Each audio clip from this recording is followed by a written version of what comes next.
Hello, everyone, and welcome to the fourth FIDE Intercontinental Online Chess Championship for Prisoners. I am Woman Grandmaster Andrea Navratescu, and I'm here with Swaraj from Indian Oil to accompany me during this commentary session. Hi, Swaraj, how are you doing? Hey, good morning, Andrea. All good, and a very good morning to the world. I hope all of us have joined for this electrifying experience. Many of us quite early, like Andrea, even at 6 in the morning. So let's hope we are making the best of the day ahead. And what a layout do we have today? What a great day do we have ahead of us today, isn't it, Andrea? Yeah, well, it's gonna be really good because we have actually 115 teams competing from uh, more than 50 different countries. So I think it's gonna be a great show, and yeah, it definitely will be something we look forward to. And actually, it has already started. Absolutely. In fact, it's really promising to see what started in 2012 as a very humble effort in the Cook County Sheriff. Tom Dart led the mission with Mikhail Korenman, and what started as a humble effort in a prison has spread to 3,000 individuals in the custody after that. And in 2020, the Sheriff's Office and FIDE got together, and then we saw the birth of the Chess for Freedom program. And three such championships later, today we are at the fourth Intercontinental Championship. We have a day of electrifying games coming up, teams showing promises and whatnot. And before we take the journey ahead and share, maybe it's time to listen to a few special messages that we have on board, isn't it? Absolutely. We first of all have the message of the FIDE president, Arkady Dvorkovich, that I let you guys listen to. Let's see what Mr. Dvorkovich has to say to us. Ladies and gentlemen, esteemed participants, dear chess friends, it is my pleasure to welcome you all to the fourth FIDE Intercontinental Online Chess Championship for Prisoners, a remarkable sports event showing the power of chess in helping to transform people. Thanks to the Chess for Freedom initiative, we were able to extend this opportunity to individuals in correctional facilities across the globe to engage in meaningful competition and work on building their character and personalities. Over the years, I have heard many stories from those who have taken part in the event about how chess helped to improve their critical thinking, emotional well-being, and enhance their social skills, something which is important for their future life, helping them to find a better place in the world.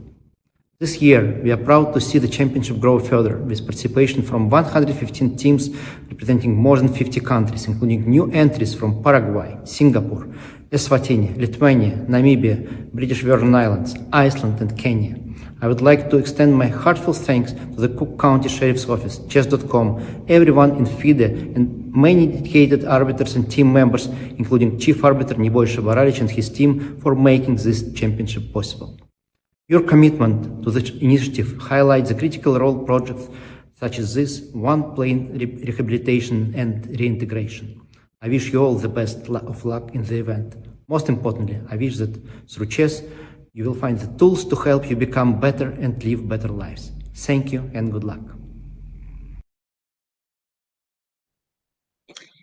Right. So, yes, thank you very much, Mr. Dvorkovich, for your kind words.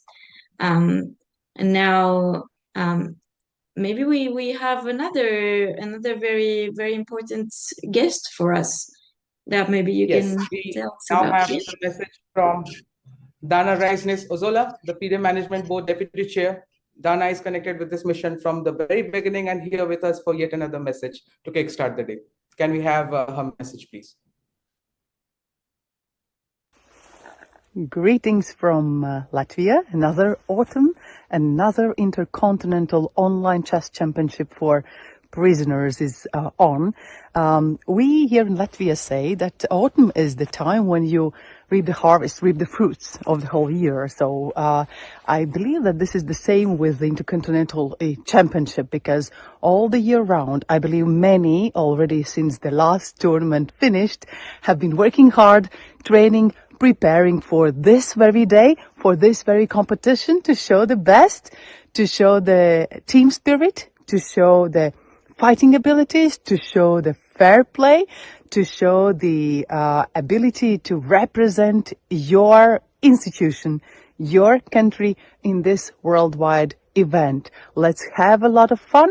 Let's have a lot of chess. Let's enjoy and let the strongest and the most motivated win. Well, that was such a nice message, in fact, from Dana. And what a strategic location has, in fact, she chosen to address us all while she speaks about autumn.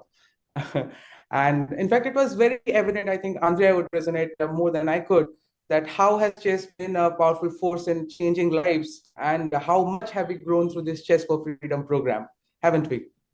Yeah, absolutely. I think chess is actually a great rehabilitation tool, and I definitely think that this championship can prove literally this point, because obviously it develops socializing skills um, and helping each other by being teammates. And I think that's absolutely great news. Like, I think for them it's actually something they really look forward to, and by enabling them to prove their worth to their team, I think it also gives them a sense of importance, maybe. So yeah, I think it's a wonderful initiative by FIDE within the Chess for Freedom project.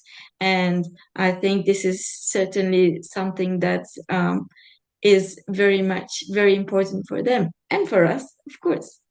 Absolutely, absolutely. It is just a bell ringing loud, echoing a message that chess is indeed not just for freedom, but a greater social good. And on that note, maybe it's time to listen to Mr. Andre Voigtlin, FIDE Social Commission Chair, a man again who has been very important and strategic in taking this mission forward. May we have the message from Mr. Andre Voigtlin, please? Dear colleagues, dear participants, dear prison administrations, I greet you here from the border from Switzerland to Italy on 2,500 meters. A border who has no border control anymore, is in the Schengen space, and I think it's a wonderful metaphor for our Intercontinental Online Chess Championship for prisoners beyond countries, beyond continents. And it's very important for me to greet you and the organizational team and to thank you for your participation and your engagement. I wish you all the best these 3 days, and I would like also to announce you that we will have a social chess year 2025, where we will have not only prisons but refugee camps, slums, clinics with addicts, with autists, and much more social groups playing and celebrating this huge chess tool, social tool, who has unique benefits for all of us. And I would like to invite you to join this event, this movement, and to be in contact with my team, who will also be inviting you to all these events. Have a great time, and thank you very much. Goodbye.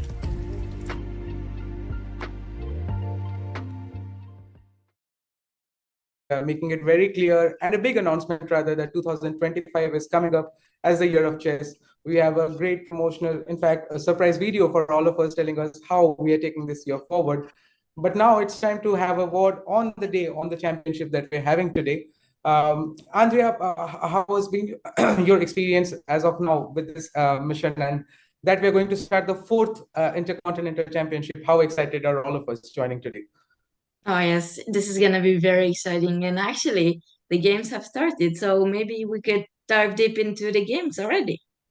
Absolutely. In fact, before that, I think for all of us connected here today, we'll just draw a brief about how has this journey evolved in all these times. So we had our first championships in 2021 in October, where it was a participation from 32 teams and from 31 countries, where Team Mongolia won the first place. We had the second championship in 2022, where we had 31 countries, but this time 42 teams had participated, and Philippines won the championship. The third championship came up in 2023, which had 46 countries and 85 teams. The numbers just keep growing. India won the first place in male and youth groups, with Mongolia in the female group. and many more countries were becoming a part of it. And now this time we have crossed the half century mark. We have crossed 50. We have 51 countries joining us. We have crossed the century in the number of teams. We have 115 countries who are joining us this time. We have 3 women groups, we have 3 youth groups, 10 men groups.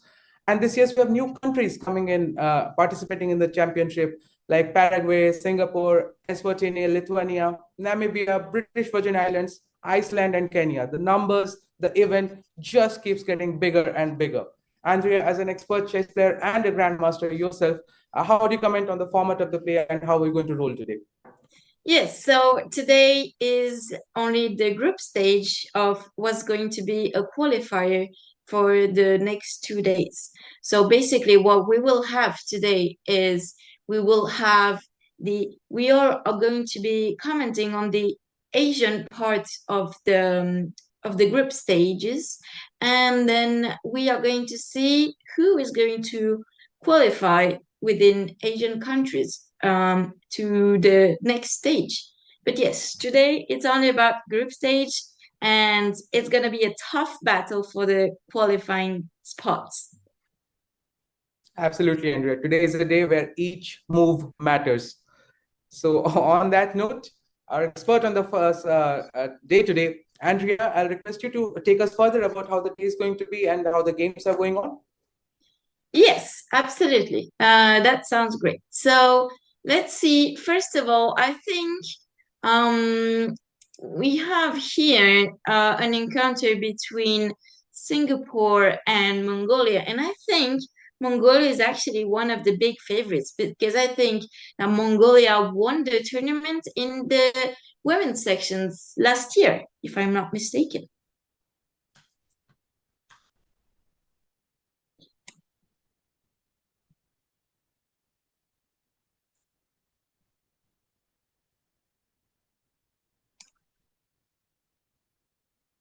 Right. Wonderful. Perfect. We have it. We have it here. So yeah, let's dive deep into the game. All right. It all started with 1e4. So Singapore are supposed to be the slightly underdog, because as we can see, Singapore have an elo of around 400, and they are playing against the huge favorites, which are Mongolia, which obviously I mean, it should be kind of a walk in the park for Mongolia, but actually let's see if that's so easy. Right, so the game started with 1e4 from Singapore. Very normal. You put a pawn in the center. You want to control all the central squares. So Mongolia replies with 1c5, which is actually a Sicilian defense. So they already proved that they know something, the Mongolian team, because well, already the Sicilian is not so common, and they certainly do tell us that they're here to have a big fight, because the Sicilian is one of the most unbalanced openings at chess. So then white continue with bishop c4. That's a very normal move. You want to develop a piece. You want to get a piece out. You certainly want to maybe afterwards castle. So get this knight out and castle. This is certainly super normal. Then black responded with e6, somehow blocking the action of this bishop, which makes a lot of sense. And yeah, knight f3, a6. So Swaraj, I'm gonna have to ask you a question here. How much do you know about chess? Oh, I would not qualify as a noob. I think I would just qualify on a person on the 3rd day of learning a chess. All like right. on a later note, as I was mentioning, I'm the muggle in Hogwarts. Perfect. I see. But I'm very much associated with the Chess for Freedom initiative that we have. In fact, Sports for Freedom in India was a long, big initiative which we started in 2021, and it's not stopped ever since. The numbers have been growing. And fortunately, I've been associated with the mission right from day one. So that's a big takeaway. Being a part of this electric journey itself means a ton to me. In fact, I can't help but notice some of the teams, for instance, like we see Mongolia over here, they're playing with the FIDE logo on their t-shirts. So that's one good thing that we see. That's how much we see has been the spread of this event.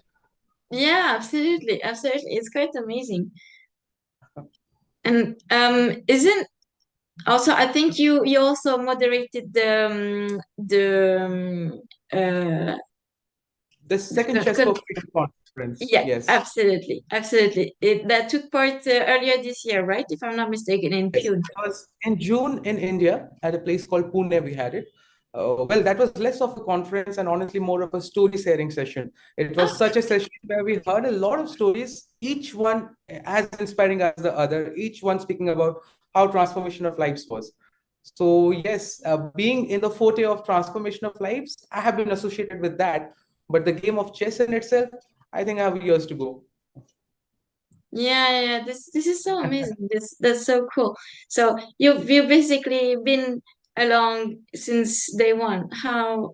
Yeah, I think also I heard the stories of some prisoners because I was actually super curious and I had a sneak peek at the conference and I thought it was actually very inspiring and very moving. So this is definitely that can be, I think, seen even as a model maybe for other prisoners. Absolutely, absolutely. In fact, it was always so amazing how just a single board with two colors could actually add way more colors to the lives of the people. I mean, that was the magic and the power of chess that people who witnessed it felt. Because when we speak about incarcerated people who, when stepping into the prison, thought that this was going to be a hard time and all hopes were up, chess came up at that time as a new reflection, as a new light, as a new way of shaping discipline, camaraderie, and changing their lives. So this is a magic world that we have been living on from so many days. And again, right now we see that magic unfolding. People connecting over just one software and one hybrid platform. And what more could we ask for a global friendship? Oh All yeah, thanks to Phil and the efforts that they have brought in this regard. absolutely, absolutely. Right. So let's see how this game continued. So A6 from Mongolia. This shows that we really want to go after that bishop because maybe at some point we want to go b5 and then if the bishop were to come back on b3 then maybe even some kind of c4 to completely trap that bishop. So let's say if Singapore actually did something about this threat, they went knight c3, right? And right now it wouldn't astonish me if the Mongolian team went b5. Nope, they did went c, they didn't d5, which is the same spirit, but unfortunately, there that is something slightly wrong with this move because if we count the attackers, let's see, one attacker, two attackers, three attackers, and if we count the defenders of this pawn, one defender, two defenders, then unfortunately, that's why the chess.com engine is giving this sorry, is giving this not an exclamation mark, but is giving this move as actually bad because it's actually trapping a pawn, unfortunately. So okay, that's good. Singapore got a bit too afraid of taking this pawn, which I can understand. Like it's not an easy decision. You've got a super favorite like Mongolia who just throws pawn at you, and you're like, okay, then I shall go back. And that's what happened. But I think it was actually possible to take this pawn in the center. All right. So Bishop came back, right? And now Mongolia team is on a roll because obviously this pawn on d4 now is very threatening. So Singapore should move their knights, and they move the knight on the rim. Do you know what we say, Swaraj, about the knight on the rim? Oh, no, no, please enlighten me. That knight on the rim is dim. That's what we say in the chess world, usually. Achha. And obviously, I mean, it would make sense because chess is all about controlling the center, and therefore if you place your pieces a little bit on the side, then they're not going to have that good um that good sight of over the board. So yeah, it would only make sense that this knight on the rim is dim. Now let's see if actually Mongolia took advantage of this knight on the rim. Yes, they did. They played b5, which is a very good move, taking advantage of the fact that not only the knight is on the rim, but actually the knight has literally no space whatsoever to run away. So it looks like Mongolia took an early advantage in this match, and looks like they are probably going to be winning. I'm not like super sure, obviously, because a lot of things can happen, but already they took a really consequent advantage here. All right, let's see how Singapore reacted. So Singapore took this pawn, but Mongolia took the knight back, and now we're going to see a very advantageous position for Mongolia because they simply are a piece up, and it should be a walk in the park now. Right. Knight f6, b3, bishop b7, bishop b2, bishop before check. That's a very good move. I want to say I'm impressed. That's a very good move.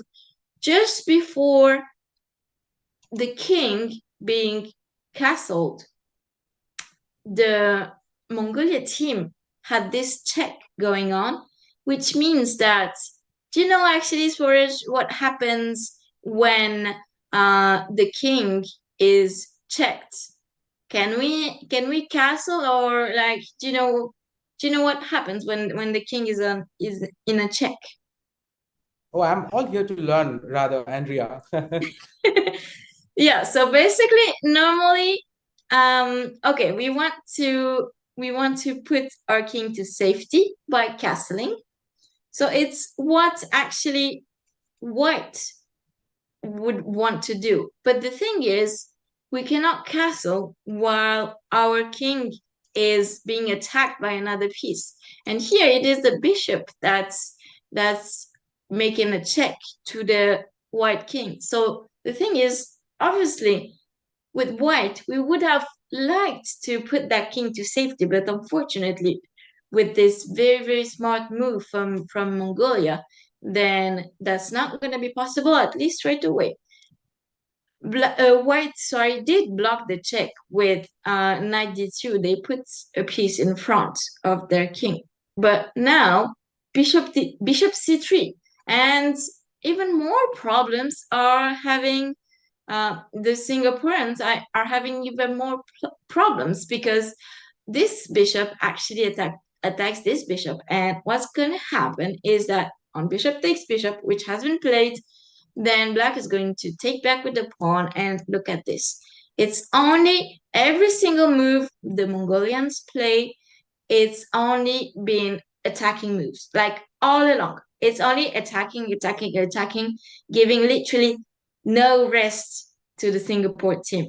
I mean, that's pretty.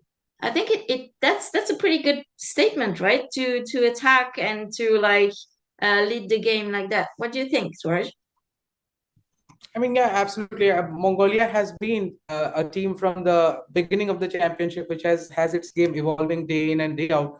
So I think playing against Singapore, Mongolia, it's a great start of the day for them. And I think the moves have been, like as I understand from how the game's running, have been pretty attacking in nature for Singapore to think a way out.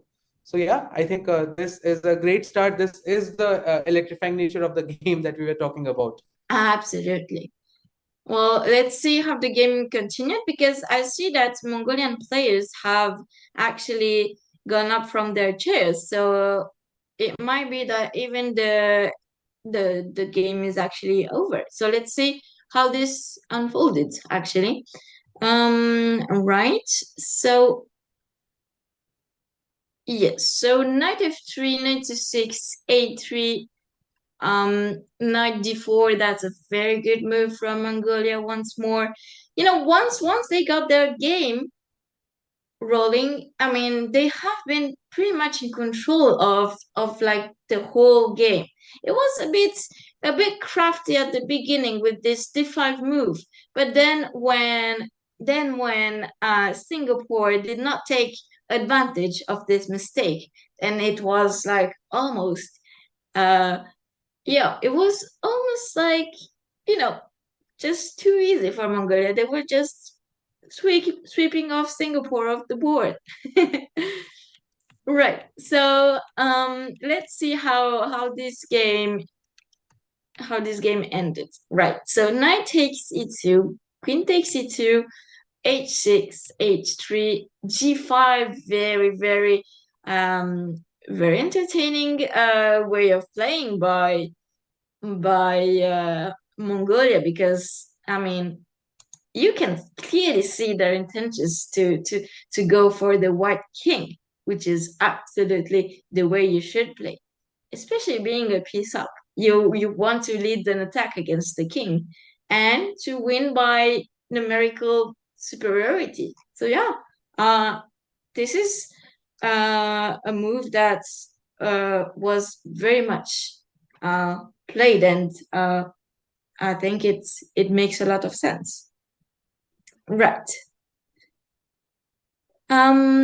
We are going to have a guest, I believe, right now with us. Swaraj, can you tell us about the guest? Yes, in fact, who we have with us now is a very special guest. The person who is joining us today, she is a woman grandmaster. So obviously she would be a friend of Andrea. She is the KCF Executive Director. She's one of the initiators for the Chess for Freedom project in Kazakhstan.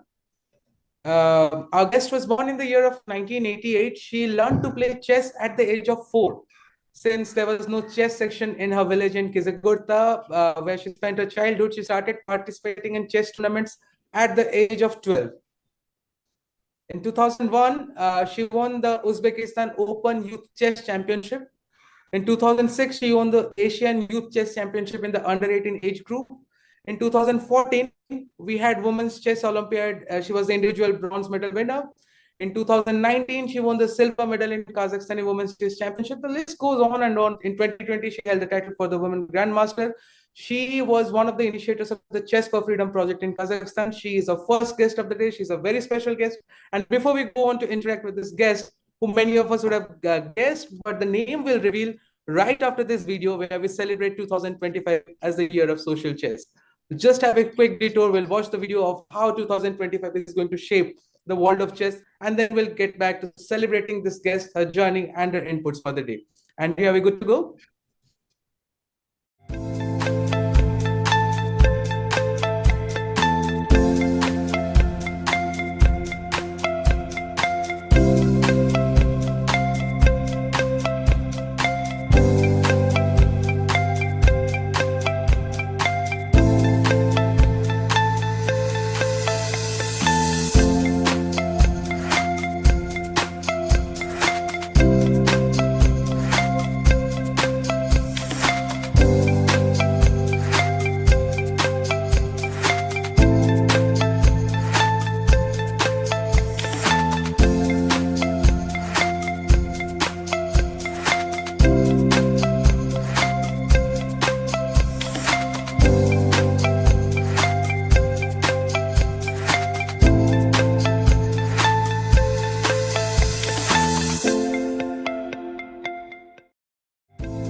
Oh, that's great. We have been joined with a very special guest of the day. Ladies and gentlemen, what we spoke about the guest was already an introduction. There's no need to name her because all of us know her. We have with us from Kazakhstan, Kulmira Dauletova, the woman grandmaster. Kulmira, welcome to today's program. How are you doing? Hello, I'm happy to be here today. Thank you for invitation. We are part of Chess for Freedom project since 2021. So we're very happy that every year we took part in this event.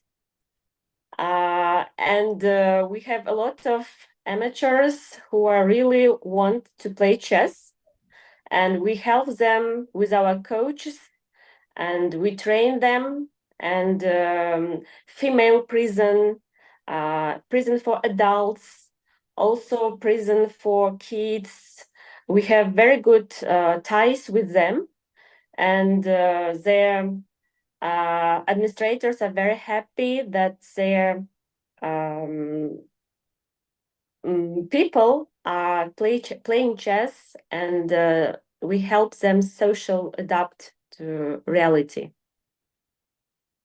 Right, Gulmira, can I ask you a question? Do you believe in the power of rehabilitation of chess as a tool? Definitely yes, because we see how people who are in prison happy to play chess. We saw kids last year and this year we sent our coach to help them, and they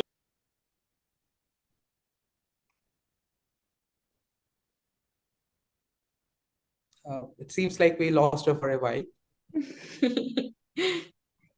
Yeah, I'm pretty sure she had a great answer to my question, which will unfortunately not hear.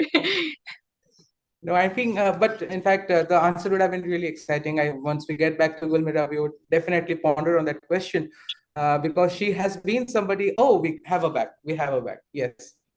Thank you very much. I had the internet problem here.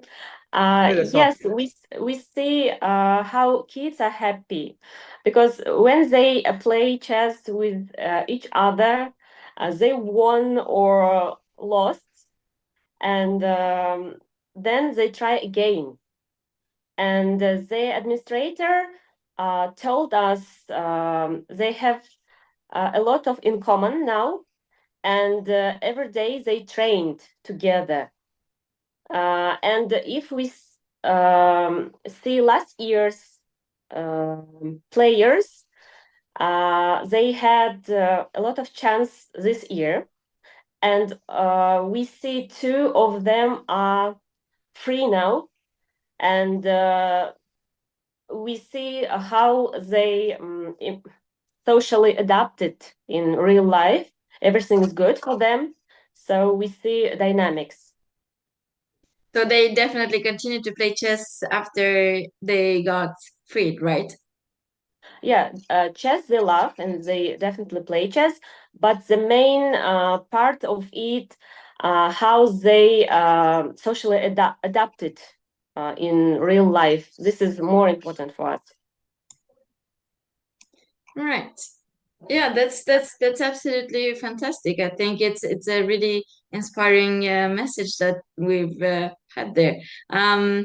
What about the group stage, Gulmira? Do you have are you maybe rooting for Kazakhstan, or do you have any favorite at all? Of course, I'm rooting for Kazakhstan. Yes, because we train them and we believe in them. I hope they enjoy their games and try their best. Of course, there will be some kind of problems with internet because in such kind of correctional facilities, internet is low. But we tried our best. We helped them with internet, and I hope they will be fine. Thank you very much. Yeah. If I may, I just got one curious thing. Gulmira, you have been associated with development of the Chess for Freedom program in Kazakhstan right from the start. What are the challenges you have encountered in this journey, and how has it fared till now? Where do you see it going in the days ahead?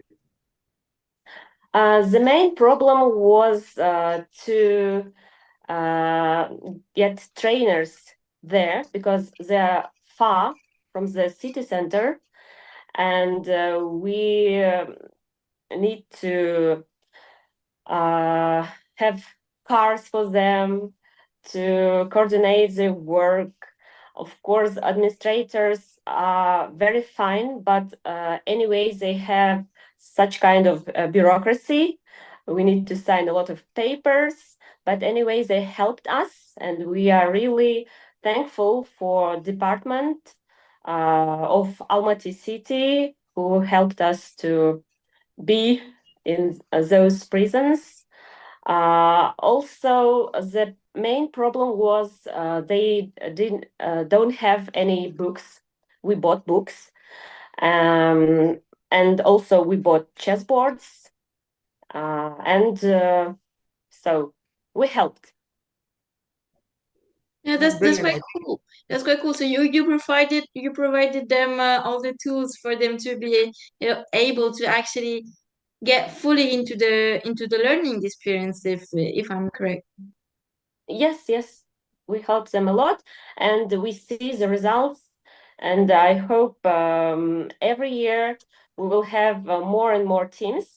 This year we are going to organize a national championship among all prisons in Kazakhstan, but it will be in November. We didn't have time before this event, before international event. So we will organize it in November to prepare teams for the next year.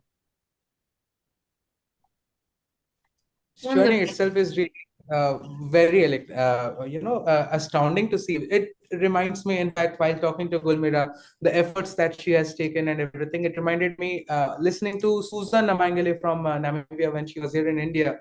She was speaking about the similar efforts where just gifting of a chess board and some basic preliminary lessons to the teams had kickstarted a movement in her place, and how she had inspired people as well. And I think efforts like this, efforts like how Gulmira's are actually defining the Chess for Freedom movement in countries like Kazakhstan, where it has started and it is just growing and growing.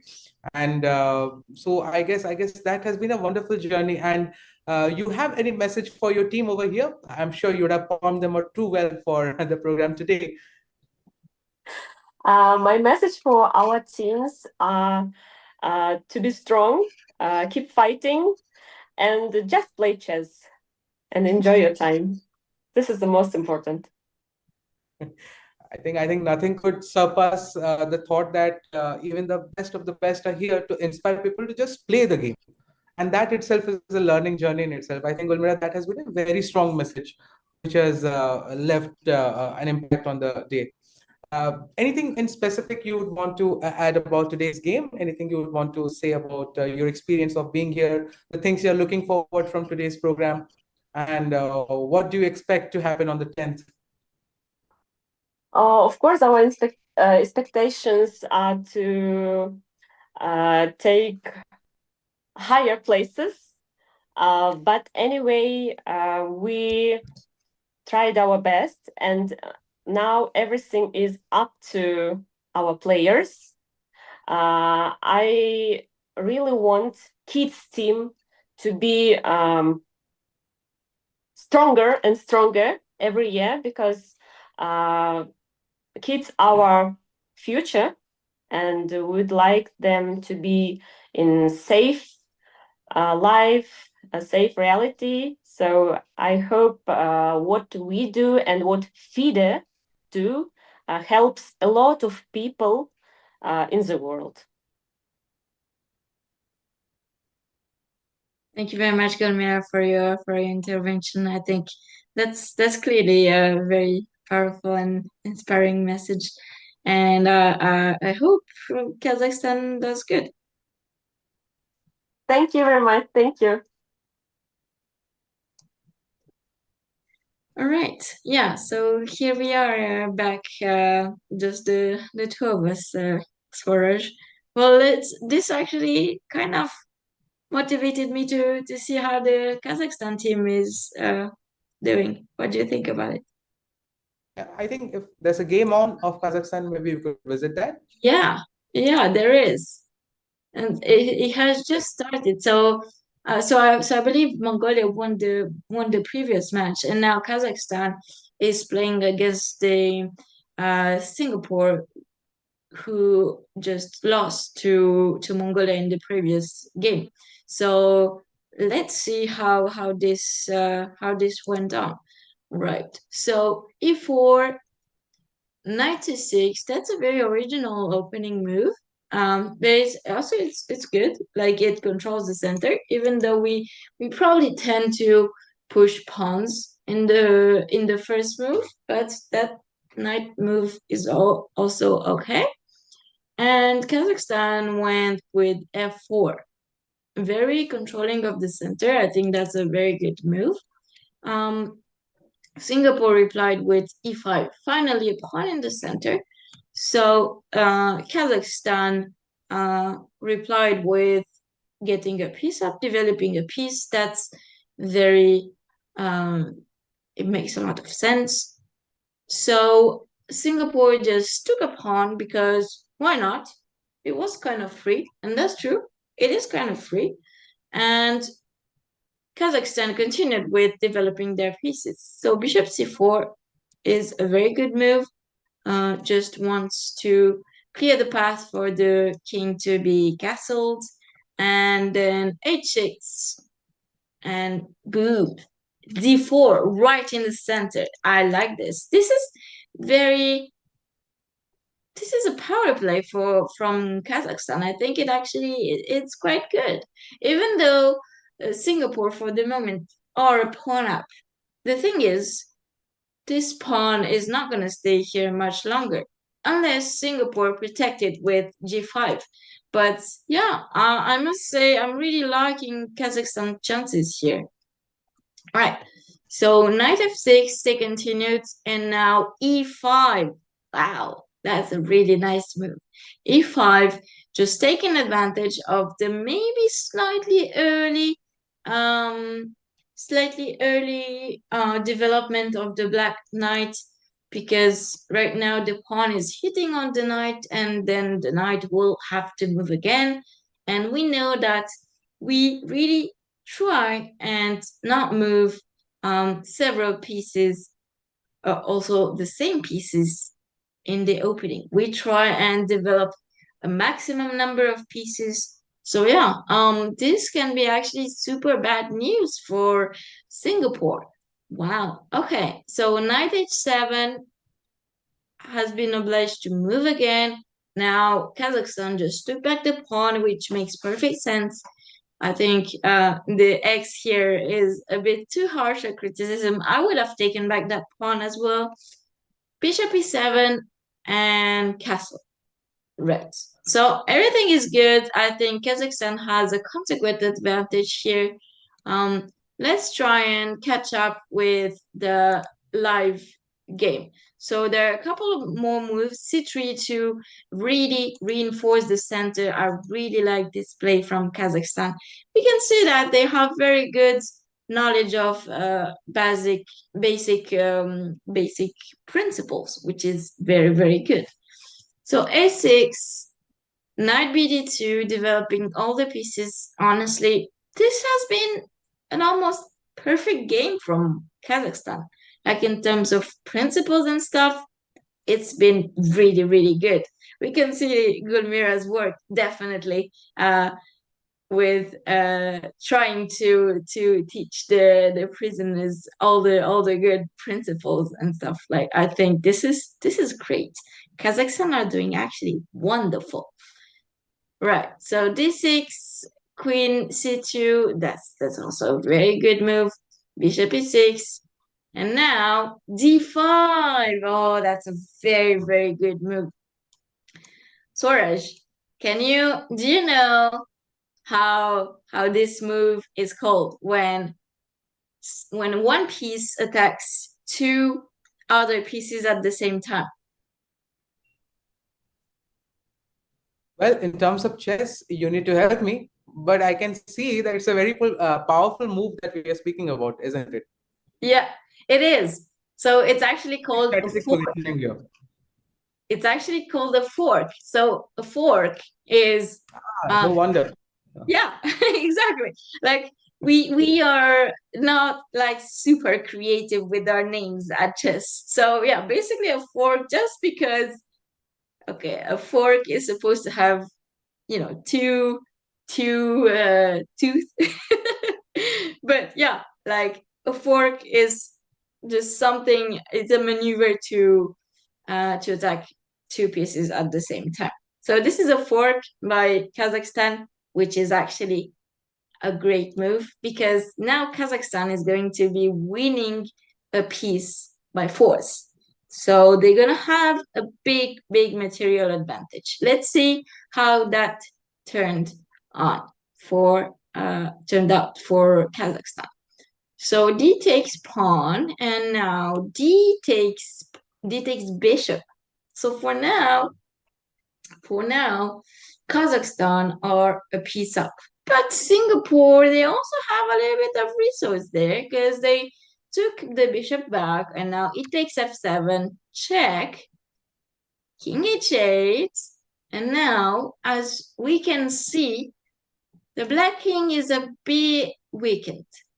Like, the whole principle is that we're not supposed to really like have the pawns in front of your king moved, and also you're not supposed to have these sort of weak squares around here. So yes, so now the problem that Singapore are going to face is that the security of their king is a bit compromised. Let's see how Kazakhstan are going to deal with this. Let's see if they're going to actually take advantage of this. So Kazakhstan went rook ad1, which is a very logical move. And so the point of rook ad1 is you might, okay, if black did not move this bishop to d6 and actually block this d file, then there might have been some discovery attack with something like a knight e4, and then the queen would have been hit by the rook. So that's actually a very clever move from Kazakhstan.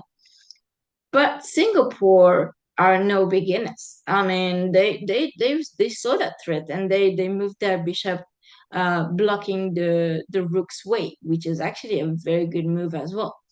Knight e4 still, and now queen e7. So you don't want to stay in this pin too much.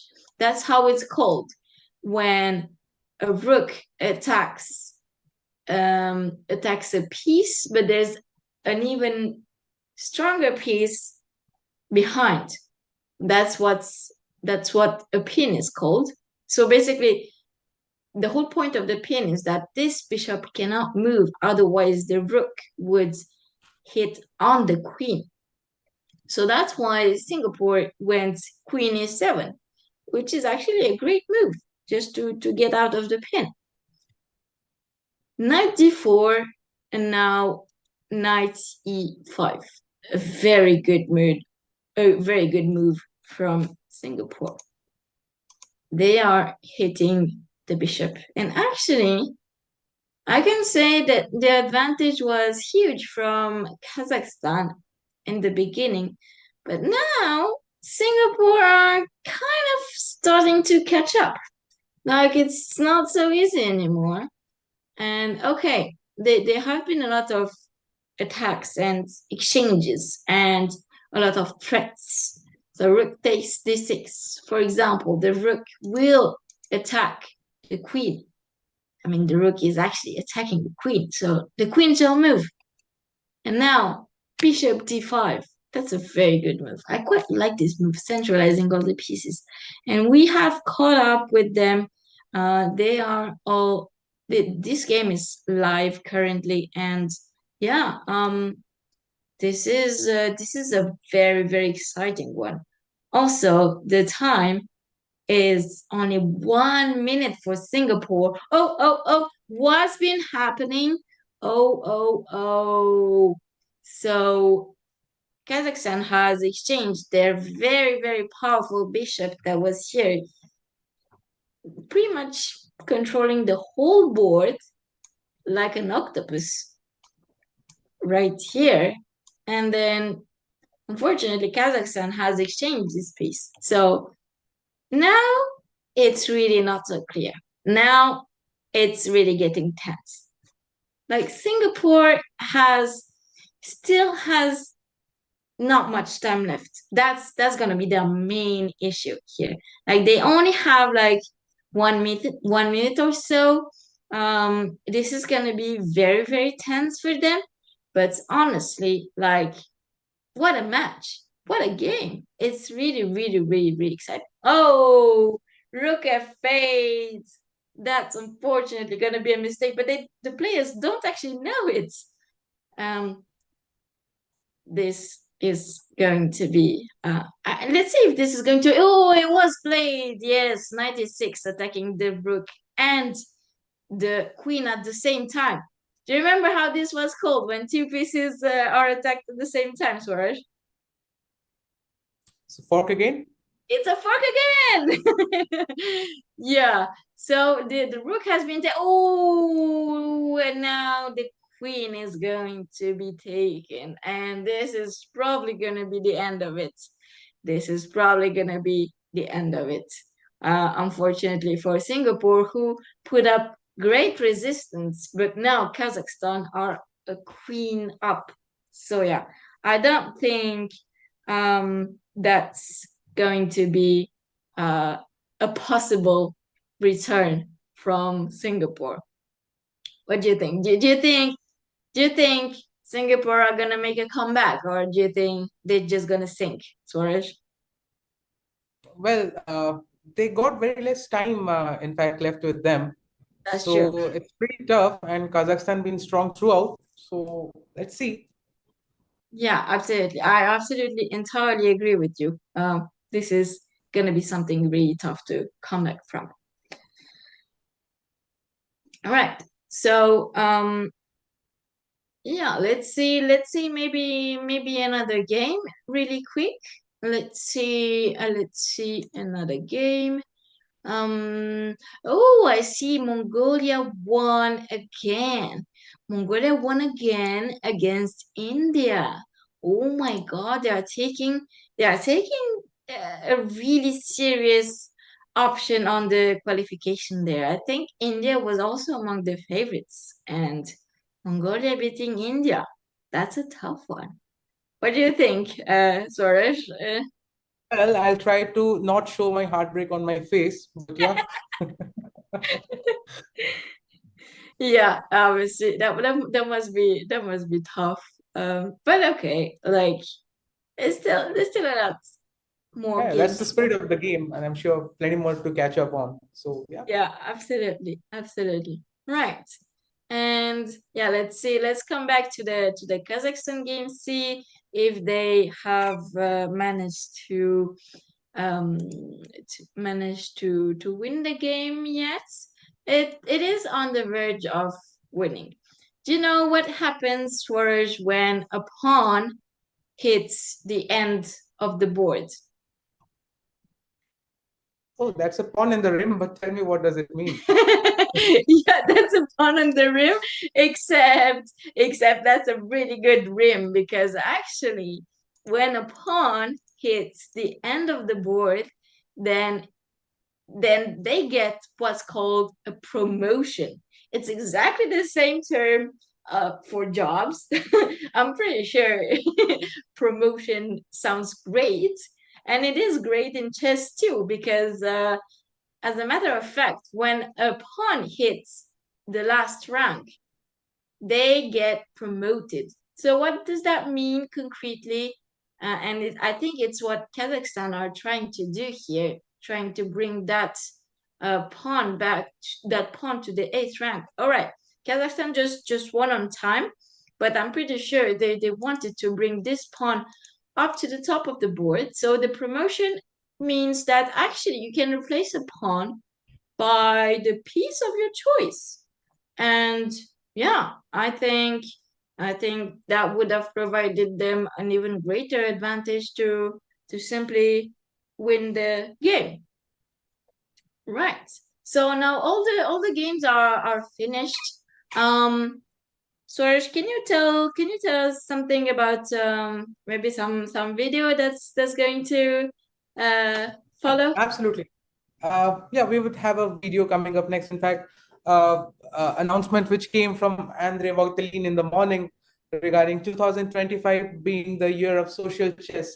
Now we have a video coming up in a couple of minutes trying to show us how it is going to be a reforming year in the history of chess in the recent times. And in fact, I'm reminded, Andrea, that there's a very common saying which we have, which gained momentum right after the pandemic, that sometimes there are decades in which nothing happens for days. And sometimes there are days in which decades happen. So when we talk about the big transformation that we are going to see in the world of chess, maybe 2025 is going to be those days in which decades of journeys are going to manifest in itself. We had a big announcement coming up, 2025. That wise would be a year of global impact in the world of chess. While here we talk about chess for freedom, social chess would be way more a bigger umbrella, way more coverage, way more social good coming up through that, and therefore not less than any form of a global impact coming up. So that is a year which aims to bring chess to diverse communities and settings, from prisons to refugee camps to elderly care homes and addiction recovery centers even. It's a brilliant irony that we have an addiction to chess to recover from other addictions. And by focusing on chess as a tool for social good, FIDE will champion such projects that will foster cognitive development, community building, and rehabilitation. In fact, to quote Mr. Arkady Dvorkovich, the FIDE president, he said that the goal of such program was to make chess a force for positive change and identifying a game as a social game. In fact, there are not many games around the world which have an adjective of social coming up before them. So social chess itself is a very powerful tool that we have on our plate now. 2025, there will be a series of events that FIDE is going to host in the different months. Like, let's say in January, they will be having a worldwide online social chess event, engaging players globally to kick off the year. March, there will be the Chess for Protection projects in refugee camps and undeserved communities. There will be a beautiful musical journey of coming up about Kakuma, which we'll be seeing a while later. And similarly, the month of May, the Chess for Freedom conference has been planned in Georgia, highlighting the role of chess in prison rehabilitation programs. July will be the year where initiatives focusing on using chess as a therapeutic tool in addition to recovery and psychiatric care will be seen. I mean, the usage of a single game, it is like a very popular ad which comes in India regarding one of the hair products, 5 problems, 1 solution. Chess is emerging in that manner. Whatever be the social issue, the jeopardy that we are fighting with, chess is coming up as a panacea to that. And thanks to FIDE. In fact, these efforts will continue in October with the usual, the Intercontinental Online Chess Championship. December, they will conclude the year with the first time a social chess documentary film festival, showcasing the stories of chess changing lives around the world. I mean, 2025 is the best celebration that we can have for the year of chess that has been planned. So I think that is something wonderful to look forward to. And after having given this exhaustive description of how we are planning, let us see the same journey through a video mode and how FIDE has prepared the footsteps for this journey coming up. If we could have our AV on the year of social chess.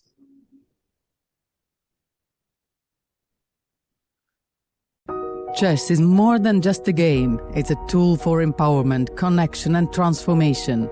In 2025, FIDE is proud to launch the Year of Social Chess. We believe in the power of chess to bring about positive change, from therapy and education to rehabilitation and inclusion. Social chess is our way to build a better world. The Year of Social Chess will introduce groundbreaking initiatives across the globe. Monthly themes will address critical social challenges: chess for protection in refugee camps, chess for cognitive health among the elderly, and even chess for addiction recovery. Through this initiative, we're mobilizing communities, conducting research, and creating opportunities for all to experience the joy and impact of chess. Join us for online chess events, global conferences, and even a documentary film festival that will showcase the power of social chess. Let's make 2025 a year to remember. The year of social chess is here. Let's change the world, one move at a time.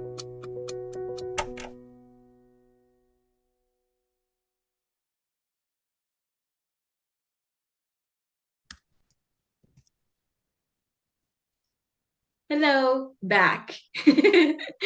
And yeah, this has been a great video, I think, all illustrating the year of social in chess. That's gonna be a very exciting year, I think.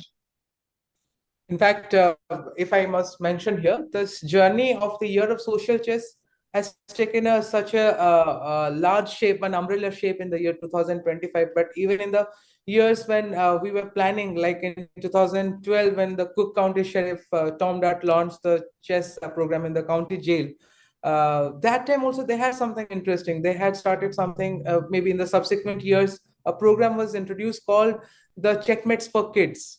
It was a program run by the Cook County Sheriff's Office in Chicago, USA, which allowed incarcerated men to play chess with their children virtually. Now, through this, participants could see and talk to their children and at the same time go on interacting with the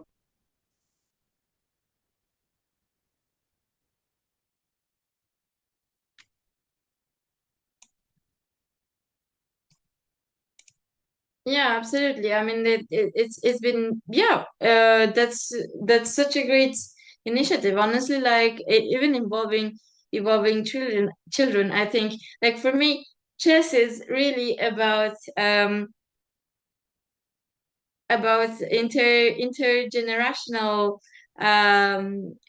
intergenerational talks, and about like being involved. Like I think ever since I've been a child, I've been playing this game myself, and obviously like I found that quite amazing, like to be able to have this intergenerational talking, as if we were all part of a big family. And yeah, I remember actually when I was like really young, must have been like 9 or 10, and I was playing this. Okay, let's call him like a grandpa, because he was actually like super nice. And it's really funny because I remember that he actually wanted to make me an opening trap. But the thing is, like, it was an opening trap, and he, like, this grandpa acted like so surprised. Like, he was like like, he actually set me a trap, and then it was not really a trap because it was an opening trap, but like it was kind of funny. So yeah, I do remember this moment perfectly, because yeah, I must have been like so young. And all this to illustrate the fact that chess is an intergenerational sport, and I think it's also what brings us all together. So that's absolutely amazing, right? Yeah, Swaraj, did you want to add something about the intergenerational part of chess? absolutely. In fact, that's a great way of putting that chess is an intergenerational sport, because a game with origins as old as 1500 years ago, some game which has had its origin. I think that even in India it had its origin, a Persian evolution, and then it has taken a global shape that it has had today. It was at one point called a game of the royals, the game of chess. And from that time, the way history has covered it, that everybody who plays chess not just because it was a game owing to the luxury and the format, but because it was considered that the intellect needed to play this game was something which was needed for the royals in decision making, leading countries and all. And when now we are having this game of chess go to every nook and corner of the world, people coming in, joining across generations, across genders, across geographies, coming and playing in. We are also talking about a evolved human intelligence through a game which is connecting us all. So yes, that is indeed intergenerational, and something connecting all of us in a way more deeper than it was ever anticipated to be. So I think that is a part of chess that we speak about. Yeah, absolutely. Well, let's get back to the actual chess games then, because we keep talking about chess, but let us see the actual moves. Yep. Right. So let's go to the Mongolia game once more. Mongolia that are facing another team from India. So this is clearly another derby here. I'm pretty sure that it's very exciting. So right. So what's happening here is, so the game had just started, but I can see that White has already pushed the pawns in front of their king. Kids, do not do that at home. You do not want to push the pawns in front of your king. Yeah, here it seems like the white king is a bit weak because white has pushed the pawns in front of their king. So what you really don't want to do with white, unfortunately, has been done. Now it's too late because once you push the pawns, well, fortunately, the pawns cannot go back to where they were. We would really like for us to play a backwards pawn move, but unfortunately, it's absolutely impossible. And here's how Mongolia actually takes advantage of that. Mongolia attacking this pawn and sensing quite correctly that there is an opportunity to be taken here around the white king. So yeah, Mongolia in a very good shape to win this one as well. Okay, so this knight is attacking the queen. Let's see how India are going to react to this. Okay, queen has been moved now. This knight is attacked. I'm pretty sure Mongolia have seen that threat. Maybe Mongolia are going to defend this knight with the bishop. That would make sense, and that would make sense to me at least. Yeah, I also Mongolia can actually exchange this knight for this bishop. I mean, just do basically anything that can be done in order for this knight not to be taken on the next move. That would be great. So yeah, any move, maybe even some backwards going move like knight back to c6. Right, it's not great to go backwards, but you only go backwards for you to go forwards maybe in the future. So it's only like a small setback. And as I said, yep, this knight went backwards. It's okay. It's only to jump back even further. All right. So how India are going to react to this? Yeah, that's a very good move. I quite like this. You want to get your pieces out because it feels like I mean, again, the king is going to be weak forever. Oh, bishop c5, that's a very, very good move from Mongolia. Bishop c5, the bishop is controlled, the bishop is defended by the knight, and the bishop is attacking the queen. Whenever we want to get all our pieces out, and we can also do this with what's called the initiative. So the initiative is every single time you make a move with a threat. Well, it's how Mongolia have been playing so far. They have been relentlessly making threats to their opponents, and the opponents could not have dealt with all the threats. So yeah, I think Mongolia is a clear favorite for them to win this group stage. At least what they've shown is very uncompromising chess. Right. So knight takes f2, and finally we get this this pawn to be taken. So if we exchange all the pieces, then yes, we're going to get to certainly an ending, because the queen has got to take the bishop back. And here we are. Oh no, there's mating two! There's mating two! I didn't even see that! Queen takes h3 check. And now the king is going to move backwards and is going to be mate. Checkmate in 2 moves. Oh my god, this is a really nice turn of events for Mongolia. This is quite dramatic and shocking.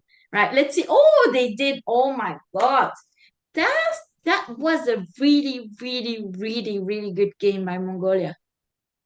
Sorry, it's against India again, but boy, did they Everything play. is fine in the spirit of the game, but that was a supreme power play by Mongolia. I mean, that came up like quite soon and quite quick, and like a quick slice, it was all over. Absolutely. This was fantastic play. Only 21 moves for Mongolia to get rid of another Indian team. I mean, that's brutal. That's brutal. Right. Let's see about if there are any other games. Yes, there are. Yes, there are. So let's see how, for example, let's see how Kazakhstan is doing again. This time, Kazakhstan is facing Kyrgyzstan. So this is actually a very decent matchup, at least in terms of ELO. And yeah, we think Kyrgyzstan is actually in the lead in this game. But I mean, you never know. It's not yet completely over. So yeah, you literally never know. Okay, let's see about the actual game here. So the material count is, so we've got 3 pawns for black and 4 pawns for white. But what makes the evil bar jump so high is that this king has no protection. That's certainly what makes the evil bar shout to white's advantage. So clearly, this king is super weak. Look at this king. I mean, he's got no protection whatsoever. This is the only pawn that's been kind of in the front of the king, and yet like it's so far away. This is yeah, this is pretty bad. This is pretty bad. All right.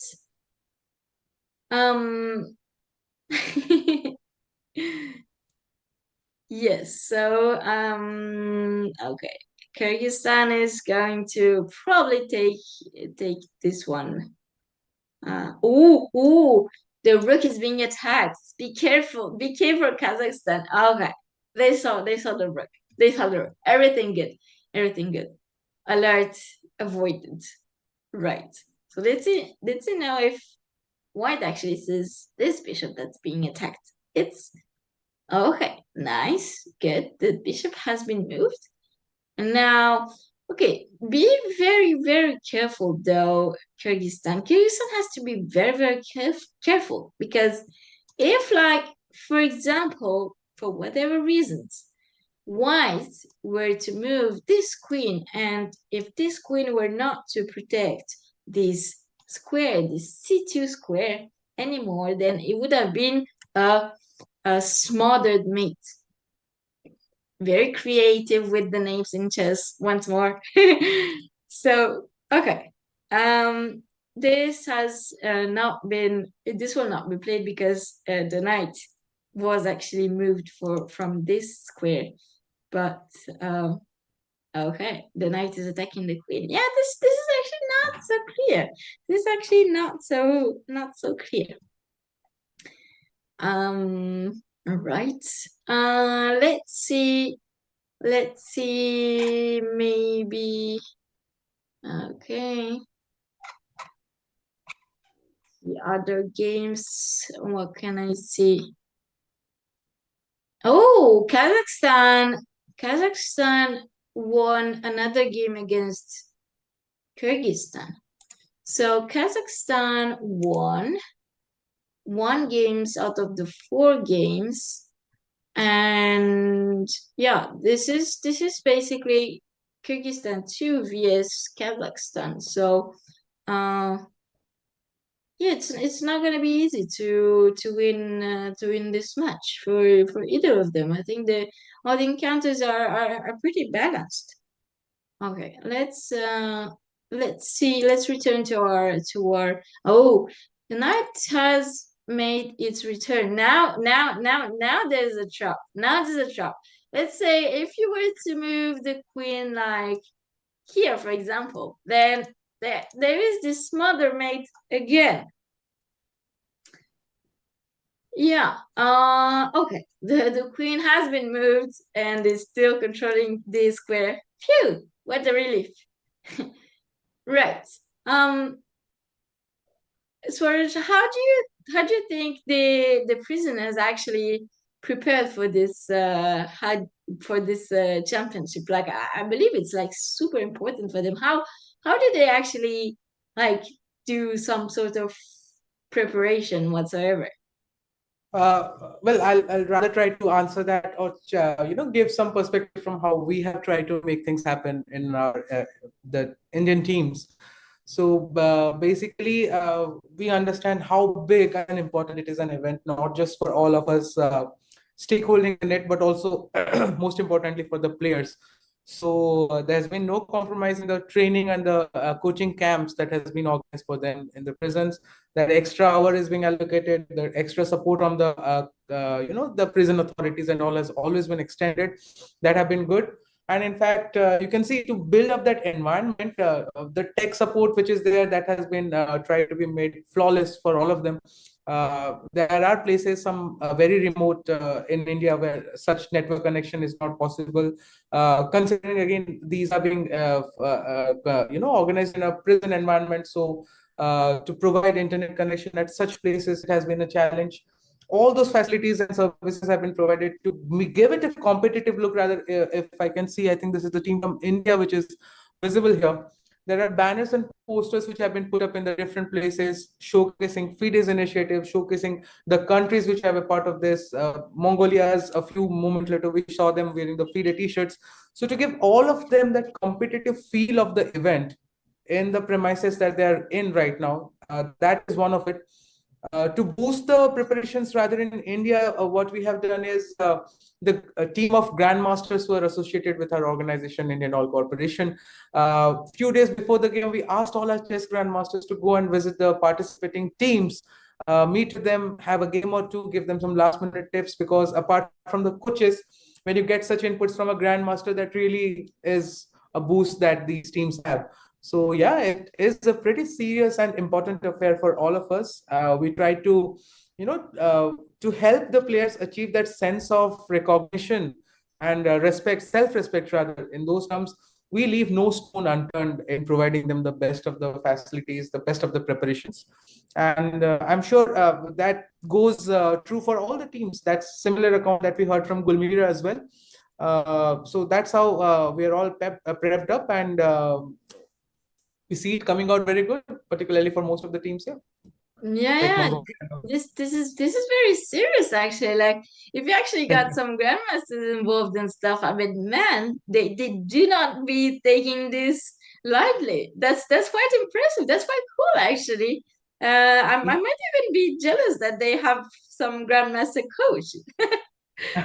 No, they actually drop in quite frequently in these different venues, have a game or two with the kids and the inmates that we have in other prisons, give them the best of the inputs, have some quality time, the tips. sometimes textbooks and all. We had have our own Indian grandmaster Soumya Swaminathan, who was just sharing an event when she visited in one of the prisons here in Mumbai, Pune. So she had gifted maybe that time a guidebook or something to one of the participants as a guide to the moves and all, and that was like a part of the body for that person after that. Carrying it to all the places, having it as a go-to ready tool at all the times. So yes, people treat it with a lot of respect and passion for the game, and we as the facilitators for that really never try to compromise on their aspirations. So yes, we send out the grandmasters to different prisons few days before the event so that they could also have some sessions with them, prep them up, and more importantly, give them that most important moral boost that they require. Wow, that's quite cool. And I believe we're going to have another guest with us very soon. It's gonna be Bachim from Mongolia.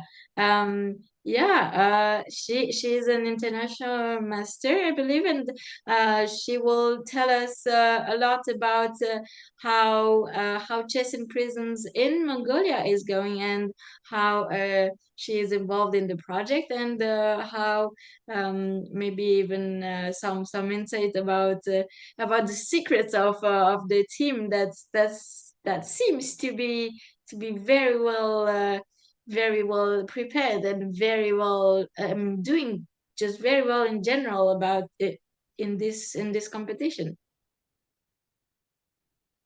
Yes, we would be connecting with Madam Bachimek Tushintug a few minutes from here.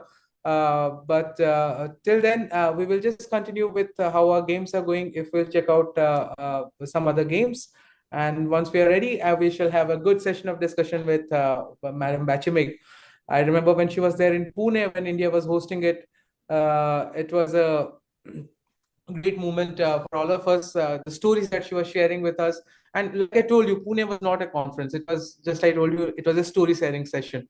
And Mongolia's story was something, we saw the efforts and we're seeing the results right now in action. Every time we go to a match of Mongolia, there is some magic happening over there. And we are actually connected with a person who would really help us understand what has made the team so stronger, the efforts that they have taken in, and their journey.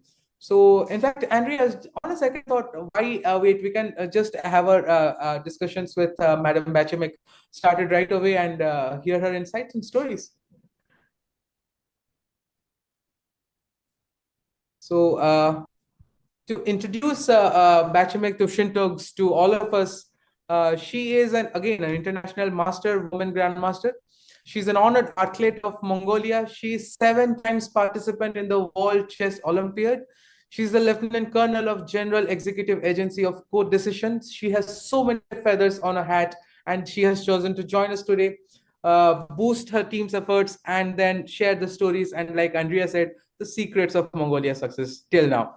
So without further ado, if we can have Madam Bachimek Tushintug join us. Hello, Bachimek ma'am. Are we audible and visible? Are we good to go? Yes. Hi, can you hear me?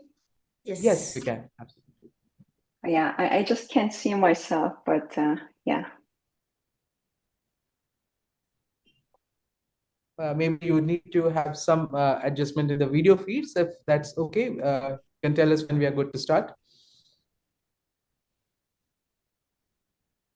Yeah, I mean, can you see me? If you can see me, I can start. Yeah, we do. Good. We're able to see you. So yes, ma'am, how are we doing this morning? It's actually midnight, yes. Where I'm staying. The game of Mongolia speaks otherwise. I mean, the aggressive, the nature they have brought it on, it's like a morning full of bright sunshine for them right here in the boats. Yes, in Mongolia, it's actually like afternoon, yeah. So well, we would like to listen to your journey, ma'am. You have been again a very pioneering role in the Chess for Freedom movement that we're having. You have taken this journey into deepest corners and the best places in Mongolia, and you have brought out such wonderful results right from, in fact, the first chess championship that we have witnessed in 2021. How has it all been, ma'am? We'd like to listen to your story.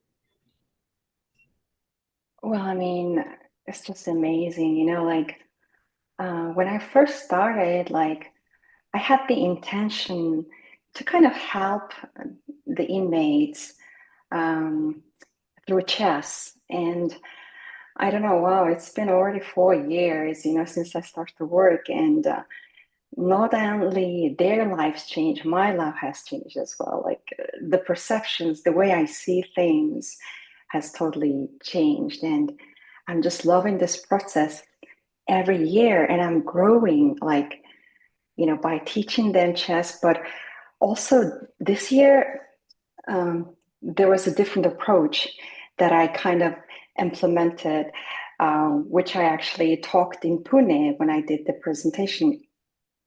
So besides chess, this year I'm working like with meditation, right? Like this meditation tools and different modalities, how to change your brain.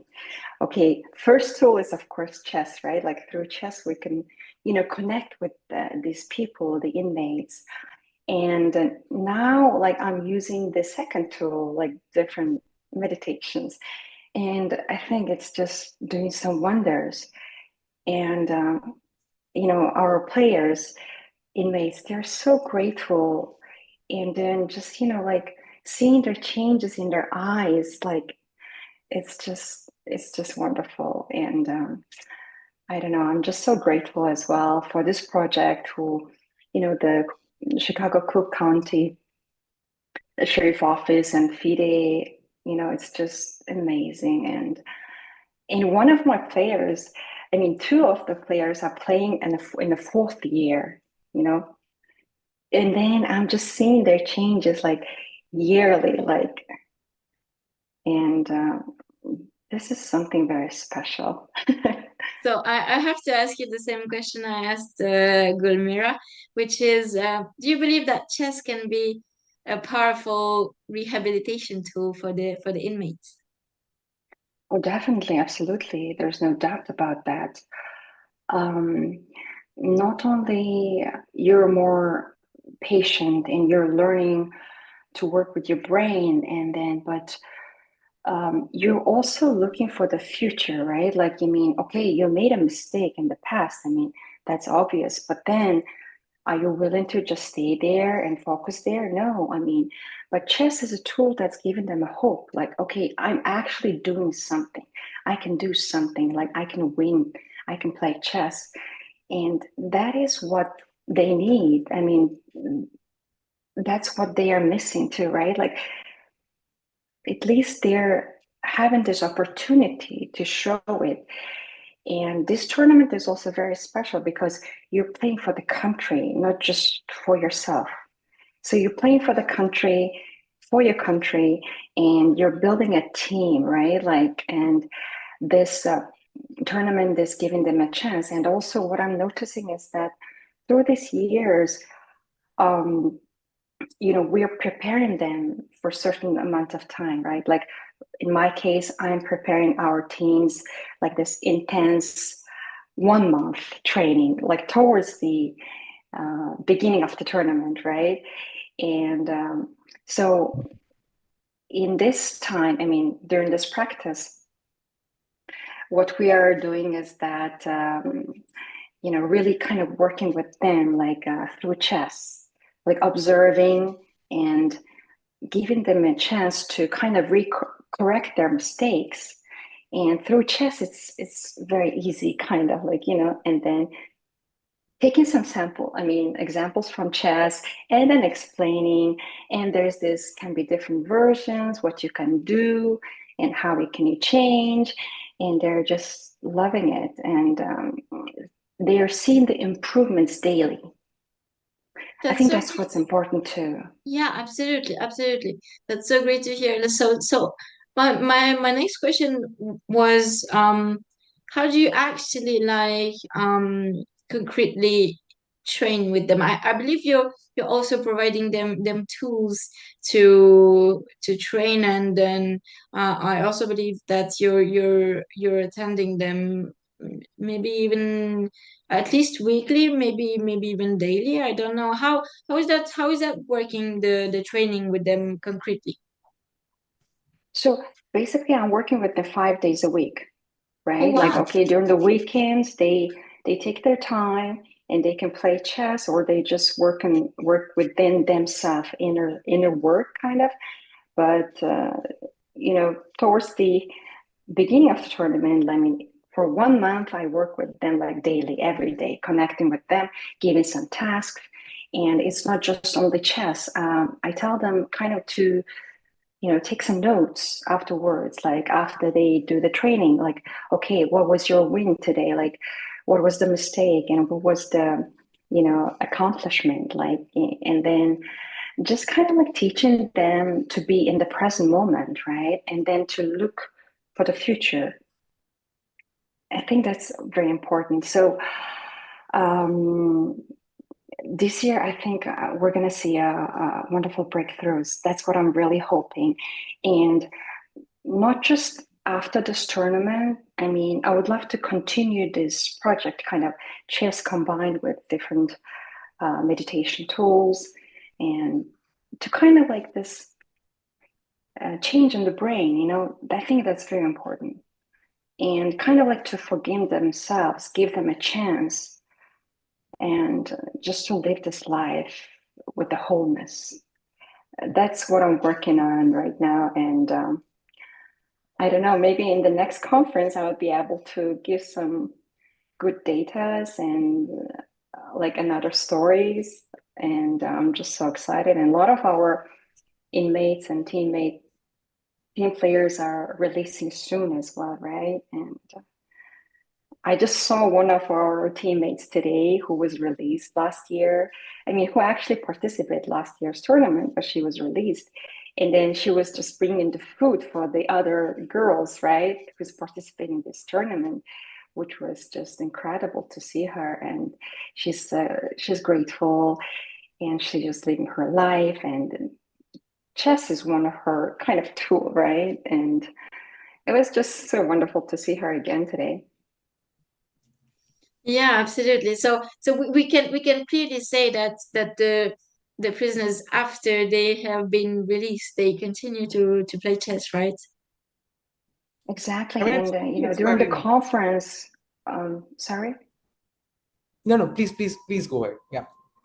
Yeah, during the conference, we actually saw the stories of the inmates who was released and now how they doing well, right? Graduated some universities and working and wonderfully, and also giving some lectures. They return to the jail, and then they talk about their stories and how they transformed through chess. And I was also telling our inmates that this is absolutely possible to do this, like everything is starting now. And I was just telling them also that this moment is an important moment for their lives, because you actually in this vacuum atmosphere that you can really kind of concentrate on yourself fully. And if you can kind of use and utilize this moment correctly, then it might just serve you so well that in the future you might have some, abundant, wonderful life. Why not?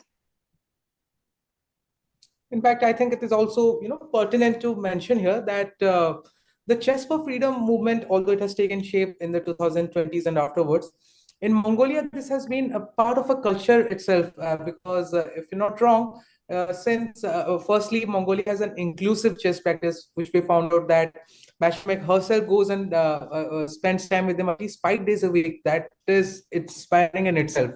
There are Mongolian prisons in which the prison staff also plays the chess along with the people over there, with the prisoners over there. And then it has been since 1956 that chess tournaments have been organized in the correctional units in Mongolia. So that's correct, yes. It's no wonder that the Mongolian amateur chess level is pretty high, because the prisoners themselves are doing quite well in the international tournaments, because this itself has been embedded into a culture. Chess is a part of the culture in Mongolia, and people like Bachim are really driving such things forward. I'm only curious on another note. No, but we're still curious on another note to know what are there some other forms of sports to which there's a thrust by the Mongolian authorities that people participate in, apart from chess, in which you're already a wonder team? Any other sports in which there's a focus? I mean, not really, actually, right?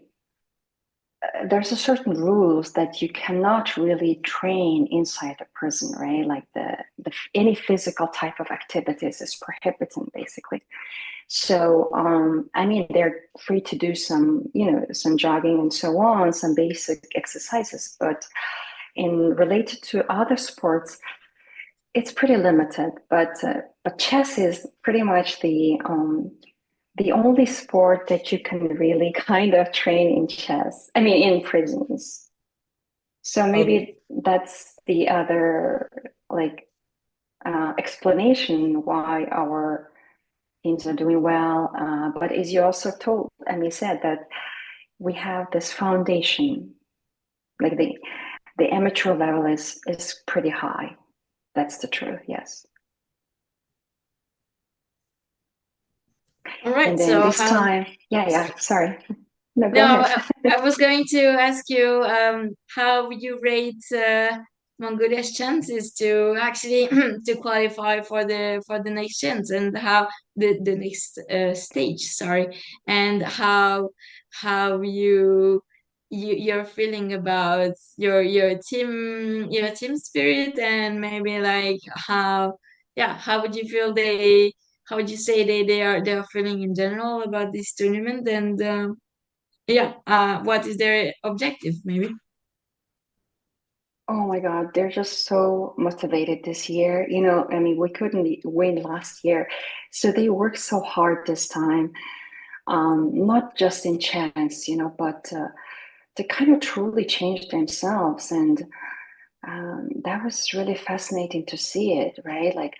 So this tournament is giving them so much hope, joy, and then this team connection, like one is supporting each other. And this year, I think we're going to do well. But I mean, in the men's section, it's always a lot of, competition for sure. In the India and the Philippines, and all the teams are very strong. So it's hard to predict, actually. But I was just telling them this morning that we did our best, right? Like you trained well, you worked with yourself daily, and we just need to kind of enjoy the part, like really kind of trying to create a beautiful game of chess, right? So that they will remember it maybe for the rest of their life. Oh, okay, I played this game against team Philippines or team Kyrgyzstan, and I made this beautiful move, and I like daddy won this game. I mean, they can share with their kids or show them, and that's what I was telling them. It's to create the memories and to feel this fulfillment. It's not about winning the tournament. It's about the feelings that you're getting inside, that you can actually do something, right? Like you can achieve something. And this year, my approach is a bit different than the previous years. And, the winning or not, it's not important, but they're already winning. That's what I'm saying. Like they're already changing. And that's the part which I'm so excited and which just gave me a lot of energy too, to work with them daily. That's so cool. That's so inspiring. I think this is really wholesome. I also think there's more to chess than just chess, right? And I think this is clearly something that is so inspiring. What do you think about this, Swaraj? I think it's really cool. No. Agreeing to it absolutely hands down. I mean, we have seen the resolution that these teams and coaches like Bachim are putting forward for, changing lives. They're changing lives one game at a time. And these people are connecting, and, the impact is visible. And the thing is, they still treat their efforts to be evolving in nature. Like how Madam Bachim mentioned here, she has tried to incorporate the practice of meditation into playing chess as well. so that that again, the calming effect of meditation, the focus that comes from meditation itself transcends into the results of the game. So I think not just putting in continuous efforts, but rather evolving efforts is something which we are seeing from teams around the world. And most importantly, I think what we learned from Gulmira, what we are learning from Bachim, something which is very common, Andrea would agree, that none of them really focuses on the teams to win. If you are here, if you're playing, if you're aligned to chess, like Bashimek told, you have already won. So I think that is the spirit of the game. That is the spirit that FIDE is wanting to promote today. And that is what brings all of us here. Exactly. Yeah. It's all the participants are already winners. It's just, okay, playing chess is fun. It's wonderful. But, this feeling that they're getting through this tournament, like through, okay, also training with us, it's priceless. That's what I'm thinking. And I don't know, it's just, when people say, okay, how are you working with the inmates, and I tell them, these are just people. I mean, it's kind of difficult to distinguish, oh, you're bad, you're good, right? I mean, okay, we all have this kind of thoughts, but these people were kind of like maybe a little bit impatient that they committed some type of crime, but but through chess, we're definitely giving them a hope, and this Maybe positive view. a sense of purpose, maybe I should suggest. Yeah, of course, definitely sense of purpose, and this fulfillment. Okay, I did something, and the happiness is right here, right now. I mean, so yeah, thank you so much, and I'm just so grateful to everyone who's doing their best to organize this tournament. Right, that's very important. Absolutely. Well, thank you very, very much for being with us, Bachim. It was absolutely a pleasure to hear you, and I personally feel that you're really, really, really dedicated to chess in prisons project, and especially the team of Mongolia, of course. And I'm pretty sure that with such good accompanying, like with such good care and such good training from you, I'm pretty sure they will do absolutely amazing. So yeah, thank you very much for joining us. And yeah, if you have maybe some last words to say, maybe to encourage your team, and yeah, we'll let you go afterwards. Yeah, thank you so much for inviting me, and I'm just so grateful to them, and I'm just so proud of them as well. Like honestly, like truly, and just this, this improvements that I've seen through the last month or even before, it's just amazing. And but I would like to also mention that it's a teamwork. It's not just my work.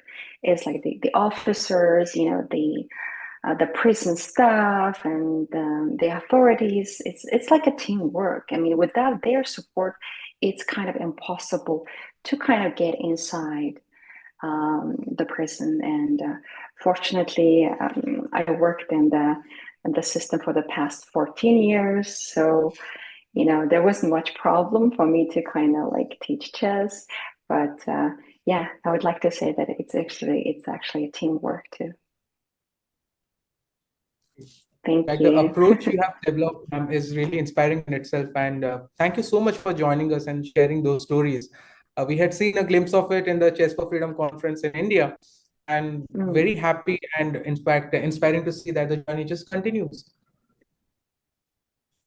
Thank you. Well, thank you so much, ma'am, for connecting with us today. Wishing you and your team a great luck, and we'll keep on meeting on this journey of chess. Thank you.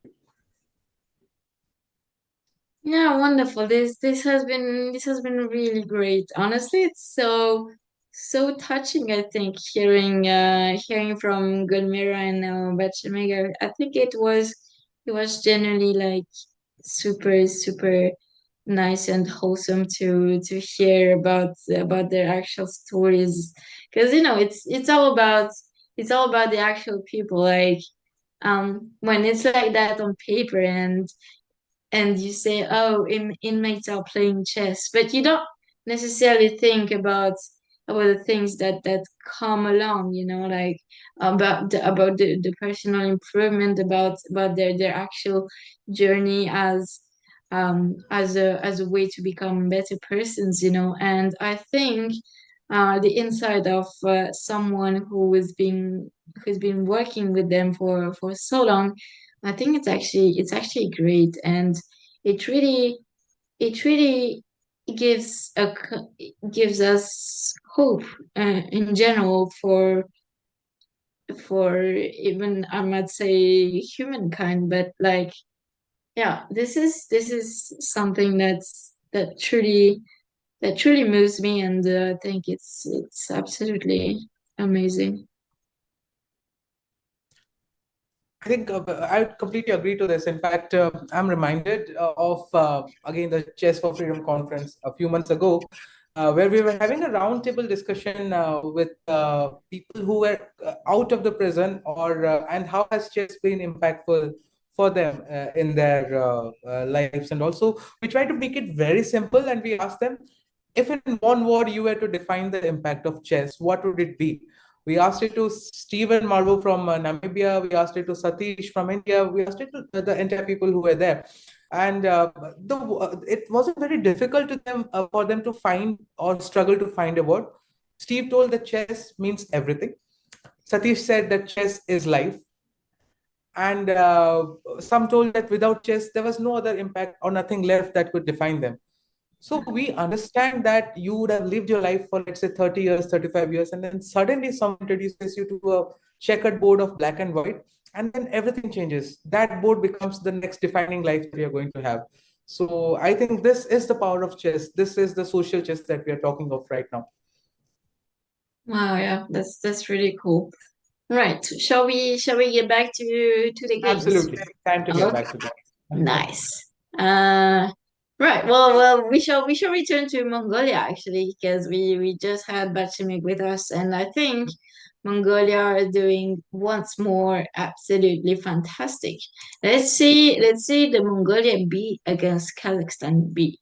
I don't think we have seen that encounter previously. So the Mongolia B, it looks like they are a lot of pieces up. If we count the material, then they are two bishops and one pawn up, if I'm not mistaken. So that's a lot of material. I think one can see how motivated they are. But let's also go to Mongolia C against Kazakhstan C, which is, according to the ELOs, at least a very, very close matchup. And yet, it looks like Mongolia C is absolutely dominating their opponent from Kazakhstan. Let's see how this actually happens. So, okay, so the beginning was maybe a little bit dodgy with this knight going to e7, allowing the bishop to take this other knight and doubling the pawns in front of your king. Once more, I will never state it enough, but do not move the pawns in front of your king, please. Anyway, it turns out that didn't go that bad for Mongolia, because, Kazakhstan also moved the pawns in front of their king. And yeah, it seems like Mongolia have managed to react in the center. I really love this move, c6, supporting the future d5 move, and here we can put another pawn towards the center, which is quite amazing actually. So I think Mongolia really have integrated all their training sessions and have grasped the most that they could from the sessions with Bachim. So I think honestly Mongolia is looking really good on the board right now. They are clearly in the lead, and they are absolutely uncompromising. So King G2, and yes, indeed, this pawn has managed to go to this D5 square, and yeah, this square is certainly very important for this pawn, because not only the pawn is in the center right now, but the pawn actually also attacks the bishop. And the bishop, if we look at it, the bishop has literally 0 squares to escape. So the bishop is trapped. So yeah, the bishop will be taken, and it has been taken. And now Mongolia are cruising towards the a very probable win of the game. You have to be a little bit careful, because the king is still a bit discovered, because what's more, these pawns are doubled, and I really do not like moving the pawns in front of one's king. But I mean, with a piece up, this should be fine for Mongolia. So yeah, this is clearly a very good game for Mongolia once more, despite the ratings that are actually super close to each other in this game. So I think this is a very important one. If Mongolia were to win this one, then oh my God, wait, oh my God, what happened here? Actually, we got a huge surprise. We got a huge surprise. Kazakhstan won against Mongolia. I think that game was clearly in Black's favor, and all of a sudden, I don't know what happened. Oh my God. Oh my God. Wow. That's actually quite impressive. Right. So let's see.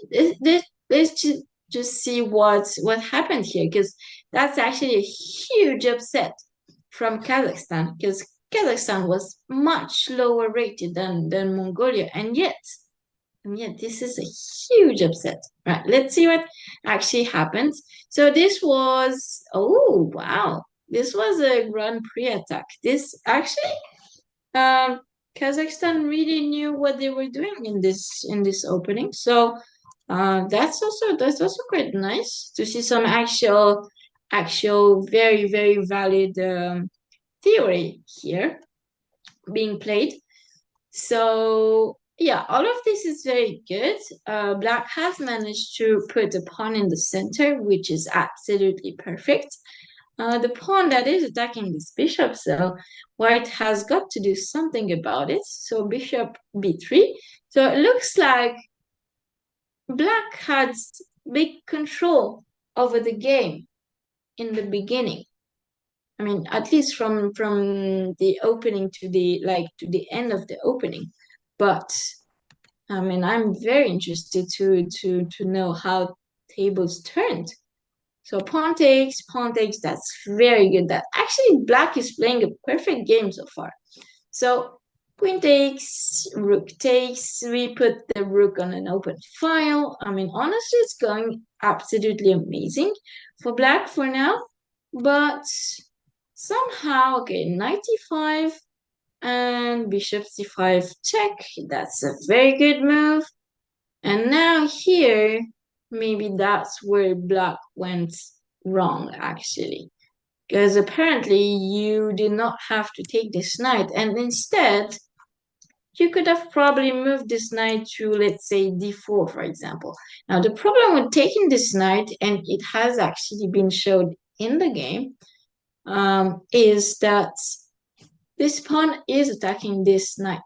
And this knight was defending this pawn. So therefore, if this knight is attacked, then unfortunately, this knight will have to move away from the protection of this pawn. And that's how Kazakhstan managed to take the advantage in this one. So now we see. So knight g4, knight takes e4. That's a very powerful move, attacking this bishop and at the same time defending this square on f2, which is quite important.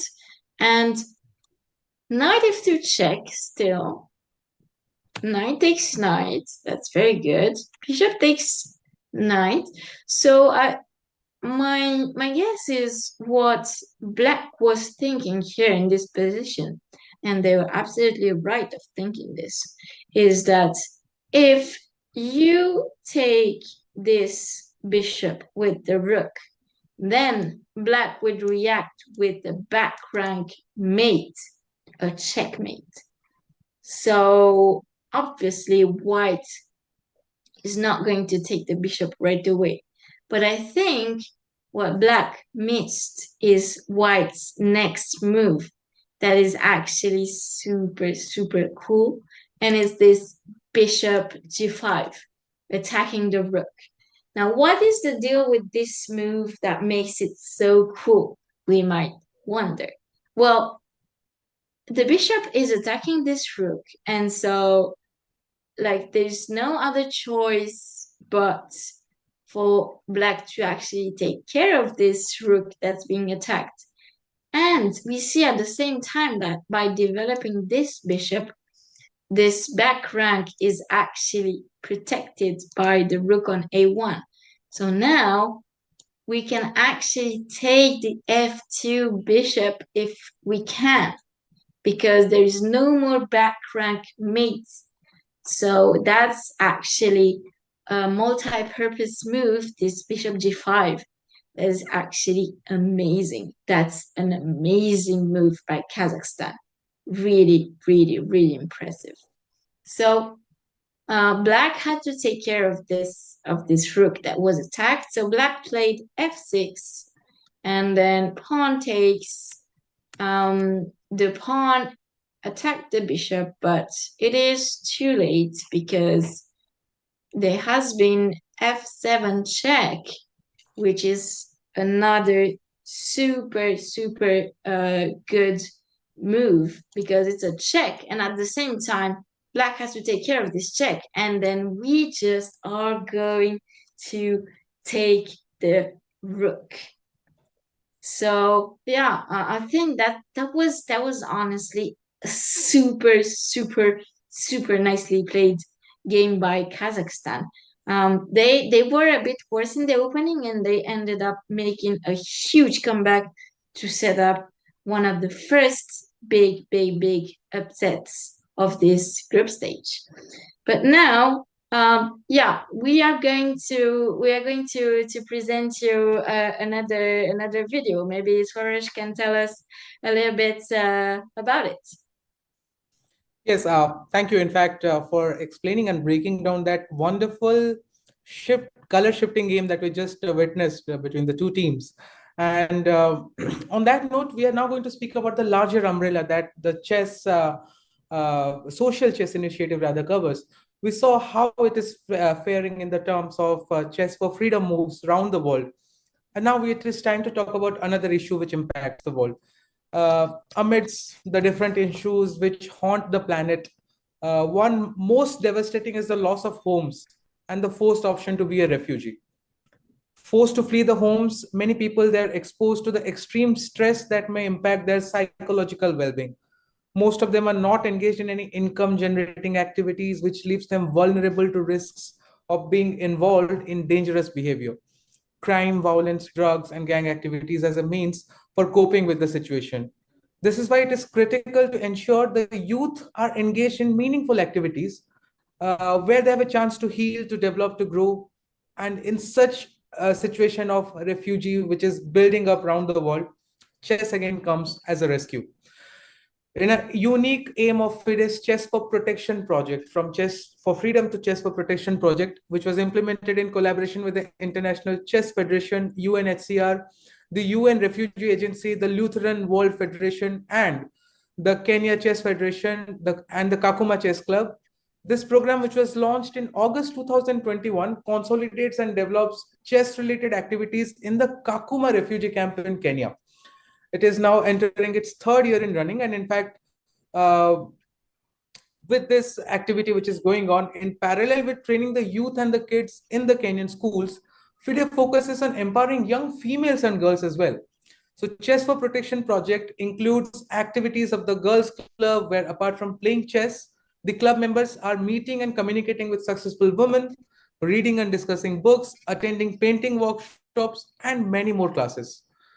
Ladies and gentlemen, here, and Andrea, I think will agree, we are now moving right outside the purview of just chess as a game, or rather than chess as just a social tool. Chess under its umbrella has brought in a lot of social responsibility-based activities that we are witnessing right now. And Kakuma is a witness, Kakuma is a testimony to that effort. And in fact, without much delay, we have a video from Kakuma. Rather, should I say, it is Kakuma the musical that we are about to witness. So may we have the video running for us, please. Close your eyes, hear the voice within, calling. This heavy load got under your skin, hauling. You got the white knuckles holding on it tight, keeping your feelings bottled up inside, heading for collision in the night. To really live, you gotta die. Breathe in, breathe out. Hey, come alive. Breathe in, breathe out.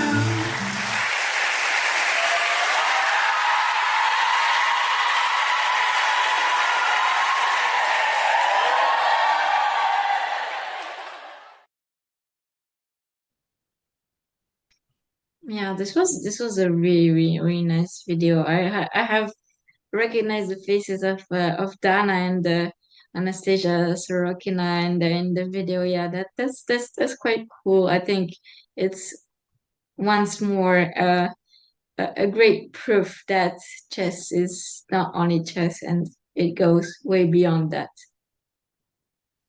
Very true, Andrea. In fact, our Kakuma refugee camp in Kenya, it celebrated the move of FIDE, that is FIDE 100, and it celebrated the International Chess Day by helping FIDE set a new Guinness World Record title for the most chess games played in 24 hours. Excitingly, some of these talented players are now set to make history by competing at the upcoming Chess Olympiad as part of the first ever refugee team. So the song continues, the story continues, and the journey continues. We are yet to see what more magic unfolds. So it was therefore, I think, apt and very suitable that they made the video of Kakuma a musical, rather, where we were hearing the journeys only through the visuals. So yeah, on that note, Andrea, before we move on to the next game, I would just want to ask you if you have been a grandmaster in chess, and obviously you are not oblivious to the stories of how chess has changed the lives. Now, when we speak about chess as a social tool, you have any experiences to share, anything from your vicinity, from your visits and diaries that you would like to share with us? Yes, absolutely. Related to this, I was once I was part of the organization of a championship for the disabled, the visually disabled and impaired persons, and it was a truly humbling experience. Like I can say that honestly, like yeah, I was picking them up from the train station, and so we had like a 30 minutes talk in the car, and honestly, like I can say it was truly like almost life changing for me, like hearing those people they were like so excited about chess. They were so excited to play. And you know, when you have basically everything and you don't actually realize that you have everything, and then you meet other people who maybe are not as fortunate as you are, then you truly, it truly makes you change your mind. It truly makes you realize that, oh boy, like I'm actually so fortunate, and I'm actually like so, yeah, I'm actually so lucky to be even just to even be just um be able to play chess. Like just playing chess Right. is actually like, because some other people don't have this opportunity, and some other people, like, we're all like on about our stressful lives, and that's how busy we are, and that how everything, how time is running fast, etc. But like, thing is, I truly think that we should we should probably reflect a bit more on ourselves, and like this kind of journeys, at least for me, was very, very inspiring, and it genuinely made me reflect about myself, and like seeing all those people, and yeah, especially I'm talking about the visually impaired ones. I remember there was this couple of old persons. He was blind, completely blind, and the wife was seeing, and so yeah, I was there in the organizing committee, so I was talking to them all day long, and then I remember that it truly, truly touched me when the wife actually wanted to take a picture of me, and so how she described me to her husband was, she's as beautiful on the outside as she is on the inside, which I thought was incredibly, that's probably the best compliment I've ever been given. But yeah, uh, all this to say that I think, yeah, we don't actually realize the power of chess, and yeah, it's this kind of stories are truly, truly, truly moving and inspiring, and I think we can definitely all learn from those stories. I mean, I think by the time all of you young chess players of the day, when all of you had started playing chess, it was just a game. I mean, this is again my own perception. You might have started it as a game, you might have started it as a passion for a game, but now you're part of a bigger project. Now you're all connected to a greater good.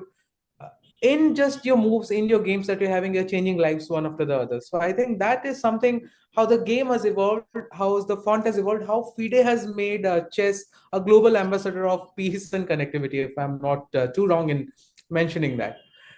So thank you so much, Andrea, for sharing that story. This was again a very new approach of how we saw chess is connecting people. Absolutely. Absolutely. Right, let's dive into the games once more, Yes. perhaps, and let's see how.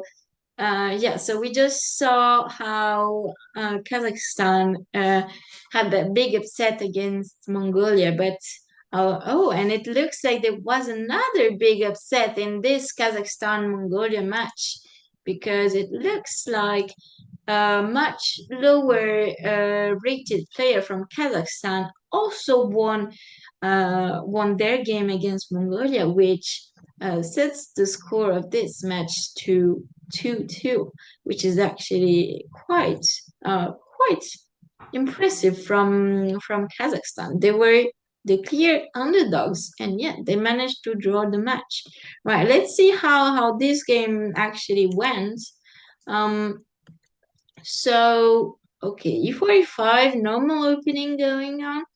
D6, knight c3, c6. Okay, that's good. That's good. Everyone is developing their pieces. Yes, I was going to say that Mongolia is aiming for a better control of the center. We know by now that we really are supposed to do that, so that's all good. That's all even great. So Kazakhstan reacted with taking this pawn and queen takes. That's actually a very good move. That's a very impressive move. Because the more natural move would be perhaps to just take this pawn with the knight. But I think taking the pawn with the queen is actually much stronger, because the queen would actually not be that great in the center this early on. But the fact that this pawn is on c6 and therefore is preventing the knight from coming to this square and attacking the queen, well, it really shows very good understanding of opening principles from Mongolia. Once more, very impressive. But this game is not only about opening principles. It's more about who's gonna make probably the least mistakes or who's gonna make the last mistake. So let's see how this game continued. So this knight f6 was played normal, bishop g5, very good move from Mongolia once more, getting the bishop out, and you are developing your pieces. Bishop e7, bishop d3, very good for now.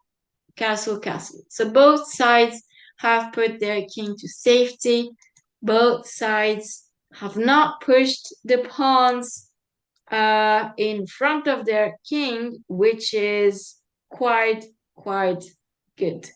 So for now, everything is good. Yeah, the queen has been chased from the center with this move c5, this knight g4. Knight g4 is a really good move as well, actually a very good counterplay move, because this knight, at the same time, we are discovering the attack of this bishop, and at the same time, we are attacking the queen. So yeah, this is a very good move. Let's see how Mongolia actually dealt with this double threats. Queen d2, very calm, very demure. This queen remained to the protection of this bishop, which is quite good. So there are two pieces protecting this bishop and two pieces attacking. Therefore, no piece has been dropped in this move, queen d2, which is a very good move. All right, so bishop takes bishop. The bishop has been taken back, and now, okay, this is still very decent. So h3, 95, 96. Okay, this is all really good for now. Like, this is generally good. Okay, so now what this type of pawn is called, when a pawn like that is on an open file and it is a bit, it is a bit like it's staying a bit behind.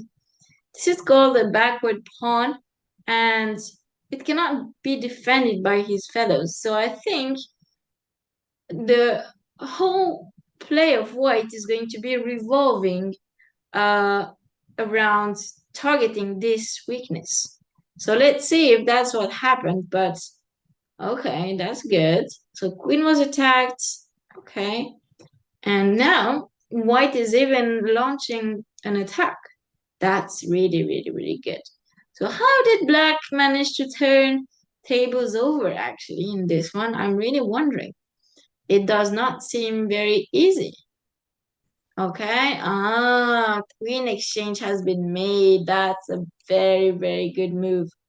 Tip: when you're really getting attacked like this, if you can exchange the queens, then you would feel much safer, because the queen is a very powerful piece into the attack.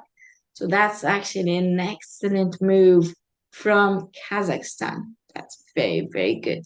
So exchange of the queens, and now it's not the same anymore because you're not that overwhelmed by white's attack. In fact, probably white doesn't even have an attack anymore. Now the position is probably just equal. So rook d1 attacking the pawn, rook attacking the knight, which is a very good counterattack move. Knight check, bishop takes knight, pawn takes, and we reach this rook ending with, if we count the pawns, 2, 3, 4, 5, 6. So 6 pawns for black and only 5 pawns for white. So therefore it should be at black's advantage. Okay, the thing is, the only thing maybe we can say is that these pawns are doubled, so they are not very good. But still, 1 pawn up is 1 pawn up. So rook e2 right, activating the rook on the second rank. That's another very, very, very good move. Rook takes pawn, and now so white has captured some pawns back. Now white is a pawn up, not for long, because I believe that this pawn will be taken soon, and this is another so good move. Basically, what black is doing here is they are trying to create chances of attack against the king. That's actually so good. So g4, this pawn has been protected. H5, and now rook exchange has been offered, but nope. Black is not exchanging rooks, which makes sense because they are a bit more on the attacking side. And now, okay, this has been a little bit of a rook dance. So let's see where the decisive mistake has been. Because for now, it's a pretty accurate game. Okay, check, okay. So you see how similar this position is in terms of, like, the two rooks are attacking the king that feels a bit alone in both cases. That's quite funny. Right. So, okay.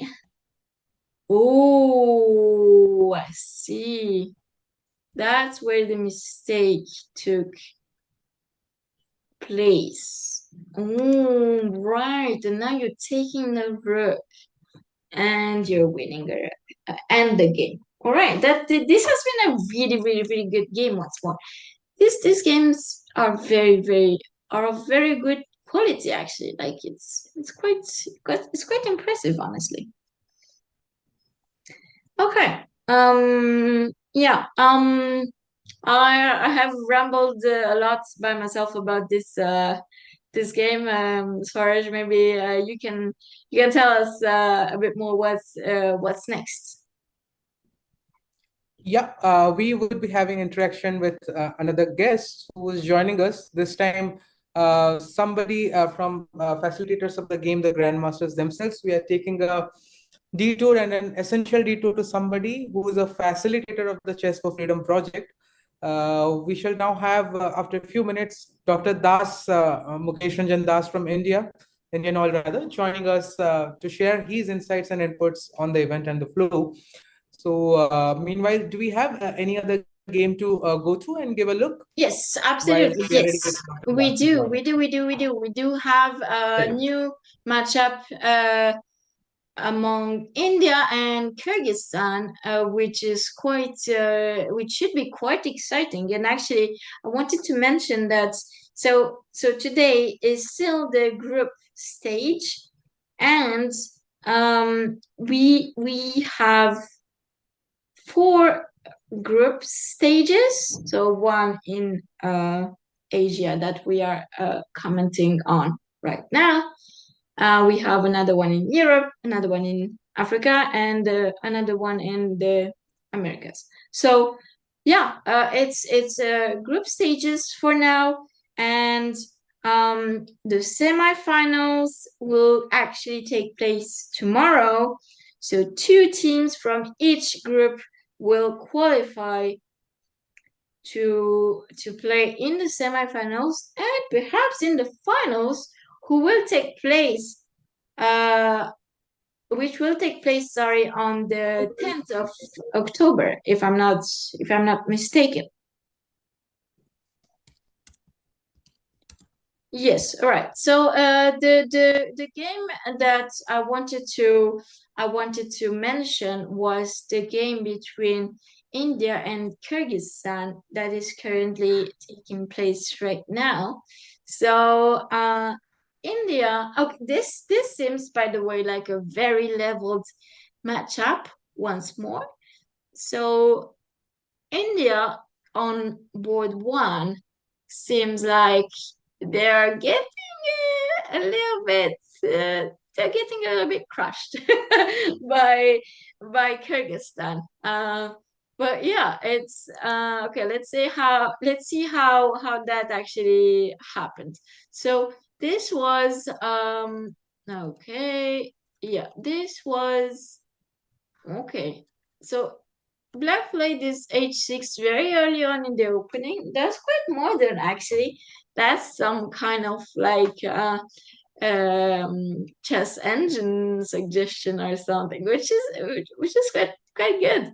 But in general, like, I must say though, like, before you actually trespass the rules, you have to know the rules. And like, the rules are in general that we want to not really move the pawns on the side before we actually finish the development and stuff. But I mean, that's really very impressive comprehension from Kyrgyzstan with this h6 move. That was probably aimed at, maybe if we were okay. Let me just explain why this h6 move still. So there was the h6 move was probably aimed at if Black were to play knight f6, which did not happen in the game, but I'm just saying, if Black were to play knight f6, then White would have this maneuver with the knight attacking the knight and the bishop attacking the f7 pawn. That is called the fried liver attack, and it is very, very theoretical.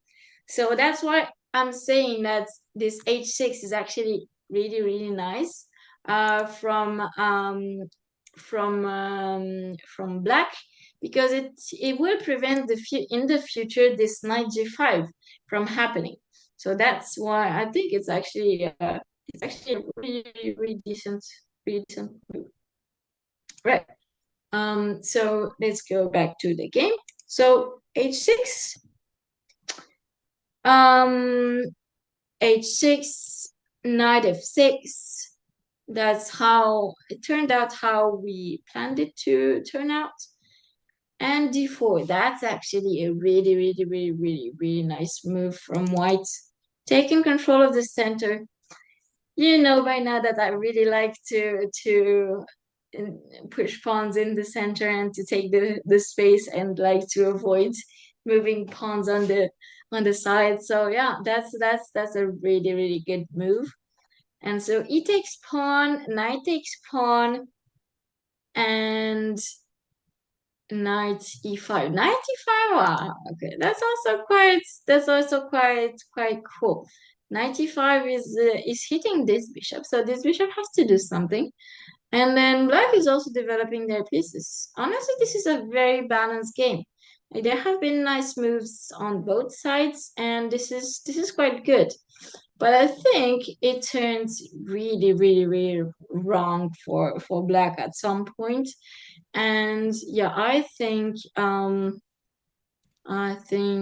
where things started to really shift Black's way, where at this very moment, when actually Black has managed to castle. And so since it's gonna be opposite sides castling, well, this pawn here that is hitting on the bishop, it's actually like some sort of race. and black has come first because black has definitely pushed the pawns and attacking stuff. Well, for the moment, white is not doing that much on the other side. So I think that's where things started to really go wrong for the white player here. H3, and now we could have taken this bishop probably and open up this g file. That would have been really nice. But bishop h5 is also good. And then knight d5, we can take that knight, sure. And then we just simply took the whole piece. So yeah, that's gonna be pretty harsh to come back from. And indeed, I do not think that they're still playing the game, but I do not think that white is going to come back from that one. And I actually think that it's although the white is trying to put some problems to black, but yeah, unfortunately I don't think it is enough. And here it is, the perfect queen exchange that we have seen, not only here but in another game as well, where white was having some kind of attack and then black exchanged queens. Well, this is exactly the same here, and this from this for sure there's no come back. White is dead lost, especially with the queens exchanged. Right. The king, the white king is going on a stroll. Hopefully, hopefully wanting a stalemate. But yeah, I don't think that's gonna happen. That's not gonna happen. So yeah, okay. This is clearly a winning game for Kyrgyzstan. Right. So is our guest about to, okay. Yes, there have been some problems apparently with our guest, but yeah, I believe, I mean, at least I'm aware that you know Dr. Das pretty well, Swaraj, right? Yeah, in fact, he's heading the HR of Indian Oil Corporation over here. I report in his team, and I've been associated with the Chess for Freedom program right from the beginning, under the aegis of Dr. Das. So I know the vision with which he operates and makes this program happen in India, where we are met with a lot of challenges of topography and all. So that's really good to see him coming in. And in fact, it would be a very different perspective to listen to Dr. Das today, because he is somebody who would represent the role of corporations in supporting movement like that of FIDEs. Authorities are one way, but corporations have got a large hold, and the role that they can play in spreading this initiative far and wide across the country would something would be very important for us to understand how this happens, particularly when we talk of a country like India, which is a country of 1 billion people and huge topography, landmass, diverse across places. So making an initiative like this reach across different places is itself an achievement, and the best thing is we are just getting warmed up in India under the aegis of Chess for Freedom. We're just getting warmed up. There's lots of steps to be covered, lots of games to be undertaken by the teams. So anytime that Dr. Das joins us, maybe we'll be listening it straight from the horse's mouth. Oh yeah, absolutely. Sounds absolutely wonderful. I think it would actually be very interesting to indeed hear his point of view. So concretely, like what has been Dr. Das' role in this project? Well, when we talk about Chess for Freedom in India, the term is basically synonymous to two initiatives that we have undertaken. One of them is called Parivartan, which is a Hindi word for change. It means the journey from prison to pride. And another program is called Nai Disha, which means a new direction. And the adage of Nai Disha is smile for juvenile. So through Parivartan, we reach out to all the prisons and prison camps, and where we organize the different sports camps and all. Whereas under this Nai Disha prison, Smile for Juvenile, we reach out to the correction home for children, and we carry out the programs for social change. And we can see Dr. Das has joined us for the program. So are we visible and audible? Just a minute, Swaraj, just a minute. Let me adjust my audio. Absolutely. You're audible though, sir. We can hear you loud and clear. Am I audible? Yeah. Absolutely, sir. Audible and visible. Okay, fine. Thank you. Thank you. Very good morning to all.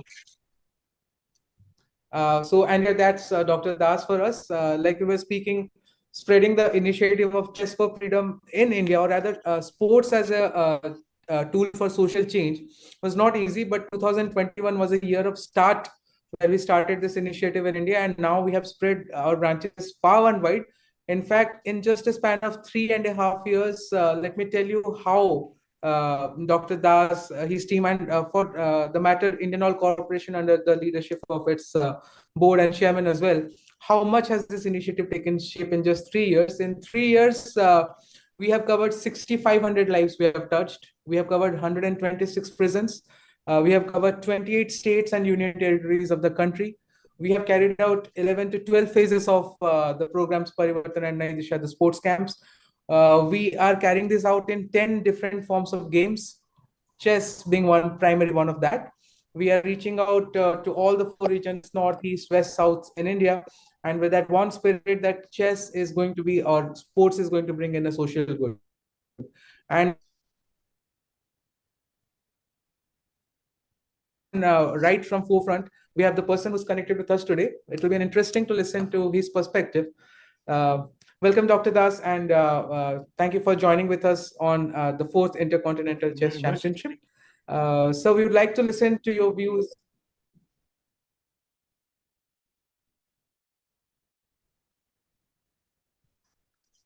And basically trying to understand how the role of a corporation like Indian Oil can be, and in fact, throughout the globe, how the corporates can play an important role in shaping the Chess for Freedom movement. Yes, Swaraj, very good morning, and India, very good morning. In fact, now it is good afternoon in India, but maybe good morning at that end. So, who are the audience today, Swaraj, for this meeting, other than who are visible? Mr. Andre is... Sir, no, sir. What we have right now are the live chess games which are running, sir, in the background, as we say. So, Andrea is the commentator. I'm co-moderating with her. And during the games, we... Oh. Swaraj, you are getting disconnected. Yes, you're getting frozen. All right. Oh, am I audible now? Yeah, you're getting frozen time and again. Okay. I was trying to say, sir, that the program is being broadcasted on YouTube, so it's visible to the people all over who are connecting to watch it live. Right now, we are having a chess commentary of the program happening on this window here, sir. Fine. And in between, we're connecting to guests and listening to their stories. Fine, fine. So, Andrea, how do we proceed? You want me to say something on this occasion? Yes, please. Yes, I wanted you to comment a bit on how corporations like Indian Oil are actually having their impact on like this chess program, and on how do you basically want to spread the knowledge, as you being part of a big corporation. Thank you, Andrea. I hope Mr. Andre is also listening, because he gave me a call a bit minutes before. So, my FIDE Social Commission Chair, Mr. Andre, my friends, and other FIDE officials, and maybe some 115 teams who are playing today the fourth Chess for Freedom tournament. And I think I am delighted to also know that 8 new countries have joined this year. That is, I think, Singapore, Namibia, and few other countries. That is a very, very good news. Now, as far as I am concerned, I feel Chess for Freedom is not just a competition. It is much, much beyond that, and it is a symbol of hope who are in darkness. It leverages a fact that, you can captivate the body, but not the mind. So that is the catch line for this tournament, and it fosters hope that by changing our mindset, we can change our lives and impact positively to the society. The initiative of FIDE suggests that no matter what mistakes we have made in past, we can always learn from our past mistakes, wrong moves, and can make better moves in the future. So this Chess for Freedom gives a tool for empowerment, reflection, and transformation. And I will add to the fact that I am proud that I belong to a country of India where chess was born. And it originated some 1500 years back, and it was known as Chaturanga. Now, it was played initially by Indian kings, ministers, and commanders. Later on, it shifted to Arabs as a game of Shatranj, and then it went to Europeans as chess. Now, erstwhile version of chess was a game of royals, and it was played by kings, as I said earlier, and by simulating the developing war strategies so that they can captivate and win more areas and more kingdoms. And that was a version of chess, if I may say, it was chess against freedom. Now, I'm glad that FIDE has transformed the game of chess 1500 years later, and the tournament now presents the chess as a tool for liberating lives and crisis this as a chess for freedom. So what a transformation it is. It is a huge transformation. It is a tectonic shift and leveraging the power of the game of chess. Today, while I am proud to be an Indian, I am equally proud to be invited by FIDE to speak on this occasion and for being part of Chess of Freedom in India. As Swaraj was rightly saying, we have touched around 7,000 inmates in all states of country of India in 9 phases of the game. And I'm glad to tell that few of the inmates who were trained by us are now working as coach for few of these jails. Last year we had a Chess for Freedom conference at Pune, which was attended by approximately 20 countries, and we could display that through our 2 programs. One is Parivartan, that is Prison to Pride, and another is Nai Disha, that is Smile for Juvenile.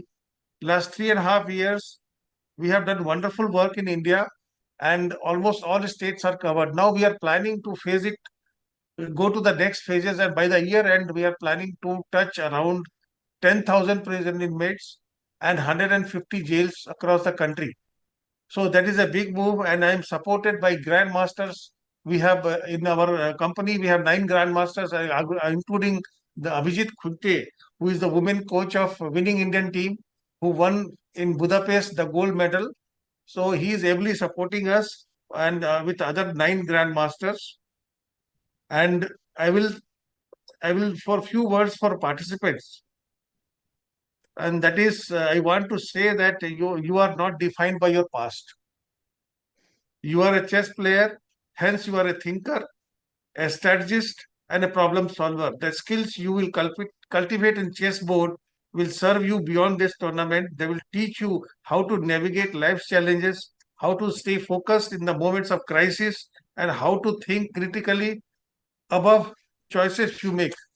So all the players from prisons across 51 countries, this is just a beginning, and you engage in the game of chess today, and you have become a part of a global community, a community that believes in second chances, a community that believes no one's mind can be ever captivated, and a community that believes in power of mind to overcome any obstacle of life. So together, all of us present here are building bridges between negativity to positivity, fostering peace and creating pathways to freedom and trying to make world a better place. So I wish you all the best for the games and journey that follows. A live case of Pune, Yarwada. I don't know, Andrea, you could not come to Pune. So one of the inmate who won bronze medal for us in previous tournament, that is 2022 tournament is now a coach. And, he is more heard by his inmates. And no wonder if we can get some medal this year also. So that is what I wanted to say. Swaraj or Andrea, if you have any other question. I mean, so the message was really very powerful to the people participating today, that if you're playing chess, you're already a thinker, you're on the right track, and you're not defined by your past. I think this was a very powerful message that we had for the day. And so we understand the role that we as Indian Oil have in defining chess, the movement of chess in the country. Isn't it also necessary, sir, that the corporations from the world should also join hands in the Chess for Freedom conference and shape it further? That is what, Swaraj, if you remember, I told from the dais to the participants or delegates of Chess for Freedom conference number 2, which was held at Pune, that we need to go ahead with creating more number of volunteers that is required, and getting support from more number of bigger companies like ours in each country.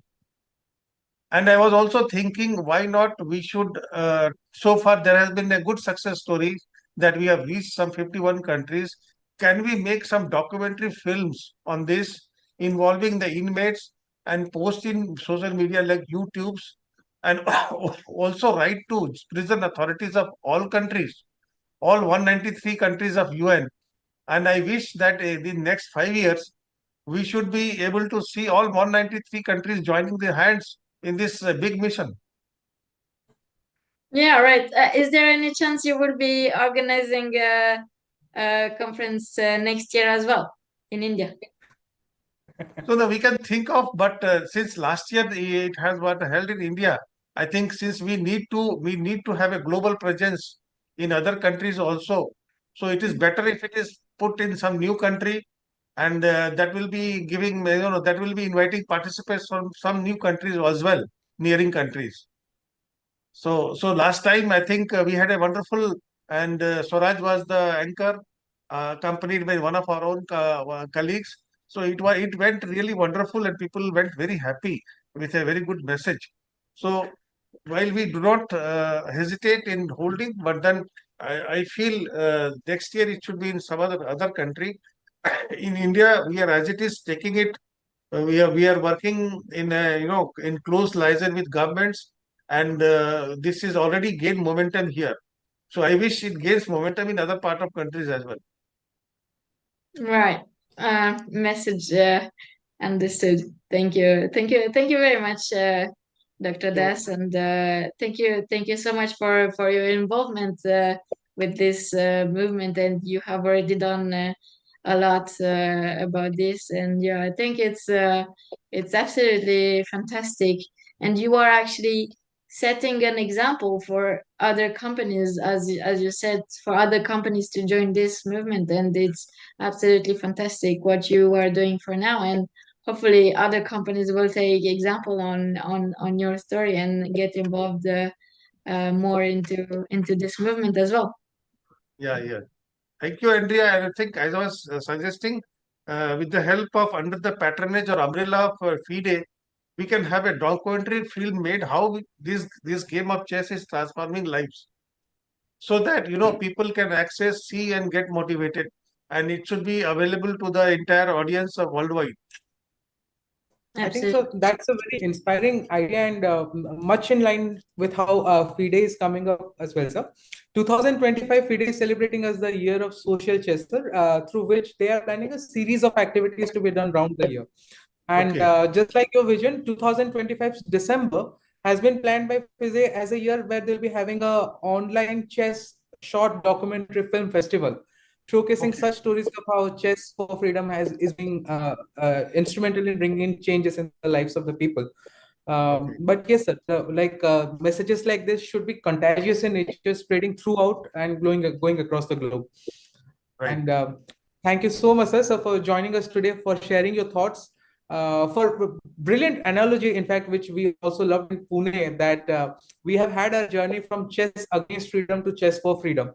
And thank you so much, sir. In fact, while we were discussing with Andrea a few minutes ago, there was a question a couple of hours ago. Andrea wanted to know how do I perceive the preparations going on around the countries for the chess championship that we're having today. And like Dr. Das told, that we have a battalion of 10 grandmasters in Indian oil, and it was his plan to dispatch the battalion to the different prisons so that our people would also be trained by the grandmasters as a moral booster right before the program. So we are quite in loop for the developments happening. Yeah. And In fact, I think more than training, training local coaches can also do. But presence of grandmasters like Andrea, he is very, very inspiring for these players. absolutely, sir. And Thank you so fortunately, much. we have some 9 grandmasters in our payroll. So that is something great we have done, including Vijit Kunte, who is spearheading this project. Yeah. So I think thank you so much, sir, for connecting with us today, for sharing those thoughts. Your insight was really important for us because we got to understand about how a corporation could be a vehement force in bringing out chess as a instrument of social good. And on that note, thank you so much, Dr. Das, for joining to us from India. Yeah, in fact, Swaraj, we will request Mr. Andre and my friend Mikhail that we should write the success stories to a few more big companies across the world so that they come and support such kind of tournaments and conferences. And that is how it can go from country to country. And let us target within 5 years, we should have all 193 countries who have joined United Nations. Yeah, sounds like an amazing plan. That's a roadmap. In fact, that's a global roadmap which we have ahead for us. I think. Thank you, Dr. Das. This was the platform through which this message has gone out loud and clear to all of us, to Andre sir and Mikhail Korenman and the entire team of FIDE and the people who have connected with us, who are listening to us today. Thank you so much. Thank you for those insights. Thank you, Suraj, and thank you, Andrea. Nice to have talked to you. Thank you, sir. Thank you so much. So I'm disconnecting now. Yeah. Yes, please. Right, wonderful. Yeah, it's so good. It's so inspiring. I think yeah, having this great this very big companies that you by the way are yourself part of it. It's so I mean this is the kind of help I think chess actually needs because as you may have been aware there's not for the moment there's not as much sponsoring as we would like to have in chess, and then clearly this is I think this is a multi beneficial partnership from both sides, and yeah, I think this is actually like absolutely something really really great that Dr. Das is getting involved in, and yeah, it's something that should definitely be spread all around the world, as Dr. Das says himself. No, very rightly, in fact, Andrea, like global plans and movements like this would always require resources, which corporations with their role would be a great source and benefactors to such programs.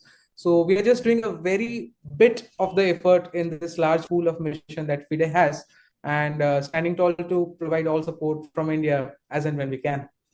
And on that note, we'll have a quick look at the games before we move on to video. The next one, another story that we have to share with people. Absolutely. So let's see how the games have been going so far. There is this game of Kyrgyzstan against India that is taking place actually right now as we speak. It's still going on, and this seems like it's turning into favor of Kyrgyzstan because White has quite a big advantage in terms of pawn structure. Again, these double pawns, they never get old. Like there's really the same types of advantages that we have been speaking about. And yeah, as also something that is worth mentioning in this game is that the king has not been put to safety yet. And if the king is in the center, then the side who is playing against the king in the center really needs to open up the position as quick as possible to still be able to take advantage of this king still being in the center. So, like, honestly, this looked like a very good game from white side, and it looked like, oh, this side move once more. I like this kind of side moves. Okay, knight c3, knight f6, e3, all normal for now, and then okay, yeah, this has been the pawn break that we've been kind of dreading from both sides, and someone had to make kind of like the first move, because for now it's been a bit, like a game in the trenches. But yeah, this move is clearly a very good break in the center, and this has been absolutely, I want to say, punished by white even, because, well, now white has the upper side pushing all the pawns, and yeah, it's getting really, really, really nice for white in this kind of position. Still, once more, the king is still in the center, and I believe that if black were to castle king side, then unfortunately black would undergo a very strong attack from white side. So this position is actually really, really, really problematic, because actually this break in the center was maybe a tiny little bit premature, because maybe it would have been better to like put the king to safety first and then think about opening the center.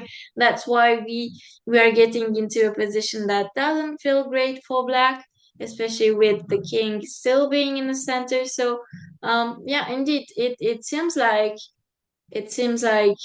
this, oh, especially after taking with the pawn on d6, maybe you could have taken with the queen just to avoid doubling your pawns. And I get that black might have been afraid of, if queen takes here, then maybe this pawn break in the center with e4, but it's actually not that big of a deal, because I can take once and then I can just put my king to safety once more.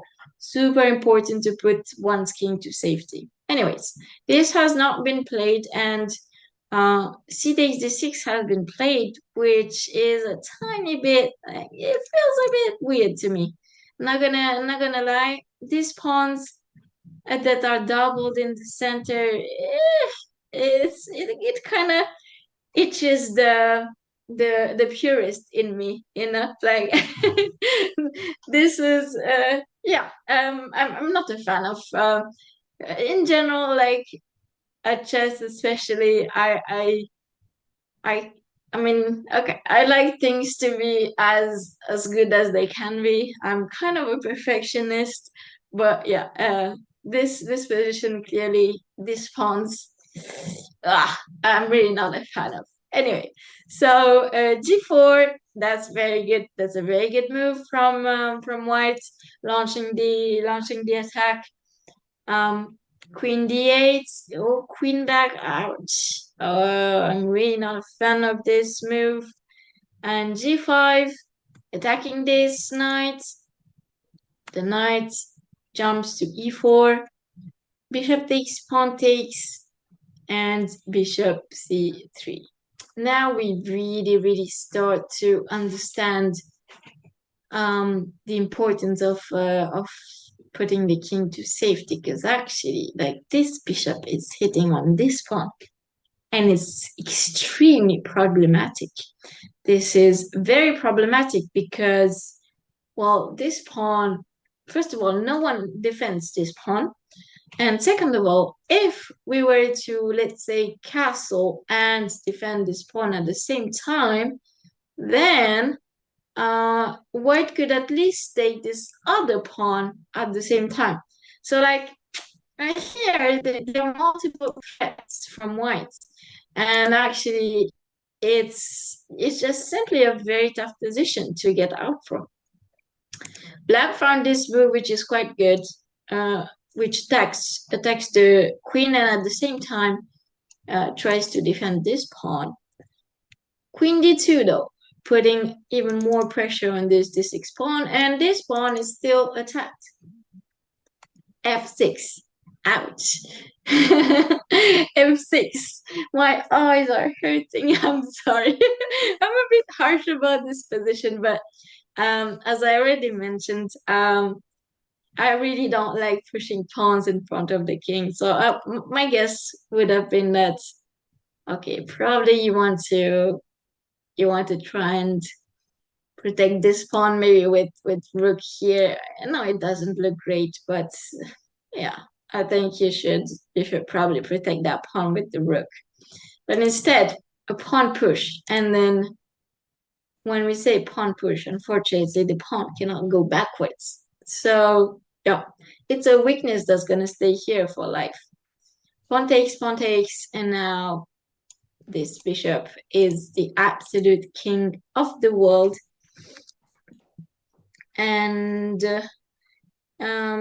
okay, so yeah, this bishop is the absolute king of the world. So let's say how the game unfolded. And okay, this pawn has been taken. Now if we count the material, we have two complementary pawns for white. And so yeah, this is definitely super bad for black. I don't think there's any coming back from this. Let's just see how things went. Oh, here could have been good, because this rook, what this is called, another just funny term. This is called a skewer. You know, like when you do the barbecue and you like put the meat on the sticks, you skewer them. Well, it's literally exactly the same thing here with the chess pieces. These rooks are skewered. So here, yeah, the rooks are apparently skewered, but in fact there is some escape from this. Because for example, if white were to move, let's say like the rook that was attacked randomly here, then black would take the other rook.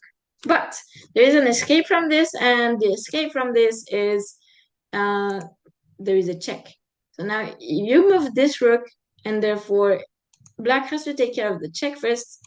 They would like to take the rook, but unfortunately it's not possible because black has to take care of the check first. So king moves, and now you simply escape with the rook.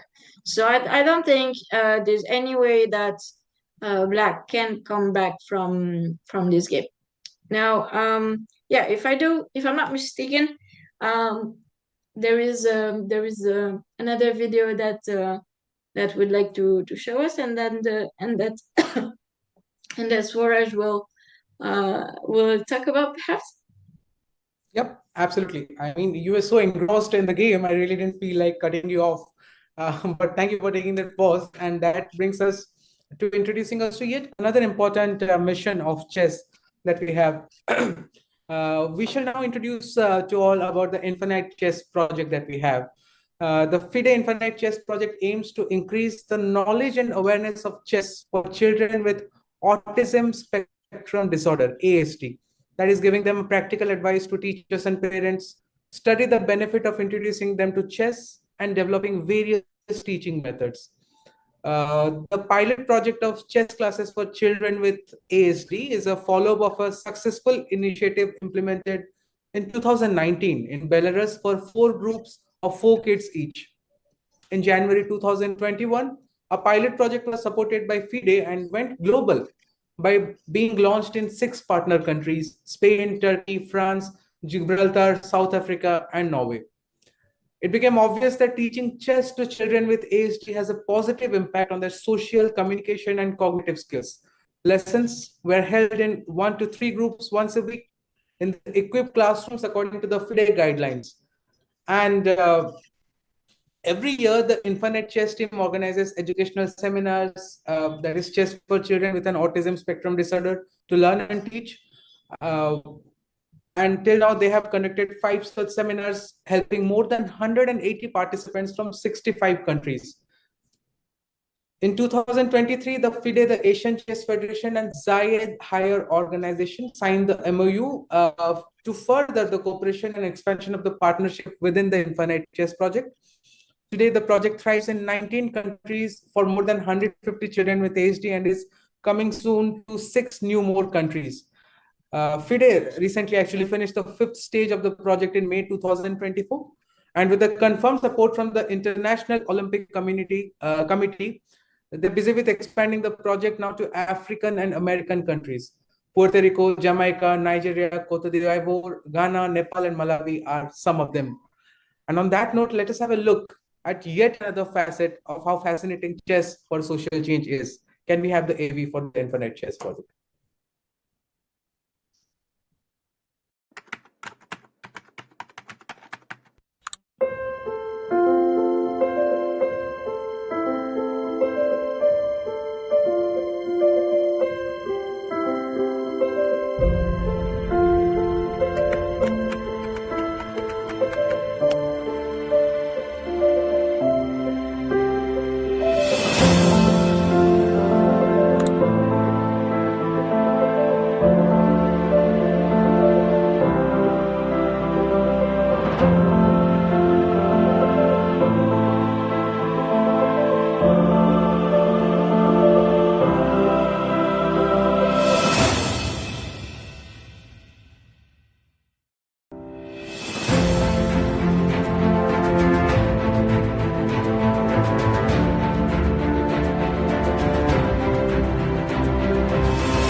Yeah, that's a really remarkable program once more. I think it is really involved in a lot of ways for different people, especially in the social cases. So yeah, I think it's absolutely fantastic to be involved in, especially in children with some issues.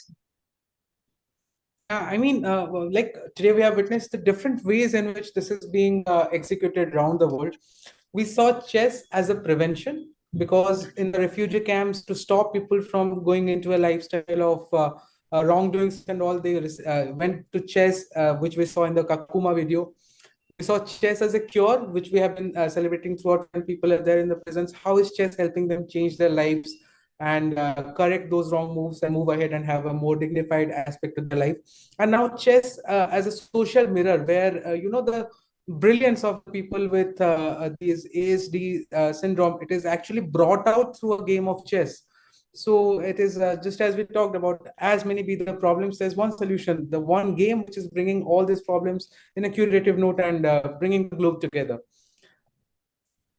Yeah, we're advertising chess as if it were the miracle cure for everything, right? Yeah, I mean that's what the day is about. That's what 8th, 9th, and 10th of October is about. And we are luckily in a community which also believes and is passionate in the same way as we are. It is about one day about showcasing the efforts that FIDE has taken round the year in bringing to the world. So I guess yes, why not? Yeah, of course. Makes total sense. I mean, not just for me. Like, don't get me wrong. I will No, never. no, no, no, absolutely. Yes, the message is clear. I mean, yeah, of course. So yeah, I think we'll still see a few more initiatives that FIDE is taking after this. But maybe a quick look at the game, Andrea. Yeah, absolutely, absolutely. So, how the games are going right now? It seems like the game I was actually mentioning when I said there would be no comeback from it from black side. Well, actually, there is going to be a comeback.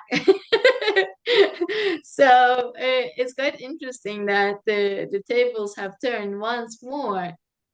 But here we have reached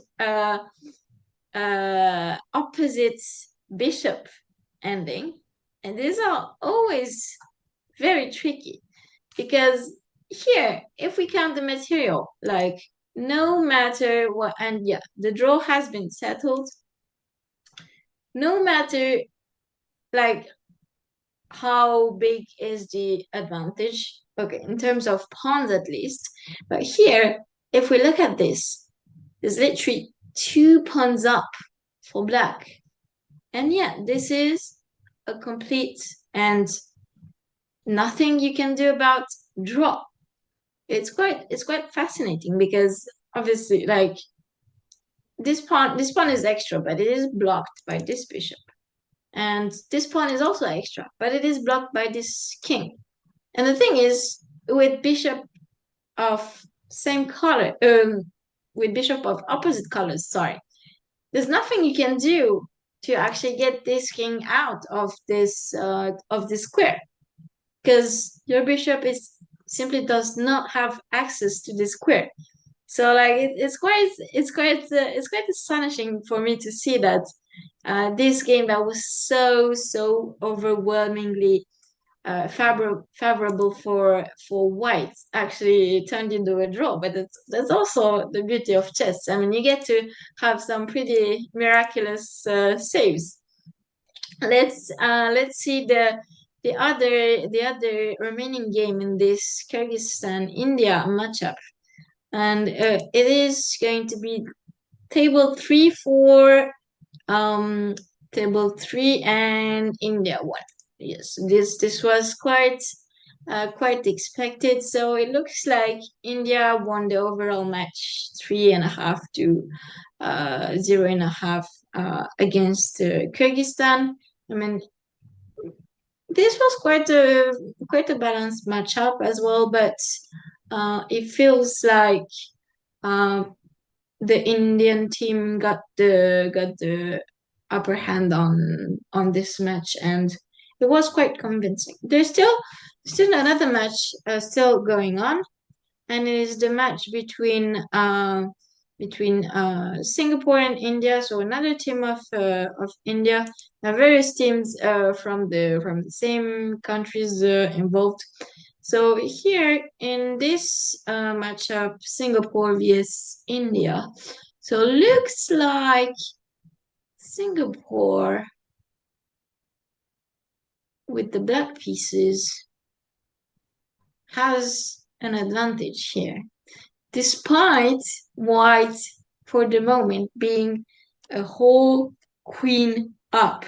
But the thing is, this queen is not going to be able to stop the promotion. So yeah, this pawn is going to get to this side of the board. It's going to promote.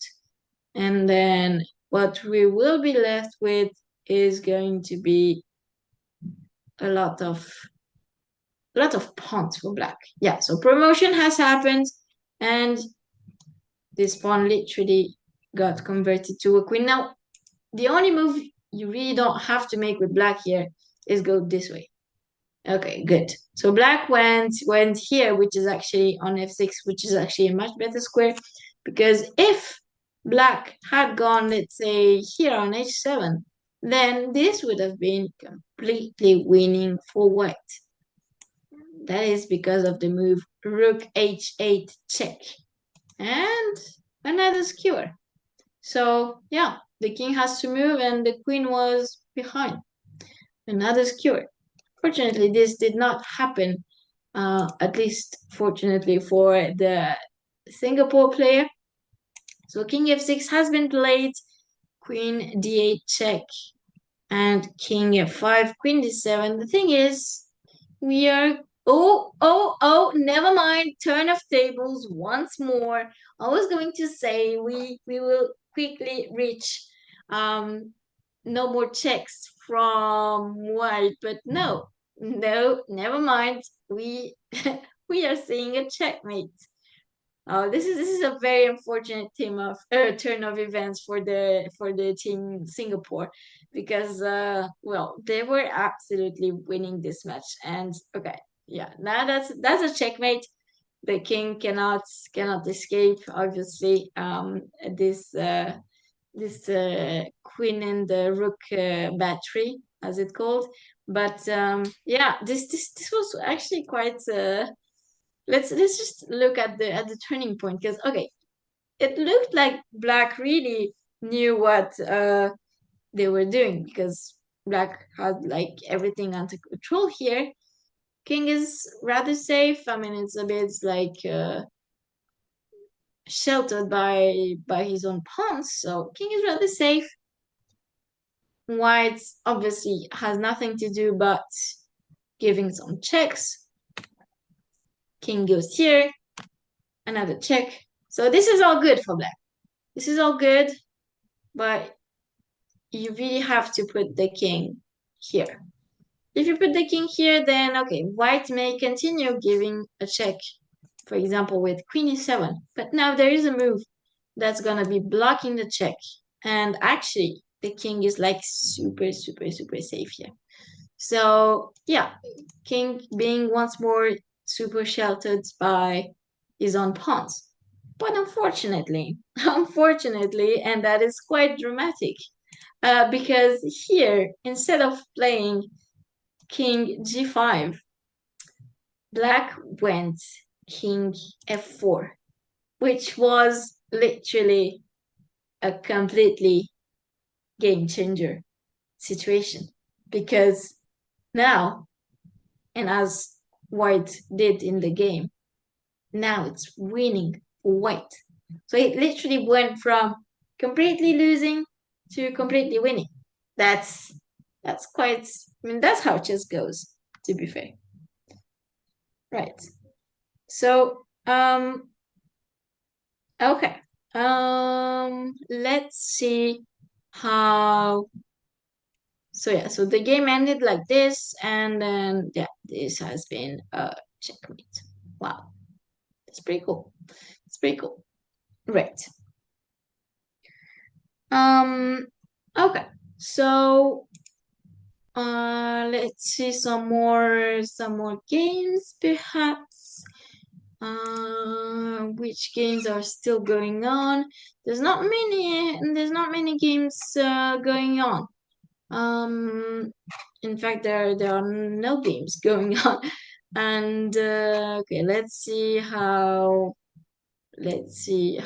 maybe team Mongolia did on this one.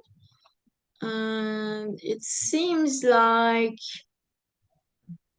it was a draw against Kazakhstan. So actually, me who thought that things would be much more one-sided, but it's actually pretty balanced. I don't even know like which team is in the lead. I might actually look at the standings, but yeah, it seems like Mongolia is still in the lead, but like they are literally followed up by Kazakhstan very closely, and India very closely. Like it's still gonna be a huge fight actually. So it's really not easy at all.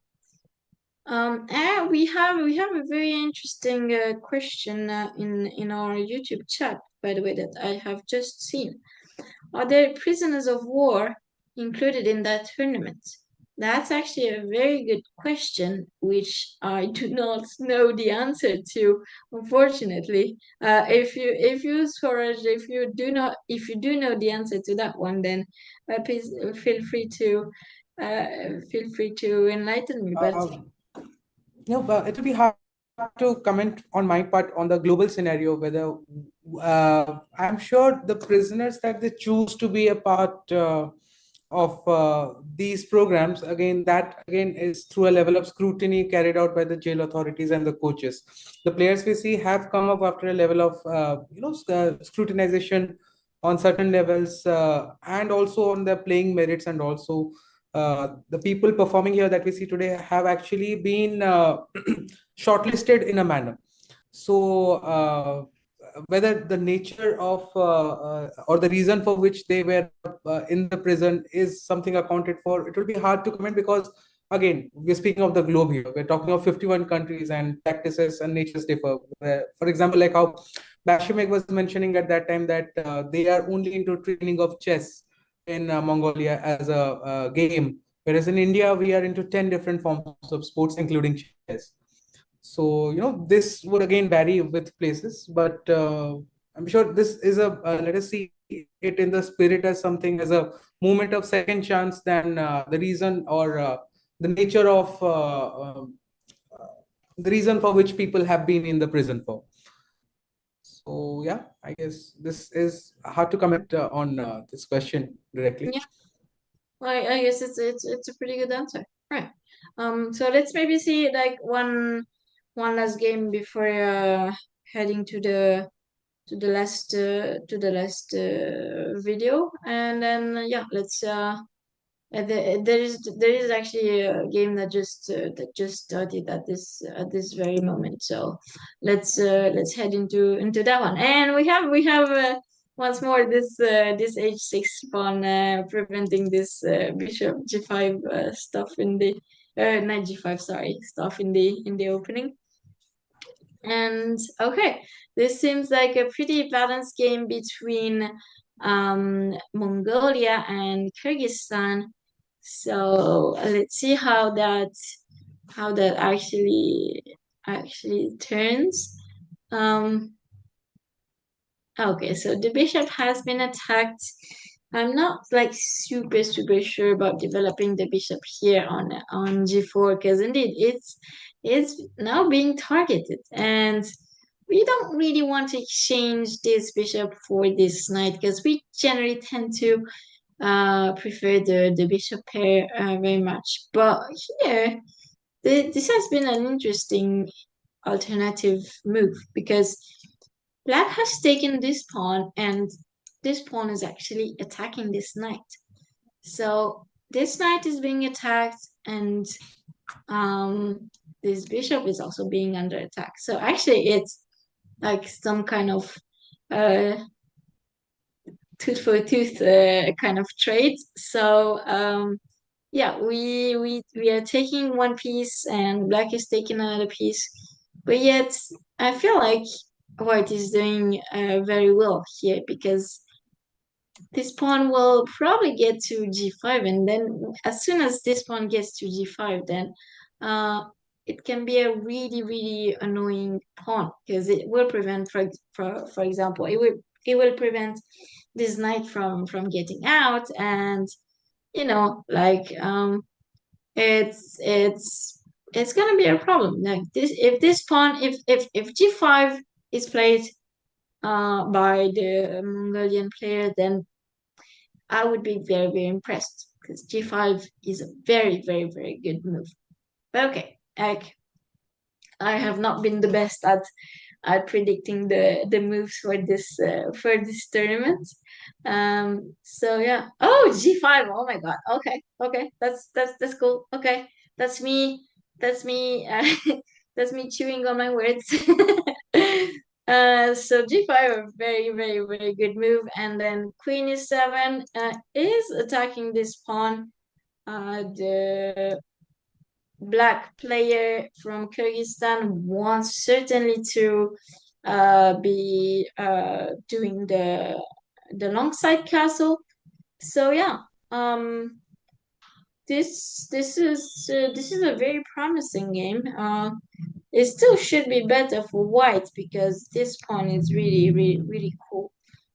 But white actually has some problems to deal with before being able to cash in on the advantage. So yeah, it's actually not so easy. It's not so easy.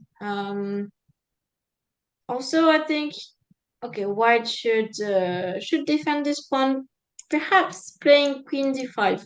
Bishop d5 is also good. I was gonna suggest it, but yeah, this pawn should definitely be defended.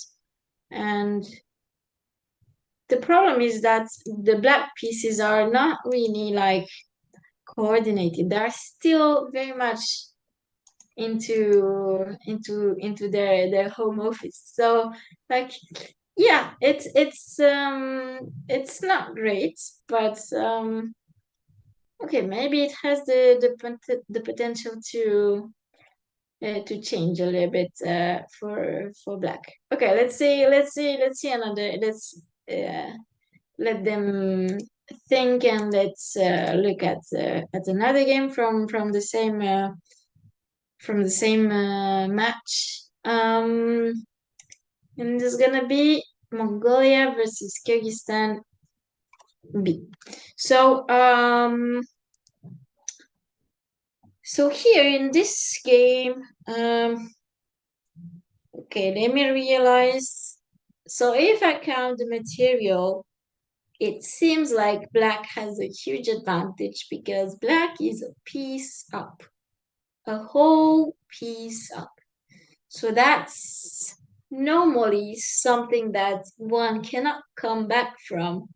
But yet we have seen more surprising things today. So like I wouldn't be even that astonished if uh, if white were able to make a return out of it. But yes, I mean it's a big advantage for black, so we should be fine. Also, maybe we have this kind of idea with knight g5. Ah, okay. I was thinking about knight g5 and maybe threatening some checkmate with the queen on the h5. Counting on the fact that the knight does not come back to f6. But knight h4s are actually also not bad, maybe, because you want to put this knight on f5, and once the knight is on f5, it's going to be attacking both the queen and the g7 pawn, threatening a checkmate. So like, okay, it's not so easy.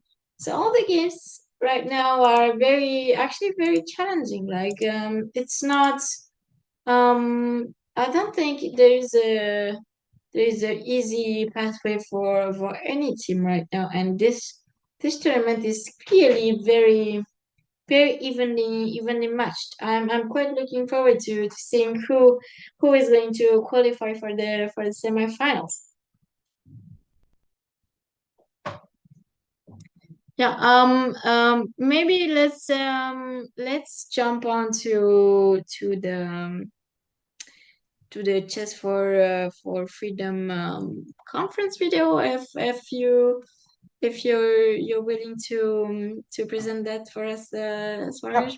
Absolutely. In fact, the Chess for Freedom conference, it is showcasing the successful implementation of the Chess for Freedom project across different countries, which features case studies from national initiatives and presents real-life examples of forming prison chess teams competing in the Intercontinental tournament. While I also cited the example from Pune, and at the cost of repetition, we saw this conferences not as a podium of a formal program where people come, they attend, they go, but rather a session of sharing stories and inspiring population across the world. The first conference was organized in the Cook County Jail, where people had visited from around the world and witnessed the program. The second one, India was the host, which we organized in Pune in India. And in the program, we had the association from the Maharashtra Chess Association and the All India Chess Federation as well. The dignitaries and chess experts from 12 different countries attended the program. And the program aimed to explore the transformative power of chess as a rehabilitation tool in correctional facilities worldwide. Chess for Freedom conferences have always been a platform for all of us to reflect how the globe is performing in the Chess for Freedom move. And I believe the next one has been planned for Georgia. And let us see. The journey will just keep on magnifying, but let us have a look at the footprints as on date. Can we have the AV, please?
Well done for coordinating and moderating. I think it was all possible because of the efforts of the team.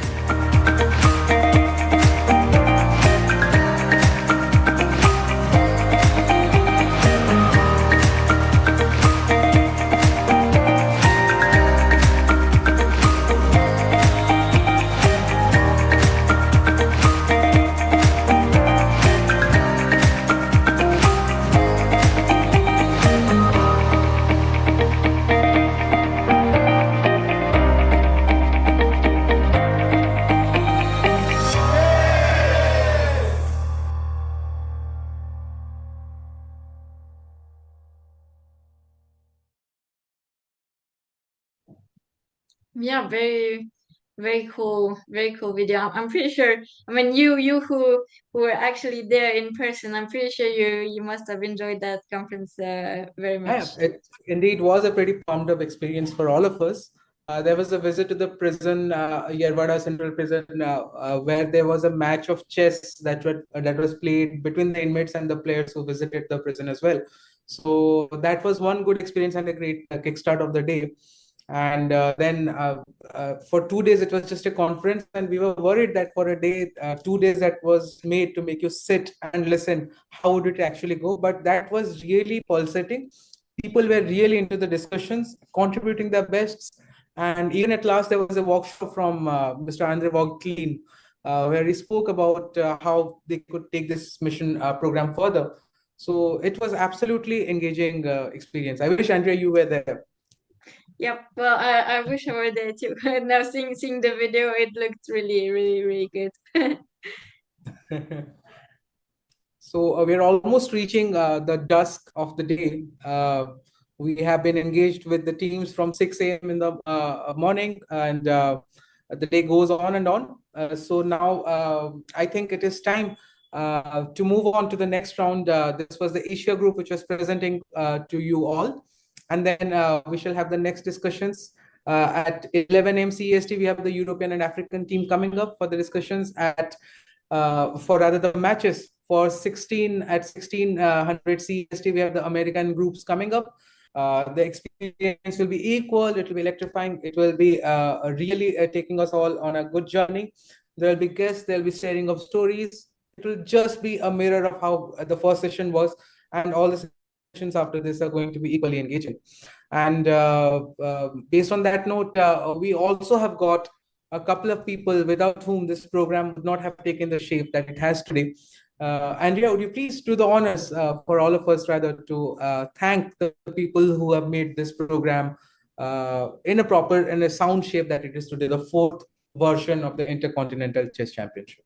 Yeah, absolutely, Swaraj. As you clearly put it right, there are people with whom this project would not be simply possible, and I think I mean there's a huge list of people that we see currently on the screen, but if we, for example, start with the man with whom everything started in 2021 in the States.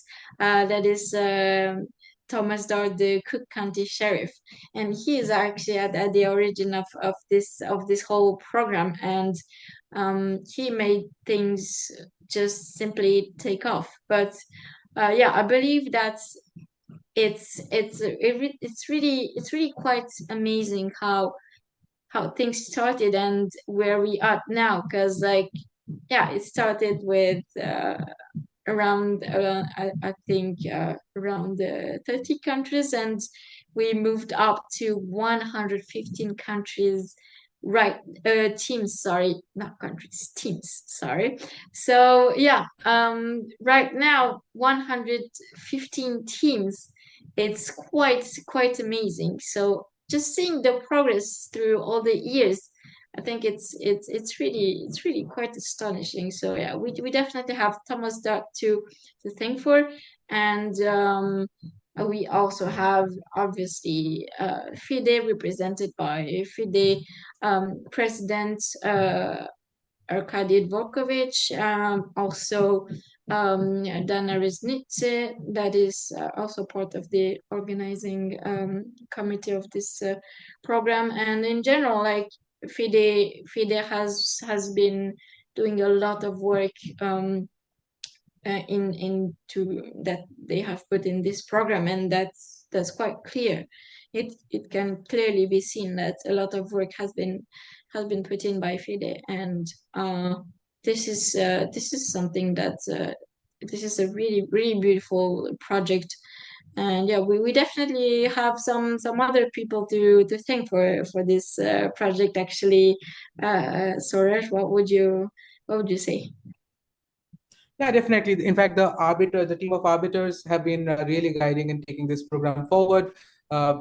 Chief Arbiter Nebosha Baralik and the team of the other arbiters who were a part of this. The contribution is really important in setting the tone today. Let's not forget Mr. Andre Voglin himself, the chairman of the FIDE Social Commission. And of course, this beautiful platform that we are witnessing, chess.com, which has made this program possible for all of us. And this is obviously not a single person or a team's effort. Countries have come together to make this program success. And most importantly, let's also take this time to thank our participants who have done this program a success in the first round.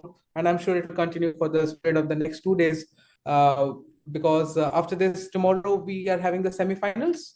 And on the 10th, we shall have the final round of the games that we'll be witnessing. And again, based on that note, all of us have had a fair share of learnings and experiences.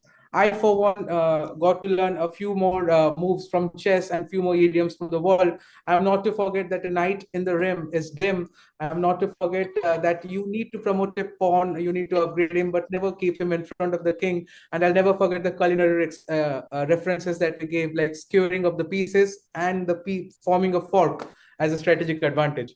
Well, I'm going to sit with my chessboard longer from now on. And obviously, that's what the message is. Maybe with that chessboard, bring a wind of change across our society where we live in. So on that note, I guess, ladies and gentlemen, this was us, Grandmaster Andrea, your host and commentator, and the who led us to the very exciting part of the game, who spoke as if she was living in the game, not on a digital platform, but physically being there, being inside each of the pieces, rather being their moves and understanding how the game went. And that was a lovely commentating upon the game. Thank you for bringing life to the program that we had today. And thank you to all our background team from FIDE who have been coordinating with the guests day in and day out. We have Andrea, Kima, we have Lasma, and the team of all the people at FIDE who are making this happen. And thank you very much, Swaraj. It has been an absolute pleasure to commentate with you today. The 4 hours have been literally passing by, have flown by, basically. Yeah, and you started the day at 5:30 a.m. Paris time. I mean, hats off to you for that. We are having a comfortable day. 4:30 a.m. I apologize for missing an hour. Thank you so much. You didn't make it seem at all. You added to the energy of the event. And on that note, ladies and gentlemen, and the teams who have joined us today, let's keep the game going. Let's take a break. Let's assemble again at 11 a.m. CST for the match of the African and the European teams. These are we are your hosts, Andrea and Swaraj, signing out for the day.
Hello.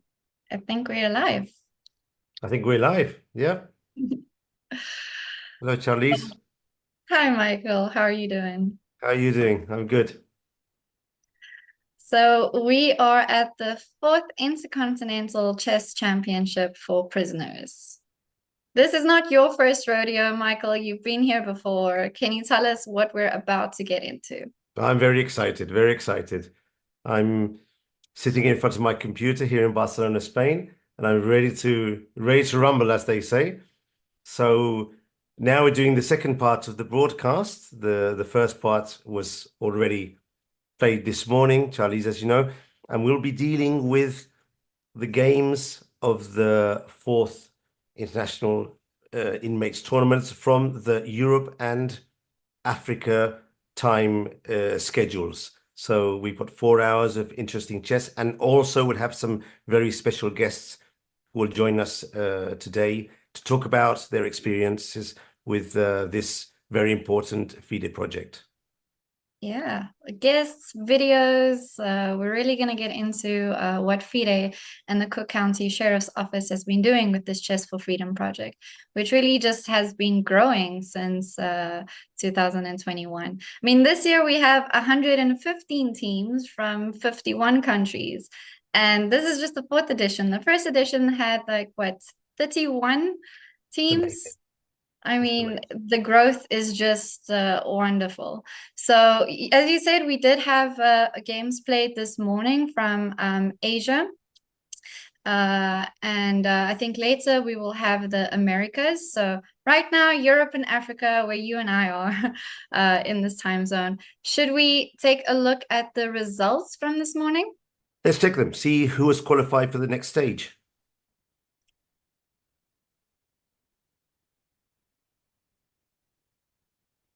Okay, so here, these are the results of this morning. This morning for us, of course, but not for them.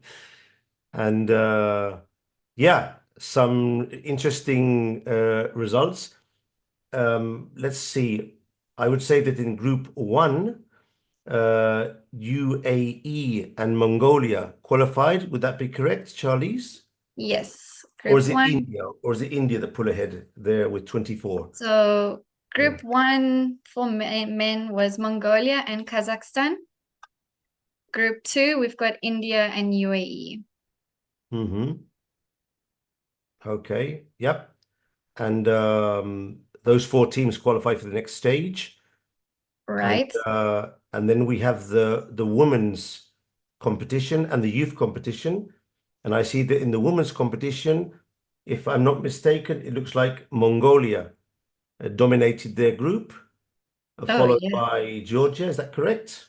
Yes, and Mongolia has been dominating this tournament series for years now, especially in the women. And then finally in the youth, we also have Mongolia once again, Mongolia and India. Yeah. I missed the screenshot of that one, but on my chess results, it appears that India 1 and India 2 went through. So we'll try and check that information to see what the correct result is. Mongolia won in women's, if I'm not mistaken, last year. They were really a powerful country with very good players, quite a high level. So for sure they'll be favorites for this year. Okay, definitely. So that was this morning and looking good. Yeah. So let's get started with today with a video from the FIDE president, Arkady Dvorkovich. See, let's go. Ladies and gentlemen, esteemed participants, dear chess friends, it is my pleasure to welcome you all to the 4th FIDE Intercontinental Online Chess Championship for Prisoners, a remarkable sports event showing the power of chess in helping to transform people. Thanks to the Chess for Freedom initiative, we were able to extend this opportunity to individuals in correctional facilities across the globe to engage in meaningful competition and work on building their character and personalities. Over the years, I have heard many stories from those who have taken part in the event about how chess helped to improve their critical thinking, emotional well-being, and enhance their social skills, something which is important for their future life helping them to find a better place in the world. This year, we are proud to see the championship grow further, with participation from 115 teams representing more than 50 countries, including new entries from Paraguay, Singapore, Eswatini, Lithuania, Namibia, British Virgin Islands, Iceland, and Kenya. I would like to extend my heartfelt thanks to the Cook County Sheriff's Office, Chess.com, everyone in FIDE, and many dedicated arbiters and team members, including Chief Arbiter Neboj Shabaralic and his team, for making this championship possible. Your commitment to this initiative highlights the critical role projects such as this one plane rehabilitation and reintegration. I wish you all the best of luck in the event. Most importantly, I wish that through chess, you will find the tools to help you become better and live better lives. Thank you and good luck. We're back again. Charlize. Yes. Nice. And we have a few more videos as well, just to introduce the day, introduce what's going on here. We just had our president. And next up, we have from Donna Ritnitso Zola, FIDE Management Board Deputy Chair. Greetings from Latvia. Another autumn, another intercontinental online chess championship for prisoners is on. We here in Latvia say that autumn is the time when you reap the harvest, reap the fruits of the whole year. So I believe that this is the same with the Intercontinental Championship, because all the year round, I believe many already since the last tournament finished have been working hard, training, preparing for this very day, for this very competition, to show the best, to show the team spirit, to show the fighting abilities, to show the fair play, to show the ability to represent your institution, your country in this worldwide event. Let's have a lot of fun. Let's have a lot of chess. Let's enjoy and let the strongest and the most motivated win. I really love Donna's videos because she always makes it feel so personal, the selfie cam. And we have one more video, right? One more introduction video. Dear colleagues, dear participants, dear prison administrations, I greet you here from the border from Switzerland to Italy on 2,500 meters. Border who has no border control anymore, is in the Schengen space, and I think it's a wonderful metaphor for our intercontinental online chess championship for prisoners beyond countries, beyond continents. And it's very important for me to greet you and the organizational team and to thank you for your participation and your engagement. I wish you all the best these 3 days, and I would like also to announce you that we will have a social chess year 2025, where we will have not only prisons but refugee camps, slums, clinics with addicts, with autists, and much more social groups playing and celebrating this huge chess tool, social tool, who has unique benefits for all of us. And I would like to invite you to join this event, this movement, and to be in contact with my team, who will also be inviting you to all these events. Have a great time and thank you very much. Goodbye.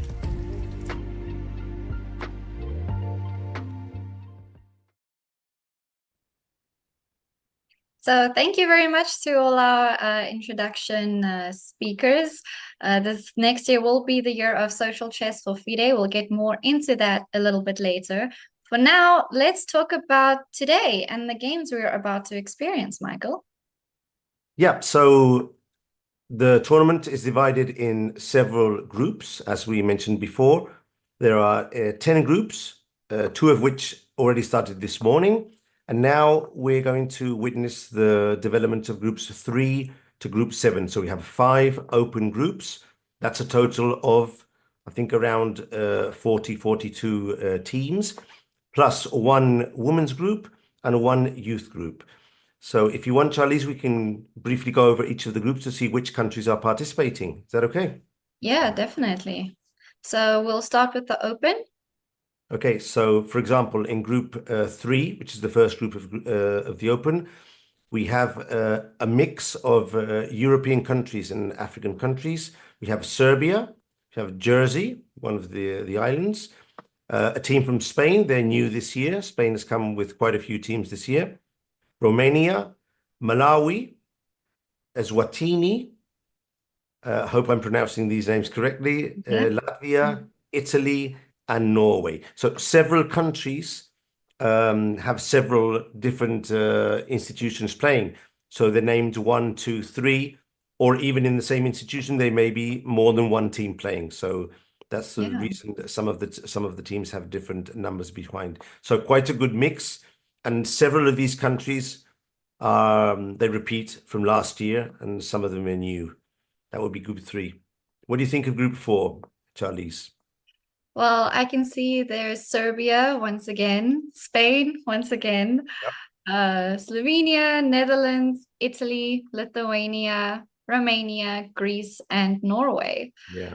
So, it's cool. These people, they're representing their country, not just the institution. These are, it's incredible to see. So group 5. Yeah. This group number 4, if I'm not mistaken, there's no African teams. This is a full group of European teams, if I'm not mistaken. Yeah, that's true. We had Malawi and Eswatini in group 3. I think in group 5, we also have some African teams. Yep. So I do Spain, hope in future, we can get more African countries involved. It's always a bit more tricky with the African countries due to certain, local policies regarding activities, and also broadband internet connection. It's a bit difficult for them as well. But every year there's more countries participating, and most of the countries that participate one year then repeat the next year because the experience is very positive. So number 5, we have another Spanish team, and we have then Armenia, another team from Latvia, Ukraine, Czech Republic, Netherlands, Serbia. Serbia's coming strong this year. There's a big program of chess for freedom in prisons in Serbia. And a team from Ireland, and number 2 team from Malawi. Okay, nice. Another African team in there. Yeah, and then let's go over group 6. We have Spain, Germany, Ukraine, Namibia, another African team over there, Romania. Yeah, if we go quickly through them, let's have a look at the women as well. Yep. So the women's second group, several African teams, Kenya, Zimbabwe, and Malawi. And then we have Romania, Czech Republic, Latvia, Ukraine. In this group, we have 2 Romanian teams because there's obviously less women's teams, so we can't make so many groups. And finally, the youth team, which is group number 2, with Malawi, Ghana, Kenya, 3 African teams, and Serbia, Romania, and Ukraine, 3 European teams. Yeah, that's going to be exciting to see. In the Asian groups, we saw India and Mongolia dominating. I wonder who is going to dominate Europe and Africa. I think it's more open. And there's those teams from India and the teams from Mongolia, Kazakhstan, and India as well. They were very strong last year and the year before. I think in the European teams, it's going to be a bit more open. We'll see. We'll see who goes through this time. Yeah. Shall we take a look at games? Yep. So I've opened up. Most of the groups have started. I think there's one group that hadn't started yet. And it must be remembered that although the starting time of the rounds should be the same in all countries, there are certain differences with the starting times due to some equipment starting off earlier, some delays with the players. So we have to understand that some of the games will not be played at the same time. So I opened up a game of Serbia against Ukraine. And I seem to remember that Serbia performed very strong last year, and they were contenders for the first spot. So Okay. This is the game, the first game of the Serbia-Ukraine match, if I'm not mistaken. And we of should course, probably preface this by saying that these engine evaluations, they go up and down. Like the games are crazy. You can be winning one moment, but that doesn't mean that it's over. It's exciting to watch, actually. that is true. I'm not totally sure if the video feed we have on the screen is from this match or not, but it does give us an idea of what is happening now in most of the facilities. Players are seated in front of their computers, playing their individual game. They obviously don't have the eval bar screen on their screens. That's something we have. They can't see it, logically. But what I did see last year, Charlize, which is very nice, is that when players would finish their game, although they can't talk to each other because that would be against the rules, you could see them very focused on their colleagues' games to try and push them, and because as you said before, they're representing their country, but more importantly, they're representing their institution, and the rest of the inmates want to know if they've won against the other country. It's a bit like football. There's a lot of fandom inside the prison, so that's very cool. And they play just as like us. They play with their computer, with their chess.com accounts, on their individual computers. This team, for example, it might be Serbia. I do see some red and blue colors in the background. They're playing next to each other. In some other facilities, I've noticed they play always in the same room, but more separated. It depends on the chess room in the facility. Yeah. I mean, at the end of the day, this is a team event, right? Yes. It's one thing playing chess by yourself, but you're representing a team, in this case, your country, your institution. So there's a little bit more pressure, but it's nice to see an actual visual of them playing. Yes. Yeah. When we get to talk to the guests, you'll notice that they're really passionate about this, because for many of these players, some of them have learned chess inside the prison and now participating in what may be their first chess tournament. And of course, the game levels will be hugely up and down. I mean, we don't expect to see, but this game actually on the screen is actually quite decent for a first round. I mean, we don't know the names of the players because of privacy reasons, but I'm looking at this game. They've already played 20 or 25 moves.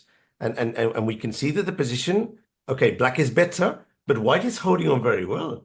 I mean, this could be a club game in any normal open tournament. Definitely. We can see black is pressing. He has an extra pawn on e6. I hope the colors come out. Yes, fantastic. And also his pieces are sort of surrounding black's king, trying to go in there and try and go for the kill. But look at the last move from white. If black is not careful, he might have a problem here with his queen. I'm sure black will understand that he has to capture the knight and knock that piece off. But as we can see, Charlize, it's quite a good level for what you might expect coming from you normally expect a lower level but no, there's quite some good players here. Yeah, but Serbia and Ukraine, I mean, these are both chess countries, right? So even if they just learn chess or something, there's a culture in society. But yeah, white needs to. Okay, there we go. Black captures, doesn't lose the queen. Doesn't lose the queen, and now I'm expecting at some point. I'm expecting that I don't think, of course, anything is possible, but it doesn't seem to me that black will checkmate rapidly white's king, because it doesn't seem to be enough pieces on the king side. But I do expect that at some point the pawns might connect, and then black does have eventually this extra pawn on the queen side, which should be enough to try and go for the win. But we'll see. For the moment, and of course, as you said before, at any moment, at any point, there can be a blunder at any point, because it's rapid games. It's up and down. And last year I saw so many games which were completely winning, and at the last moment, boom, a mistake. I watched your broadcast from last year to prepare for this, and then I'm watching. Then I turn away for like a few seconds, and then I come back, and it's completely different. Like all the pieces are off. The evaluation is totally different. Yeah. Like, is this the same game? Yeah. Yeah. But I mean, in this case, Black just shouldn't like hold on to the idea of checkmate, because it's very pretty when the queen is so close to the king, but you have an advantage elsewhere. So just about knowing to use that. I was thinking that maybe, I don't know what's going to happen here, but I was thinking maybe if he brings his bishop back on this diagonal and try to transfer it behind the queen, then as you know, maybe some sort of checkmate pattern could I'll appear. get that f3 knight out there. Yeah, so there's still some things to be done here. No, now here I think that we have on the screen the team of Ukraine. I may be mistaken. I'm not very good with flags, but I do. Yes, but we can see the flags there. It might be the Ukraine flags. So you can see they take this very seriously. I mean, flags. Most of these prisons have the chess program inside the institution, with a chess teacher going there every week from the outside, or sometimes they have it organized inside, depending each institution. So they take this tournament very, very seriously, especially the top teams, no? Yeah, of course, preparation goes into it, coaching. This morning I was listening to interviews where they had grandmaster coaches come in. So they, definitely taking this seriously. Imagine having I don't have a grandmaster for me. And these guys have grandmasters going in and teaching them the basics, and then but they do have sometimes difficulties to get more material to keep learning, because of course they are in a prison, and that does have some special rules that they have to obey. So actually this idea is coming. Yes, bishop takes, and bishop and queen are going to be looking at h2.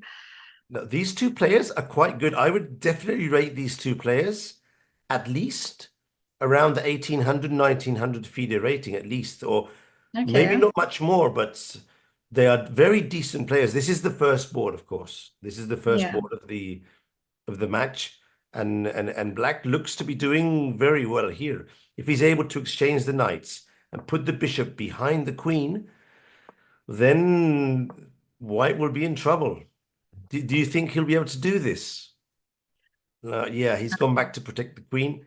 I think that he wants to recapture with the queen and try and exchange queens and maybe get a draw. We'll see what happens now when he takes back with the queen. Right. I assume he has to take with the queen.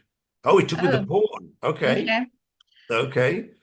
I wasn't expecting this, because now I think Black has some extra opportunities to attack, but we'll see what he's planned.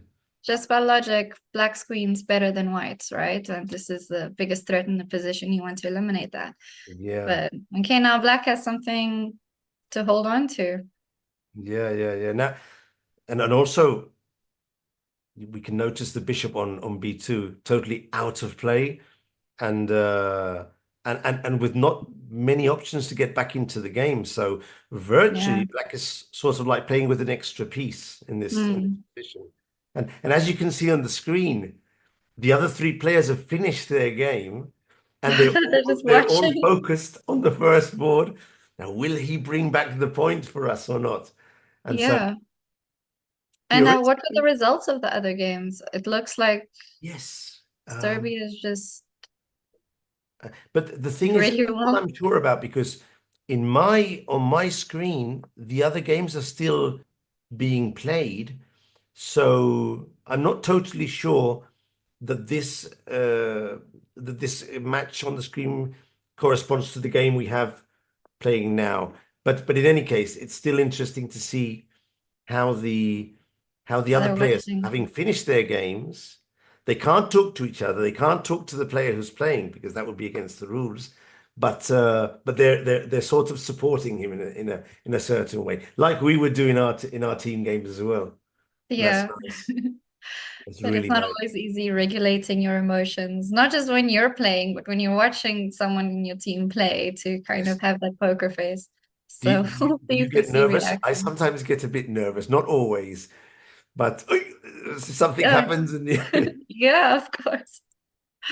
So look, in this position, White finally activated his bishop, but it's a sort of blank diagonal. There's not much going on this diagonal. And Black, at the end, he did what we were expecting. Put his pawns in motion, and now he has the mating threats, but also the extra pawn. This is going to be very difficult to hold.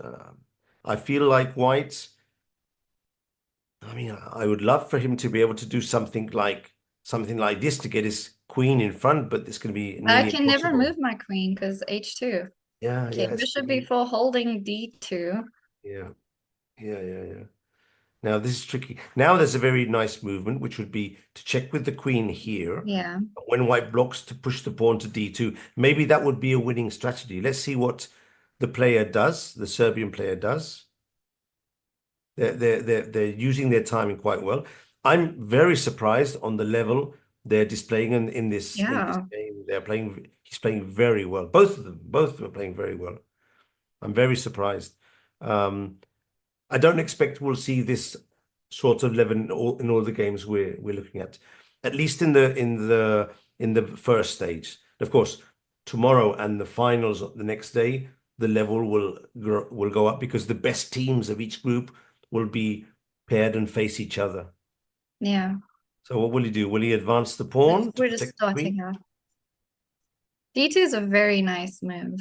It looks like a winner, yeah. Even if he doesn't see it, it's still winning for Black. So okay. So he played queen to b2, attacking the bishop, but also keeping an eye. Still threatening d2, still threatening queen h2. Yeah. This is actually a very strong move as well.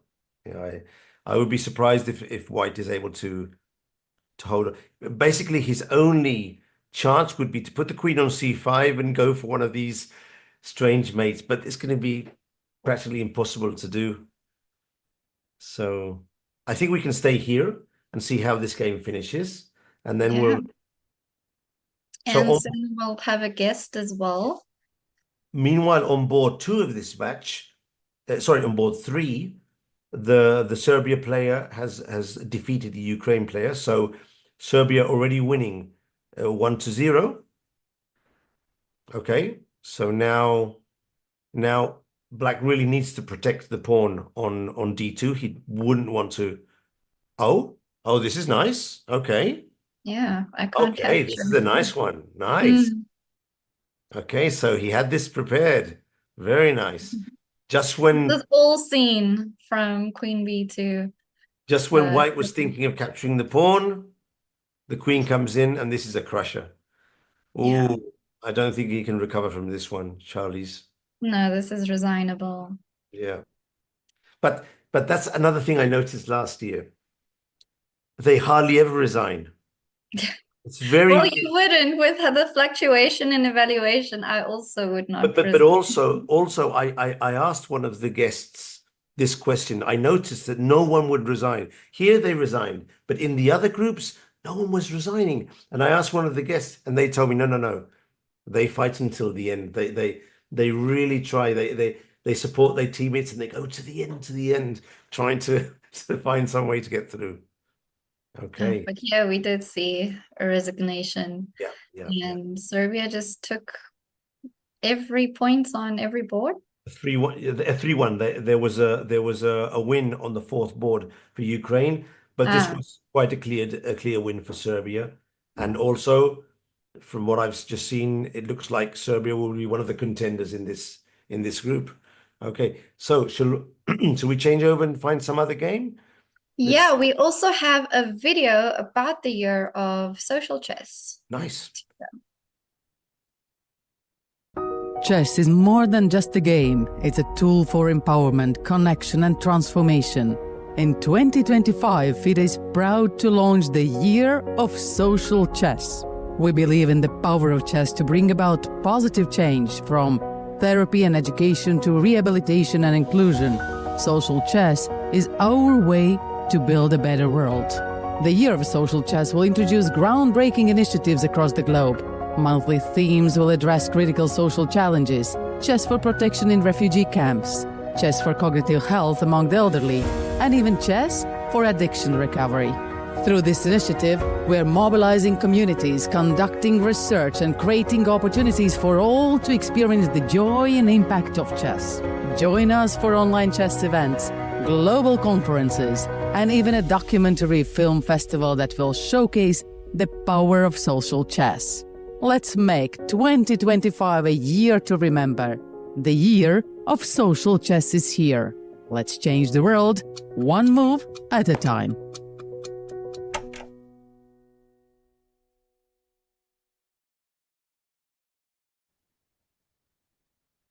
All right, so this year was big for FIDE. We celebrated our 100th anniversary, but next year is the year of social chess. And as you saw in this video, a lot of exciting projects coming up.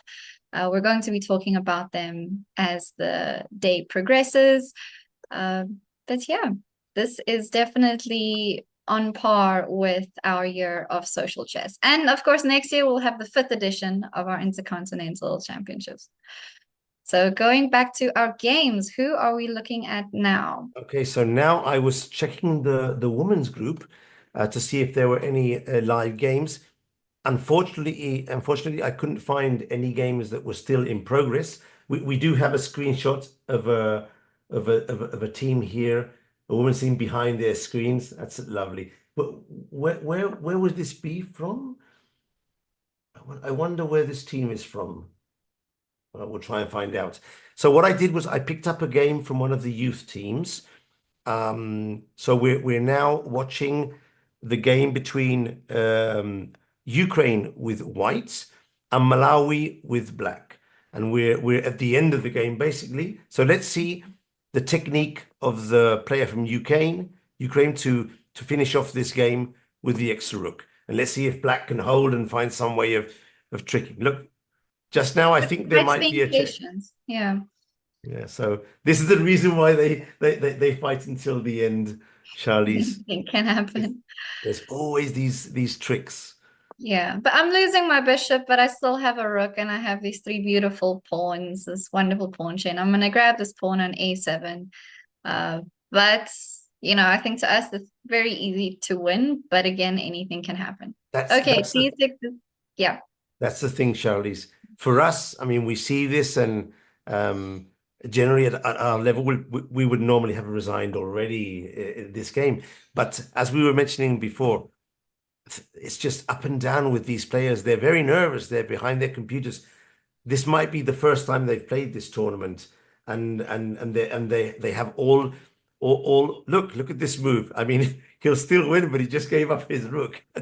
I wonder if he'll give up the knight. I was going to say, I think there's going to be a nice fork here somewhere where the knight catches the rook. But okay, black just volunteered.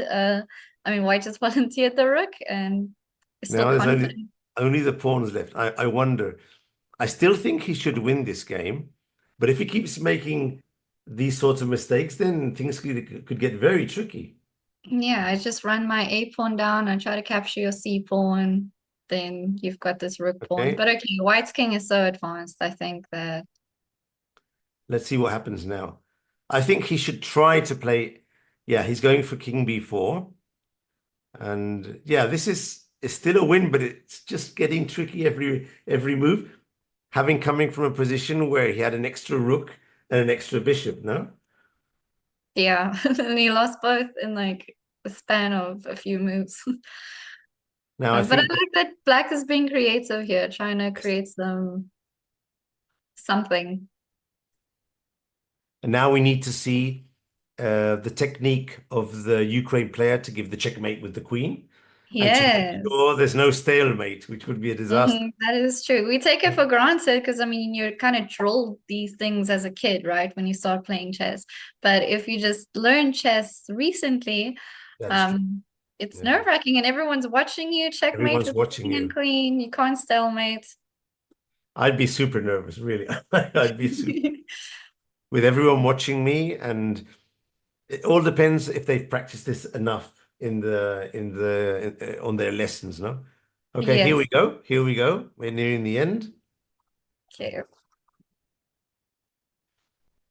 Now, for everyone who's watching, most of you already know how this goes, but the king needs to come forward and then coordinate with the queen to deliver a checkmate. But there's always some stalemate tricks. For example, if the king would come to a3 now, this would be a disaster. Let's see what happens. Yeah, even b3. Even b3, yeah. The best move generally is to put the queen on d2. Yeah. As we all know, leave the 2 squares and then come gently. Oh, that's a good move. It's good. Take your queen away from the situation. Okay, so he's aware of checkmate being very aware, being an issue. He's very aware.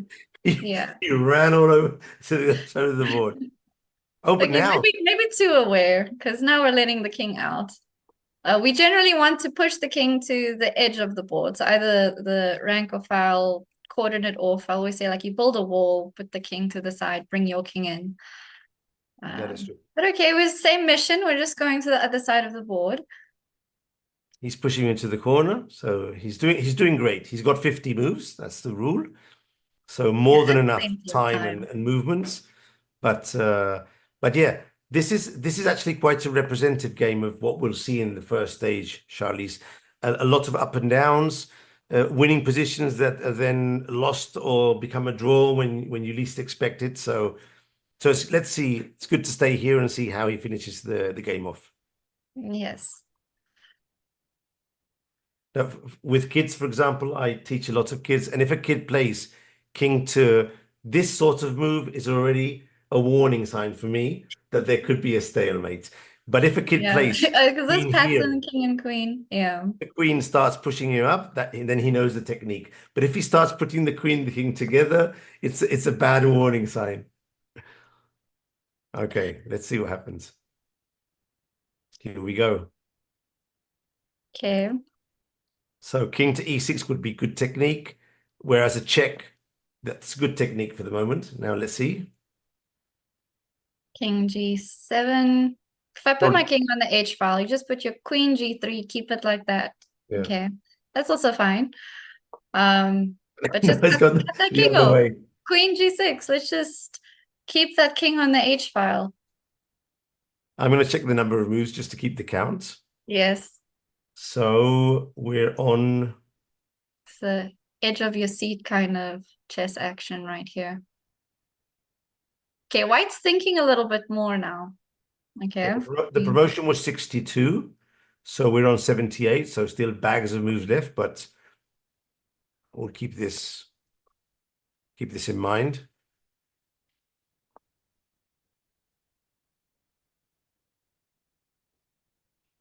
Now, I'm sure he knows how to do it, but I think he's getting a bit nervous and unsure of which is the precise move to get to where he wants to go. That's what I think. Especially when stalemates are just lingering there in the air, you know you have to avoid it. I mean, there's nothing worse than getting a stalemate in chess. It stays with you forever. And, you know, you're playing for your country. Obviously, you want to avoid that. Let me check on the rest of the scores of the round to see if this is decisive or not for the match. So Ukraine, Malawi. Yeah, so Malawi won one game, 2 games. Oh, wow. Malawi is up 2-0 for the moment, and there's 2 games left, and this is one of them. But the 2 games that are left, one of them is very good for Ukraine, which would be this one, and the other one, I think the Malawi player is winning, so at least the eval bar gives me a winning position. Yeah, but look at the time as well. Malawi player only has a minute left. Yeah. They're playing 10+5, by the way, time control.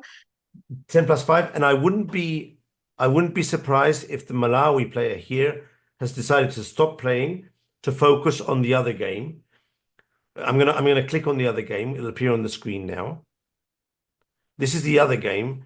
So the Malawi player is losing, but maybe he's now supporting his player on the other board, or maybe both boards have frozen, which is also sometimes happens in these tournaments.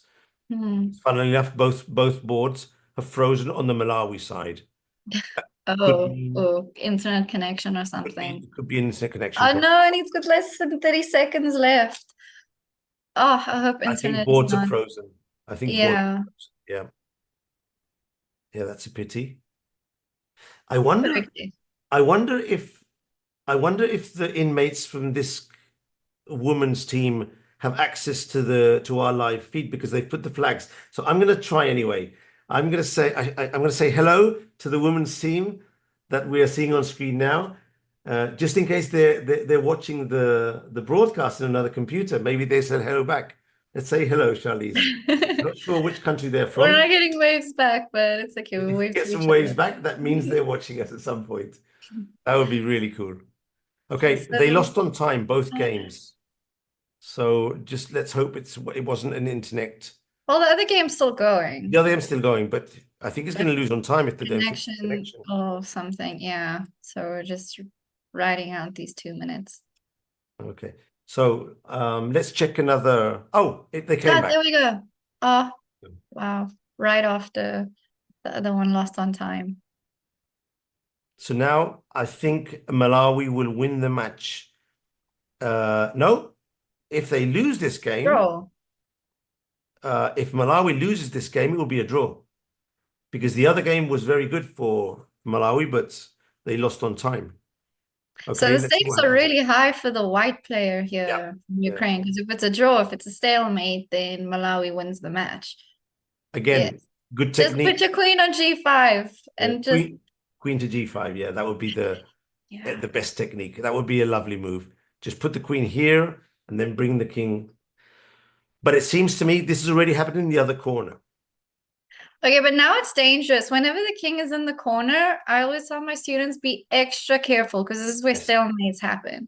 Yes, yes. Right now, if it was black's move, it would be stalemate. So this At queen least has to. I'm more nervous than the players. I'm just nervous seeing this happen. I'm actually nervous thinking, what must the white player be facing now? I mean, his team must be doing like this every time he moves out. Oh, No! draw! Oh, it happened! Oh, wow. Wow. And white had so much time. 6 minutes, 50 seconds. Like, take the time, figure out a plan. Wow. Malawi has just won this match with this draw. Wow. Wow. Wow. So it was good to stay to the end just for you guys to see how these things.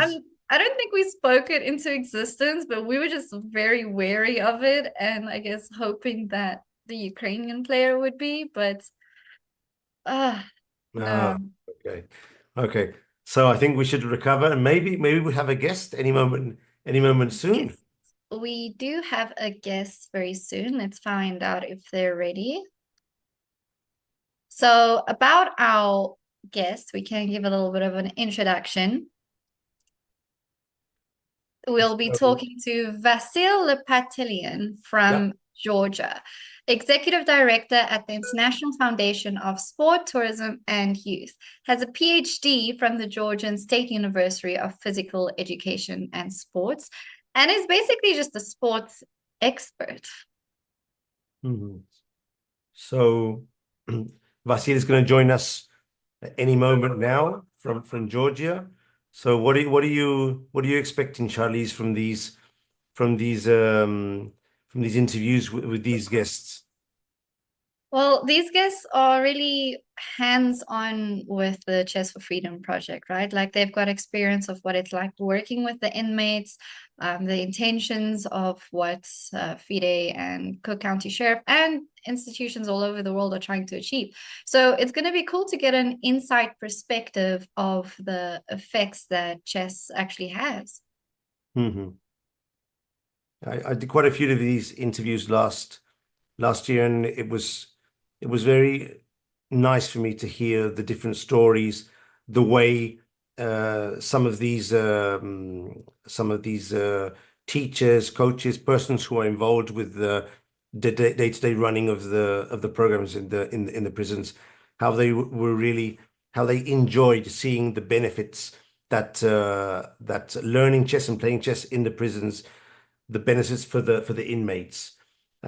How this was a really fundamental part of their day-to-day life in the prisons. And I even as far to say that one of the persons I talked to was now running a chess program outside the prison, having learned chess inside the prison. So he actually learned how to play inside the prison as an inmate. And when he served his time and finished the time he had to be inside the prison, he was contracted by one of the chess clubs in the area, and he was now teaching outside. I mean, it was unbelievable. His story was unbelievable. The way he expressed his enjoyment for the game and what the game had brought to him, this was unbelievable. It was it was heartbreaking in some sense as well, because you were thinking maybe if he'd learned chess at a younger age, and that was something that other teachers from some of the African countries were telling me. They were using chess to try and help the kids understand that there were many other things they could do to better themselves as persons through the sport. And it was very nice to hear. We'll probably get some of these stories today as well. Yeah, I mean, the way chess can give you purpose in life, right? Yeah. It's beautiful. We're using it as a rehabilitation tool in these prisons, but I think a big part of the FIDE Social Commission is to also use it, to preventatively. So yeah, giving purpose, as you said, what if you learn chess earlier in life, to use the possibilities of what you can do with it in your life, and maybe that stops you from making certain decisions. Of course, we have full support in our collaboration with chess.com, who are giving us access and support so they can use the chess.com software in all the prisons and connect everyone to play at the same time, which is not easy at all. And also a huge shout out for all the arbiters team, headed by Nebolsa. They give their free time and the opportunity to be here with us and make sure all the connections are correct, the results are correct, and the fair play is being observed correctly. I think we have our guest already here. Hello. Hi, Vassil. Welcome. Sorry, it was some little problems with the connections. Now it's okay. Now, do you hear me right? Yeah, we can hear you. We can see you. I think YouTube also hears and sees you now. Yes. Great. Welcome. Hey, Vassil, welcome here. Welcome to the broadcast. Thank you very much. Thank you for invitation. So Vassil, you're very involved, not just in sports, but sports and rehabilitation centers. Our first question to you is, what do you think that the role that sport, particularly chess in this case, plays within institutions? Thank you for the question. Of course, for our prisoners, it's like new life at prisons, and thanks for all organizers who's FIDE, and especially for Michael, who's making such events. Like it's huge, and at local level they are helping us, the Ministry of Justice and Penitentiary Service. Everyone is joined, they love what they're doing, and also the first year was like the Georgian women's team won the championship, and they were very glad. And we see that the chess is really for freedom, because two of them we released, so it's the chess helped them. Did they continue playing? Hopefully they are now outside the prison, but other women team is playing now, and they have second place, and tomorrow they have playoffs. I see they came second. They have a very strong Mongolia opponent in the women's team. Mongolia is a real powerhouse, but Georgia has always been very, very strong. It's a world famous country in women's chess. Tell us about that. Why has Georgia, differently to other countries, has such an impact in women's chess? Really, I don't know, but it's the fact that the Nona Gaprindashvili and other famous female chess players they held the Olympics and the World Championships at women's direction. They were first in 30 and more years. Yeah. And likely the prisoners also have some such skills. I don't say that the more power or more something involvement to make greater players in women. We also the support in Georgia, the men's teams also supported by state, by everyone. But the girls, they have some, I don't know, maybe secret skills no one has in Georgia. There's a big chess culture, and everyone is part of that. It's in that. So Next year, the Women's World Cup is also going to be in Georgia, which is exciting. So Georgia really is a hub for women's chess. Yes, of course. And when they win the championship 2 years ago, they awarded by Kaprindashvili, Nona, outside the prison. And they were very glad to see in live the Nona Kaprindashvili, famous chess player in Georgia. She's our legend. So they were very glad, and they are proud to have such tournament, and they won. So there was more than 20 countries. So they done well. Yeah. Must have been amazing for them. Vassil, you have an extensive background in physical education and sports. So my question for you would be, how do you think chess compares to other sports in terms of benefits for the prisoners in the institutions? It can't be compared. There is two main reasons, because the chess, it's not just a sport, and for the psychological side, and for the prisoners, it's more, the chess have more impact. And also in chess, we have possibility to make international tournaments, and also the local tournaments, which we don't say that in football maybe, or in basketball, we can do make local tournaments, because one prison can go another prison, and it's a huge problem there. But in chess, we have huge possibility in online system, and thanks for Chess.com, they have great platform for this. And before the tournament, we had local tournament also in chess, and also for the prisoners, we have grandmasters, international grandmasters, by like trainers who helping our prisoners having good results at the championships at the local level, and also for the Chess for Freedom tournament. That sounds amazing. Let me just ask a very small follow-up question, Vassil. In Spain, some of the teams of the prisons can participate in the Catalonian team competition with the federated licensed players. The other teams go to the prison to play their matches. Is this working in Georgia, or only matches between prisons?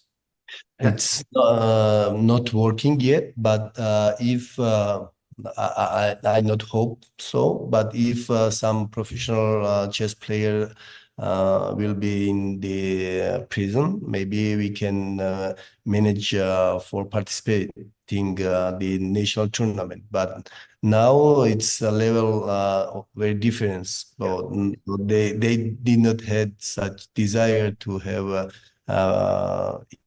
participated in the local tournaments. Go ahead, Charlize. Manageable, I think.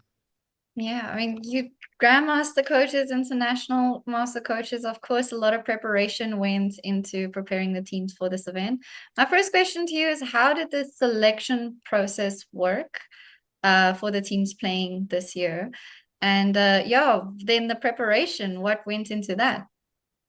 Yes, it's like in the women's and youth teams, we have no choice, like just one prison for women's in Georgia and one prison for youth in Georgia. So they have internal tournament for one day, and it's very easy to get there because we have 25 prisoners in youth. So the four person who knows how to play chess, and then we train them. In women, it's like same, a little bit better situation in playing system and also in local tournament. But in other like guys who's playing now the first tour in Chess for Freedom. They had 3 days tournament, and they were more than 10 pentatonic system comparing each other. And all four person we have different from different prison from the different regions. So it was so hard to get in national team like four person just playing. So it was very hard to get there, and many good players is now outside from the national team. So it was very interesting and very competitive, and it was great one. Wow. When you say outside, do you mean released? No, outside of Georgia, no, outside not released, but four person is playing now for the national team at chess. Yeah. But they're out of this four person, not outside. Okay, they didn't make the team. Only 4 spots. They It's tough. don't get the ticket for the tournament. Vassil, what changes have you observed in the inmates who regularly participate in the chess programs? Is there an improvement in behavior or other aspects of their conduct in the prisons? Do you notice? Have you been able to quantify if there's behavioral changes, improvements by participating in the chess program? Yes, in the last 4 years with starting this program, and also we have the sport strategy, management sport strategy at the prisons. So in different kind of sport and also in chess, we have trained more than 20 person in chess, like a coach. So they are maybe 5 or more than 5. They are working in this direction now. They are coaches now in for the children's. And they also need some more professional qualifications and more professional environments. They are asking us every month to have more improvement in chess. So they get also the new entertainment at the prison, but they get new job outside the prison. So it's a huge statistics we have, and maybe next conference I will say about this also. We have very good results in this direction. But that's fantastic. That's very encouraging because not only they have a nice hobby and something good to do inside, but it even helps them maybe with the transition when they finally leave the prison. That's fantastic. That's fantastic. It's like resocialization, and also to keep outside the prisoners. It's we have very bad statistic. They are coming back after the release because it's more than 60%. Our prisoners is coming back to the prison after the release because they did not have what to do outside. So this very good tool to have maybe goal or life goal, or the a place when they can job and get some money for living. Did you say 60% return? It's huge now in Georgia, and I would never thought that was so big. I would never so big. It's a pity. But of course, with these programs inside, yeah, this is also not only helpful for the inmates, obviously, of course, but also for the state programs in reinsertion, if they can lower the rate of crime outside, because they now have a purpose. As we were talking before, Charlie's chess gives us a purpose in life to many of us. That's fantastic. Very encouraging. Last 7 or 8 years, the statistics is decreasing about returning multiple crimes. It's like decreasing, and this percentage is better than was before. Very good. Very encouraging. Because of chess. Yeah, also. Go ahead, Charlize. Well, I think we will take a look at some Georgian games because you're here, Vassil. But before we get into that, we do have another video about the Chess for Protection program, because we've been talking about how much chess does for us. And this is a particular case of what's going on at the Kakuma refugee camp. Close your eyes, hear the voice within, calling this heavy load got under your skin, howling. You got the white knuckles holding on it tight, keeping your feelings bottled up inside, heading for collision in the night. To really live, you gotta die. Breathe in, breathe out. Hey, come alive. Breathe in, breathe out.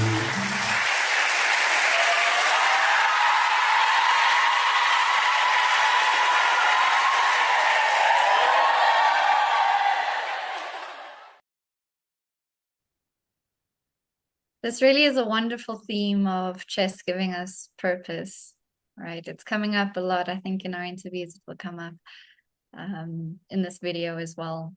It's just wonderful. I located Charlize a match of one of the Georgian teams. So I was wondering if Vassil would enjoy coming on screen and maybe watching with us one of the games is just finished. If you'd like to see one of the games between the Georgia team and Germany. Oh, Georgia beat Germany. Let's see if we can bring up if our technician Andre can bring up the game on the screen, if that's possible. This is the first time we're trying this, Vassil, because we're 3 plus the board, but if need be, I can disappear. It won't be a problem. So Georgia played against this is the open event, the men's event, and Georgia played against Germany and was able to win the match by 2.5 points against 1.5 points. So 2 wins for Georgia plus a draw, and unfortunately 1 loss in their game.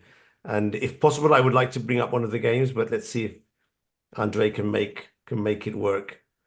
Do you play chess, Vassil? Okay, yeah, it's going to be possible. Do you, Vassil, play chess actively and regularly? How are you doing yourself as a chess player? I play chess, but not professional. I play chess every day, like 5 or 6 match in a day. Wow. It's minimum. Every day. So, do you play on chess.com as well? Of course. Okay, of don't course, don't tell us your nickname, but tell us your my ratings is going down now because of I have no time for more time for the increase my rating, but I'm in the middle. I'm okay with that. Very good, very good. What's your preferred time schedule? Your time. What preferred rate of play do you like? 3 minutes, 5 minutes, 10 minutes? 1 minute. 3 minutes. 3 minutes. 3 minutes. Okay. 3 minutes. I like 3 minutes as well. Do you prefer to play with increment or without increment? Without, because I start with 10 minutes and then I choose the 3 minutes, and I'm there more than 3 years. So you see, you're gradually going down. You know what that ends up. You know where that ends, no? you end up with a 1-minute bullet, and that's totally crazy. Even if you're winning. I tried, but it's crazy one. Stop with 3. I can't say anything. 3 is okay, but if you play 3, that means you must be quite a decent player, I'm sure. If you're proficient at 3-minute chess, for sure. Look, so as we can see from the end position, Georgia won the game. H5. And the king unfortunately got up here. So let's go quickly through the game and see if we can spot some interesting moments. So White brought his queen out maybe just a tad early, but let's carry on. Good play for the moment by both players. Here, I think White was trying to stop this pin, which is okay. And now already, this seems quite dangerous for the German player. But Charlize, remember we were saying before that, and Vassil, all these games have huge ups and downs.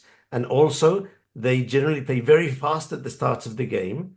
It seems that they really want to get into action. And then sometimes they gradually slow down when things become a bit more tricky. Yeah, and speed up again later when they should speed up again. Yeah. And now 3 pieces are hitting this pawn. So I think White has to defend very passively. Let's see what he did. Yeah, doesn't look great. Oh, okay. So he blocked with the bishop. But now this pawn is dropping, and there could be big trouble here. And there he goes. Now already White is in big trouble. So, Vassil, what do you think of the opening of the German player in this case? Maybe I think it must be earlier to defend the pawn there with the queen. So now it's maybe it's loose for Germany even now. Now he's in big trouble. Let's see how he wrapped the game up. So he moved the rook. Yeah, how the king got to h5. I want to see that. Yeah. This is gonna be. Sorry, king walk, but not the good kind. Sorry, can't even do the diagonal correct. Let's see. Here we go. So he captured with the bishop. That's another thing I've seen. I noticed last year, Charlize, that when a player had more material, and this I talked to one of the coaches who came on, when a player had more material, they were never exchanging queens, to simplify. And I asked one of the, and he told me most of the players here, they want to play attacking play. They want to play for the checkmate. It's something they want important. The queen. So they don't want to change the queen. And that sort of struck me, no? But it's understandable. So takes. And now let's see the king walk. First the queen. Here we go. There it starts. It's oh, this is a nice move. That's a wonderful move. Black is playing really well this game, actually. This Georgian player, 1236 rating, but so far Black has just taken advantage of all of White's mistakes. But he's playing very well. Yeah. And by the way, some of these ratings in the chess.com ratings they don't correctly assess the strength of the player, because they were telling me that they can't play so regularly on chess.com whenever they want to. So sometimes their strength gets better, but it takes a bit of time to get those points on the server. So I think most of them have more rating than they appear. Here goes the king. Oh, this was a discovered check. Yeah. What a fun game for Black, not for White at all. And this is nearing the end, yeah. Check. Now he wants to come with the bishop. And here we go, checkmate. And a pawn mates. What do you think, Vassil? That's always pretty. It was great. It was great. Thanks to my coaches who's preparing my team. They're getting better. Very, very good. They're getting very good. Also, I seem to remember that I sometimes coach kids in European and World Championships with the younger kids. Georgia is generally quite high in the standings of the kids tournaments in the last years. And I think that 2 years ago, or maybe 3, they organized a European Championship in Tbilisi. I'm quite sure about that. This is it's right, and also the many kids are involved now, and also like 4 years ago we had the chess programs in school. So now at schools they had the main. It's not like the sport direction.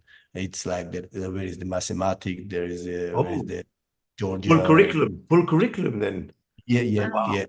It's not That addition. that explains, that explains why there's so many good kids playing now. Yeah. Yeah, it's part of curricula. So now they're little guys. They know well the chess, and I'm so glad to see them. Fantastic, very encouraging. Yeah, that's wonderful. So they do maybe an hour, 2 hours of chess each week. Every kid, from what ages do they start? Maybe 6 or 7 years old, or later on? 6 years old, their first grade, and they have twice in a week. Each week they have 2 hours. So be careful if you play against the Georgian kid in the future. Be very careful. Yeah, that's right within them. Fantastic. Vassil, just out of interest, the youth team, the Georgian youth team, what is the age range for the youth players?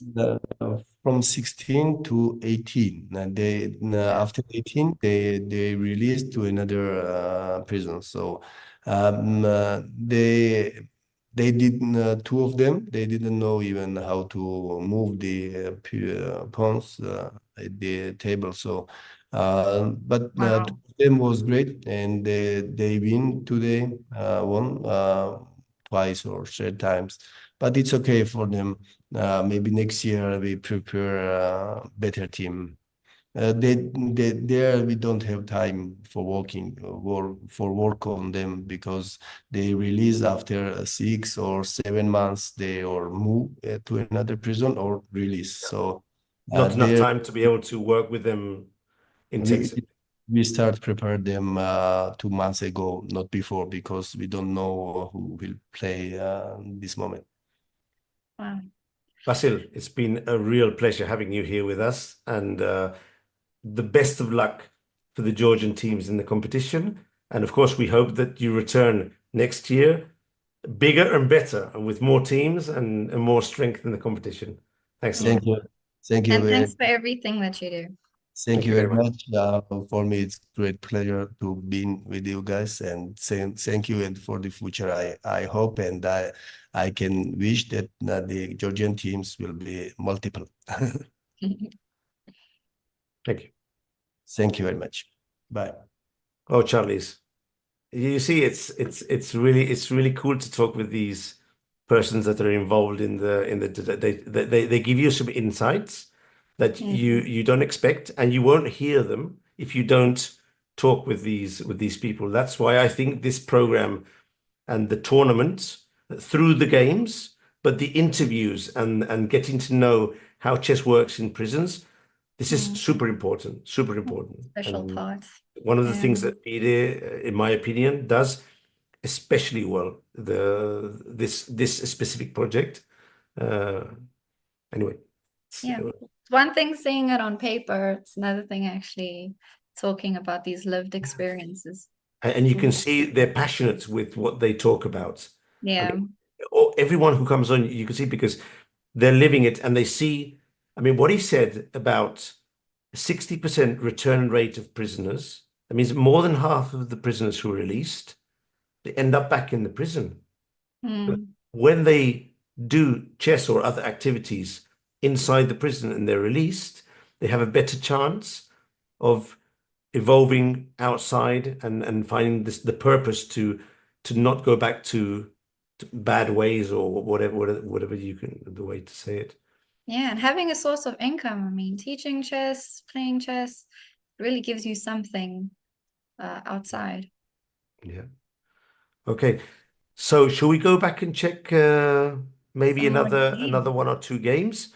I'm not sure if do we have an idea of what we're seeing here on the screen? This looks like a men's facility for sure. but it's difficult to know which country or which prison is this. If we get that information, I can go to the games. Meanwhile, Yeah. we can check, for example, let's go to one of the groups. For example, Serbia, we saw them before. Let's see. Germany, Georgia. Have we looked at women's games? Let's go for one of the women's competitions. And by the way, on YouTube, if anyone has any questions, either for us or our interviewees, please don't hesitate to comment. Even about the games. Okay, so let's choose a game from the match between Romania and Czech Republic from the I women. see this 4-3 just went from completely winning for black to winning for white. So what just happened? It's jumping up and down. I think Yeah. it's 4-3, and if I'm not mistaken, no, it can't be this one, or is it this one? Yes, this is the board.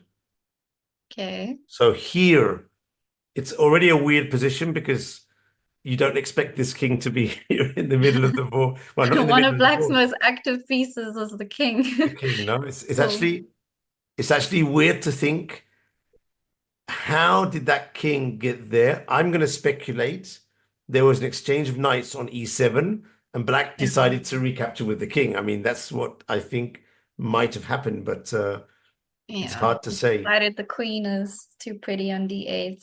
Let the king do the work. It's hard to say. In any case, here it's still approximately equal, and now things go down for black. For black, let's see what happened. So knight to d7. Okay, we'll bring out some pieces. Attack against the bishop. That's okay. The bishop. Blunder. Yeah. Was So what is this pawn doing on g6? It was a clear blunder. That's what you're thinking about. No, I mean, the other player just attacked the bishop. You can retreat with the bishop, and instead you just decide to do a overprotection move. So, I mean, this doesn't make sense to me because what are we protecting? If it's a move like, let's say, knight f6, okay, I'm going to continue development, and then I forgot about the bishop, sure. But g6 doesn't make much sense. Now, yeah. my only explanation is it's something that the player is thinking about before, at some point during that move. He doesn't realize that the bishop is under attack, or maybe he doesn't find another square to go to for whatever reason. And yeah, it's unexplainable. So now he captures. Okay, I see the bar return to equality. So what has happened? Okay, here white was still better. Oh, what a blunder. Wow. This is a blunder, yeah. This might be a mouse slip, do you I think? was going to say it could be a mouse slip, but where's this bishop going to? That's the thing. If it's a mouse slip, I mean, the bishop going forward and it dropped as somewhere? well. Okay. Mistakes the players make. What to do? Yeah, let's see. Okay, black captures. But you see, Charlize, alongside these mistakes, these just silly blunders, there are some other moves which are quite reasonable, because knight to c3, bishop to b7, putting the pawns in a chain. I mean, maybe castling. So there's a mixture. Logic. Yeah. A mixture of just weird moves that you can't explain. You know what probably happened with the bishop? The player picks up the bishop with the mouse. We sometimes do that as well, and we're thinking of moving it, we're not sure. You know, when we sometimes pick up a piece in real life and we like hovering over the board where to go, and then with the mouse you just flipped it. Oh no, the rook is hanging. That's what probably happened.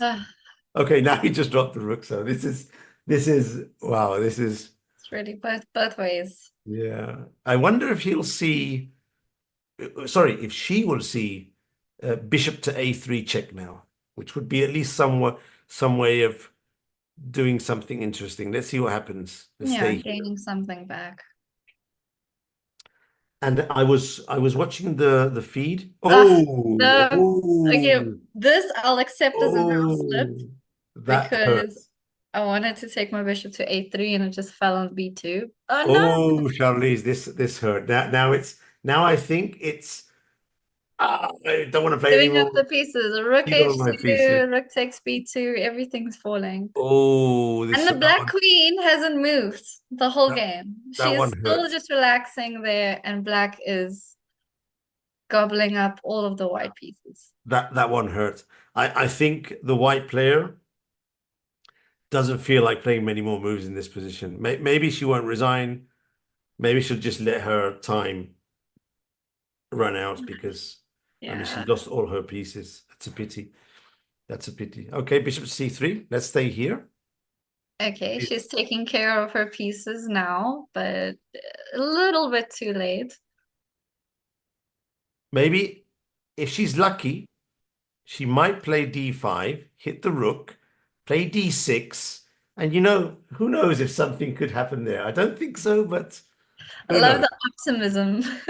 Yeah. We can be really creative with plans here for the players. No, black is playing well now. She's playing very well. Now she might decide to bring the knight here, to bring the queen to a8, and at some point try and get in. This looks as there's no recovery here. But let's stay. Let's stay. Bishop to d2. Okay. I think queen to a8 is quite a nice move actually now. Let's see if we get this on the board. Bring the queen into the action, threaten queen a1. So at least in the group stage, we have to accept that we can't really give a win at no point. We can't say, okay, this game is won. Let's go to another game. No. Not Even if it's a king and a queen and a king. Not in the group stage. You will learn very early on. You have to go to the end, yeah. That stalemate was yeah, memorable, to say the least. d3. Okay. Black's pushing. White wins and put the knight on a7. Yeah. Reason. Queen to a5. Finally, queen is in the game. If this bishop wasn't in the position, it would have been a nice little fork there for white on c6. Yep. But anything can happen still. Anything can happen still. Yeah. Black might decide to play the bishop here to cut off some squares and bring the bishop into the game. We've seen it before, so. Oh no, this is finished. Do you see? The Czech Republican player has a rating of 240, and I thought, obviously I'm mistaken. I thought you started ratings in chess.com with 900. Does that sound correct to you? Maybe there is like a beginner level, like 500 or something. Okay. If someone knows, please do enlighten us. Otherwise, it was just a series of a lot of losses that. So your rating could actually go down in chess.com then. I thought 900 was the sort of like a base, as in FIDE rating, the base is 1400, and you can't really go down from there. Oh, okay. No, surely. Okay, so now this is nearly finished. Well, let's see what white will do. See how black finishes this off. I think the bishop will come out to a6. No, straight with the queen. Okay. Nice. So with this result, normally black will win. This will leave the match as Romania has won 2 games, but they'll lose this one. So this one's just lost. No, this is Romania's black here. Yes. So, yeah, third win for them then. Sorry, yeah, you're right. Sorry about that. You're right. So it's the third win from Romania, and there's still 1 game left here. So let's go and check it. And I think this might be a wash. This might be a 4-0. Let's see. Okay, here both players are. This is the first board of Romania against Czech Republic. Okay, things are a little bit more serious. Yeah. On the first board. The Czech player is also down in time. And Yeah, okay, so this might be the one. Oh wait, no. It's 3-0 for Romania. Ah, okay. 0. Yeah. So black would love to score at least a draw in this position with a perpetual check or something, but he is down 2 pieces. But as we've seen before, that doesn't really mean anything for the moment. Yeah, So black is more than enough to now, play now we with. have it screened. This looks like the Jersey team. I would say, yeah, because that flag, I think, is from Jersey, and also one of the players has JER on the back. So this might be the Okay, Jersey team. so sounds like an apt assumption. Jersey. Yeah, I see the JER. There is a team from Jersey, I think. I remember. Yeah, they're one of the new teams, actually. We have a few countries, debuting countries this year. We have, Well, or I think, no, our debuting countries are Paraguay, Singapore, Eswatini, Lithuania, Namibia, British Virgin Islands, Iceland, and Kenya. So Jersey has been here before. so I'm going to check which group Jersey is in. They're in the group 3. So if that's okay with you, Charlize, I'll jump over to group 3, try and pick up the Jersey match, and maybe we can get the video feed back on the screen, and that will be cool. Jersey. So let's go to group 3 and hopefully pick up the match from Jersey. Let's see, Italy, Eswatini, Malawi, Jersey 3 against Serbia. Okay. The match Looks like they lost that one. 4-0. It's a toughie. It's a pity. We have another king just out in the open here. Yeah, this is the end of the game between Italy and Spain. So yeah, I can't. And this flag, where is this from? Do you Serbia? No. Looks like Serbia flag, yeah. Okay, so this game is still in progress, so it can't be the Serbia-Spain. So maybe Serbia had a few teams, right? Yeah, that's the thing is I'm going to try and find which.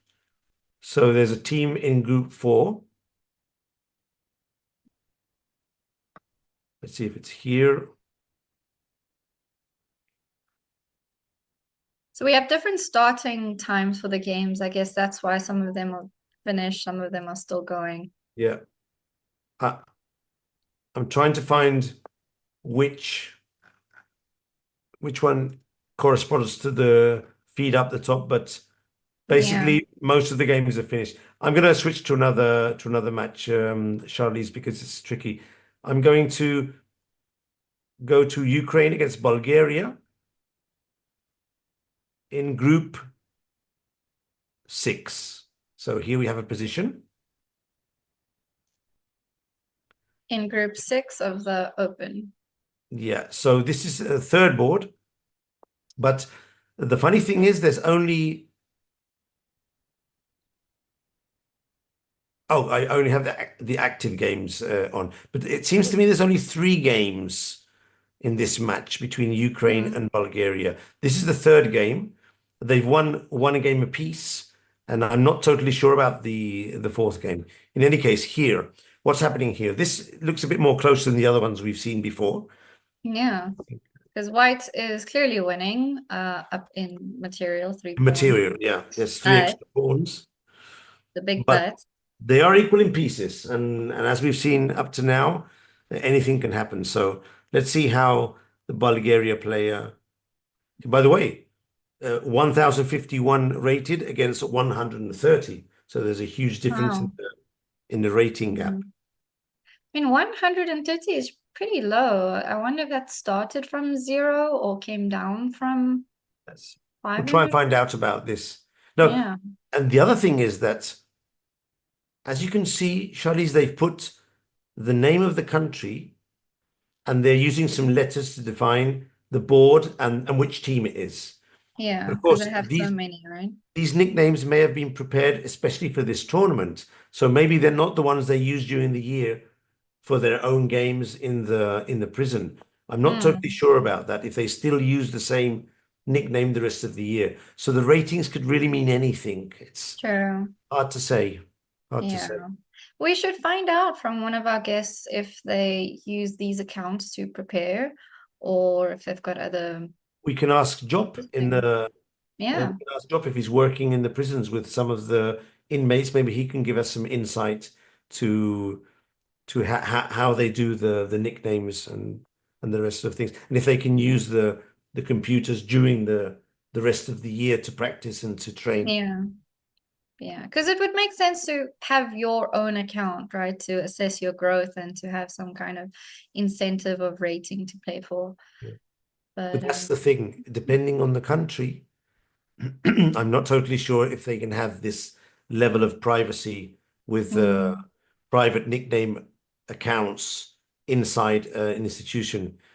I have no idea, but maybe they're not allowed to. I don't suppose they can have a computer in their rooms with internet connection. I just don't see that. Oh, yeah. It must be something in specific rooms with a certain time that they can go in there and play. So yeah, or when this coach comes in. We can ask afterwards. Yeah. Okay, so White is mopping up all the pawns. Now it's only him with pawns. So things are looking good. But let's see. Let's see if the knight can hop around and do some damage. Yeah. Check. That's a good move. The king has to drop back now, probably to the dark square. Okay. Now let's see what he does. White needs to start pushing these pawns, I guess. Yep. He attacks the rook. Using your bishops. That's a good move. That's a very good move. But at some point, he has to start pushing the pawns. Which pawn do you think he'll push? The B pawn or the D pawn? Let's guess. Or the G pawn. Or the G pawn. This is a possibility too. But yeah, no, I think you definitely. No, he went for the G pawn. Oh, okay. I think he wants to try and give some sort of checkmate to the king. That's his idea here.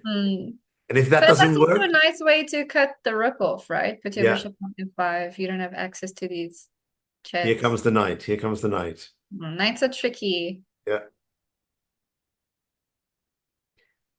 Now, oh, look. Now he went for the exchange. Okay. It's good. Solid idea. Yeah. Very solid, yeah. Yeah, so g4 actually makes a lot of sense now as well, because this bishop is defending the pawn can defend the bishop once it comes to f5, and black's going to struggle without the rook. Okay, so now he really has to advance some pawns. I'm gonna go for the A pawn. Let's see if he tries to move this one here. Let's see. Well, he brought his bishop back. Okay. Yeah, A pawn makes sense, but also, you know, if we think about how they're thinking, B pawn is more advanced. Yeah. Let me push the most advanced pawn that I have. Yeah, you're right, Charlize. The B pawn is where he'll probably go for that one. You're right. You're right. Makes a lot of sense. Yeah. Let's see. Here we go. Let's see, because it also looks like he likes his pawns defending his bishop. So there we go. A4. He might want to put the two. He will try and push the two. Yeah. Which one will get there first? I think White's a pretty solid player.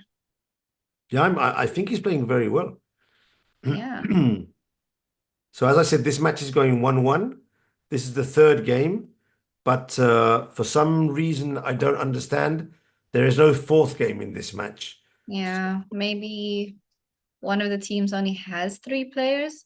This is D, so could be possible, or it's disconnected, or some technical problem with the computer, maybe. Who knows? Who knows? Okay, now that the G pawn in the end is proving very, very useful. So yeah, but interesting that White decided to not trade the dark squared bishop, so as to not go into an opposite colored bishop in game. Still winning, but you know it's risky. No. It was a discovered check. Oh, look, Charlize, I didn't realize. Yeah, when he was checked, he came up and allowed a discovered check. So now, wow, anything could happen now.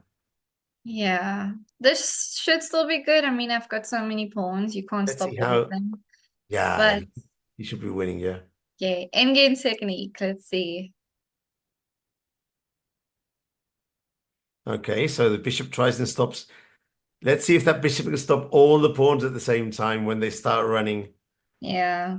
There are just too many pawns, I think. Many pawns, Maybe yeah. there would have been some chances if I only had like the D and the G pawns, but Yeah, I think with 2 pawns, maybe he could have got a draw, but I mean, the pawn's just running over the board. There's yeah. no chance.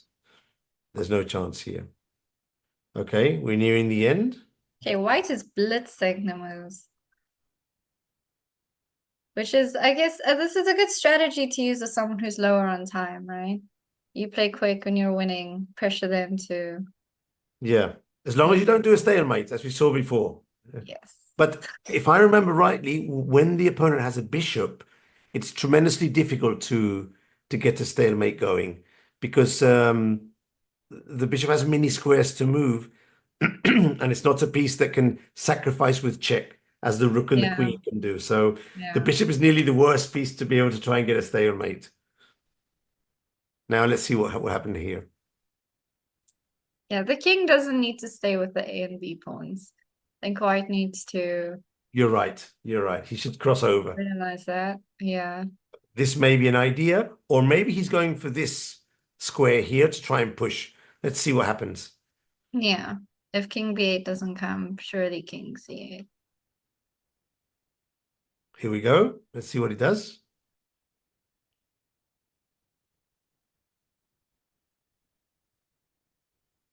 Let's see if the... Now he starts thinking. Now he wants to make sure. He doesn't want to mess it up now. Yeah. B7 came King first. B8. Okay. But now it's not totally straightforward. I think he has to drop back with the king, but we'll see. Yeah, but I would just leave those pawns and... I would have crossed the other side of the board. Yeah. Then the bishop has to give itself up for the G pawn, and really anything can happen. Because these A and B pawns are defending each other, right? Yeah, I think in the end, he'll probably try and cross over. Let's see if he does it now with king D5.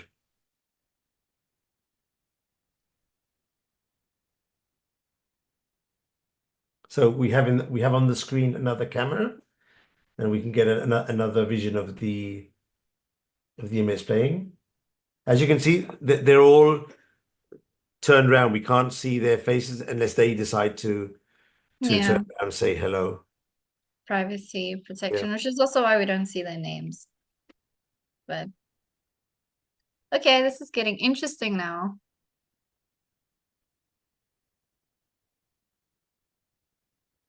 What is he gonna? Okay, he blocks the G7 pawn, and now I expect that white will just push his D pawn now, get another one to the end. Let's see. If the pawn runs down to D7, then it's over. Then it's over because the bishop just can't stop. Do they have a physical? That's a physical chess set as well. Yes. Yeah. Well, I'm sure for their day-to-day physical board having that makes sense. Okay, the D pawn is running. Game over. King to B8. King to C6. Now you have to try and find a stalemate. One that I can see is to sacrifice the bishop somehow, allowing one of the queens, and then get your king and stalemate, but it's going to be very difficult. Yeah. It's not This reasonable. bishop can't do too much. It doesn't have octopus tentacles, can only stop the 2 pawns. And now G7 and the Very game's over. So nicely done by the white player. He dropped the bishop, he dropped the knight with the discovered check, but then he's played very well this and kept your cool, because blundering like that sometimes tilts you a little bit, especially if you're winning. So yeah, very nice to see. And chess helps you regulate your emotions, right? This is very much part of the Chess for Freedom project. And I guess this leads us to our next guest. Do you want to introduce him, Michael? Yep. So welcome to International Master Job Delamar. I hope I pronounced that correctly, Job. And whenever you want. Yes, absolutely. I'm sorry. It's great. Thank you. It's a pleasure for us to have you here with us in this. Sorry about that. In this fourth show. Yeah, I'm sorry about that. Yeah. Charlize, carry on. I'm going to get a bit of water, Yeah. I think. So, Job, one really interesting thing we want to talk to you about is how you're involved in having chess sets crafted in prison. How did this initiative begin?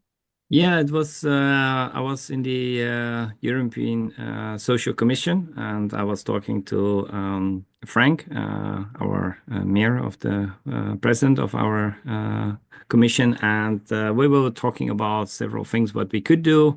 And in the Netherlands, we have a very nice tradition that we place all kinds of chess tables in parks and in a lot of cities already, more than 200. The number is still counting. And I was thinking, okay, if this is our, how to say, a little bit of brand and mark where we have a very nice tradition, why not to do it also for Chess for Freedom? And that was where the idea was born. I had another idea. I wanted to create some network with some good people in the prisons so that we could make everything happen, because of course it has a lot of layers on how we can build something, right? So that's always very important if you want to have more durable construction and a project to make it a success. So we started to make a group, and with our group we made some drawings. We made a blueprint. The tables were made. Then we managed to get them into the inmates program, so they are made. The tables are made by the prisoners themselves, because that was also one of the things which we really love to introduce it. Wow. We had even some kind of noble idea that we should from recycled materials. Unfortunately, that so far we didn't manage to make it work yet. Although we have some ideas that maybe in future we can still work something out in this aspect as well. And the great news is that in October, we managed to finish all the tables, and now we are ready to kind of bring them to all the prisons. So every prison will get one. The big ones get even two. And that's, I hope we are in the start of a nice tradition where we give some nice example to also other countries, to build the tables, or if they want some advice, they can always contact us. We can try to help them. So yeah, that's actually where the idea was born, and the first table was introduced in May. Luc van Wely was also present in the opening, so that was very nice. Nice. So yeah, we are very pleased with this nice result. It's encouraging for the country's top players to also involve themselves in the absolutely. activities. Yeah, and I think also what is very nice is that I mean, because we have the table visible now, you see that we had the championships on the 17th of September. It was the first championship in the Netherlands. So also here you see that the more chess is visible surrounded, the easier is to kind of start some new project or get something done. We are trying to get some learning software for in prisons as well, to get them in the program so the students can learn by themselves, because of course otherwise always people need to be involved, and I think in a lot of countries, so chess software can solve it for partially. So that's also a very nice idea, and I think that the more we keep it visible, and the more maybe they will make some kind of small competitions, and we hope it all inspires everybody just to give for those who are into chess, to give it a place. Job, I had a question here about your experience as a chess trainer, but before I get to that question, your last comment sparked something that Charlize and myself have been talking about before. So could you give us an insight, or could you explain to us how the inmates train inside the prison? How much time do they have to be able to play on chess.com? Do they get access to books, to magazines, or can they only do this when the chess teacher is able to go inside the prison with them. Well, I mean, that's exactly the point which I was mentioning, why the software is so important, because at the moment it's like this: when I'm here, I can tell them something, right? And then those are the moments. So, but that's now, for now, it's just 1-2 times. Before we had some seminars, but it's also a little bit of difficult to organize it at the moment. But that's why I want to introduce the software, because that means that we are independent, right? We have in the Netherlands, we have the step method. Maybe you know. I use it myself. I've got the books over there. Yeah, so we have the tutor, right? And the chess tutor, and I think this is also very encouraging for a lot of countries, because the chess tutor can be installed and everybody can make their own account, and it's not connected to internet, which means that, of course, for a lot of security issues, it's also kind of safe, which is of course very good. Because that's of course always the issue. Chess.com, we are not allowed to play. Of course, these accounts can still, but yeah. So that was one of the other questions, because we were looking at the accounts used for the tournament. We noticed that they're accounts made especially for the tournament with the name of the country. So we were thinking, are they allowed to have their own private nickname accounts in the prison? In the Netherlands, for sure not. I'm unsure about that. In the Netherlands, for sure not. I mean, I can tell you that 1 week, even before the Dutch Championships, we had big challenges to make everything organized. But fortunately, in the last moment, we managed to organize everything. But yeah, this is always security is a big issue overall. And yeah, so we don't have chess.com. But the good thing with the chess tutors, you can play games there as well, right? Because again, so there's an internal kind of playground where you can just practice. And for most of them, since we have 3 tutors, it means that they can really be up to, let's say, 1700, right? If you do all the tutors, you could be a very reasonable player. Yeah. I understand it's more entertaining to play online and something like this, but okay, this is normally not the case, right? So going back to the question about chess training, you're a very experienced chess trainer in your own right, and you've obviously taught a lot of private students, clubs, schools, etc. Explain to us, tell us about the differences you encounter and you notice when you're training and teaching and coaching inside the prisons versus outside, the behavior of the inmates, how they approach the lessons. What difference do you notice, and how do you have to adapt your training to get through? I think in general, you have to be very aware that they are more passive in thinking than the people outside world, because outside they have much more impressions. They get every time all kinds of influence from news or social media and these, and of course within the prison it's not. So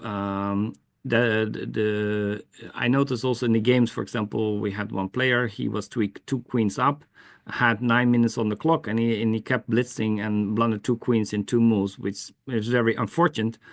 But in some way, I think this is very telling, because it tells us our challenges, and also because he said he had headaches. And I can fully understand when you're not challenged to use your brain almost, 24 hours a day. How can we expect them to, go back to the society, right? One day, because it's not one day, normally people will go back. So I think that's one of our challenges and one of our main aims for and incentives to bring them back to the society, but also to make them more active. Because if you want to people cope with all kinds of stress and all kinds of influences, then they need to get this kind of experience and not lose it for how many time. And exactly understand that, of course, within prison, your freedom is limited, obvious. But on the other hand, if we want to prepare them for tomorrow, because at one day they will come free, then that's important. I think chess can be a very good tool in order to give them this kind of challenge and resistance. And that's why I think that for now, the software is good. I know that some other countries, they have voluntaries because there are no electronics, which I think is very fantastic. I've been, for example, in Latvia, and I think they are doing great work there as well. So I think that every country needs to think a little bit on their opportunities, if it's with computers or if it's all offline. But the main point, I think, for each of us is that we need to activate them and try to get them in that it's interesting to learn again. For example, I also had one prisoner, he lost the game and he was blaming himself for making mistakes, and well, said, well, that's part of chess, right? We make a lot of mistakes, and the good thing is that you have a new game, you can start over, you can learn from it, you take the best points, and you try to improve the ones where the mistakes was. And I think that kind of attitude, I think that's vital. And in my opinion, it's not so much difference from human beings outside as inside the prison, because I think for each chess player, we know it that well. We are very harsh for ourselves when we lose games and our mistakes. That doesn't change wherever you are. Yeah. So it's a great rehabilitation analogy. You make mistakes. These people in the prison, they made mistakes, but as in chess, you get back up and keep believing in yourself, and you can't always rectify the mistakes, but you can do better for your next moves. Yeah, absolutely. Yeah. Right. Can you tell us a little bit about the preparation that goes into an event like this? Because obviously these players, they're representing their countries. It's a big platform. I can imagine the excitement of having something to look forward to as big as this. What are the nerves like? What is the training like? Can you give us some insights on that? We are not that far with the full preparation, how I would do it with my students for, let's say, European or World Championships. I mean, we are already very happy when all equipment is there, that all the players are there, and yeah, we managed to organize the small things, right? So it's even on a day like this, working with Wi-Fi, or now I'm sitting on a hotspot with another computer because my other computer didn't work. So I mean, we are there are a lot of small things which can go wrong and you need to fix. So but I think it's always this improvisation. This is also, I think we can give a good example, right? So even if there's a moment of stress, you can show an example on how to deal with it, how to manage it, and that you always think about how to solve something. And but yeah, unfortunately, we are not that far that we can really make a full week preparation, and that we are really yeah. That's maybe something for future, but for now it's and therefore I'm saying this. I think the software can solve this kind of point, because I mean there's just not so much time and funds to organize it in a very big way. But the other option should be, I think, doable. Job, tell me, have you had any success cases of inmates that have learned chess inside the prison, or at least develop their skills inside the prison, and then after leaving have been able to work as coaches or do something chess related, so there's a direct benefit with what they've done inside the prison outside afterwards? Have you any cases? I'm mainly working in one city, and that city is and I'm working in the part where they're almost for permanent stay. So yeah. So I mean, so that's so yeah. That's, I mean, one hand it's good because it's easier, because you know that you can build something. On the other hand, about reintegration, it's a different story. Have you heard any other news or stories in other of the prisons of is this something that is being actively pursued or could work in the future, or is it more work inside? I have given 2 presentations. Maybe you have seen one of them in the previous conferences, and I'm very much into, and in the Netherlands and overall, we are into trying to make them more active and make them more aware. But like in normal youth, is when you train them, there's no guarantee to make them champions, right? So there's no guarantees. So you try to do skills, you try to give them some fun in learning, even give them good experience. And so that, and for me, this is always the basis and the main thing. I want them to have chess as something positive, as something joyful, and that's for me already is the main part. Everything what comes after, which is, let's say, very good in long term, I'm of course very happy if we can construct something like this. And of course, I'm always hopeful, and I'm always try to do my best to do something like this. But it's I think that's still very challenging for all of us. Yeah. Of course. You can really like see your passion, job, for what you do. Thank And you. one thing Michael and I have been talking about is how, you know, on paper, it's one thing to see this amazing project, to hear all these wonderful stories, but to actually talk to the people like you, that's something entirely different. And to that effect, I want to kind of get to know what your feelings are, how this has affected you being part of something so big and so life-changing for a lot of these inmates. Yeah, I think it's very rewarding. You see it. I mean, every time I come here, they always tell me you should come more often. You should do more work. We want to play more chess, and I think, well, that's the kind of welcome you want to have, right? When you come to such kind of place, that they're really looking forward to it, and you know it's only once in a while. But yeah, I think that's the first thing, and I'm really very happy that in the social commission we can proceed. I hope I can try to bring our success to European success. So for me, that will be definitely one of the main points for coming year is to see how I can do it, how other federations, what kind of needs or wishes they have, and I'm more than happy if whatsoever that the people contact me or contact us as in social commission or directly to see how we can help other projects to make a success as well, because I think the more joy, the more people can be part of it, the better it is. I do the same for the chess method, step methods. I already did in a couple of countries.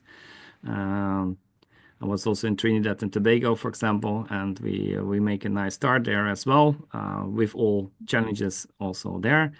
But I think it's always very important is that we show that we are hopeful, we want to build something, and that we always think that collaboration is always much more important than the differences, which also always appears from time to time.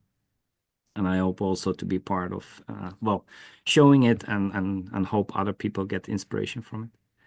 Are you following the games that are played now? Are you with? Yeah. I mean, I'm following, and then when they finish, I try to. Well, this is the chess coach in me, right? So every time they play, I always say, "Well, these things are very good."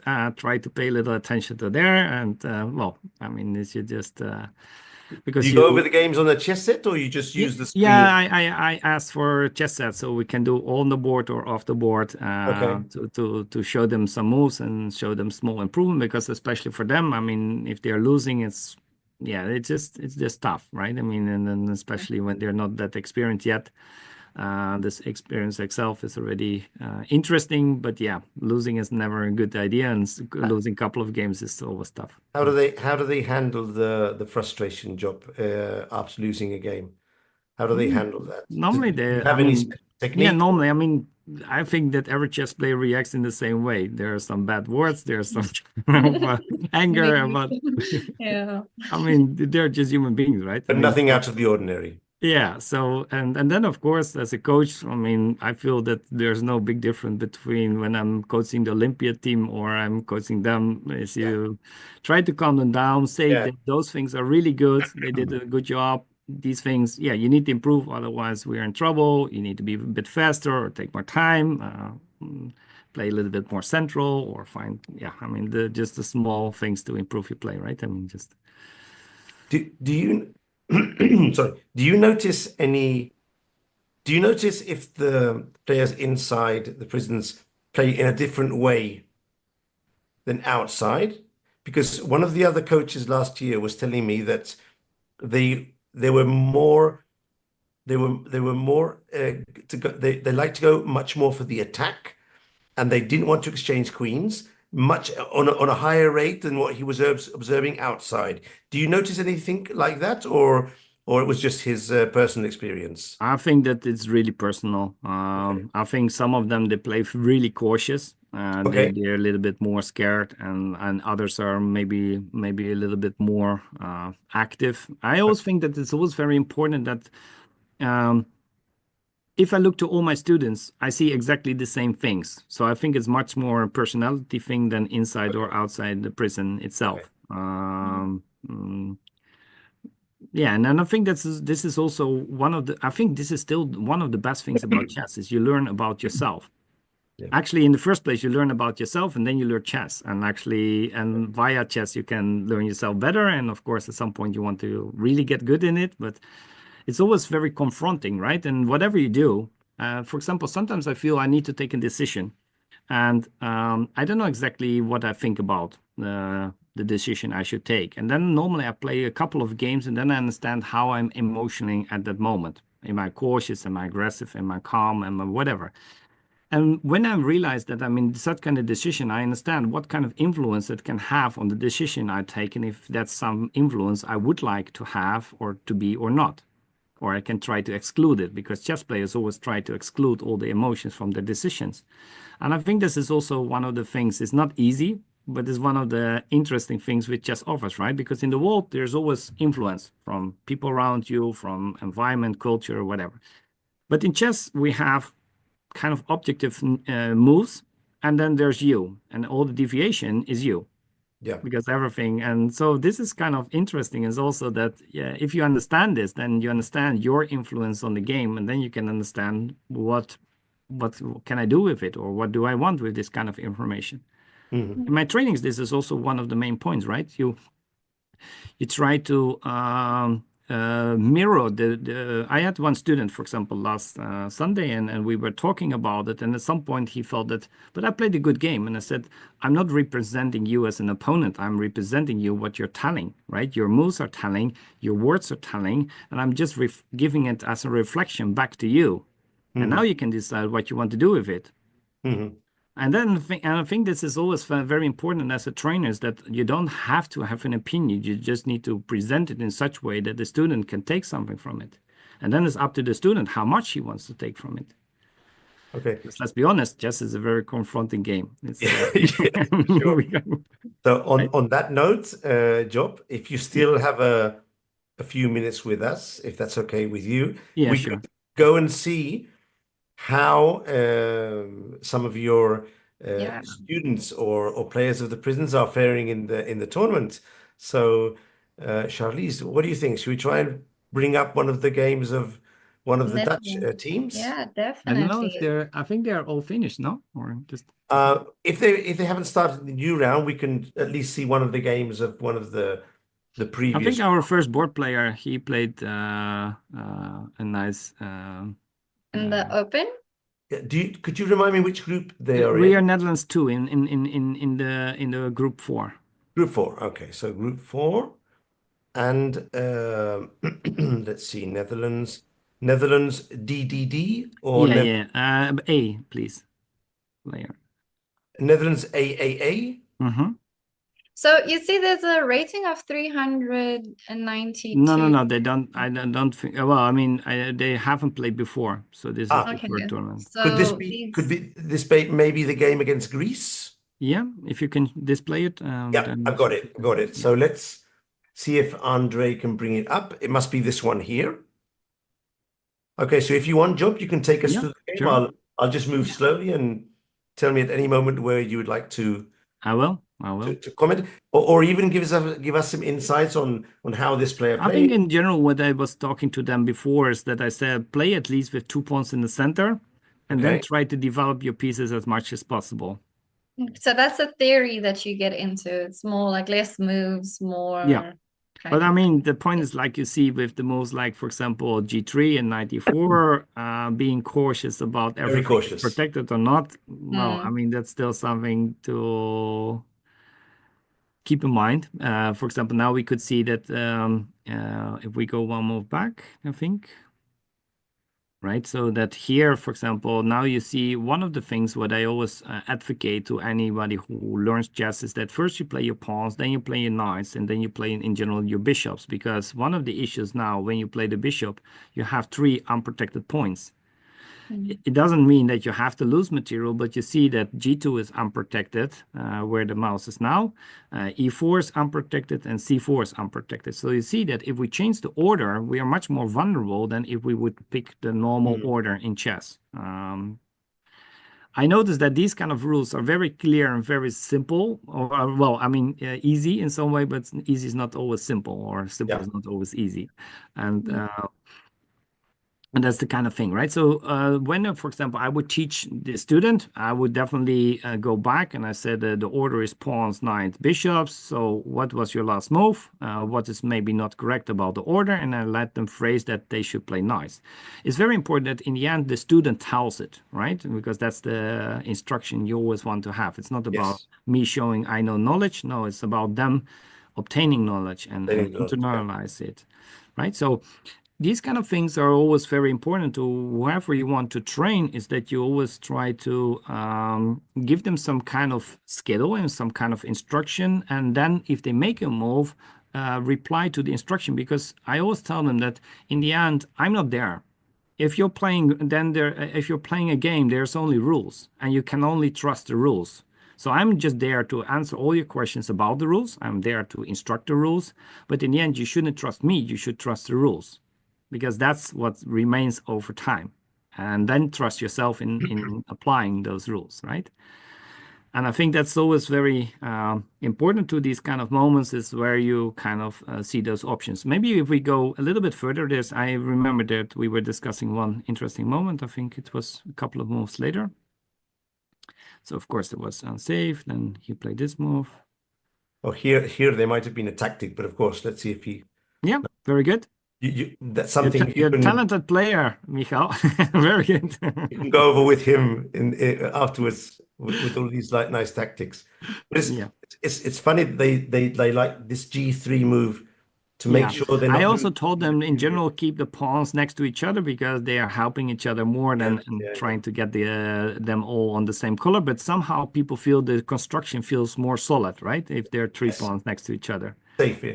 So the Greece player, he's playing very, very ambitious. He wants to get the rook, and he wants to get aggressive inside the position. But very risky at the same time, of course. But this is kind of interesting, right? Well, one of the things and metaphors I always like to tell when my students as well is that the pawn structures are like buildings, right? And when there are no buildings, there are roads. And over the roads, you can walk.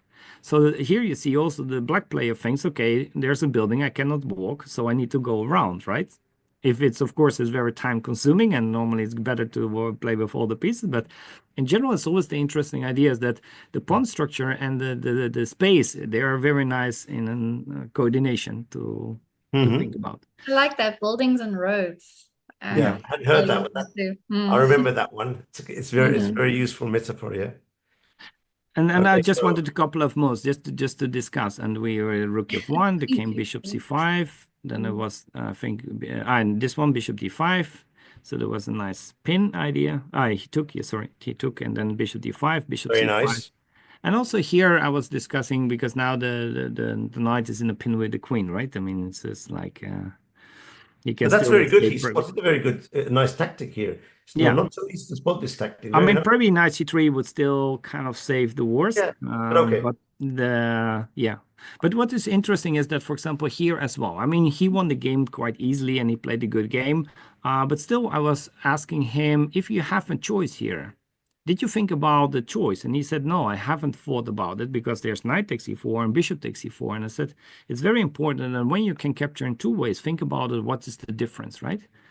So in my opinion, these kind of small things are very important, because they are very, very vital, that when there's a decision moment, that they pause and they start thinking about the options. Yes. And then decide what's the best. Yes. But that's fantastic, because that's excellent chess advice. But there's a further part as well, which will help them in other things if they think about their choices in every moment. It's fantastic. Very good. Yeah. So he took with the knight, which is okay as well. Yeah. I mean, absolutely. And then, yeah. And now he's just crushing. Unfortunately for black, he was not in the best shape now. Now he lost track. Yeah. He's moved the queen so much. Yeah. But I mean, this is what I said. I mean, we had also board 4. He was 2 queens up, and he blundered first 2 queens in 2 moves. That's really tough. I mean, this is, but it's happening, right? And it was just because they are not used to this kind of clock. They are not used to online. So there are so many new things where they need to get experience with. So that's interesting. So they don't practice. They're not able to practice it regularly on the chess.com server then. You know, I have one nice story. You know that there was once an Olympic games, and one guy was swimming 100 meters, and the point was he in his country there was only 20-meter buff, so he never swam so long. So it took him, I think, 45 minutes to finish the whole game, and they were afraid he was drowning. So sometimes really participating and you have no opportunities beside the Olympic to show what you can do, right? But it's you know, Charlize, that explains up to a certain point some of the blunders we're seeing, where some players just inexplicably get a piece and just drop it on an unprotected square. Maybe it's because they haven't got enough practice with the mouse. They pick up the piece and it just falls where it just drops down where they don't want to. That's a practice issue. Yeah. I mean, this is really, but I mean, I think we are doing great, and yeah, I mean, I think that even Michael said that we could use the accounts already before the tournament, yes, like you said. That would be great. These kind of developments are very good because they can have some more experience, at least some of them, and I think it's a very good tradition. I think also the teams, we quite expanded quite a lot from the participating teams, right? If I'm correct. We've got what, 115 teams this year? And several new countries as well. Yeah. Some of the countries, for example, I'm remembering Mongolia from last year in women, or Serbia this year. You can notice that they've practiced much more with the chess.com software. So I expect that depending on the different countries and the policies in each country, they have more or less options to be able to use the internet server during the free time in the prison. I can imagine if you're just doing a chess once or twice a week, that must be hugely different than if you're able to go every day a couple of hours to the facility and play with your friends or use the software. Well, I mean that's also one of the things why I like so much the tables outside, because they go almost every day. They can go outside for a couple of times. So for those who want to play, they can, right? Like so it's a very nice sport activity. Yeah. And playing online is great, but nothing beats over the board chess. Exactly. It's the communication, 100%. Absolutely. You're doing really great things with this whole project of getting chess sets into prisons shop. And thank you very much for joining us here today as well. Thank you for having me. Insights into your passion and your love for what you do. It was great.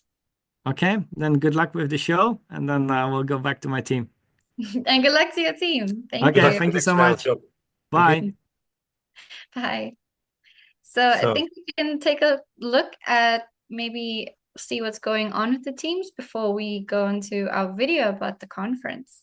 Yep. So we can see this is the women's Serbian team. So let's jump to the group of women and see if we can pick up one of the games from the Serbia team. Of course, I'm not totally sure. On the screen, yeah. I'm not totally sure if oh,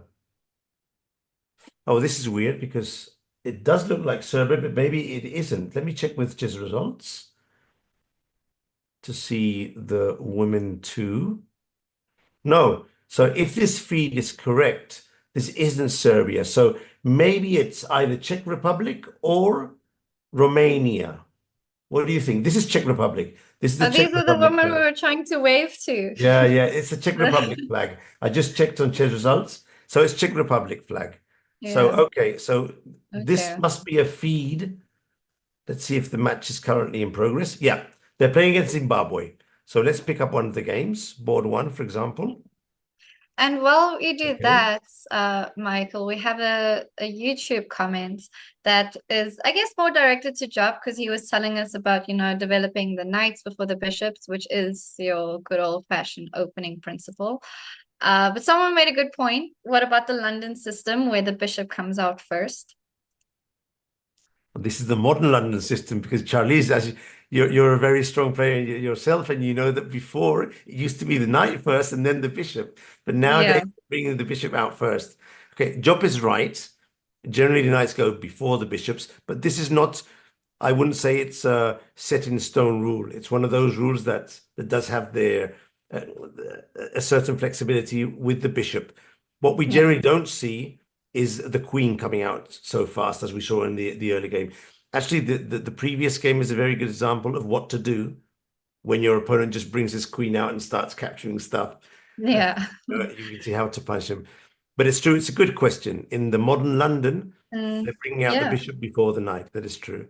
And but this is, I think Jap also spoke about the 3 weak points. I don't know if we can pull up like the beginning of a board to kind of talk about this, because with e4, e5, bishop c4, now I'm leaving e4, g2, and my bishop out. But with d4, d5, bishop f4, my d pawn is protected.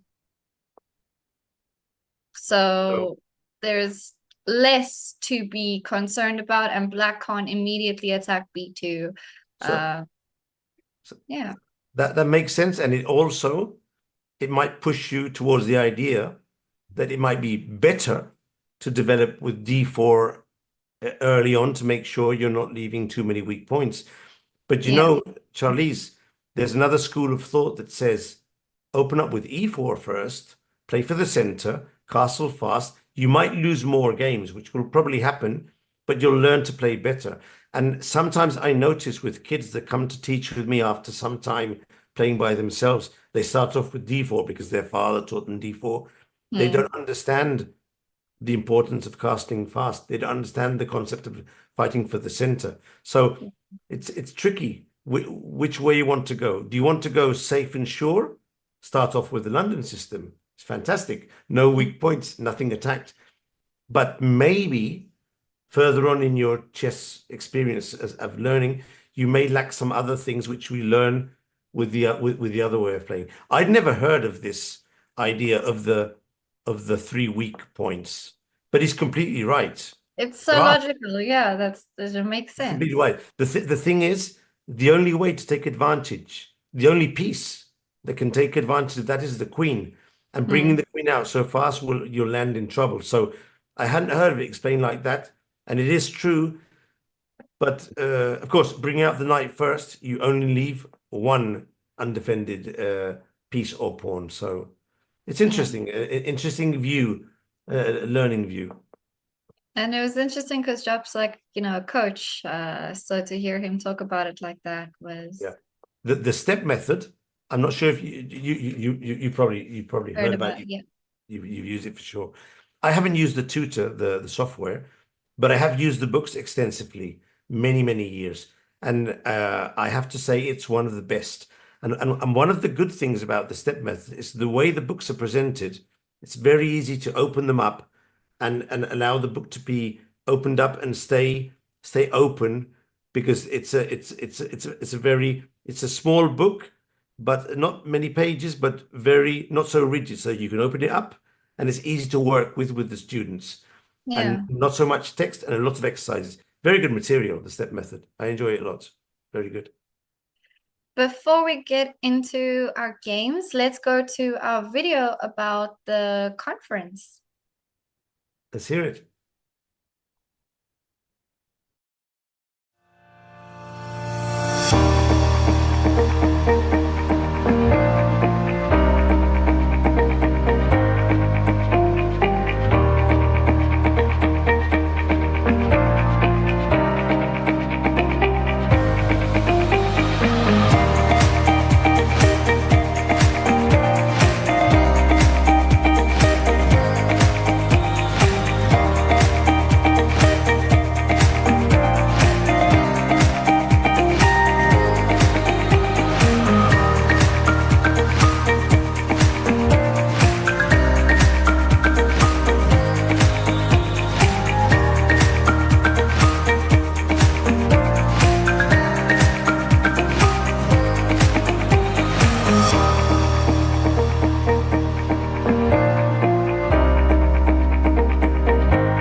Right, so that was a little video about the Chess for Freedom conference held in India, sponsored by Indian Oil. That was the second one. It is part of the FIDE social year next year to have another one, and I'm sure every year, because we have speakers, our guests from today included, talking about their experiences and the success of Chess for Freedom. And if I'm not mistaken, I actually noticed that Vassil, who was with us before, was one of the guest speakers in the conference. Yes. And it looked very good. I seem to remember that last year the conference was held in the States, because we actually connected while we were doing the tournament. They were doing several people were there. They were doing the speeches. They went to visit one of the prisons. So Yeah. it looks good. It's great to have the big Indian. India's massive now in chess, as you know. So it's good Yeah. to see that they're also going further than the competition aspect. They're also getting involved in the other ways we can use chess for improvement, for learning, for helping the society.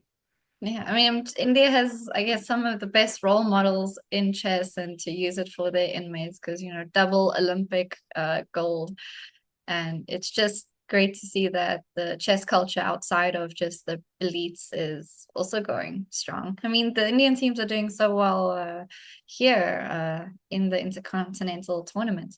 But let's see how the teams are doing in general in each of our groups, Michael. So I've pulled up the results on according to the tournament situation now, according to the arbiters. Group 3 is currently being led by Norway. Norway is dominating in Group 3, and of course there's still a lot to go, but I'm quite confident that Norway will probably take one of the 2 top spots. Serbia, Latvia, and Eswatini are just behind, fighting for second place. Okay. In Group 4, we have a tie, 3-way tie between Slovenia, Romania, and Serbia, with Spain just behind. So this looks to be quite a tough group. Let's see who prevails in this group. It's going to be quite interesting to see which of these 2 teams are able to go through to the next stage. Group 5, Armenia and Serbia, also leading the cross table, with Malawi just behind. Most of the groups have played more or less half the tournament, so they're on 50% now. And Group 6, again, leading Croatia and the Georgian team. Both of them are leading the group. They still haven't played against each other, so anything can happen. Oh, that's going to be an interesting matchup there. That will be a very interesting one. Keep an eye on that. I'm gonna jot this one down. Croatia against Georgia. When they face off, it will be interesting to see who wins. And finally, Group 7, it's a bit weird because there only seems to have been one round played, which is very different to the rest of the group. So something is happening in Group 7. We'll try and find out if the games are being played or if there's been a delay and they're starting later. Let's see what's happening there. Yeah, let's find out. Then we have the women's group. They've played 2 rounds, not 3. And at the moment, Romania 2 and Malawi are leading. But of course, it's early days for this group still. And in the youth group's nearly finished, actually. It's actually...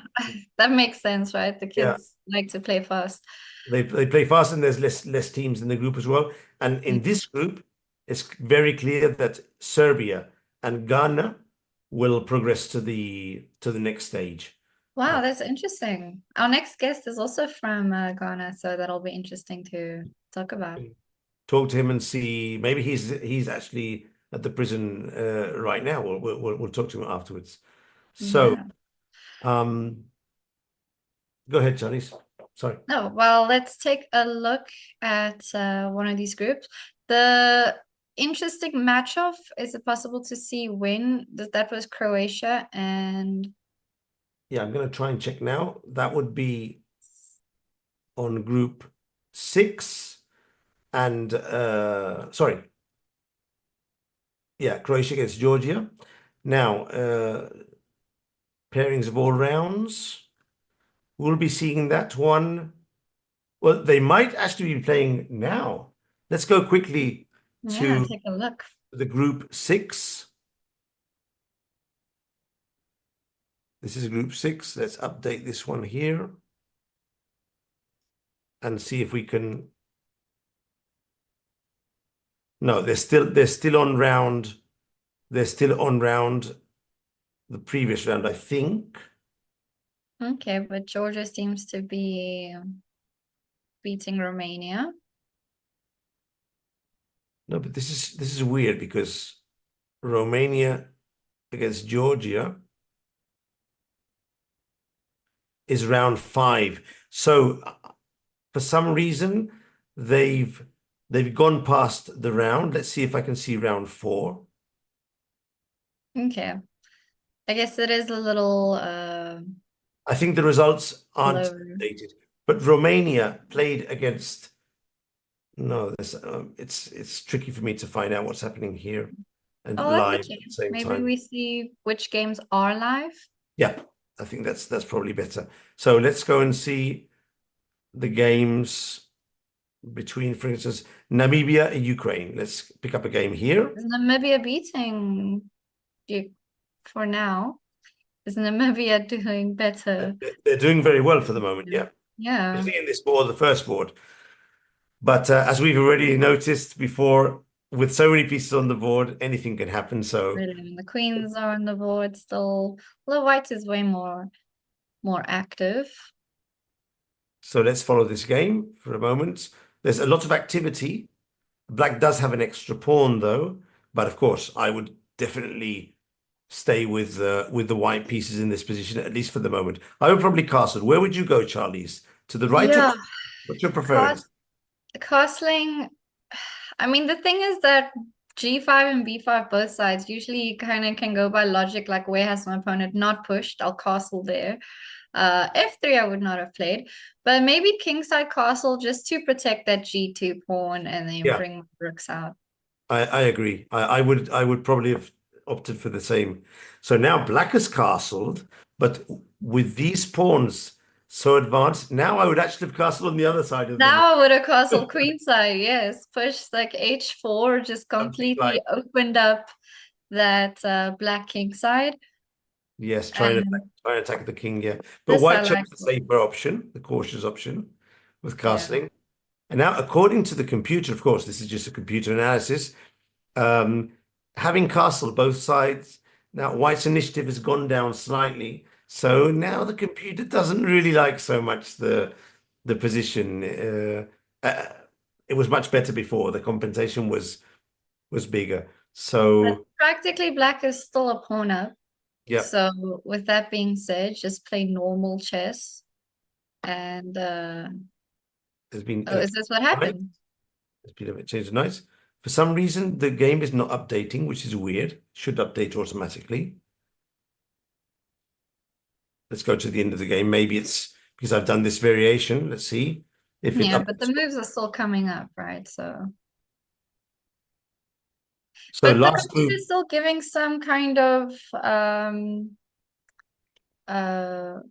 something for white, despite being the pawn down, some compensation.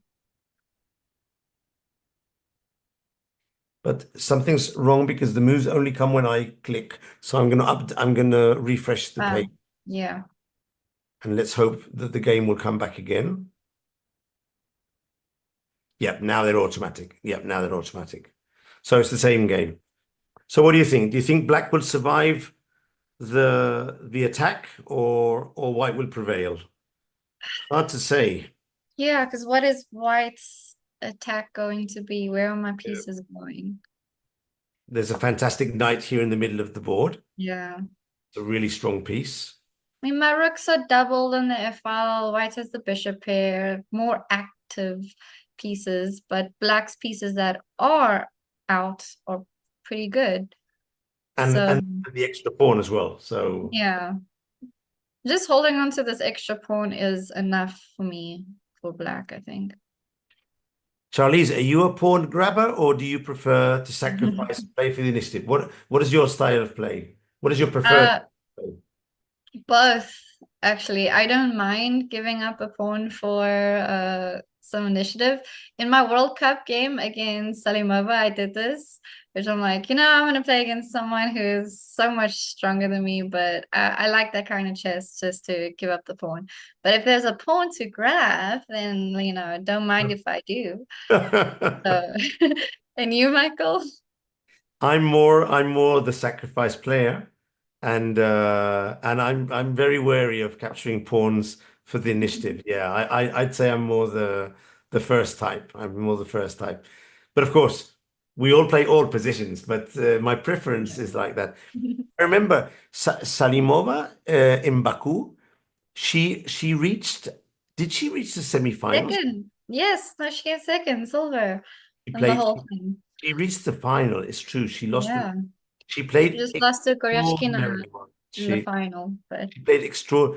I would say even at that point, way above her expectations at that point. Now it's clear she's a top contender. But at that point, I think for everyone it was a big surprise. Her very strong performance in the tournament. She played very well. Very well. was. And this propelled her into the elite. Yes. She went to candidates. Now she's playing at the tournament, the Grand what Prix? is it called? No, not the Grand Prix. The big one going on right now. What are they doing now? My mind just drew like a complete blank. But it's the big one happening in London right now. Chess.com event. The GC, the Global Tour. Global Chess League. Yeah. Remember, like the sponsors before the actual name of the tournament. I'm following it partially, but not with such. Charlie's. There's so many online tournaments. Yeah. Through the year.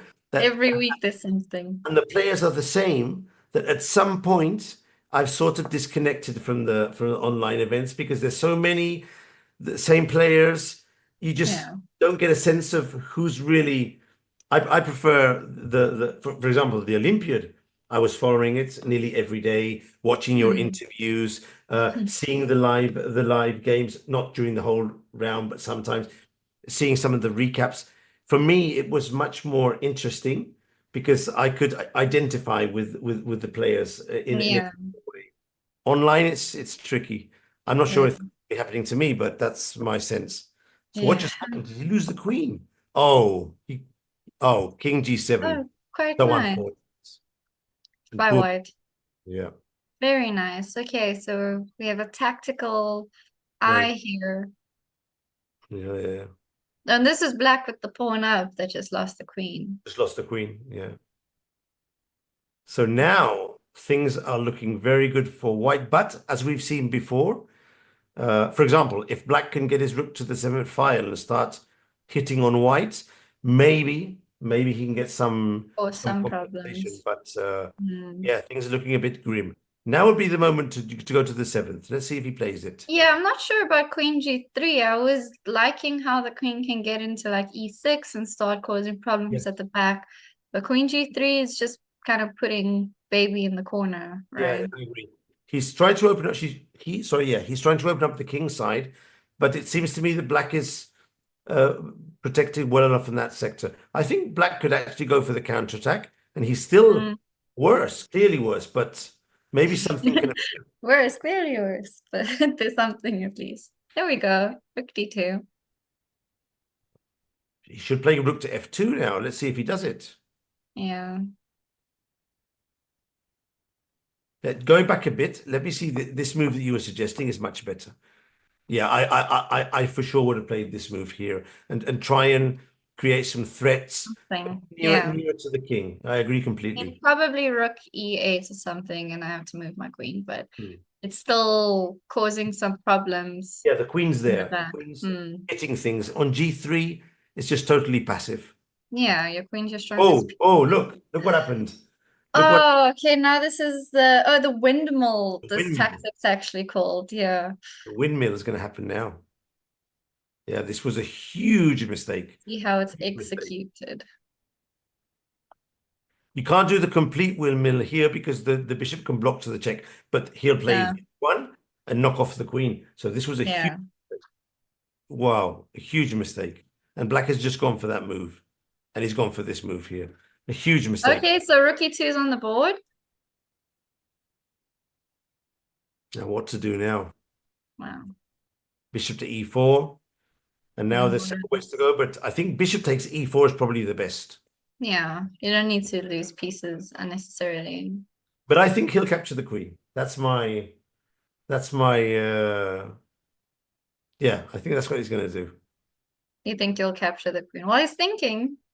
He captured the queen, yeah. Ah, okay. So, but what if you capture the bishop and then for some reason you can't capture the queen afterwards? That's what. Yeah, I guess it's playing it safe. Like, there's a queen to take. Let me just take it. I'm not going to leave it there. Yeah. Yeah. And now black is on the attack now. Picking Okay. up some pawns and now the advantage with black. So we won't see this in the final stage, but in the group stage, this is going to be very frequent. Games going all over the place. Let's stay here for a while, see what happens. Yeah, I mean, king g3, this rook isn't really trapped ever because I can just push. Yeah, you're right. H. And now black's playing very well. Now he's bringing the other rook in. The other guy in. So what team do we have up on the screen here? This looks like... There's a flag. You know, I'm not quite sure which flags is that. No idea. Bishop to f5, rook to d4. I suspect that the bishop will go here now. And now let's see if he goes rook to f4 to exchange rooks, or maybe h5, which is your suggestion from before, to try and open up the barrier for the rook. Let's see what he does. Yeah, because we spoke about not trading pieces or the players wanting to hold on to their pieces, right? So h5, that's the best move. Okay. h5. So the Namibia player, I mean, let's go back to the key position before, so the spectators can see what actually happened, just in case they've just arrived. So the position was like this. Black just put his rook here. That's in some sense trying to threaten rook to take g2 at some point. Now, the safest move was just rook to f2. And I still think that white could probably... I think that black would keep his rook on the board, but white is probably still winning here. Well, definitely is still winning. Yeah. At least he has much more material. But instead of that, unexpectedly, he played queen to e3, which again is a move that just doesn't make any sense unless you've missed the fact that rook takes g2 is a possibility. But have you? Because maybe they moved the queen away to not be captured after rook takes g2, since I'll be attacking the queen. Okay, so he sees the threat and he just wants to save his queen. It doesn't see the second threat of the discovered check. That could be right. Yes, where the queen is also involved. Yeah, but you're right. They don't see so far. They just want to get away against the first threat. Maybe he doesn't want to exchange his rooks. He wants to attack, so he keeps the rook on the board and falls into this trap, which is a devious trap here, very well prepared. And because of the check, he loses the queen. So now we get back to the position where they're now. And it seems to me that black should win this game, but as we know, we have to wait. Yeah, like when we went away for a while and you just refreshed, like, let's see what the evaluation is going to be, like what the position will be. Is black still winning?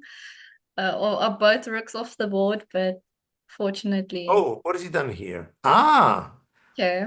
This is tricky. That's nice. Okay. Yeah. Okay. Black still has all the pawns. It's an unnecessarily loss. But yeah. Okay, that's still a good move. It's a creative move. Yeah.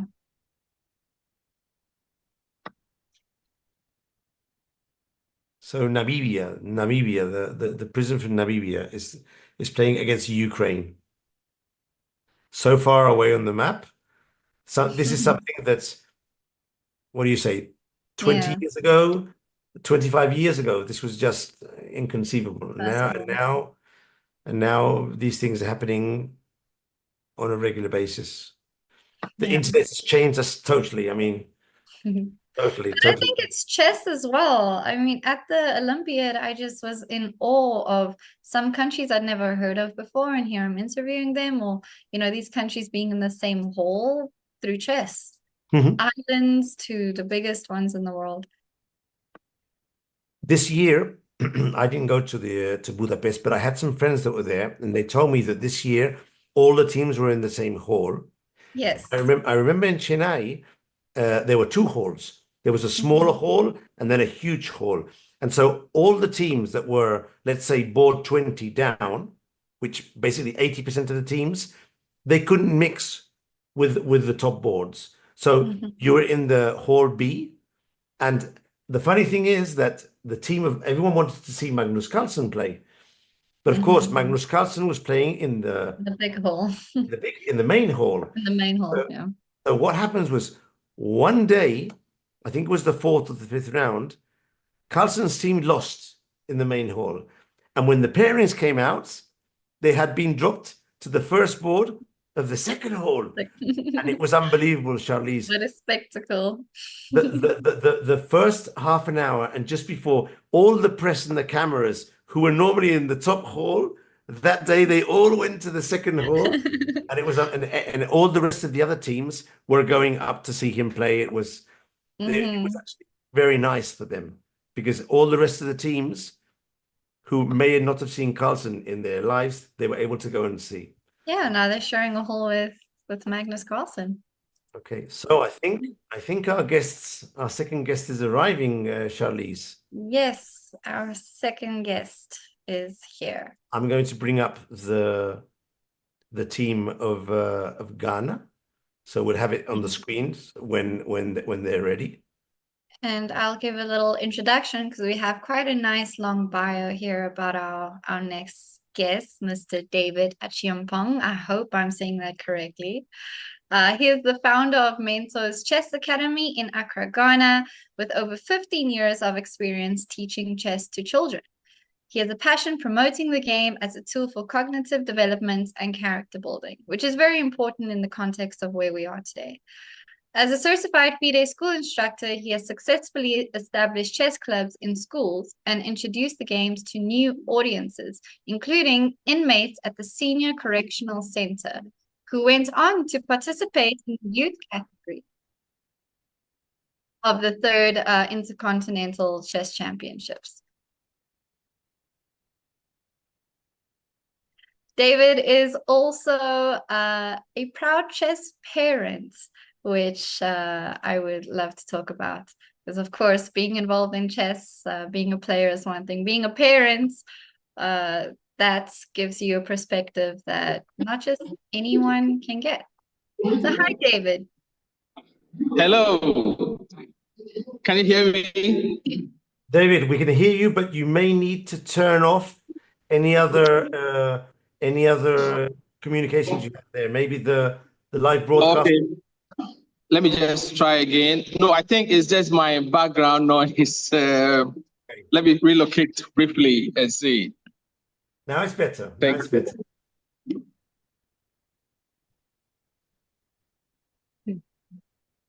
Is it better? Yes. Okay.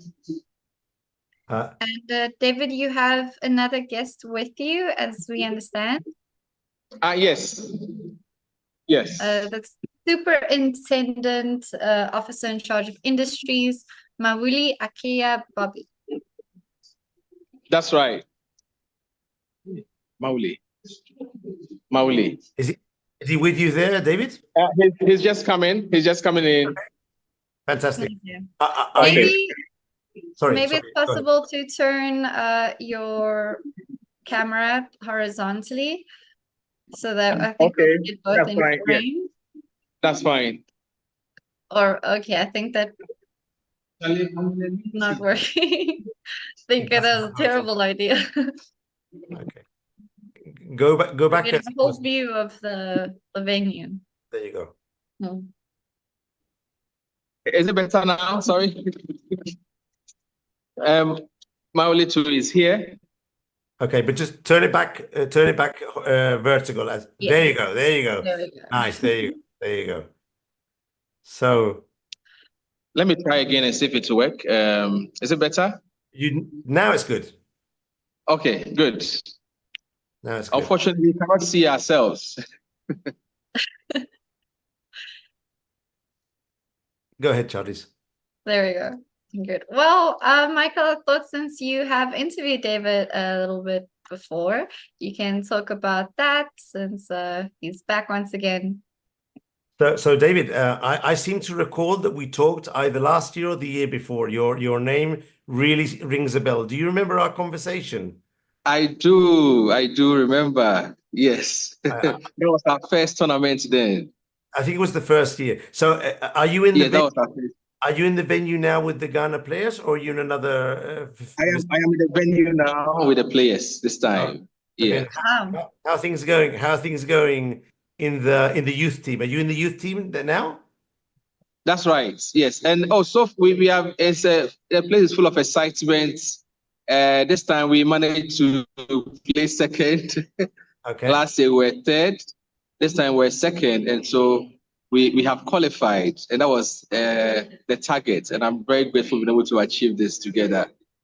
Well, amazing. We actually were talking before with Charlize. We went over the standings of the tournament, and we saw that the Ghana team was very well positioned in the youth, but there were still a couple of games to go. So you confirmed you've qualified to the next stage. That's fantastic. We are second in our group. Yes, I saw that we are second in our group. So I think with that, we've qualified to the next stage. Okay. Yes. So let me start a couple of questions. My first question for you would be, you spent over 15 years teaching chess to children in Ghana, where you're located. What inspired you to extend your work to the prisons, and how do the two environments compare? Teaching in the youth facility and teaching outside the communities. Could you talk about that, please? Good question. I think for a start, I have a background with social, like a development worker, and so I'm often attracted to social enterprises. And with a background of teaching chess in children, I found it very convenient to start with the youth team. And the youth team was very, very receptive to, with a few networks I had, we were able to make easy entry here. And so it was a good start. And once we started also, we realized that the reception was very good among the players. The excitement was there. The passion to learn was there. And that kept us going up to now. Yeah. That's great. That's great to hear. Could you confirm what ages the kids are? Are they 16 years old, 17, 18? How is that working there in your country? Yes, so this center is for juveniles only. So the ages here are from, I think, 12, 13, up to 20. But for our team, we just have players ranging from 16 to 18 or 19, yes. Okay. So some of them are still in school whilst they are here. Yeah, and the players, they participated last year. Do you have some of the same players playing this year? Are they different, new names? Yes, we have two playing this year. A number of them left where they were discharged, and so we still have just two. But surprisingly, most of the new ones who joined were not even trained by us. They were trained by the old team, and they managed to fight for a slot in the top 8 to join the team this time round. Yes. And I think the good thing is that those who even left are still actively playing. We had a youth tournament outside, like a general one for everybody outside, and 2 of them participated in that team, and they won very good games against top opponents from a number of international schools in Ghana. Wow. Yes. So although they had left, they were still playing, and they are still playing very, very well. That's fantastic. We keep touch with them. We are in touch with such players as well. Do they come back every now and then to say hello and see their other friends, or is this something that normally doesn't happen when they leave the facility? No, I'm asking as they don't come back here to the center, but I am in touch with them because when they're about to leave, they usually want to try and get my number and check on me and follow up and let me know how good they are doing. Show me some games sometimes via WhatsApp. They are playing online. And so they usually keep in touch with me. We invite them for our usual youth tournament we organize for the country from time to time. That's good. Yeah. Great. Some are also doing very well. They even have, they set up clubs in their schools. We get them some sets. We receive for the games of chess, and they set up clubs, and they have started running clubs in the schools they are attending now. We might be losing you a bit here. Yeah. Yeah, but I think we're talking about clubs, and the connection was a little bit funky there. Yes. Connection challenges, forgive me. I was saying some of them who have even left have clubs. We give them set to set up clubs in their schools, and they are running these clubs very well outside the center. Wow. And a question for you both right now. Can you, since you're on the ground there with these players, what's the energy like? What are the nerves like of the kids playing this big tournament representing their country right now? Good. Samawili, will you take that? Yes. Good afternoon. Yeah, they are very excited to participate in these intercontinental games. And some of them, this being their first time, despite there is a bit of excitement and then anxiety. So that's part which we are trying to work on. But in the whole, they are very excited to participate in this intercontinental tournament. Okay, so a question also for David. When the kids finish their games, can you actually sit down with them and go over the one or two of the games, or is that something you can't do after the games they're playing there now? Do they get to learn from their mistakes? Yeah, I think for one of the rounds we had a chance to do that, to go over one of the games because there was a clear advantage. He missed it. He went down and he would later go back, got an advantage again, and he took it. So we went over one of them. But generally, because of the time, the gap between the rounds is difficult to do for all of them. Yeah, but I think we've seen one that we went through with them after the game. Yeah. Okay, to review the game together. So let's to go further on that question. Can you check the games after the tournament using the nicknames that chess.com have provided, or these games disappear for the rest of the? Do they stay in the server and you can access them? I should think so. I think they will stay in the server because I know chess.com generally the games are stored and we can look at them again. Yes, that would be. They play some very interesting games. So they can they can learn. Yeah. Charlize, go ahead with another question if you want. Yeah, so if you said you've qualified to the next phase, how are you going to prepare these kids for the next stage? Yeah, I think it's happening tomorrow, right? So we will stay longer today and take time and go through the games they played.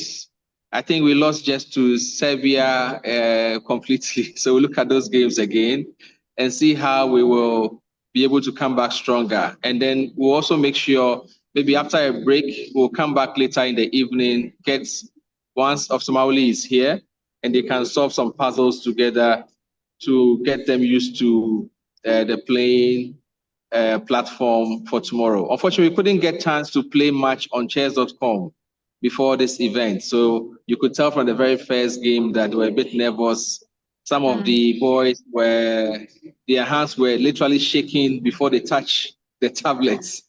And they missed some mouse slips here and there. So we'll take time and go through it and make sure they are comfortable with these devices before tomorrow. Yes, it's not devices that we usually have here, so we had to just bring them in today for them to use. So David, and they picked up very well. Did I understand rightly? Did you say they were playing on tablets, not on computers? There were 3 computers and 1 tablet. Okay. So 3 computers and 1 tablet. Yes. So one of the players is playing with their hand, basically. Then moving their hand. Yes. Oh, and I was saying you could see the hand will be. The hand was literally shaking when it was going to make moves. He was very nervous, not too sure what to do, and he was very scared. It was an international event and didn't know how to go about it. I can but imagine. After the first game, they felt much relaxed and they were able to, play more precisely like they do when they are playing over the board here. Of course. It's a huge difference to play on the board or to play on a tablet, especially if you're not experienced. I mean, just trying to find the piece and keeping it in the finger, it's so complicated. That's right. That's very encouraging. That's right. Very encouraging. Yeah. At least they had some practice today, and I'm sure that's going to help you tomorrow. So from our side, good luck. Thank you very much. Thank you very much. Thanks for having us. And thank you for joining us. David, a pleasure and great job with the kids. Yes. Bye-bye. Thank you. Bye-bye. Bye.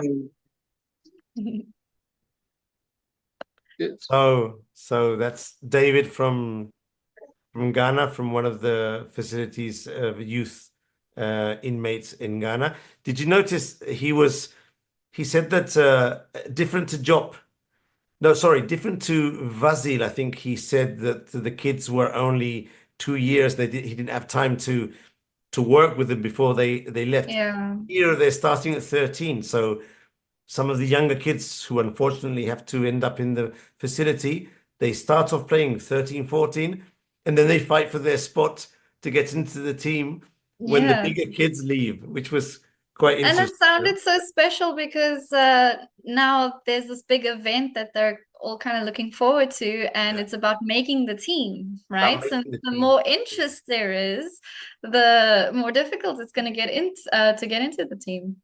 Yeah, well, what I'm not sure is if David was also working in the prisons for adults, because then I wasn't totally sure. That's why I was a bit hesitant to ask him about how if the inmates could use the chess in their future when they leave. They're just kids, basically. So, but at least it's something that's good for them. And at some point, some of them will carry on playing outside, which is perfect. It's very. And he said there are kids who did leave. I mean, most of their team from last year, and are setting up clubs and continuing chess. So I mean, that's even the younger it is, the more the better for the future of their lives, because new purpose. Yeah, of course. I have no idea how the situation in Ghana is, but maybe the rates of going to a juvenile facility in certain countries is higher than other countries, depending on the situation of the rates of crime in that country. But it's refreshing to see that even with 13 years old, they're already they can enroll in the program, and if they stay there, then they can get better each year, and at some point get into the team. That was nice. Yes. So that group actually finished then, and they qualified. Maybe we can take a look at the final standings for the youth. I can look on chess results. Maybe Andre can bring them up on the screen if that's possible, and if not, maybe I can bring them up. But that would mean no. I don't think I can bring them up. Well, I can see them on my second screen. So that after the session. After the session. Who do we see on screen here, by the way? We have a front camera. Yeah, this doesn't look like an adult facility. Maybe one of the. Could you confirm the team, Andre, what we're looking on screen? And I'll try and find the corresponding games. But it's obvious that the guy in the middle is playing and everyone else is just watching his game. It's one game left. I'd like to know. No, they're swapping over. Of course, we're getting feed at different moments from different. It's difficult to pinpoint exactly which games correspond to which feeds of video, but you saw that, no? And here as well, no? The guy on the left has finished his game, and now of course he wants to see how his what's going on next to him on the second board is going. Okay, so I'm gonna bring up a game corresponding to one of the groups where there's a bit of battle for the first place. For example, in Group 4, Slovenia and Romania are neck to neck with 14 points. So let's bring up Slovenia or Romania in Group 4 and see what we can find. For example, this is an important game. Norway too is playing against Romania, and Norway, they might have an outside chance to do something if they score a big win. So let's bring up the game. So this is the first board. So Norway is playing with whites and Romania is playing with black. And Romania, as I said, is fighting for the first spot in the group. What do you think, Charlize? Do you think Norway would have chances in this game? What do you think? I do prefer black here. I think black just has more of a solid structure going on. Like there's logic to where my pieces are placed, even now. Rook b8. Let me put some pressure on this b pawn, tie that bishop to the pawn. Black is a pawn up as well. Yeah, seems like simple, logical play from black. Maybe we can see how the game went and how this pawn got to a4. I agree with you. I think at some point there was a b5 and a4, but let's check it quickly. Yeah. It started off with d4, but then the game went on to a sort of dragon structure. So this is slightly passive. White is playing very cautiously.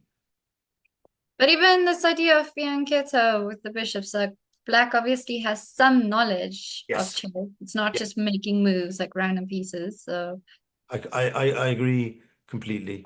Yeah. Black clearly has quite a decent knowledge of the game. I probably wouldn't have swapped these knights, but okay, it's not such a big deal. But white has improved his structure, and also the knight can develop on c3. But these are small positional mistakes, which is understandable. Okay. Here we're going to get to the critical position. Here. So black plays b5, attacking that. The funny thing is, just before, white played a4 to sort of like control the queen side. Black pushes, and now you would expect the capture. Yeah. But no, white moved his knight back. And black knocked off the pawn. So, yeah. Well, I've noticed this is a kind of the theme that's been coming up in these games is if there's an immediate threat, there might be like some kind of panic that sets in, like if a bigger piece is attacked, let me just get it away as quickly as possible. Yeah. Yeah, they don't go further than the immediate threat. That makes sense. Yeah. So now it's a pawn down. And white goes for a sort of attacking move. Okay.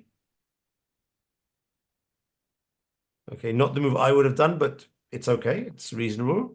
And it does seem that white is going to try and burn the bridge playing on the king side to go for a direct attack. Let's see if this works out for him. Yeah, so knight g5, queen. Okay, black. Take. Is that going to give up the bishop? Okay. It's a major decision. Okay. Defending. Interesting. So black is given the pawn back, but I mean, these e-pawns aren't great. Not as pretty. And now white has the bishop pair too. Now, things are tricky now. Things are very tricky. I don't think I would have given up my g7 bishop, Charlie. No. Do you play the dragon structures at any time or King's Indian? I used to when I was 10 or something, and I loved it. I mean, I won so many great games with it. Now I'm just worried because there's so much theory. Yeah. But this is your dragon bishop, right? Okay, maybe it's not from this opening, but you hold on to it because without it, Look at all the holes around the black king now. Very, very rarely I give up that bishop. Oh, this is a big mistake because now the queen can That come. crank. Oh, will he Yes. see it? Let's see, Romania. Come on, Romania. You have a killer move. Yes, he found Very it. nice. I mean, I think that was the idea with bishop b5. Yeah. So It worked out well for him. yeah. And this is why you develop all of your pieces. Your rooks are friends. They need to communicate. Now this bishop on c1. So now Yeah. there's something interesting. The guy from Norway, yeah, he dropped back with the rook and allowed the checkmate. I was wondering if he just sort of like stall for 7 minutes while the rest of his team is playing. Yeah. Don't worry, no, I'm still here. You know, when we play this bug house game 2 against 2, sometimes you stall. Yes, but that's in the case that you can still win the match if your opponent wins because the time. In this case, he's gonna lose. But this is a pretty quick game then, actually. I'm going to jump to a game from Spain, which we haven't seen yet. So in this same group, we have Slovenia playing against Spain. And this is the position here. Let's quickly see how we got to here. So Spain 4, since we have so many Spanish teams. Spain has chess programs in several prisons. I know that. Actually, one of my friends actually does classes in one of the prisons. But I'm unsure which prisons are participating in the tournament. So that I'm trying to find out, but for the moment I'm unsure. But there must be chess in at least 4 or 5 different prisons here in Spain, and also last year, one of the speakers, one of the guests, was Montero, who is one of the psychologists from one of the prisons where they do chess. He actually does chess not only in prisons but also in centers for addiction to drugs, for important addiction to drugs. And they use chess as a therapy, because when drug addicts in very advanced stages, their head, their minds, their health is very bad, and they use certain exercises on the chessboard and certain things related to chess to help improve the mental health of the drug addicts. It's very interesting. And and I think it's been proven to be an effective tool. I know as part of FIDE's social year 2025, one of the months, one of the broader projects will be in addiction recovery, using chess as an addiction. There you go. Recovery. And it seems to be working. Of course, you never know what level of help this gives in the prisons. It's quite clear from what we've heard that it's working and it helps. But yeah, they've done studies and they have the experience they're doing in Extremadura, and it seems to be working. And it's just wonderful how many avenues this game of ours has in helping people from all walks of life. And in some of the medical centers here in Spain, when an older person has some problems with cognitive problems with their minds, but not in any sense advanced stages, they start recommending board games such as chess. Not only chess, there's other things they recommend, doing crosswords, but chess is one of the main ones they're doing. And every now and then, people come to the chess clubs and they just want to learn, not because they've decided that chess is something they want to do, but because it's been recommended from their doctors or their health centers. So that's another avenue which can be very, very interesting for using chess outside the competition part. Yeah. So what do you think of this game? White is playing very safe. Look at this pawn chain. But now he's about to lose this very important pawn. So yeah, completely breaking up the chain. White's rook is also nice and active, but after queen captures on c4, the c7 pawn is fine. That's right. So let's see how this progresses. I think Slovenia has to play king to g2 now. He's taking his time, but it's an only move. Yeah, you can't give up the knight. And I'd be surprised if black did. Yeah, he's played it. Queen takes c4. Now, So what do you how think? would you continue here? Yeah. I was thinking of playing queen to c6. Yeah. It's the queens, Same. but I'm not sure it's a good move, and I don't think he's going to play it because, as we've seen before, sometimes they're reluctant to. Look, he played it. Queen to Because now, if you capture, okay, I have an advanced pawn on c6. Black has to play like an ugly rook c8 Yeah. to defend That's right.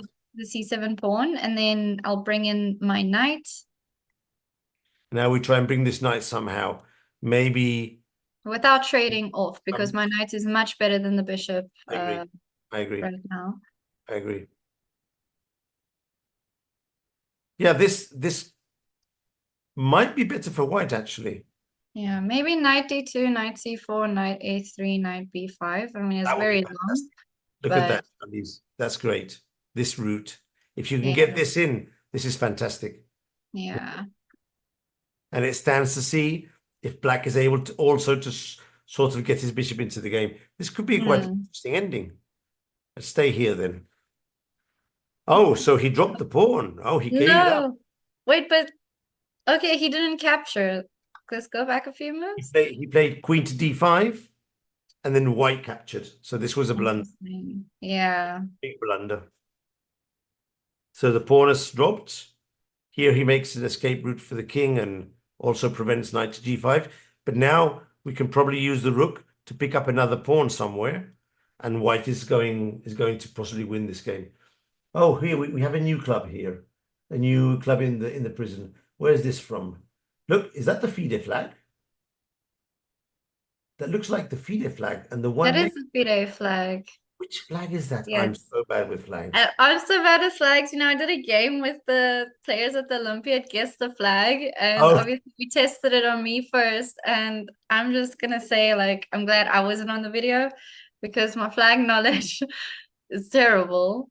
Okay, I'm very bad with flags, so I cheated and I checked. This is Armenia, so this is the is that is the flag of Armenia, and here we can see the players are separated. So each one has their computer and plays his own game, which is also quite nice. And it looks a lot quieter. Like some of these rooms, like not chaotic, but you know, very involved. Like the players looking over each other's shoulders, and this seems everyone's just in their own little box. I suppose it depends a lot on each prison, how they are coordinated, how they are organized.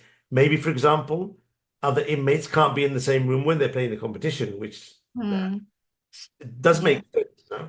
But the juveniles, they're all over the place. Yeah, of course. But chess in Armenia is big. The men's team actually just won. We had the FIDE 100 awards ceremony, and the men's team, Armenian men's, was voted as the best open team of all time. Really? Yeah. I didn't hear about that award. That's fantastic. Yeah. Georgia for women, obviously. Armenia won the best open team. And what were the qualifications? Oh, standings in the Olympiads? Yes. And a lot went into it. And of course, I guess, you know, in this argument, USSR is a team you would bring up. But since they've been disbanded, this can't be a country that wins the award. So, yeah, Armenia was for sure. Armenia is, apart from the fact that they've won many team competitions, they are most definitely the best country with regard to where they're positioned in the starting ranks of each of the tournaments, because I mean, they're always at the top. They have a very good team spirit. They're all friends playing in the team. And this was before Levon Aranian went to live in the United States. But even after he left, they're still competing at the highest level. So it's admirable. It's a very, very strong team. Yeah.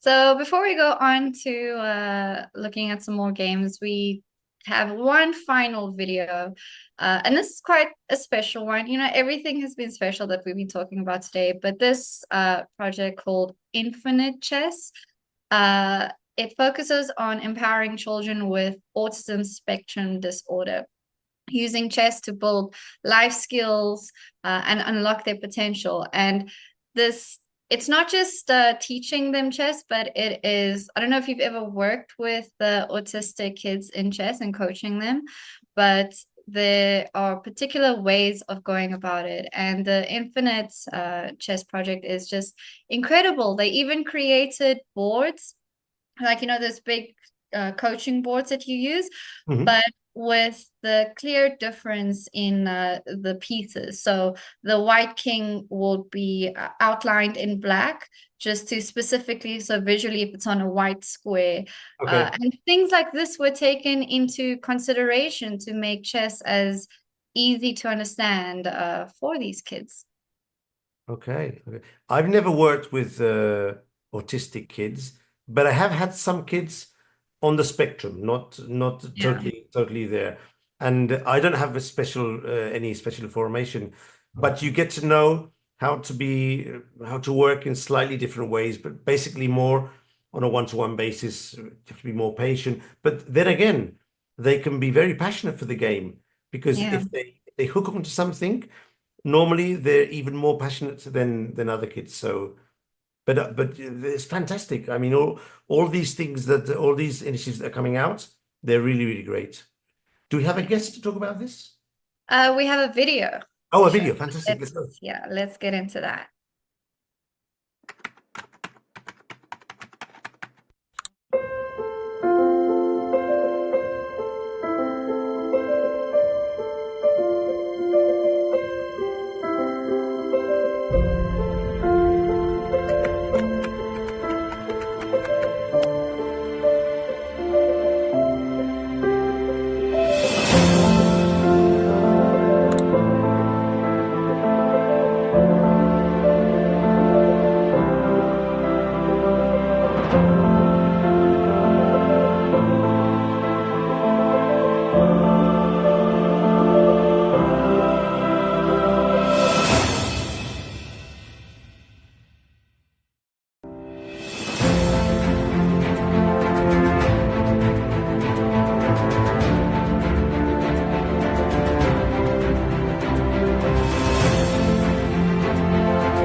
So we're back, and still a bit of chess still to go.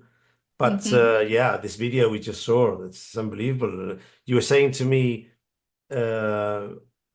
outside the video, you were saying to me that working with these kids, you have to engage them even more, because they lose interest so fast, based on the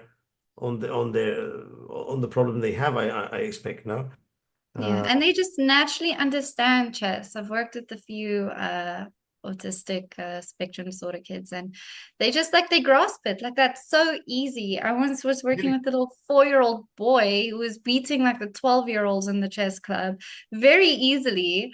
But you know, he just gets bored even halfway through the game, completely winning, and will just kind of walk away because he's over it. So, you know, nurturing their love for the game with any kid that you work with, that's the number one thing you do.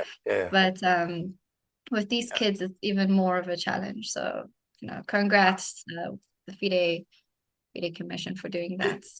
This is something a lot of people think of FIDE as this sort of, entity that organizes that and badly as well, but that's not true. There's a huge amount of things that FIDE does very well.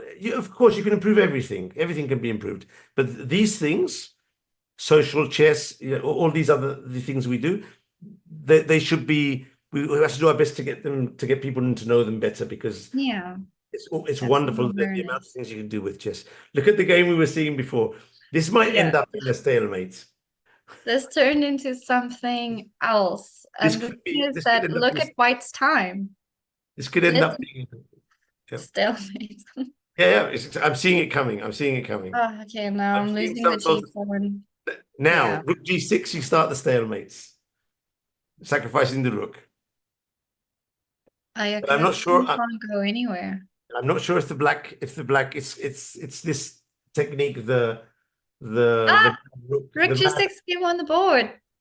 You run around the king with the rook. It's some weird. I mean, I come back king e5, then you just have rook e6. You just run, and the king will go towards the queen side to try and stop off the checks. But then you can exchange rooks and capture the pawn on e7. So this will probably be a draw. Still be a draw. Yeah. Wow. When the black saw this, that's amazing. Yeah. It's unbelievable. And black playing super fast and white thinking of his moves. This is a Spaniard trick. This is the tricks the Spaniard. They draw by stalemates already. He captured it. Wow. But that's wonderful. Black saw rook g6 so quickly. Yeah. That was a fun one. Let's see if any other interesting games in this group. Okay, we've got another one here. This is from the match between, it's the same match, Slovenia against Spain. Yeah, okay. Let's see what's happening here. So Slovenia has the Spanish player was saw the game of his buddy that just drew and was somehow has a new energy to this game. Yeah, for sure. Motivation. But look, this is interesting because Slovenia has an extra piece, an extra knight, but and he should be winning. But you make a mistake here, and these pawns run you over. So he has to be super careful. Easy, yeah. He has to be super careful. I think black should drop back now after the check, and he should avoid going to b7 because then the knight will come in, and with the two rooks and the knight, there could be a checkmate. Yeah. Yeah, he went to c7. That's correct. But all white can do is check. If you stop checking, these pawns come down. I think he's going to try and put the rook here, but then I'm wondering if black can push the pawn, swap off everything, and then run with this pawn here. So we'll see. We'll see what's going to happen here. Now he's hitting the rook. Which is at least defended, so maybe I can just keep giving checks. But there's no way to advance here for white. No. You can check for a draw, but I don't see a way of mating unless you can get the knight in, which is not going to happen. Let's see what he does here. If he checks again, this might end in a draw. Another check, okay.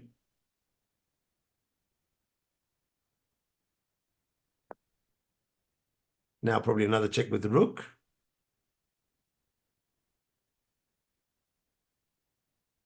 Yeah, I think what he wants is to try and push the king to a square when he can check with this knight here. Yeah, bring the knight in. But it seems unlikely. Now my rook is hanging. Yeah, it seems unlikely. Oh. Yeah. Could have seen that. Now what? Now you lost your rook. But yeah, I mean the rooks had some kind of harmony at first when they're both in the G file checking, but as soon as you're separating them, this is a risk of losing your piece. So I'm starting to think that maybe some of the feeds we have, because I'm seeing the same four guys, the two that finished before as well. It seems like it's the same as before. Or maybe this is this game This is a Serbian theme, right? I think Serbian flag. Let me check this flag. Maybe someone in the comments, YouTube comments, can enlighten us. Blue and red with something in the middle. Let me check a moment here. Yeah.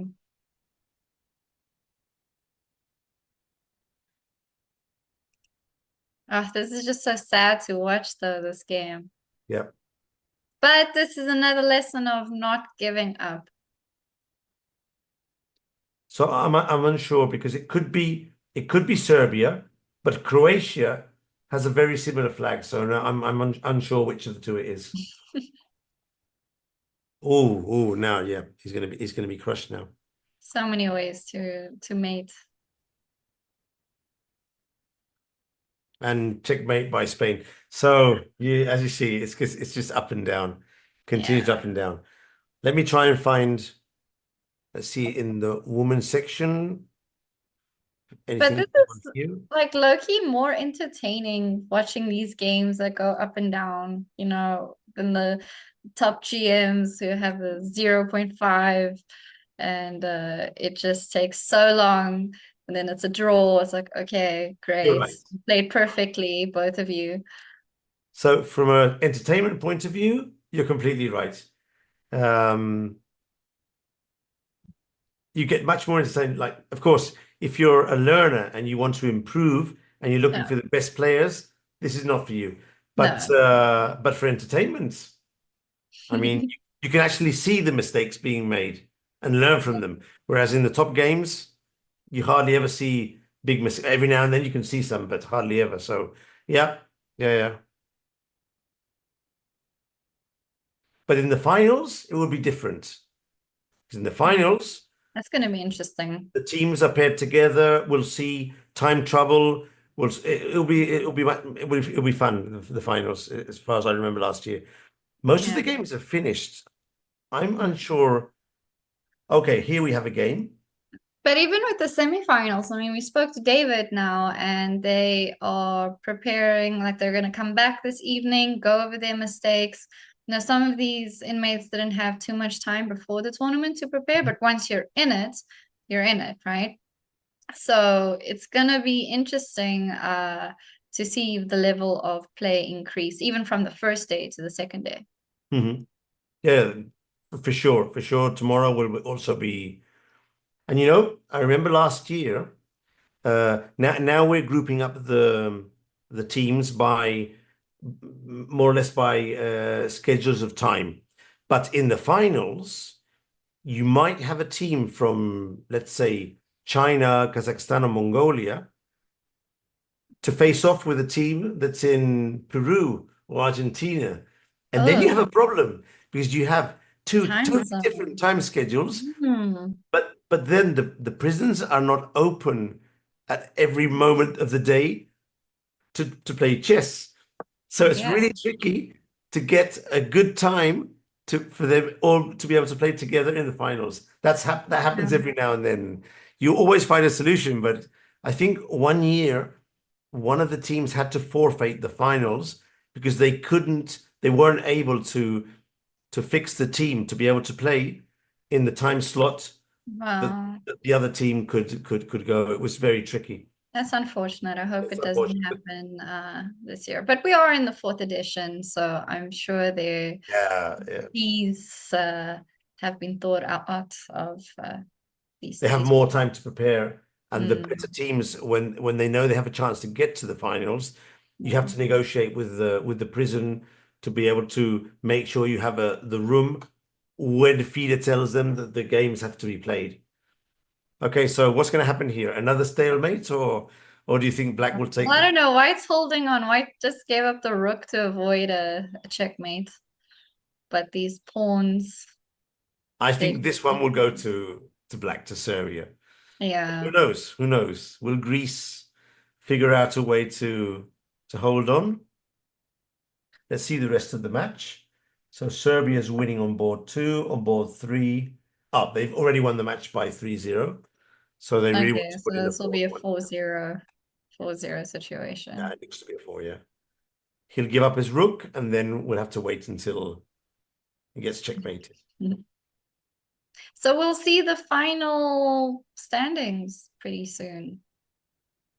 Yeah, I checked just before, and some of the groups have finished, but there's still 2 or 3 matches to be added to the results, because the match has to finish, and then the arbiters need to go over the results, make sure it's all correct, and then update the chess results. But yeah, some of the matches started later as well, so I expect some of the teams will finish, and then there'll still be other teams about to finish.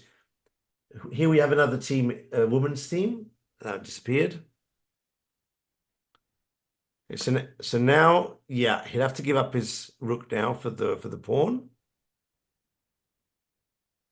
Probably we'll see check, although he could promote, but we'll probably see the check. There goes the check. King to d2. No stalemates for the moment here.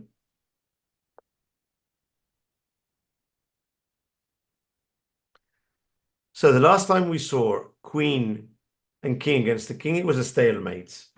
So what do you think? There'll be a stalemate here or not? No, I don't think so. I think black knows what they're doing. It seemed a bit more obvious with the rook keeping the king cut off onto the first rank. Let me ask another question. Two pawns. Yeah. Do you think he'll put in 2 queens, or do you think he'll give up the a pawn and go for the queen?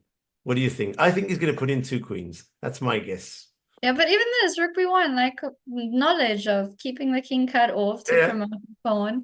But yeah, if this was a youth group, I would say definitely we're going to see 2 queens on the board. But let's see. Black just needs to promote and get it done with. Now he's going to drop back with the rook.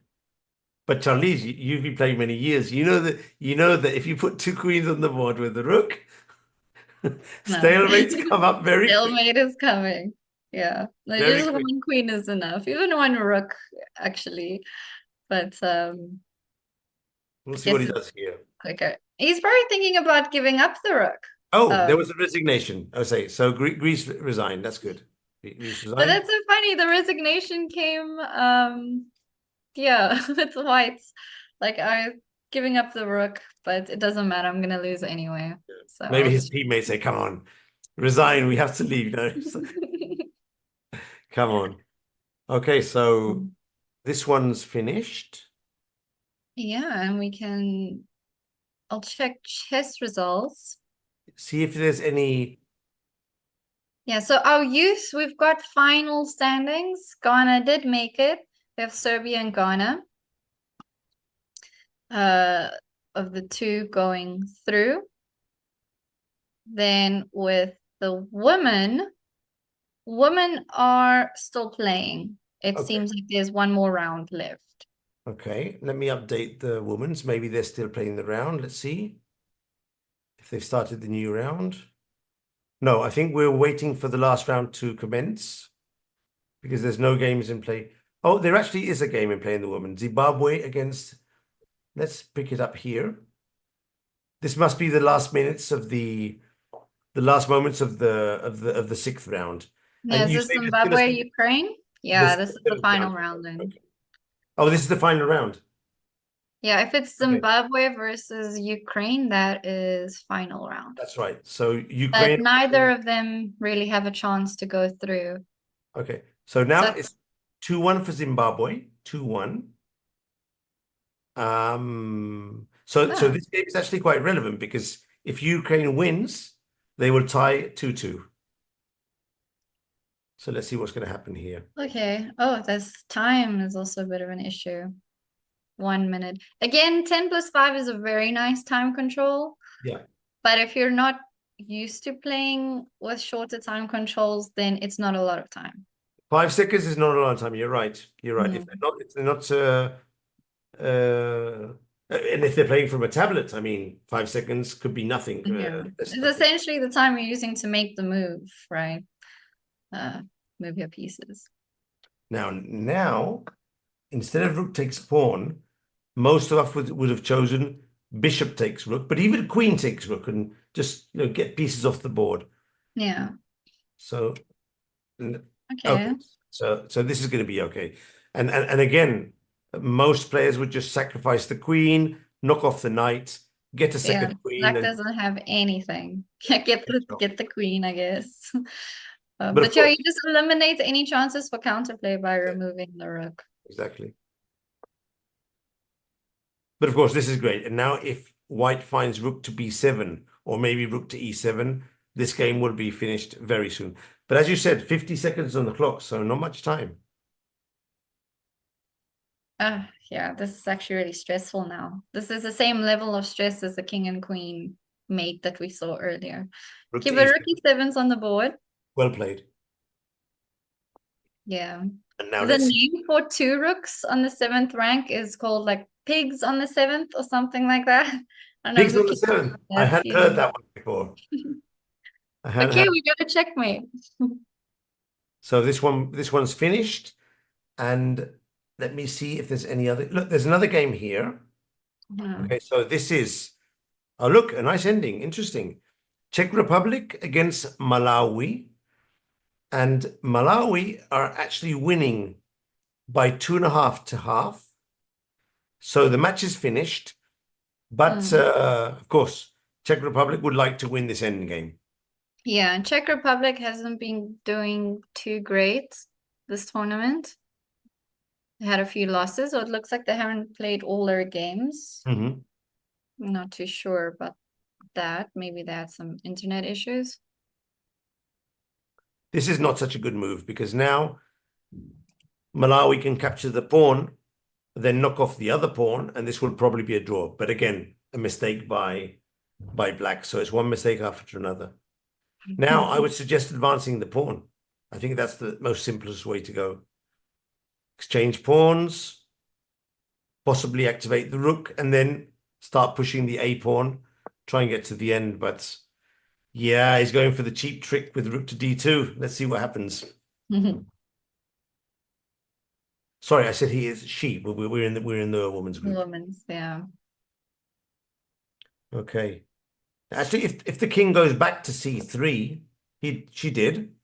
Maybe there's still a chance to pick up this pawn. Yeah, because now b4 is not as great. But in any case, Charlize, I think b4 had to be played because Yeah. now the pawn is just going to drop.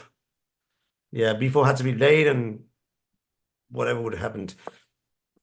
And now if she finds this maneuver, oh, she just dropped off the bishop. Oh, this is painful. Charlize, it's painful. We just saw wonderful, like, black holding it together, getting to a draw, getting the pawn, And then just when yeah, she's but not even king b4 to at least try protect it. Okay, it looks like black has kind of given up. okay, king b4 now. Okay, let's see what happens now. If she advances, Oh, we're gonna see king and rook checkmate. Yep. That'll be nice because we started the day with the king and queen, and now we end the day with the king and rook. I hope she's not thinking of Pushing the pawn. Just to tell you the truth, Charlize, I wouldn't have been surprised if she'd pushed the pawn because we've seen these things happen already. Okay, so will she do the checkmate under 50 moves? Yes or no? Come on, give me your guess. Will she not lose her rook in the attempt of checkmating as well? But at least stalemate is not likely. So okay, for the moment. Oh, here we go. King to rook a4 mate. Nice. Very nice. Very nice. Very nice. Good. Very nice. Very nice. Vindication. Was this luck or did she plan this? Let's see. Check. I think it was a bit of luck. Yeah. I mean, now she could have escaped.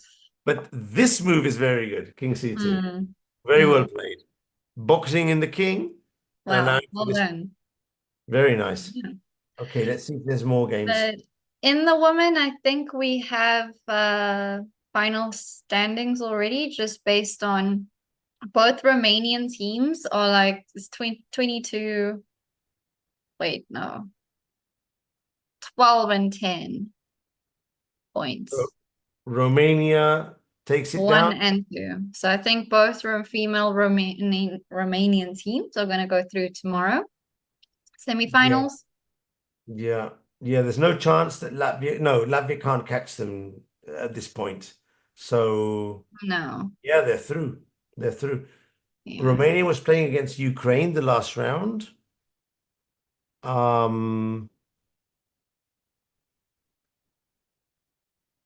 Hold on, because there's a game Romania against Zimbabwe. Is this possible? Yes. Yeah, so I think this is the last game, Charlize. Okay. But they just started it now, which is a bit weird. Yeah, but in the women's, it is a bit, some of the games started way later. Yeah. But Okay. nevertheless, I think Romania 1 and 2 will go through. They'll go through because they're qualified already. Latvia can't catch neither of two teams, so Yeah. they've actually dominated the whole tournament because you see so many scores of 4 points. Very strong by Romania. Very strong performance. It's funny because I don't recall Romania being so far up last year. And both women's teams are very strong, very strong. Mm. But we'll see how they do in the youth finished as well. And so let's check the opens. Let's see if there's a group which is still being contended. I think youth that's settled on Serbia and Ghana. They're also just miles ahead. And yeah, the youth have played all their games. Yeah. But in the open section, do you have the final standings there? I think none of the groups are definitely finished on chess results. But I'm noticing that England hasn't played any games.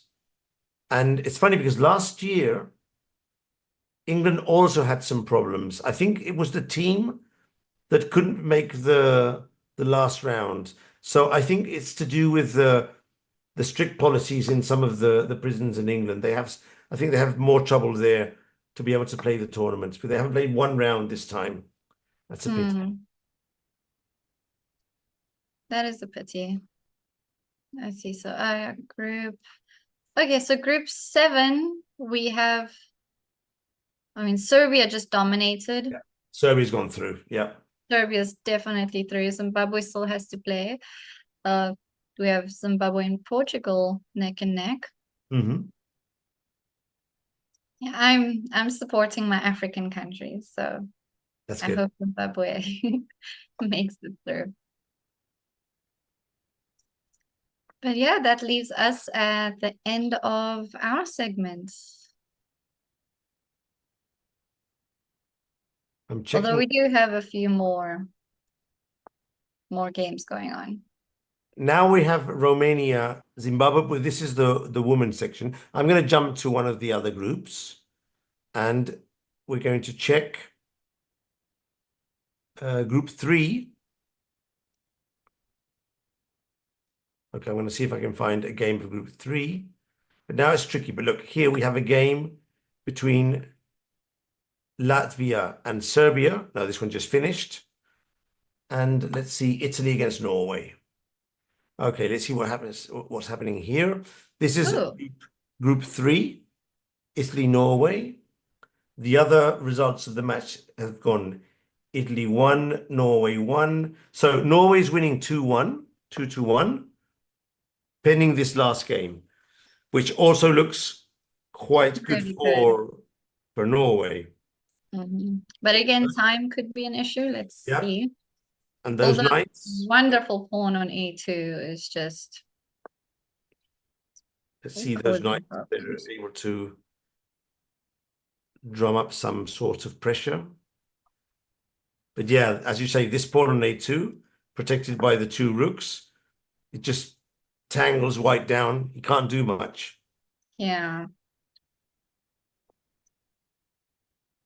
But how to finish off finish off, yeah.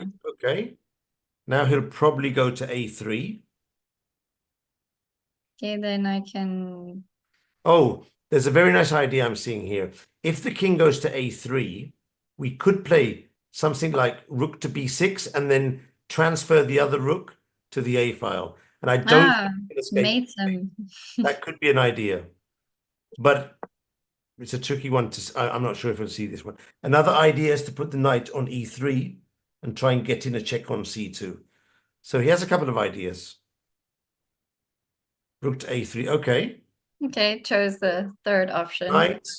He wants to play c2 check. Okay. Careful here with these White's knights. getting some checks of his own. Careful here. Okay. But getting c2 in is going to be C2 is a good, Charlie's. If he gets C2 in, yeah, it's game over. That's game over. There's even a mate. C2 check, king a4, knight to b6 check, king a5, and rook to a3 mate. So he get it. Or is that mate? No, that's not mates because no, I've got king b5, right? Still tricky, still tricky. But still, c2, rook b1. I can just trade and promote. So we'll finish with this game. And then at 4 p.m. CEST, we've got the Americas coming up. Wow, the next segment from America. Wow. Yeah. It's a long day. It started at 6 in the morning. Yes. So 6 in the morning. We're gonna be going into the evening. So many games, so many players, so many countries. An exciting day of chess. And 2 more days to come up. 2 more days. Tomorrow, semifinals and finals on the 10th. Any favorites in the Americas group for you, Charlize? Well, any favorite countries? Yeah, I think US, of course, is a big player in this tournament, but even in the Chess for Freedom project, right? Because the Cook County Sheriff's Office has been so involved in everything. And yeah, I love some initiatives also, like they've got Checkmate Kids, where they're having inmates have like lessons with their kids outside. And I think that's really special. With their own kids? Yeah, so this gives nice. Parents and child bonding time. Okay. Through chess, even though they're miles apart. Of course. Yeah, they've been there since the beginning. Actually, the initiative I think started with them in 2000, I think it was, or maybe 2001, 2000. And then FIDE got involved, and now it's a really huge thing. It's really great. Look, we end up with this double rook mate. So we call it a ladder checkmate with the 2 rooks. Sure. And game over. When the check's finished. Oh, this is a nice trick, because if knight takes knight, DC gets a check in here and knocks off rooks. So actually, family force. Black to move the king. If he notices this, he'll move the king and get in the checkmate. So it's a nice final trick. I mean, to hold on a bit more. Yeah, but Black is thinking about it, so I think he'll notice it. He'll play king to d7. Oh, king to f7. Nice. Yeah, same. Another check. Now he has to run. Run to g8. Yeah, g8 safe square. No more checks. But then this one will come here and try and block.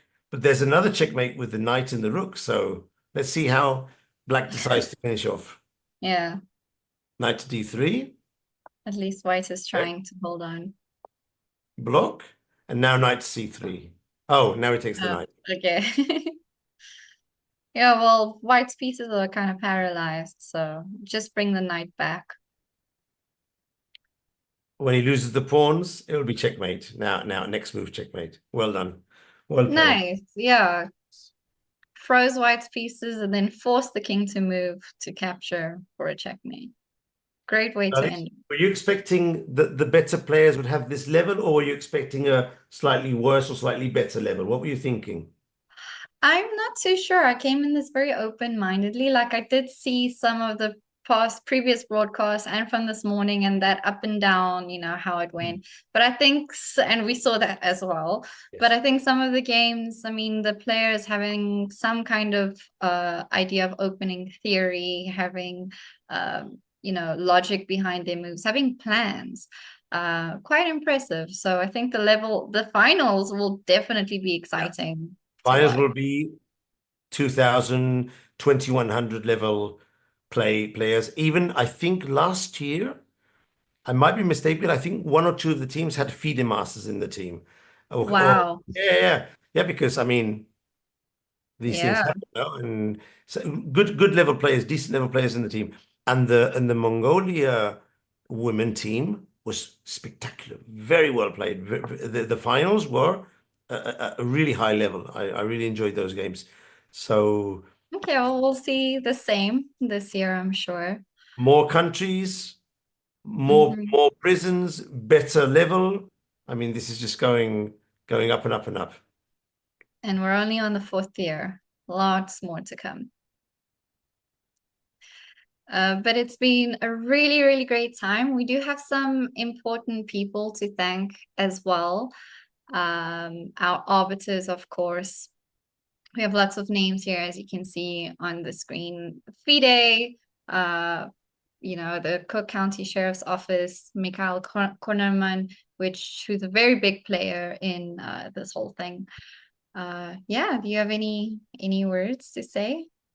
Yeah, I can see that Dana is an important force. She's very involved also with the prisons in Latvia. She's doing a huge job promoting this event. Also, Nebolsha, Anna, Sabrina, the main arbiters, and the whole team of arbiters.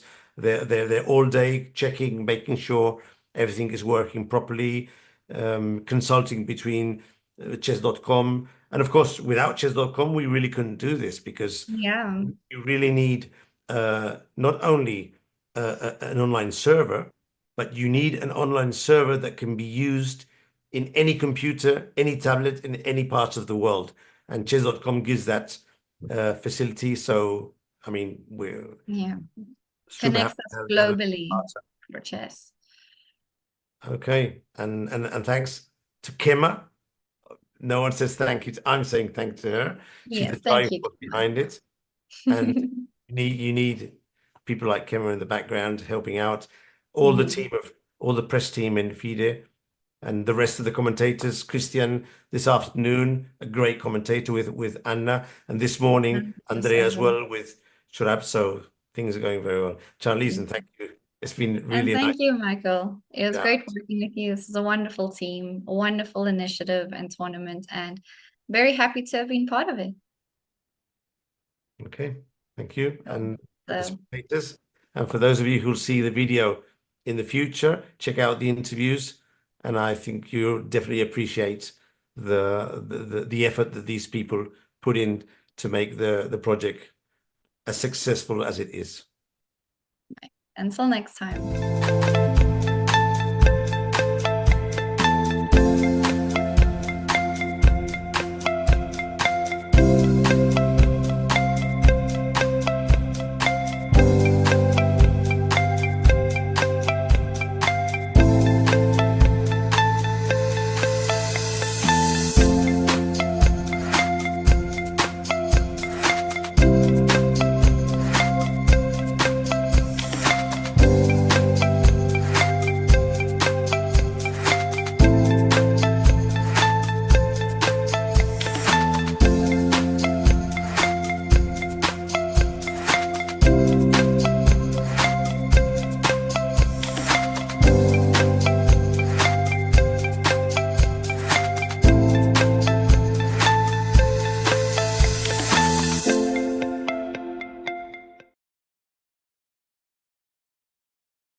Hello, everyone, and welcome to the broadcast of the 4th FIDE International Online Chess Championship for Prisoners.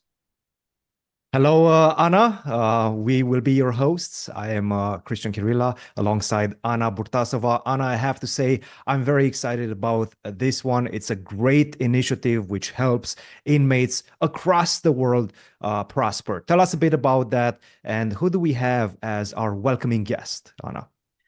Well, first of all, it's exactly a great, amazing opportunity for the inmates all over the world to show their skills in chess. And it grew so much. This year we have 117 teams from around the globe.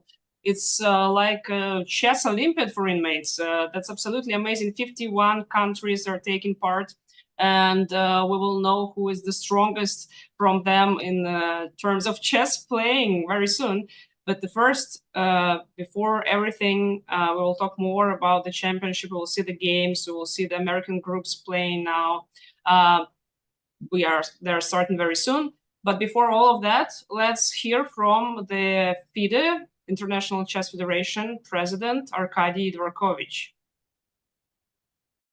Ladies and gentlemen, esteemed participants, dear chess friends, it is my pleasure to welcome you all to the 4th FIDE Intercontinental Online Chess Championship for Prisoners, a remarkable sports event showing the power of chess in helping to transform people.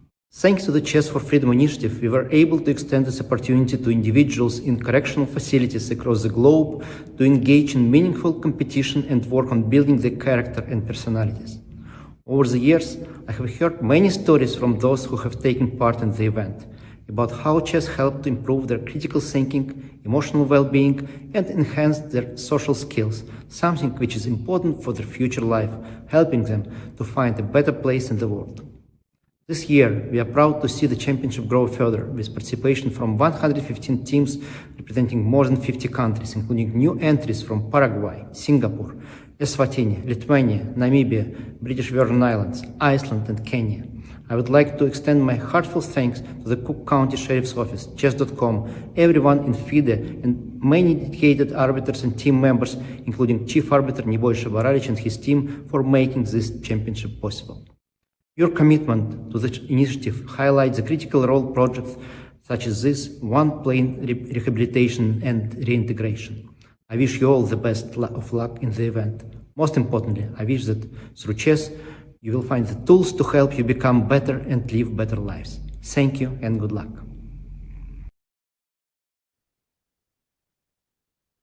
Thank you, Mr. President, for this inspiring speech.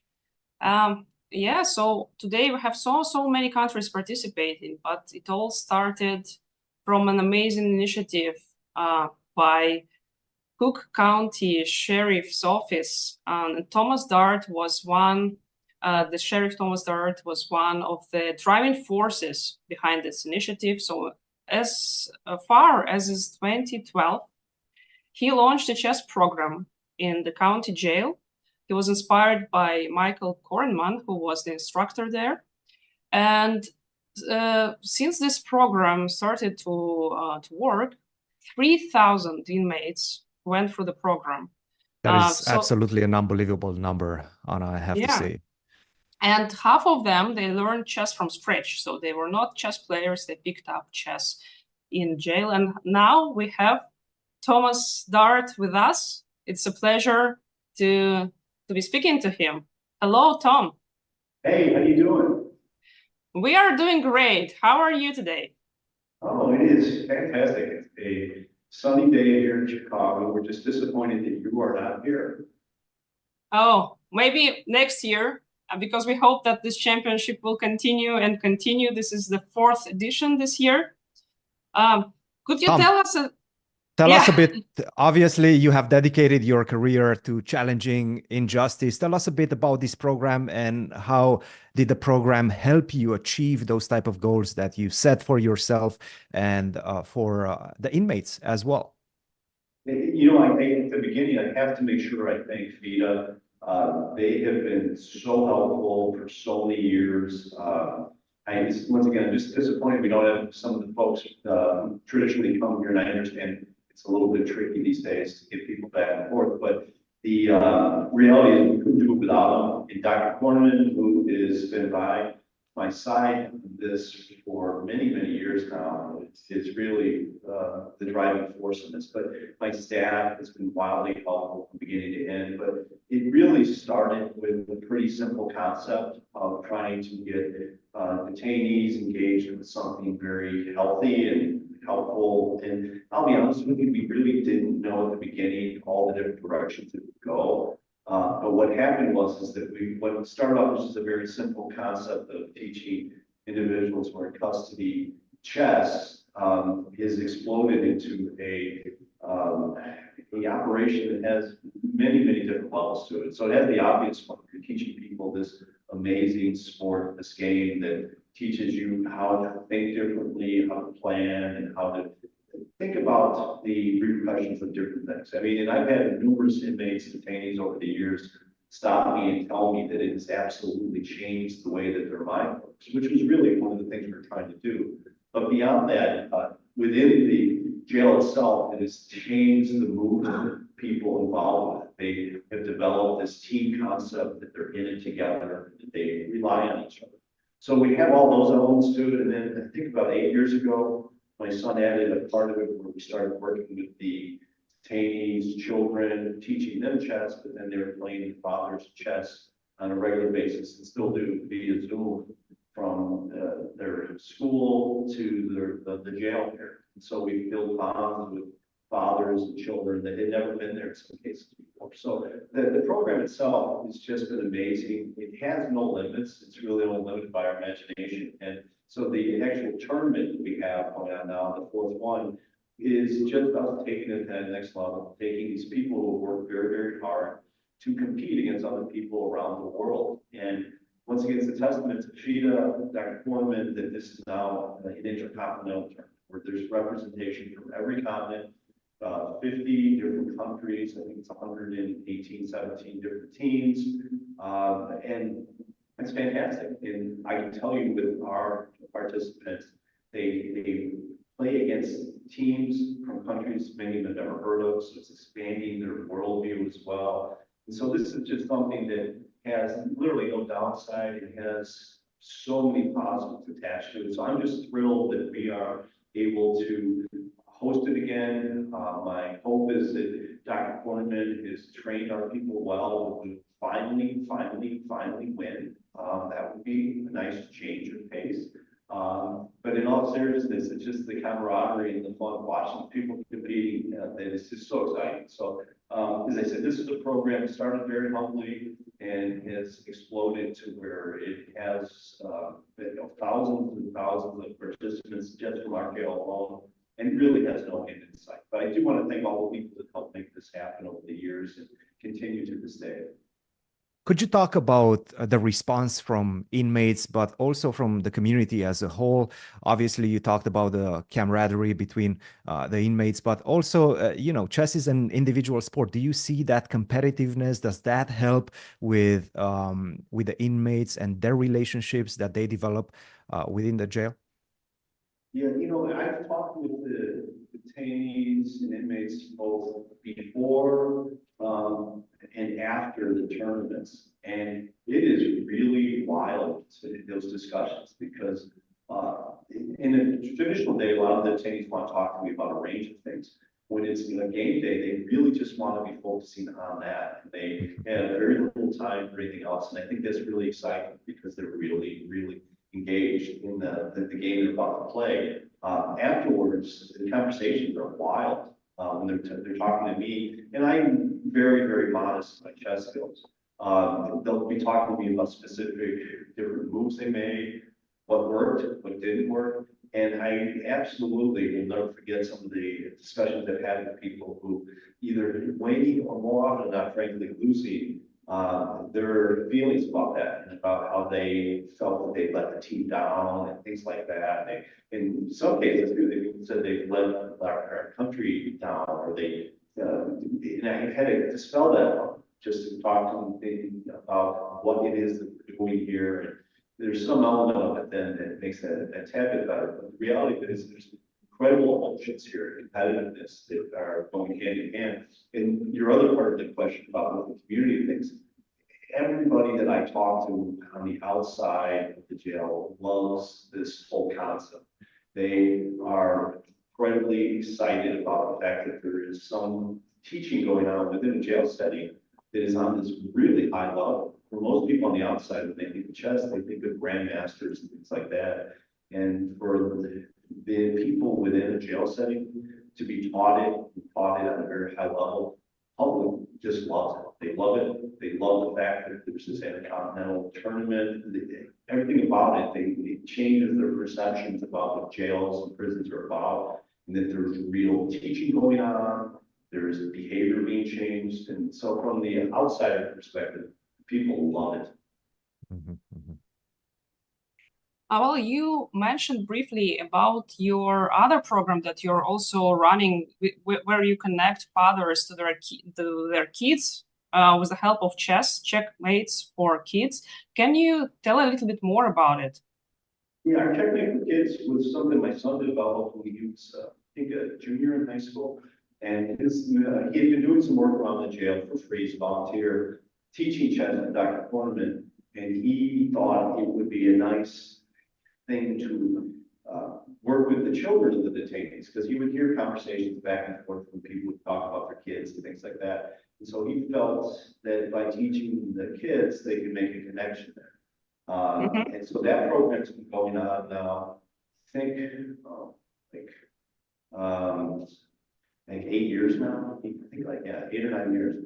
And it's just been incredibly exciting. The discussions, I've shown up at some of the events, because usually they'll meet at the old days. They met at my son's high school. The families would all meet there. We had laptops all set up, and then they would play their fathers here at the jail. I would go to some of those, and I would just listen to the conversations. So as the children were playing their father, the conversations back and forth were so exciting. I mean, they're just this wild connection, this sense of caring and mentoring. It was just wild, just wild. And then that continued on. It didn't have an end in sight. So when the fathers would get out of the correctional setting, they were able to pick up with their children right where they left off. And so it was really exciting when I go there and visit. It still goes on now, but it's this incredible effort to bond fathers and their children in a very subtle way that brings out some incredible connections. It's just, it's a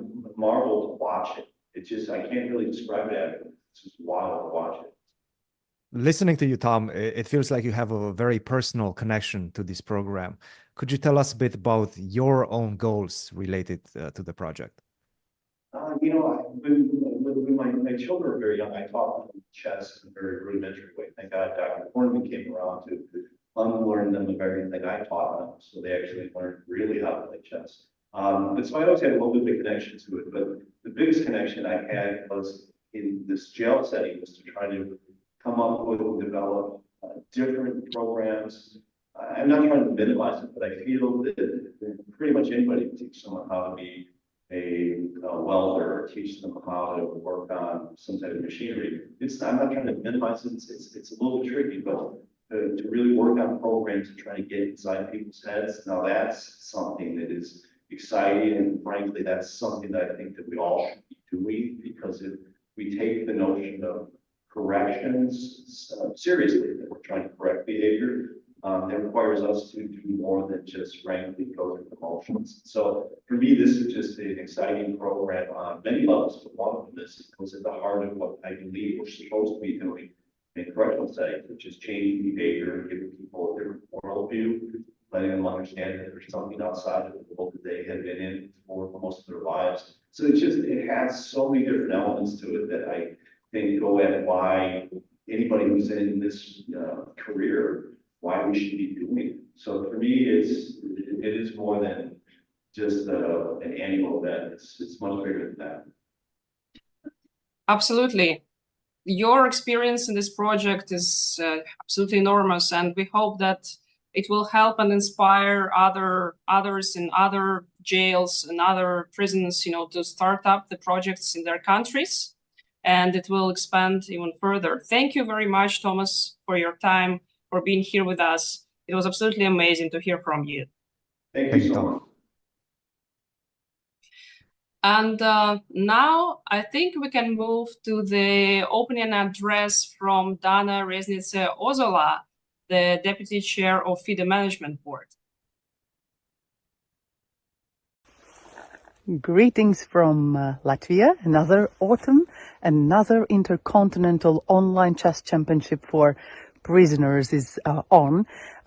We here in Latvia say that autumn is the time when you reap the harvest, reap the fruits of the whole year. So I believe that this is the same with the Intercontinental Championship, because all the year round, I believe many already since the last tournament finished have been working hard, training, preparing for this very day, for this very competition, to show the best, to show the team spirit, to show the fighting abilities, to show the fair play, to show the ability to represent your institution, your country in this worldwide event. Let's have a lot of fun. Let's have a lot of chess. Let's enjoy, and let the strongest and the most motivated win.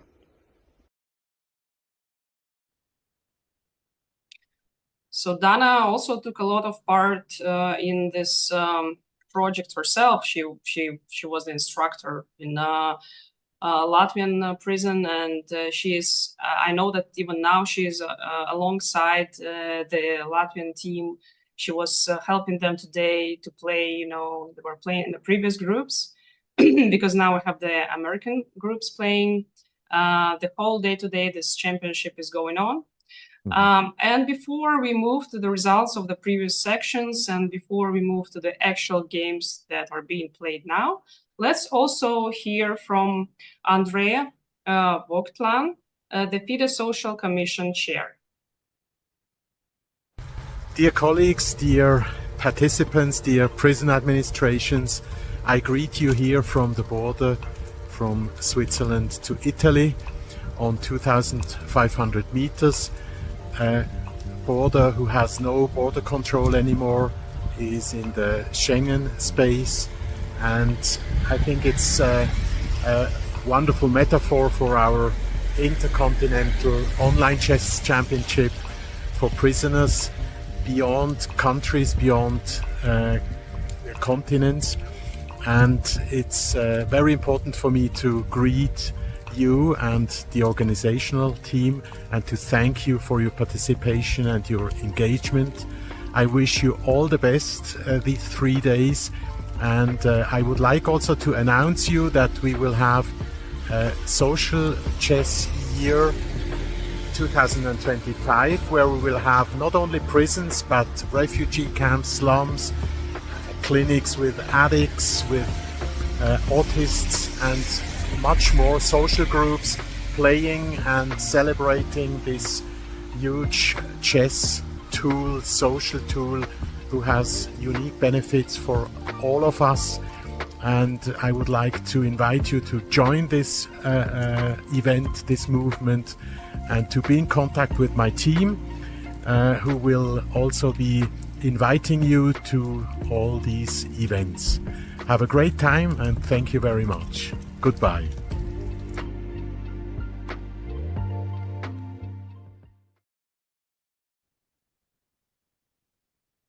Thank you, Andre, and the FIDE Social Commission, as well as to FIDE for organizing this. But none of this would have been possible without the help of the sheriff of the Cook County, Tom Dart. We heard from him.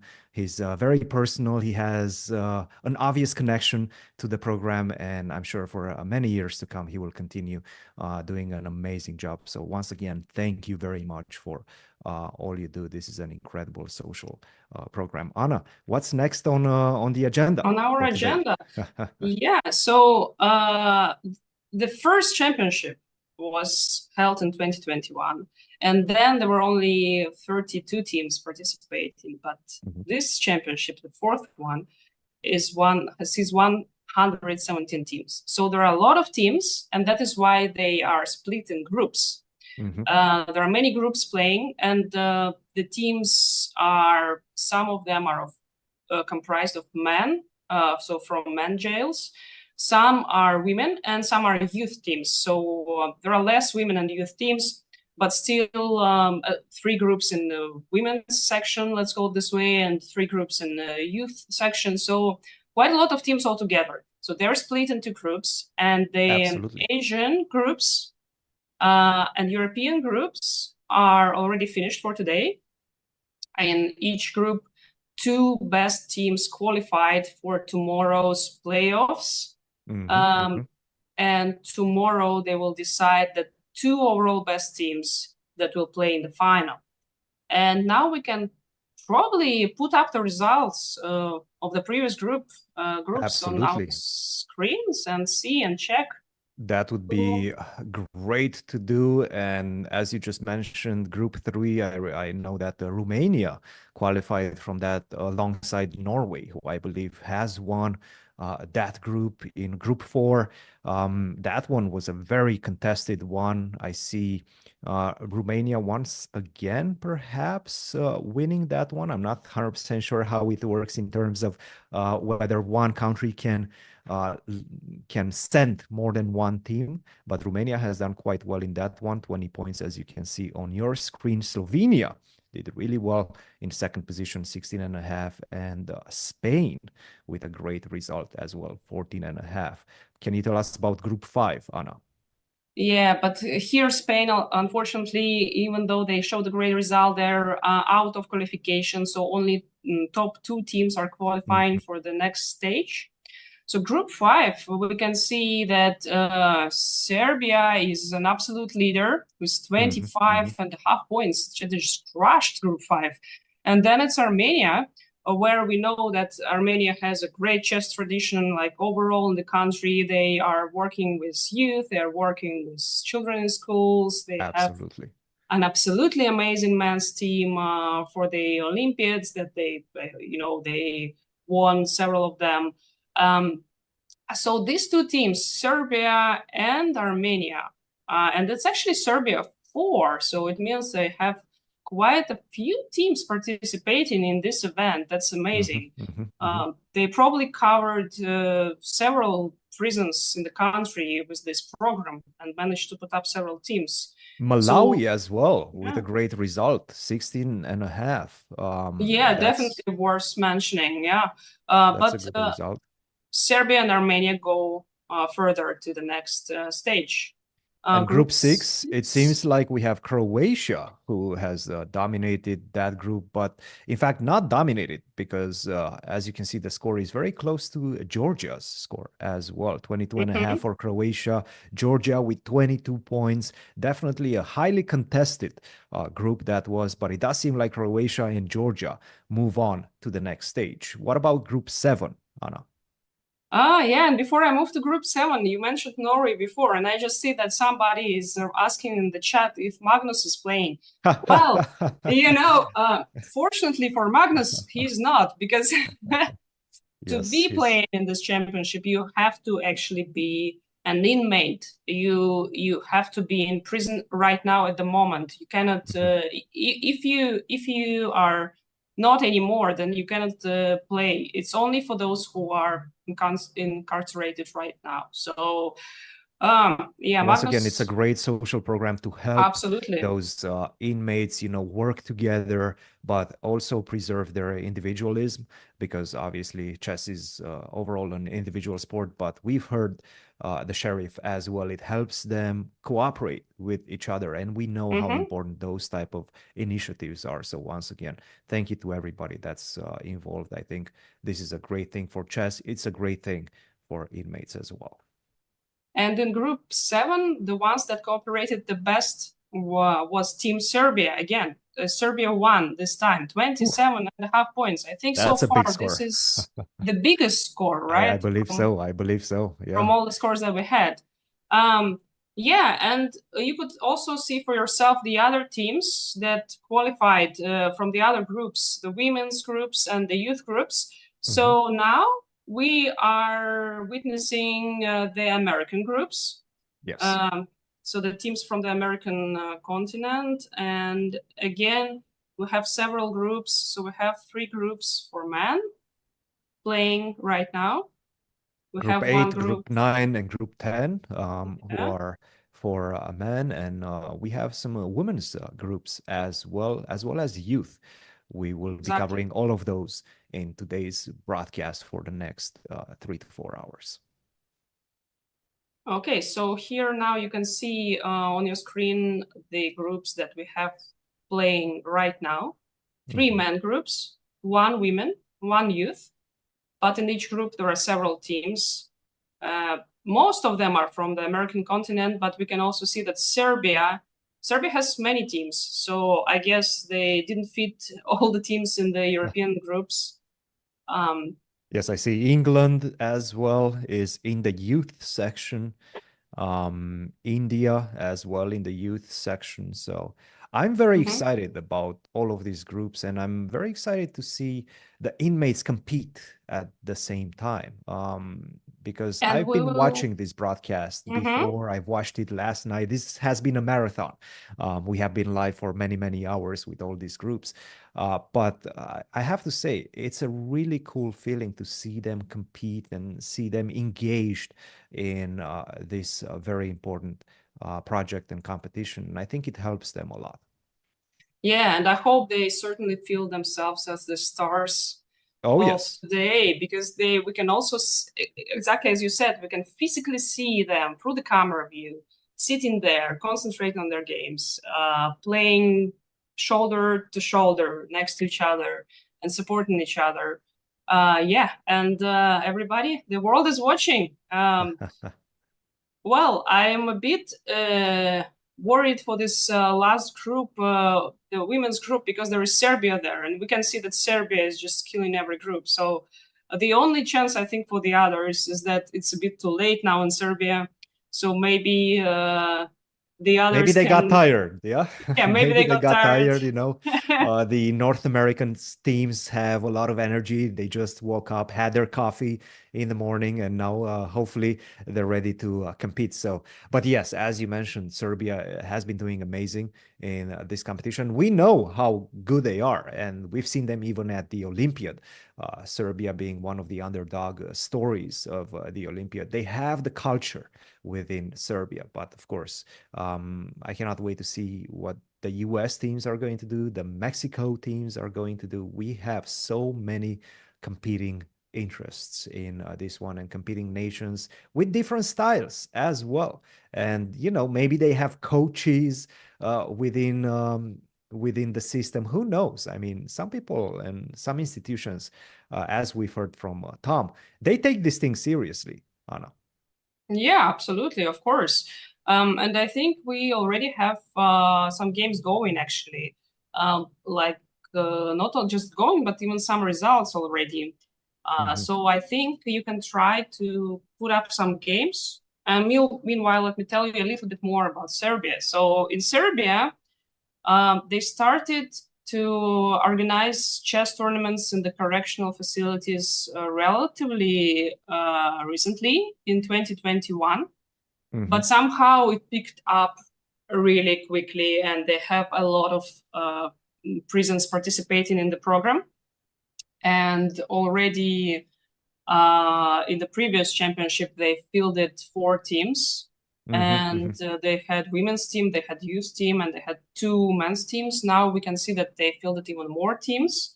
By the way, Anna, I don't want to interrupt you, but we do have an ending right now happening between Jamaica and Trinidad and Tobago. I don't know if we can switch to that. I just want to point out the fact that Trinidad and Tobago right now is leading 2-1, but Jamaica is looking pretty good in this one. In fact, perhaps only a couple of moves before the checkmate arrives on the board. I don't know if we can see the board, but this is what we have right now. Jamaica, as you can see, the player has a rating of 620. I'm not 100% sure if these are FIDE ratings or perhaps just chess.com ratings. And once again, thank you. But in any case, the fact that the player has a rating, that is already something, because, you know. Oh, yes. A lot of these players, they haven't played chess before they went into prison. So a lot of them picked up chess there, and it became their preferred hobby. And, you know, and the thing that they spend their time with. We cannot see the board as of yet, but I hope that very soon it will be put up. And a lot of teams actually, they in their countries, as you said before, they're taking it really seriously, and they have some training. They have some trainings, like Serbia, for example. Maybe part of their success is that at least last year they had some training and simultaneous exhibition with Alexander Indic, the Serbian grandmaster, the tallest arguably the tallest grandmaster in the world. I think he is. I think he is. The guy is huge. A very tall guy. Yes. And yes, and he gave a simultaneous exhibition to the Serbian guys in the prisons, and I think it really boosted their confidence.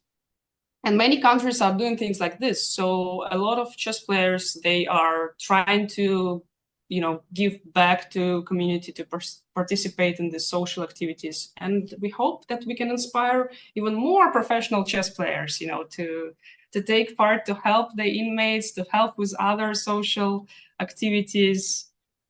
Absolutely. And we are, in fact, I'm watching this one. I'm keeping a very close eye on this one, because for a second I was worried that Jamaica might not deliver the checkmate. Whoever was playing the player with the white pieces was very close to creating a stalemate situation. Maybe we can see that one. There we have it. There we have it. We can see the board. Yeah, we can see the board now. This is where I tuned in. As you can see, he was doing pretty good work with the two queens. King to g4, queen to f6. Now it's getting dangerous because he only have one square left for the king. So at this point, after king to h5, I was starting to get a little bit worried, but it does seem like, I mean, look, you play this move, this is a draw, right? You play queen to g3, that's going to be a draw in one move. But it does seem like the player with the white pieces knew exactly what they were doing, because they played queen to g7, which is a very cool concept, right? You're cutting the king, you're not allowing the king to go to the g file, and then you deliver the checkmate with the other queen on the h file. So it seems like they have the technique ready. And you know what that means? That means Jamaica and Trinidad and Tobago drew their match. Yes. Drew their match. Yeah, but this technique is a little bit dangerous. I would recommend just give checks all the time. So you will eventually deliver checkmate, but better give checks so that you are not running into stalemate for sure. Absolutely, absolutely. And just to kind of recap what happened in this round, this is round number 1. Jamaica drew against Trinidad and Tobago. We see the United States, Kansas City, against Mexico won. And we have a victory by Mexico. That one finished 3-1 for the Mexican team. And the final game from the final match from Group 8 is Paraguay versus St. Lucia. And St. Lucia, in fact, got that one 3-1. So a great victory for St. Lucia. And I'm trying to see whether the games have started for round 2. It doesn't seem to be the case. And maybe we can just recap a couple of games as we are waiting for the next one to begin. And we have some videos as well, but we already discussed Jamaica, Trinidad and Tobago 2-2. Let's see what happened in USA versus Mexico. And I'm going to go with the top board and just kind of recap the action on this one. USA was with the white pieces in this particular game. The Gioco Piano, look, these guys know exactly what they're doing. It seems they know their openings, right? They do indeed. H6, trying to shy away from any knight to g5 ideas. No, knight takes f7. Really careful move. I really like this move. c3, d6. Look, these guys are really playing good chess right now. Perhaps d5, a bit of an inaccuracy, but not a horrible one. Immediately taken advantage of by this move, queen to b3. I really like setting up this beautiful attack against f7. You have to be careful right now if you are Mexico. Bishop takes f3. And and he has to somehow protect this d5 knight, and this is the way he does it. But now he drops e5 pawn. That's right. That's right. Let's see if he sees it. Yes, he does. Yes, he does. C6, castle, G5. He's looking for an attack of his own on this side. Just don't touch this bishop on E3. Don't touch this bishop on E3. If you do that, that's a checkmate in one. That's a checkmate in one, yeah. And the beautiful one was the bishop. Yes, yes, indeed. He did not. He played move f6, knight to g4, queen to d7. He's doing the right things, and take a look at this. Queen takes g4, forgot about that knight. Take on f6, knight takes e3, forgot about that bishop as well. And take a look at this. There's a checkmate coming on g2, defended against it with it rook looks to like f3. the table turned, you know, like the Completely. table turned completely. Now it's black. Black is attacking fiercely. Absolutely, absolutely. And you can see the bar swing as well. Castle, my I God. really like this move. I really like this move. A big opportunity, but it's not easy to see. Rook takes e3 was a big opportunity for white, because if you do take back, you have this beautiful double attack with the bishop coming to e6. But it's not easy to see, right? It's a difficult tactic. He played rook to e2, rook to g8. And now it just seems like, yeah, he started cleaning everything in the position. Take the pawns, knight to f4, h3, and in fact, he just resigned. I'm not sure why. You could still continue this game, but knight takes h3 comes, knight takes e2 comes as well. It's quite problematic for white. Great victory for Mexico. Yeah, and this game just shows us that there is always a chance for a comeback. So perfectly played by black, you know, from a very difficult position, from under a fierce attack, black managed to turn the tables and attacked himself and claimed the victory in this one. Absolutely. He was the hero for the team, coming off from a very difficult opening phase situation. I have to say, praise to the player with the white pieces as well from USA Kansas City, because he showed, or she showed, a great understanding of the opening phase. Unfortunately, some tactics missed along the way. Nevertheless, he can definitely be proud of what he put in front of the audience for this game. Yeah, Anna, do we have any more videos that we could show our audience? Yes, we actually have one very important video coming up. It's about the social projects of FIDE and the year of social chess that is coming up next year. So just recently at the Chess Olympiad in Budapest, FIDE has announced that the next year will be the year of social chess. FIDE has a lot of social projects. And over the span of the last few years, FIDE was expanding the number of projects that they're running. For example, these projects, they are from different various sides of life. But just to give you some examples, there is chess for kids with autistic syndrome, and they are being taught chess, and chess is used as a tool for rehabilitation. So within this project, disabilities, and there was even the separate Olympiad for people with disabilities, which was a great success, and the participants were absolutely thrilled, to take part in that. There is project for which is called Chess for Protection. It is for refugees, and part of it is bringing chess and teaching chess in one of the biggest refugee camps in the world, which is Kakuma in Kenya.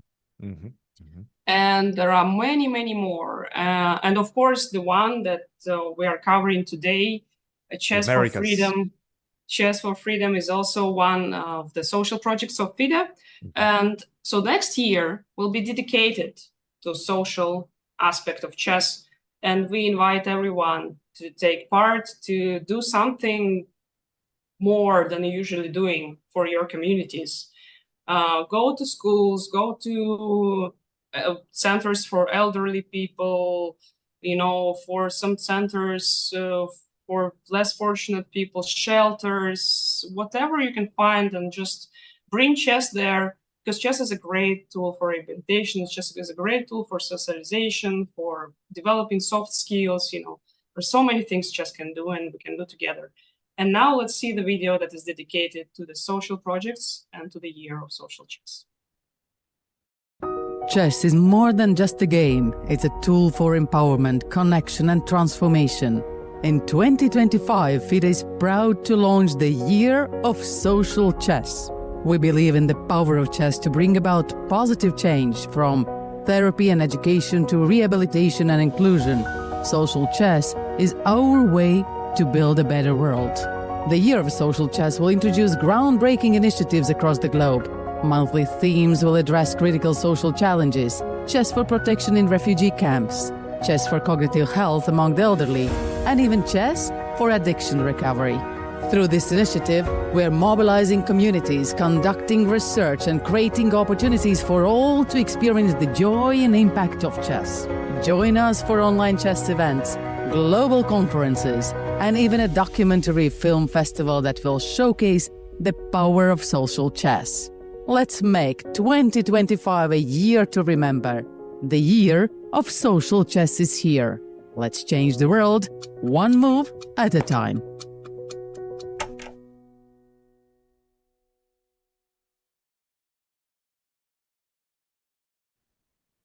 Welcome back, everybody. We are actually in the heat of the battle, as you just saw that inspiring social video. Anna, the games are already going, and I do want to take a look at what's happening in the women's group. And we have group 3 with the same teams right now. Trinidad and Tobago right now is fighting against Serbia. And you mentioned how strong Serbia generally is definitely very is. strong now. They've had some grandmaster training as well. I'm really curious to see how this one is going to play out. So as we are following this one, it seems like Trinidad and Tobago is trying to conjure something on the queen side. Did already some inspiring stuff with the queen h5 check, creating some weaknesses in the position. Now queen to h3, and I really like this move, knight to b5. Oh, take a look at this. Anna, knight to d6 is on the board. Fork is coming. Another fork, but this is a mistake because the queen can just take the knight. What a swing. He went. My God, he was right to make a fork, but the wrong fork, you know? Absolutely, absolutely. Knight to d6 would have obtained incredible advantage. Unfortunately for her, she played knight to c7. Look, it's very easy to be tempted by knight c7 because you see this beautiful fork. You forget about the queen. Queen takes c7. And right now, what she has to do is just stay put, stay steady. The game is not over. You still have a lot of compensation as white. Like, for example, you can try to go d4 and try to open everything. Open the bishops, get the rook on e1, try to put some pressure. Yeah. Put some pressure on the king on e1. So this one, I have to say, looking good for, by the way, they're listening to us, it seems. d4 was played. Ooh, no. Oh no! After e5, it looks like, you know, it's very difficult for of course it's very difficult to see all these long moves. So probably white has the problem with these long moves. First, the queen from f7 to c7 was a long move, and now the bishop takes on h3. Yep. So this one, look, it seems like Serbia is spotting all the tactics right now. Is looking good. Let's see what's happening on the second board for Serbia. This move was just played, bishop to h6, and I'm seeing a bishop takes f5, potential bishop takes f5. She says, no, let me just develop my pieces first, knight to f3. Still looking good for Serbia with the white pieces. Bishop takes f5 is still a big problem in the position, and I don't really see a good way to defend against it. Perhaps knight to e7. Ooh, knight to b4. Now I can take this knight. That's one option. And we've seen how good Serbia is at spotting tactics. And that's exactly what we're getting. Immediately knight takes b4. I have to say so far. Yes, go ahead. Last year, Serbia took the gold in the youth section. So it looks like this year they're determined to expand on that and maybe take gold in some other sections like the women's one. And this is, I think, something that we're not talking generally enough in the chess world about building culture, right? A culture of winning. And you can see already, Serbia definitely has that culture. You've very nicely touched upon the fact that they got grandmaster training. Once again, they're taking this thing very seriously, and it's a great way for the inmates to push each other as well, by competing, by always learning and staying focused. And I think, once again, it just goes to show how important these social programs are. Bishop to c6. Now we can see an opportunity once again of bishop takes f5. But with a much greater effect now. Yeah, she did it. Yeah. There it is. Yep.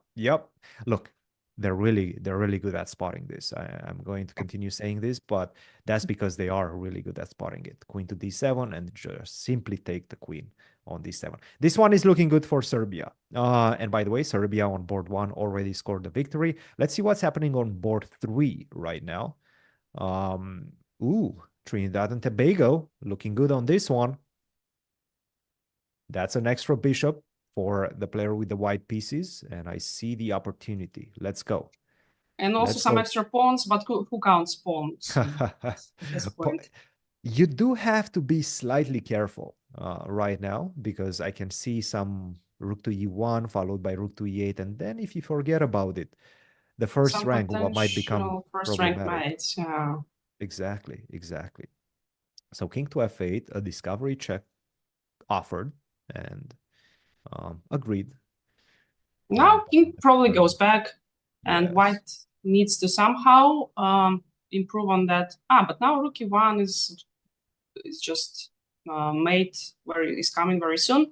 It is coming indeed. Well, bishop to e4 is one more move that you can play, perhaps bishop to e2. In both cases, if you go bishop e2, I will take with the rook. If you go bishop e4, I can just take with the bishop. Take with the bishop, take back, and then just take back with the rook, and that delivers the checkmate. Let's see if she does it. f3, okay. Nothing is lost yet, but... and once again, you were mentioning the long moves. And long moves are the worst. They are bishop so on difficult b7. to spot. Yep. Rook to d4. She's going to spot this one. Very nice. F takes e4. And then maybe a couple of checks could be leading to a checkmate. Oh, she's going for rook f8. She is going for rook to f8. I'm really liking this one. I think she spotted it. And look, the player has the rating of just 181, but I'm pretty sure that after these games, the rating will grow, because now she's about to win, and hopefully she will. Yes. Yeah, and then probably some other games. At least this game looked very nice for white. And let's see if she does it. Rook to f8. Not yet. But still, the next move, just she needs to see this back rank mate. Yes. Once she sees it, she can deliver it next move. That's okay. That's all right, because it's a check now. That's it. Now, she wants... no, she goes for material, but still, if rook takes again, rook f8 is a possible move. I think she's going to take on d7. Ooh, rook to h8. That allows the king to escape for the moment. Only one legal move, king to e7. King to f7. Now it becomes a little bit more complicated, but still white has a lot of extra material, so I don't think anything funny can happen in this game. I just want for a second to go to board number 4 in this match and just see what's happening in this one, because once again, Trinidad and Tobago is doing a tremendous job. This is the position. There's a checkmate coming next move. Whether you like it or not, with the king on a7, it's not going to be very easy to survive. For example, rook to a6, that delivers the checkmate. Rook a6, queen a6, and then this long move once again, queen takes a6. She finds the first one. Okay, let's see. Now the only move is to take. Yes. And nothing else white can do. And actually, if Trinidad and Tobago wins this one and wins the other one, then they will make a draw in the match, right? So it's... Well, right now, Serbia is leading. Beautiful victory by Trinidad and Tobago. Queen takes a6. She spotted that last sequence. So that equalizes the score for the moment on board 1, Serbia 1. Board 2 and board 3 are still in play right now. And to go to board 2, this one is the game that we saw from the beginning with the queen that was captured after bishop takes f5, and now we got this winning position for white. She castles, so she knows the rules of castling as well. This is this is impressive stuff, Anna. And wait a minute. This king, The king has now is escaped. running. Yes. Has escaped, and now e-pawn can run to queening. You know, it's not over yet. It's not over yet. No.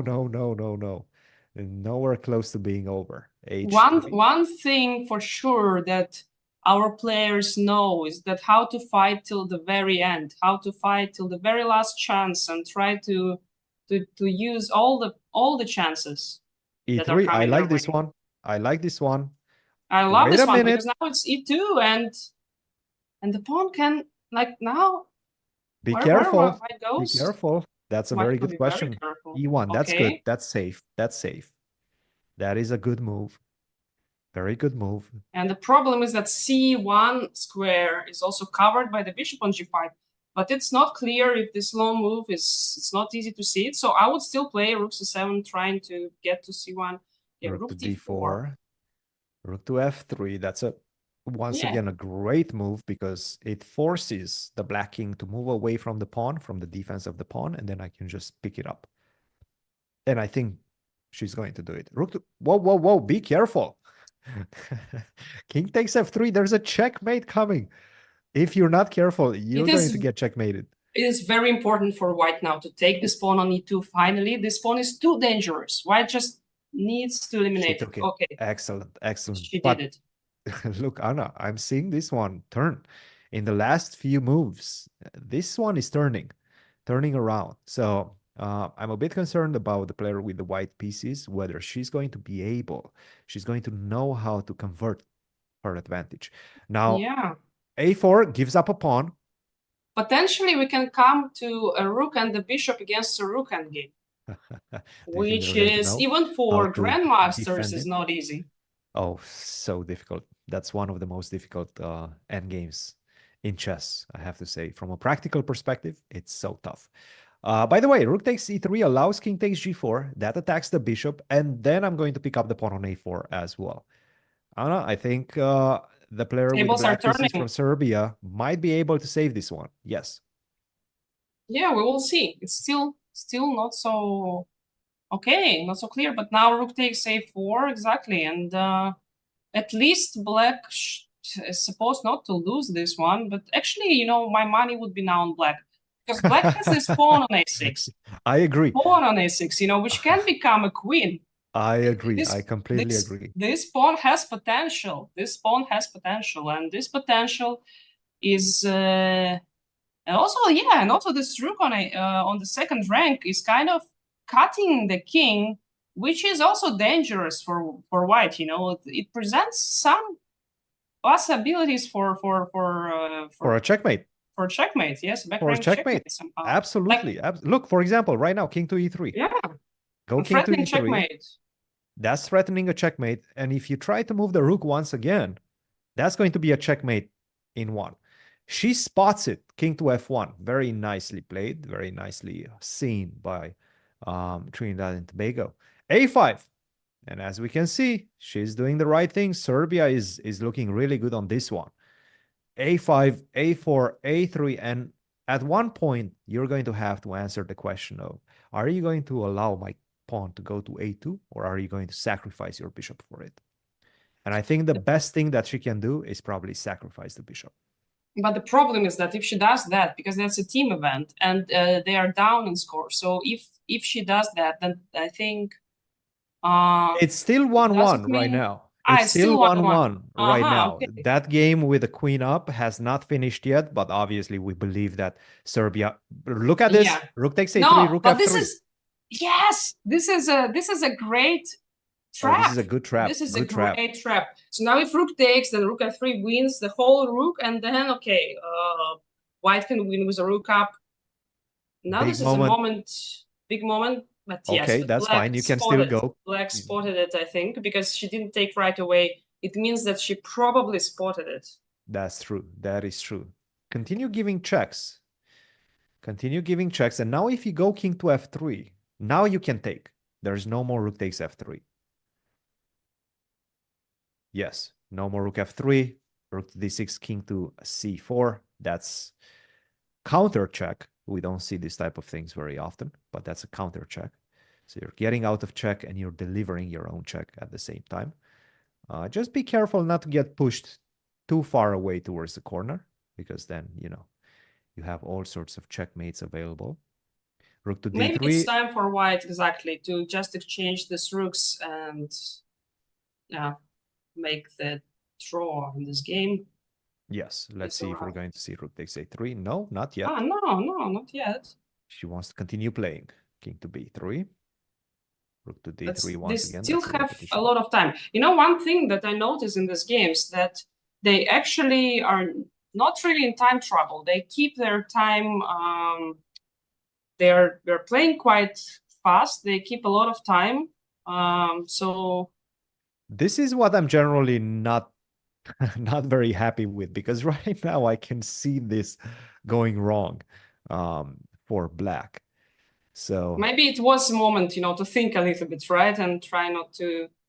That's a check. Okay, don't go towards the corner. Go to a. But it also can go wrong for white. Like now, for example, there is a threat. Oh, yeah? Rook takes b3. Long moves. Oh my goodness. Now Black is. Goodness. This now thing has Serbia is winning suddenly. Completely turned. The tables have turned. And I think you are making a great point, Anna. The fact that they're not spending their time.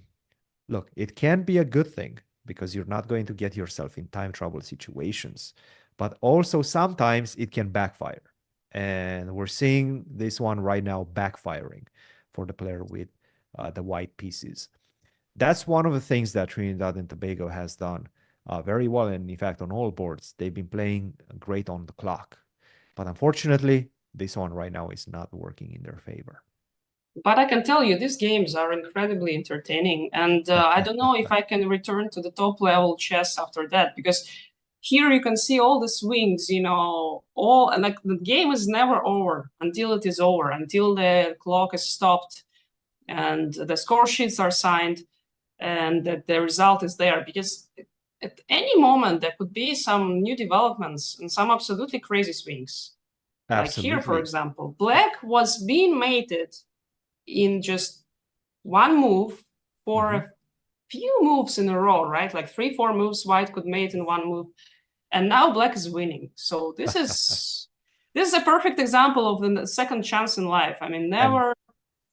Oh, that's a very good point. Yes, please continue. Yes. Please yeah, like never underestimate your possibility to come back from any situation. And here Black is just completely turned the tables around. And she knows how to checkmate with a rook. And very very nicely done. Yes. A Congratulations. big disappointment for white, who played a great game, you know, in the opening, but then failed to convert, unfortunately, and actually lost. And just to finish this match right now, that's a 2-1 advantage for Serbia. And it does seem like we're getting. Just don't take. Oh, that's a nice move. That's a good move. If you take that rook, it's a stalemate.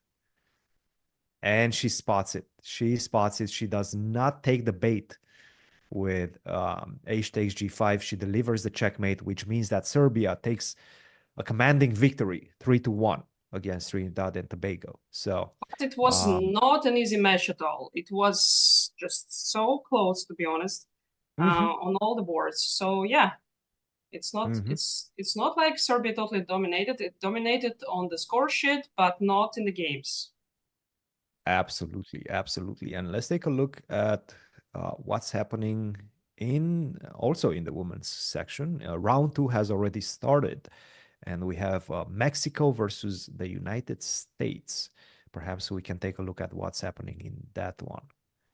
And just to recap everything in this group, this is the women's group. We have Serbia right now with 2 points, has won both of their matches. Trinidad and Tobago, 1 point. El Salvador, 1 point. El The Salvador, United okay. States, 0 points. Trinidad and Tobago, 2. So Mhm. Trinidad and Tobago has 2 teams in this section, and Mexico on 0 points. So let's take a look at what's happening. Round 2 between Mexico and the United States. And we're going to start with board number 1, Mexico with white pieces, USA with the black pieces. Just to give you a quick update on board 2, we're already seeing a checkmate delivered by Mexico. So good start for Mexico. Yeah, and also it looks like the white player just took all the pieces on the king side. Oh, You know, yes. the rook and the bishop there, everything fell somehow. G5 was the root of all evil in this one. Knight to F5, E4, and now, obviously, I have to say, very nicely delivered. Knight to H6, followed by Queen to H7, Bishop to E2, another mistake, and now take the rook. You could have done the checkmate first as well. Have just checkmated, yeah. But okay, next move, checkmate. Next move is also finishes fine. the game. Good enough. Good enough, yeah. Good enough. Good enough. So Mexico already with a lead, and it seems like on this board as well, Mexico is doing quite. Actually, no, Mexico is not doing that well on this one. We see the United States potentially getting the first victory. F3. Just be careful. Don't take with the pawn because that drops the queen. Nicely spotted. Queen takes F3. And now it's also a check, and next move she can take the rook on its c4, yeah? Why take not? the rook. Why not? Yes. Rook on e8 is also hanging, so there could be different ways to play it. Maybe just, okay, first check again. That's a good one. That's a clever move. That is a very good one. Very good one. Very clever. And because now she can take with check. Exactly. And then another check, and then a checkmate in the next couple of moves. So let's see if she finds it. Queen takes c4. The first move is in. King to b2, the only legal move in the position. And now you can continue with checks, and that's going to lead to a checkmate. And she does it.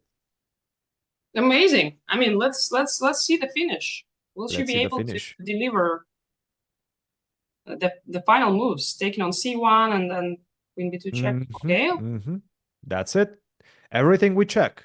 Get the bishop on c1. Force the king to a2. Wow. She's listening to us. She's seeing everything right now. No, I must say this is quite impressive. That is a very good game for black. Excellent game.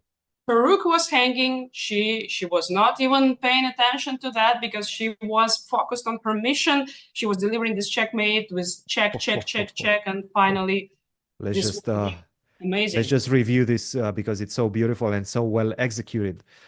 Queen to e2. No reason to exchange the rooks because you can deliver the checkmate with checks only. And once she found this forced sequence, she immediately delivered it. Absolutely no hesitation. Queen to b2 finishes the game. Beautiful, beautiful spot by Team USA, which gets the first victory in this match. And in fact, I believe all of those games have finished. Yes, just to recap that one. That was indeed the first and only victory for Team USA. They lost the other 3, so Mexico moves on to get the match victory points. But you know, one interesting point about Mexico. So Mexico is actually one of the few countries that in order to find the best players to compete in this championship, they first held the national prisons championships.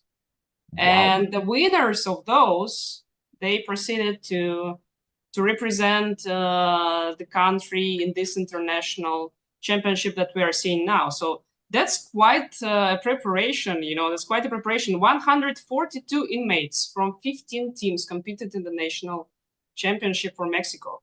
Incredible. And it just goes to show how this initiative started a cascade of other initiatives. This is an international initiative, of course, that FIDE is putting together, but also at the local and national level, you can see these new competitions coming along and giving the inmates, once again, opportunities to compete, opportunities to grow as humans, opportunities to learn new things, and, you know, keep them engaged. I believe this is such a crucial part of this experience, this championships experience. And I have to say, yeah, once again, kudos to the FIDE Social Commission, FIDE, Cook County, and the sheriff, Tom Dart, who is doing an absolutely amazing job in Chicago, and everybody else that's competing and leading their teams in this competition. Yes, and as we've mentioned before, a social commission is doing a lot of initiatives. They are leading the initiatives in various, countries, in various life settings, and for different communities. And one of these initiatives is a very important initiative for refugees. It is called Chess for Protection, and it is held in Kakuma, Kenya. This is one of the biggest refugee camps in the world, and Kenya in general has the largest number of refugees from all the African countries, if I'm not mistaken. So there's a lot of people who are needing this support, and these chess lessons, they are bringing in, you know, the youth, women, and everybody who is involved there in this refugee life. FIDE started this project in 2021. Since then, they're coming to Kakuma every year to hold some lessons, to bring chess sets, you know, to spend time with refugees, to teach them some chess. And afterwards, the lessons continue throughout the year. They play against each other. And right now, let's see the video that will sum up these amazing initiatives.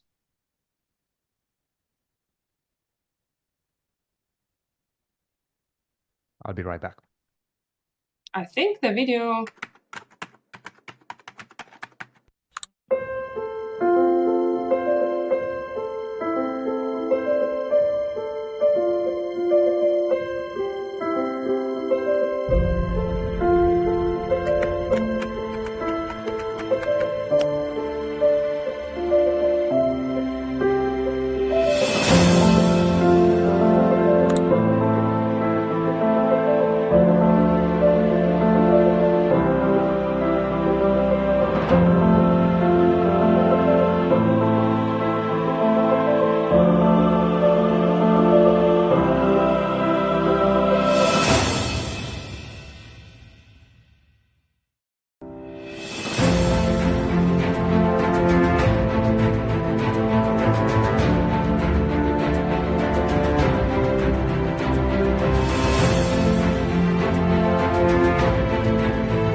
Close your eyes, hear the voice within calling. This heavy load got under your skin. All in, you got the white knuckles holding on it tight, keeping your feelings bottled up inside. for collision. And then now, to really live, you gotta die. Breathe in, breathe out. Hey, come alive. Breathe in, breathe out.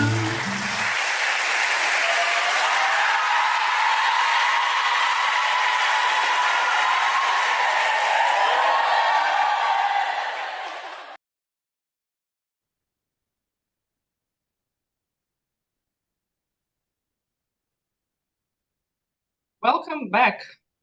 Welcome back, everyone. We are watching the 4th Intercontinental Online Chess Championship for Prisoners.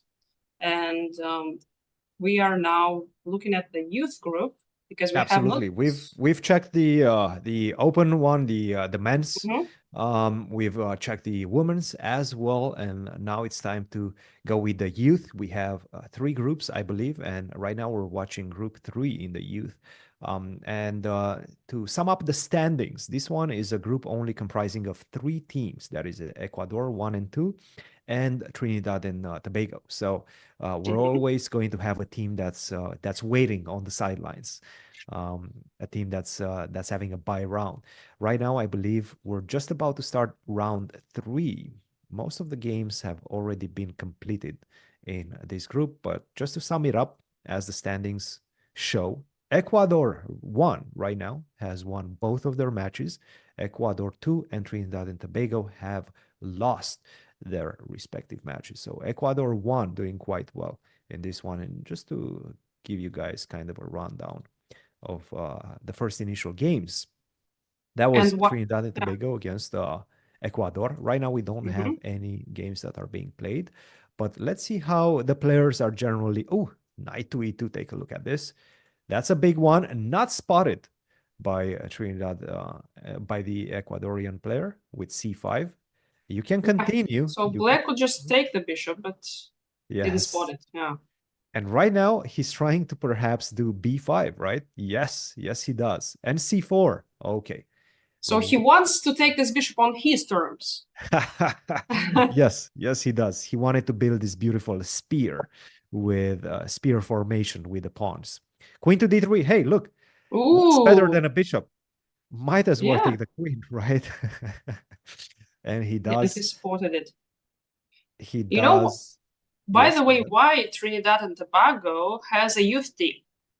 It is an interesting story behind it, because the prison outreach in the country is actually a project that is run by the National Chess Federation in cooperation with the National Olympic Committee. And the Olympic Committee, of course, as well as the Chess Federation, it has the focus on inclusivity, that they absolutely must include youth, they must include women. They cannot only go for men teams to participate, in the championships, the men jails.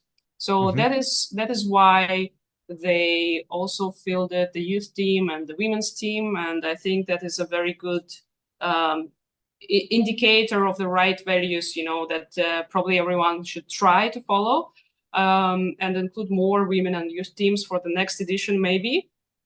Absolutely.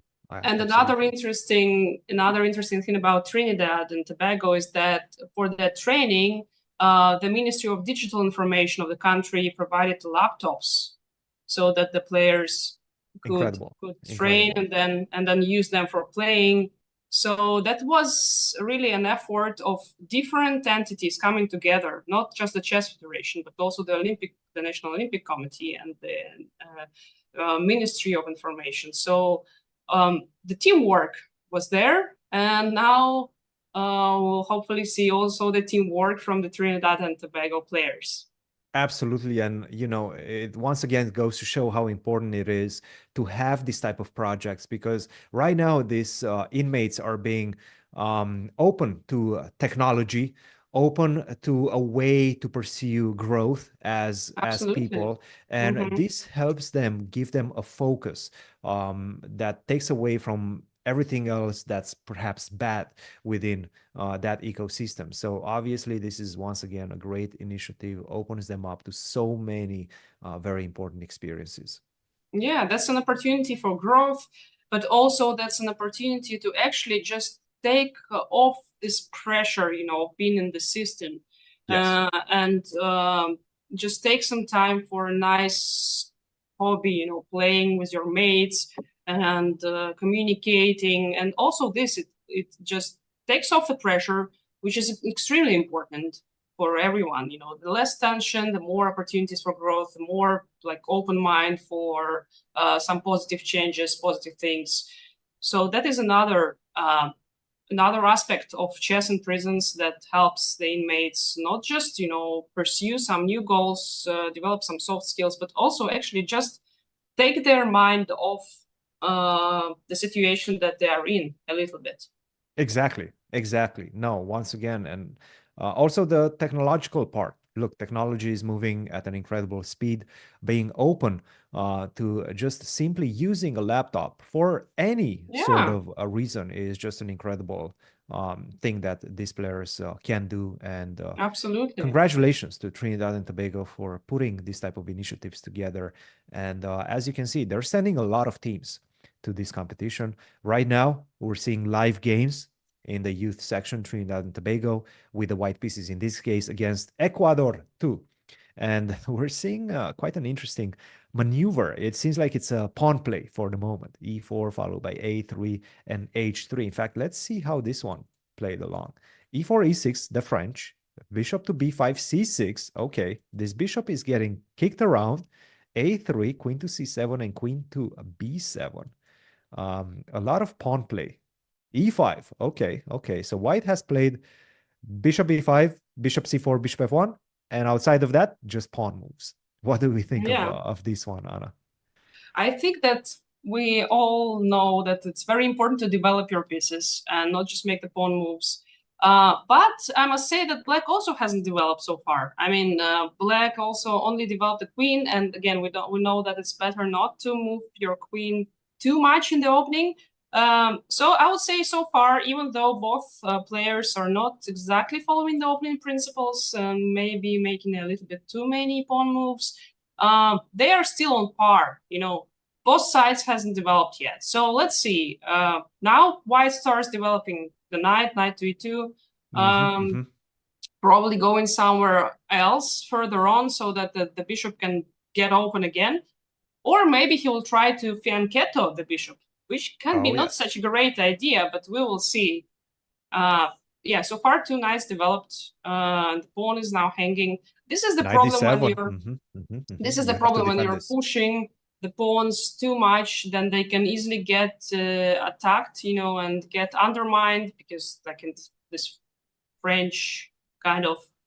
This is kind of a French structure a little bit, you know, so maybe it is a F6 French at some structure. point. Yes, Yeah. yes, absolutely. You put the pawn on D4, which perhaps is going to be done by the player with the white pieces, and then you're going to have a pure French type of structure.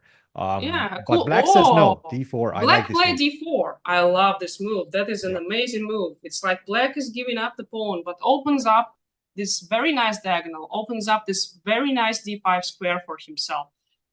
So this is a very, very good move.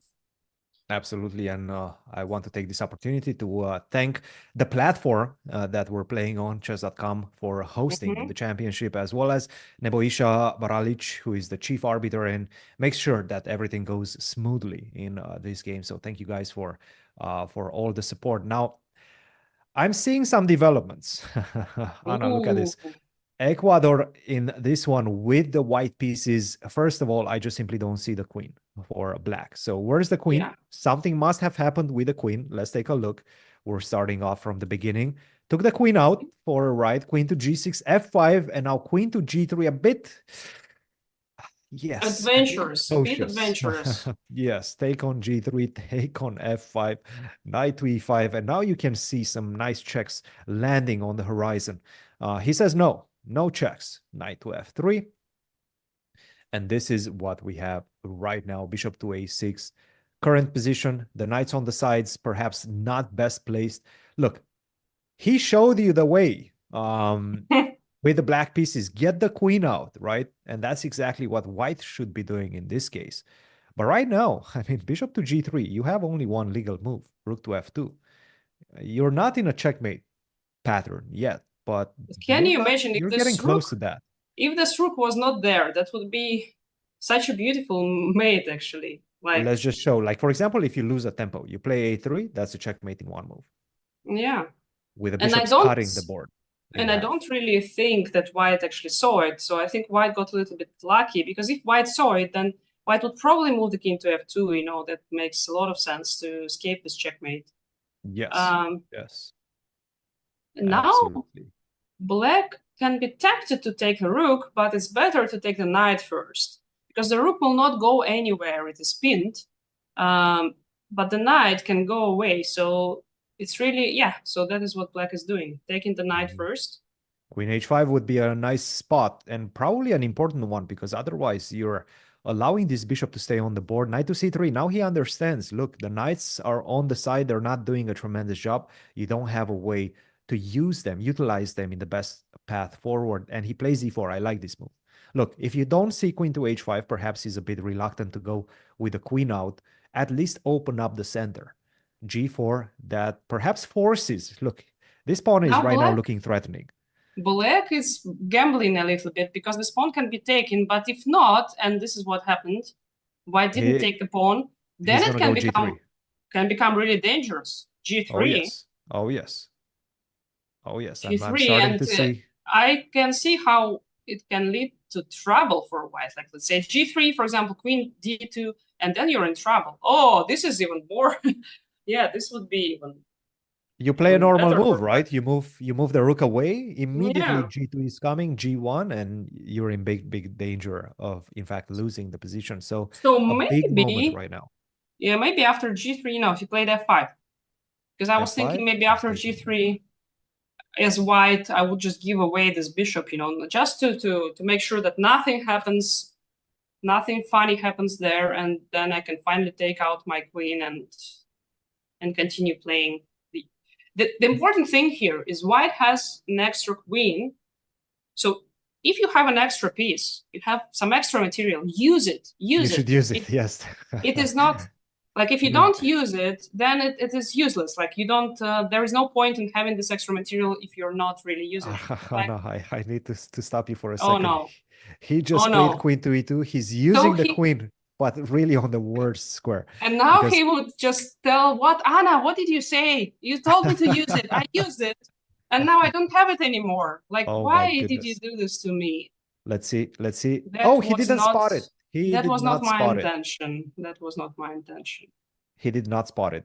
King to f7. So right now, another opportunity. Hey, get the queen out and pick up that pawn. We've seen how many problems that pawn creates.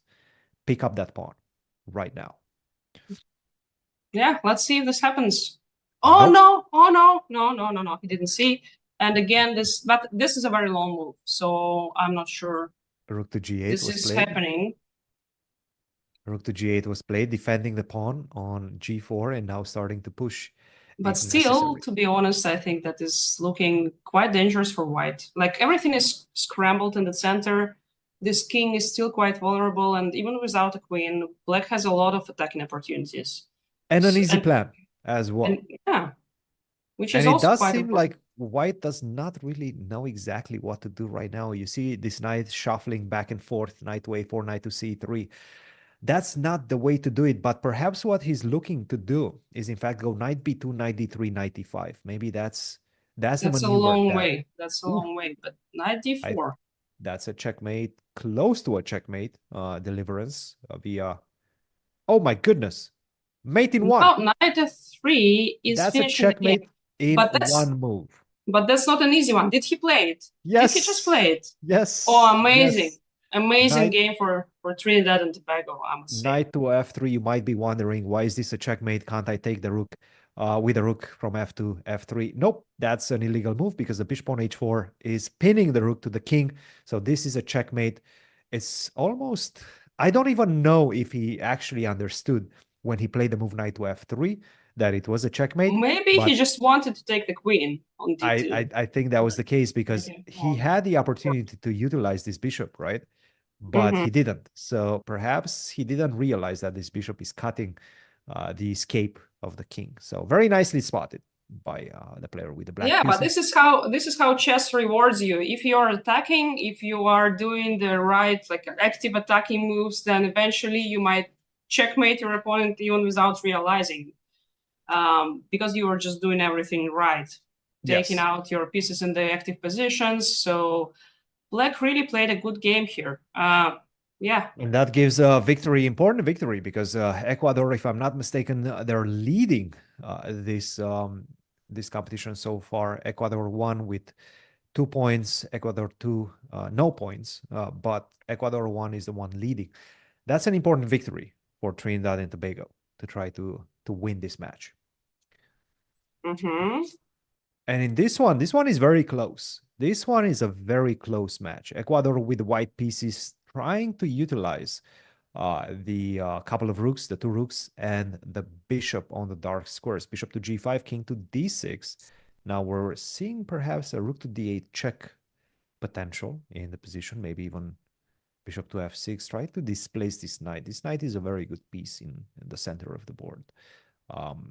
Bishop to c6 right now. I really like this idea to try to cement. Defend everything, yeah. Everything. That's what he played. But you know, this position, it looks really complicated. I would say I can easily imagine Caruana Carlson. Oh, yes. Playing this position. Absolutely. And I wouldn't know who is playing for a win. Who's better? Yes. Yeah. Yes. I really like black just for the simple fact that you have more potential with your pawns and the king is more active.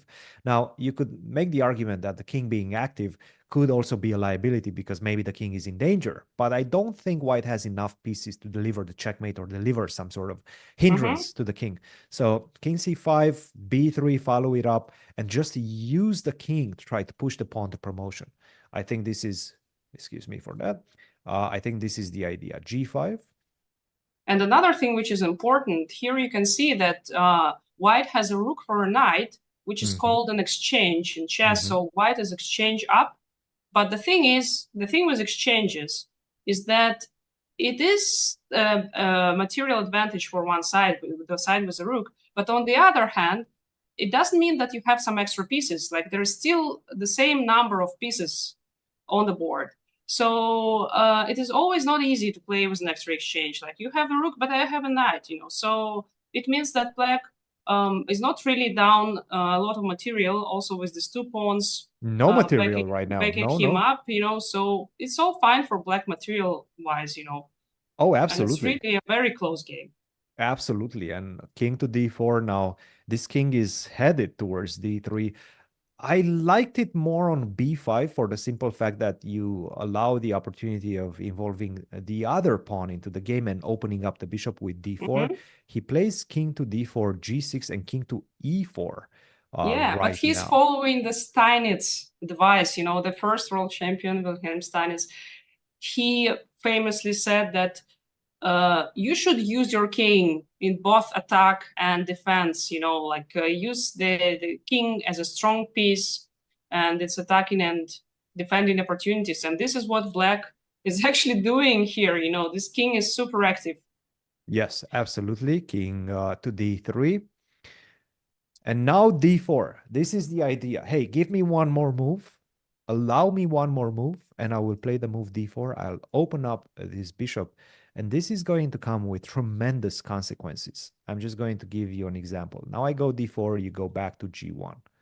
You get checkmated in one move, right? Yeah. So and he finds it, d4 is on the board. Be careful, don't go to g1. Yeah, and that's so easy to blunder because king g1 is a very natural move. Absolutely. You have to go to f1. Yeah, you have to go, absolutely have to go to f1. But it's the only move. It's the only move. If he doesn't find it, once again, king to g1 allows the rook to come to h1. And if he spots that, in case of king to g1, then he wins the game on the spot. And after king f1, black can still persist with d3. So it's good king move, f1 good is move, good move, good move. move. Very nice. Very good move. And I really like what you just said, Anna. This d3 is a really good alternative. Rook to h1, king to e2, that's forced. That is forced. Let's let's look at this game till the end, because it's an amazing game, very interesting to watch. And after that, we will have a guest, Russell Makovsky, who's the founder of the Gift of Chess. Yes. The Gift of Chess is a absolutely amazing initiative where they are giving away the chess boards to different communities all over the world. And his team and himself already distributed chess boards in more than 30 countries, and predominantly in Africa, more than 1,000 chess sets. So there are a lot of chess sets are being given away through their initiative. And it's amazing because then people get access to this chessboards and to the game of chess, and it turns their life around, because then you are just hooked for life, you know, with a chess game. So once we finish with this game, I think we can still look at it till the very end, because it's very interesting how it finishes, and then we'll move to our guest. I think we might be ready to move to our guest. I don't think we see the board anymore, unfortunately. But let's go to Russ. Let's go say hi. Oh, there, I see. No, we do. We see the board. It's all right. Yeah. I think it was maybe briefly was not there, but now we can see it. And actually, yeah, now I think it's white who is playing for a win. Like this D3 pawn got eliminated. White is one rook up. So I think it's safe to say some things can still happen in this game, but probably it's white. White is doing quite well. Yes, white is doing quite well. So we can welcome our guest, Russell Makovsky, the founder of the Gift of Chess. Let's see. Please welcome to Russ. Russ, hello. Hi guys. Hi. Thank you. Hi, Russ. Thank you for having me. It's a privilege to be included in such a wonderful event that continues to grow and create opportunities for so many people across the world that are currently in prison, to give them an opportunity to connect with the world beyond their prison cell, their facility, and to see they can be part of a global community, and to see them as intelligent, smart, critical thinkers, giving them skills to be successful not only while they're in prison but on release. And this is such an important initiative that has so many societal implications well beyond chess. So thank you for including me, and I'm happy to be here.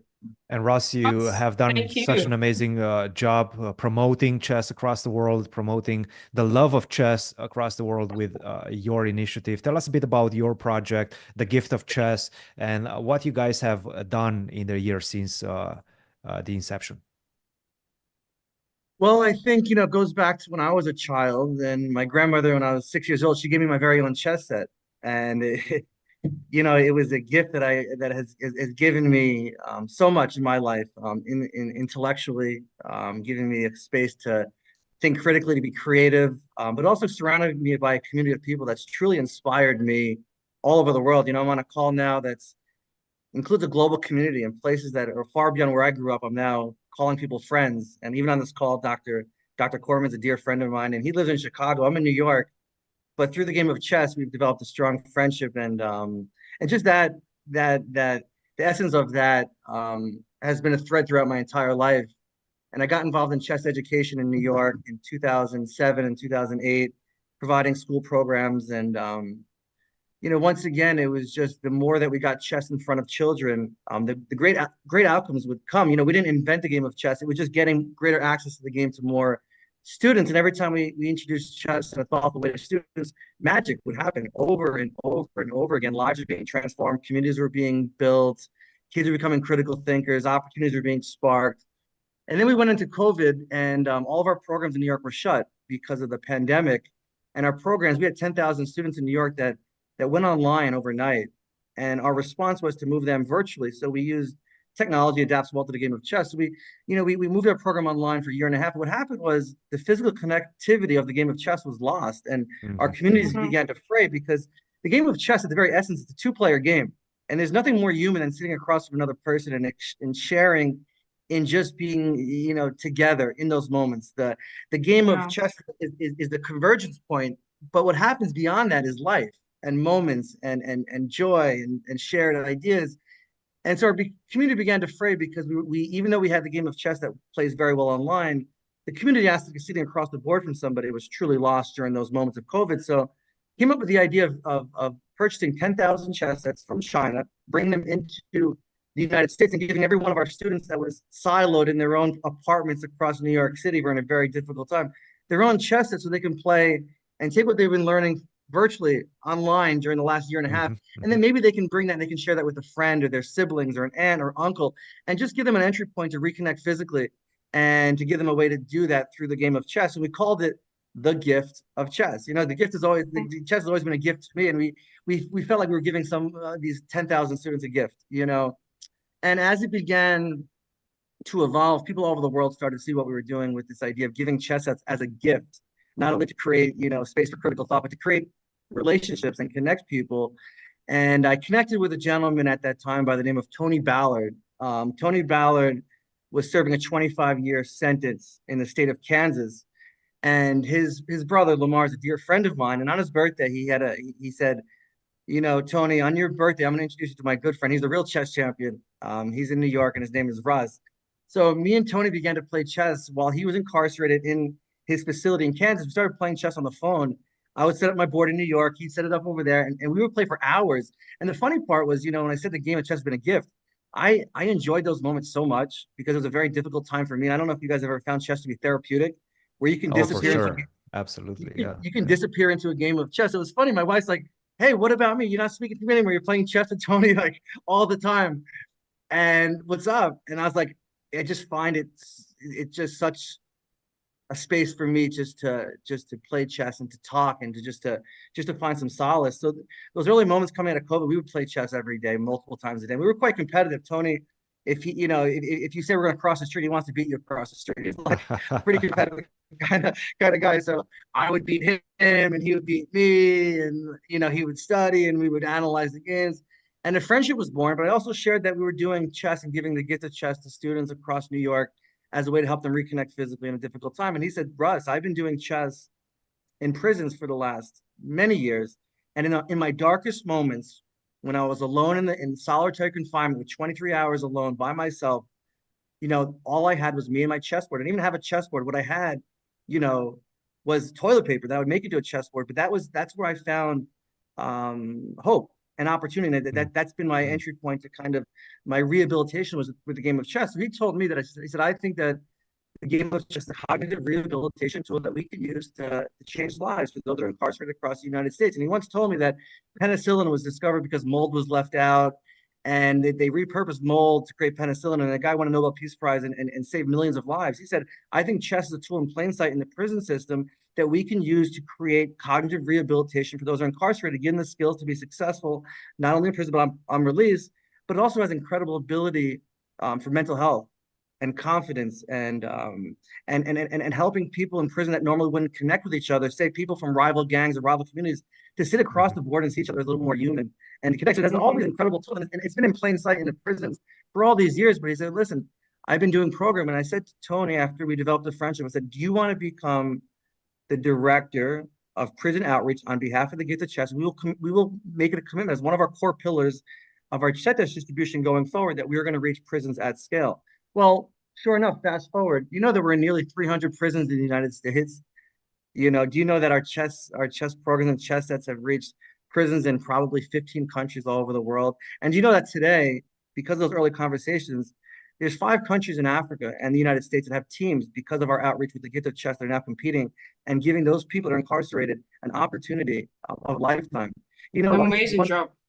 Once I got a letter from a mother, you know, we held a chess tournament in the state of Kansas, and her son won 2nd place, you know, in the chess tournament. He got recognized. We gave him a certificate. It was signed by the Secretary of Corrections in the state of Kansas, Jeff Zamuda, and it was signed by me and signed by Tony Ballard, and actually signed by Dr. Corman. We gave him a certificate because he won 2nd place, and his mother sent me a letter in the mail, and she said, for the first time, he gave me the opportunity to be proud of my son.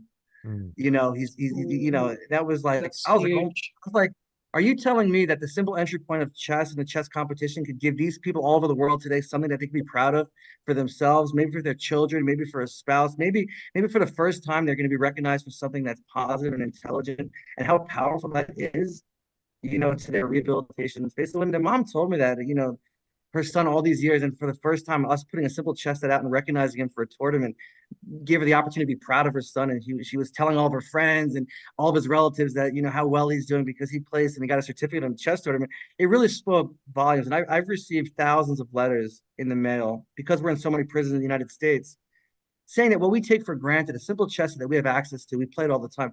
For many people, this is a lifeline. We have many opportunities. After today, you're going to go, and I don't know what your life's going to look like, but I'm going to go home to my family at some point. I'm going to go get dinner. I'm going to hang out with friends and family. For some people incarcerated, their only opportunity today is going to be access to that simple chess set where they can find some solace. And I know that to be true because I get thousands of letters all the time that suggest just that. So what Dr. Corman did is he took a game that already exists in the prison and he incentivized it through gamifying it through the Intercontinental Prison Championship. And that's why it spread like wildfire. We're giving these women and men incarcerated an opportunity to work together, to come together as a team, to do something meaningful, to win together, and to be celebrated. And through that, they're going to be rehabilitating themselves. And we need to scale this. People with resources, if people, I don't care who you are, United Nations, UNICEF, all these people have resources. They need to put it into this, because this is working. This is working. Sometimes you see things that don't work, and you see things that are working. This is truly working on a shoestring budget, and it needs the support. FIDE, Dr. Corman, International Prison Championship. We have a solution. The solution is getting access to chess and chess education, chess sets into prison, and giving them an outlet to compete and to be recognized. See, when there's a tournament, what are you going to do? You're going to practice, right? When you have a tournament, what are you going to do? You're going to start working on your game. When you work on your game, what are you going to do? You're going to rehabilitate yourself, right? Right. So the entry point of the competition globally, the Intercontinental Prison Championship, is so brilliant because it gives everybody all over the world an entry point to care about something that it's not just a casual game of chess. Your team has the opportunity to be the #1 in the world. Yeah, it's a real motivation. Motivation is there. It's incredible what the motivation does and how that's inspired a grassroots movement across these prisons to participate. And you know that you guys watch the videos, when these guys and women win, you can feel the pride through the screen. Yes. Oh, absolutely. Yeah. And if that doesn't touch you on a very human level, wow, because it's working. So I'm really proud of the work we've done. We distributed 50,000 chess sets across Africa in the last 2 years. Our goal was to get 1,000 chess sets to each country in Africa so that they can distribute 5 chess sets each, schools, prisons, refugee communities, orphanages. You know that in Africa, there's a lack of chess sets because they have no domestic manufacturing. And the cost of a chess set, which we take for granted, is prohibitive for probably a large portion of society. So if you want to scale chess, you might have chess on your phone prior to having chess in a chess set, but you can't bring phones into prisons, right? And so the only entry point to have chess scale into prisons is chess sets, but there's no chess sets. We went to South Sudan. We donated 1,000 chess sets. They said the whole country only has 100 chess sets in the entire country. I was like, oh my, how are you going to grow chess without chess sets? So I think what we did is something so simple that maybe was overlooked, is that you can't scale chess and chess education, chess opportunity, and you can't create grassroots programs without chess sets. And we need to develop manufacturing. We need chess manufacturing in Africa. We need to get the cost of chess sets available to everybody. We need the government to start buying chess sets. The governments that are running these prison systems, they have money for what? Programs. They probably give books. They have recreational. Maybe they have weightlifting. They need to invest in chess sets for their facilities. So there needs to be a line item budget in every federal government or state government to get chess sets at scale into these prisons. And then they need to begin to organize these teams with the entry point to create the reason why, where if they qualify, they can participate in the Intercontinental Prison Championship. Now, I'll tell you one thing if you want to hear it. Here's how I see it. In the United States, there's 50 states. Each state, what we've done, we've started in Kansas, that each state will have a championship in each facility in their state. So in Kansas, there's 18 statewide facilities under the jurisdiction of the Kansas Department of Corrections. So Tony Ballard has gone to 8, personally, physical chess sports tournament, 18 tournaments, and they're rated by the Chess Federation, either FIDE or US Chess Federation. So we're having a tournament championship once a year. Now the winners of that, are playing online against all the winners from all the other facilities in the state. So we have an online Kansas State Chess Championship. And you know what happens to the online Kansas State Chess Championship? They get plugged into a US Championship online. And you know the US Championship funnel into the Intercontinental. So we should have grassroots programs at every facility level, a physical tournament, then at every state level, if it's a state in India, or if it's a state in New York, or if it's a state in China, wherever it is, that municipality should have an online championship. The winners play in a national championship for the whole country, and then one team from each country qualifies, and then you have every country in the world playing an intercontinental championship, and you create grassroots demand because there's a large scale infrastructure around competition. And then what happens? What's the byproduct? You change millions of lives because you give them a simple tool to help them to think critically, to think patiently. You know, Tony Ballard tells half the people that are incarcerated is because they thought in a second versus 3 seconds. Well, what does chess teach you? You can't make the Take your first time. move. Take your time. Take your time. Yes. 1 second. Take your time and calculate the consequences as well. Correct. Of your actions. And that's what he said. Even if the skill, that the more you play chess, the better you get, the slower you move, because the more you're thinking through the moves. If that even translates to people that are incarcerated, you'll probably solve a lot of the crimes that were committed because they're crimes of impulse, right? Yeah. So you have these things, and then obviously giving people the confidence to see themselves as smart. You know, a lot of people in prison are recognized for their muscles, their strength, their ability to fight and survive on the streets. But are they ever recognized for being intelligent? Imagine a chess set where you say to somebody, wow, that was a great move. You're a smart guy. You're a critical thinker.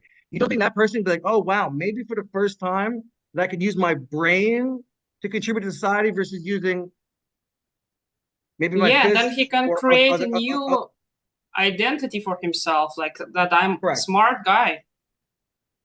And chess is the simplest entry point at scale to create people to think themselves as smart for the very first time. When I grew up, I grew up in a town that didn't play chess. We played sports, you know, and I was a closet chess player. But one of the reasons why I like playing chess quietly was because people would say that I was a smart kid. I never heard that before.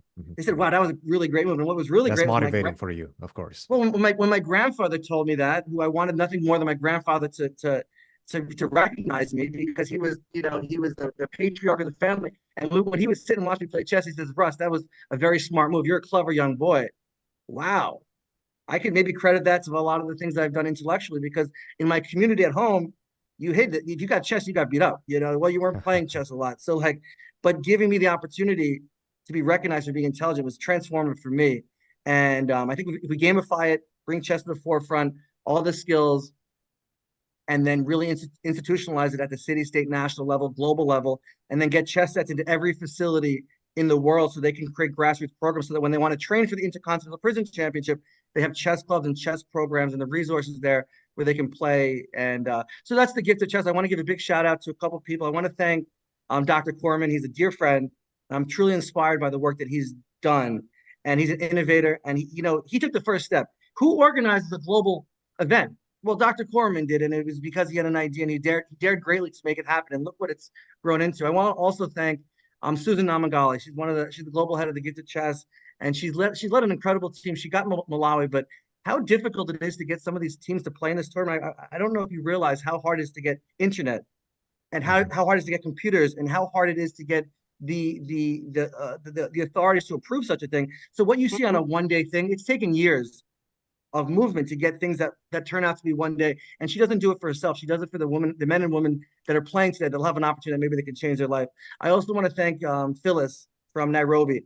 She created a partnership through the Gifted Chess with the government of Kenya to bring chess into prisons. And one of the fruits of that is now that there's 3 teams for the very first time across Kenya playing in this tournament today. And Phyllis, blood, sweat, and tears, without any real support from any institution, she pushed her way through because she believes in the value of the people that are playing. And she did it for the men and women playing today. She did it for them.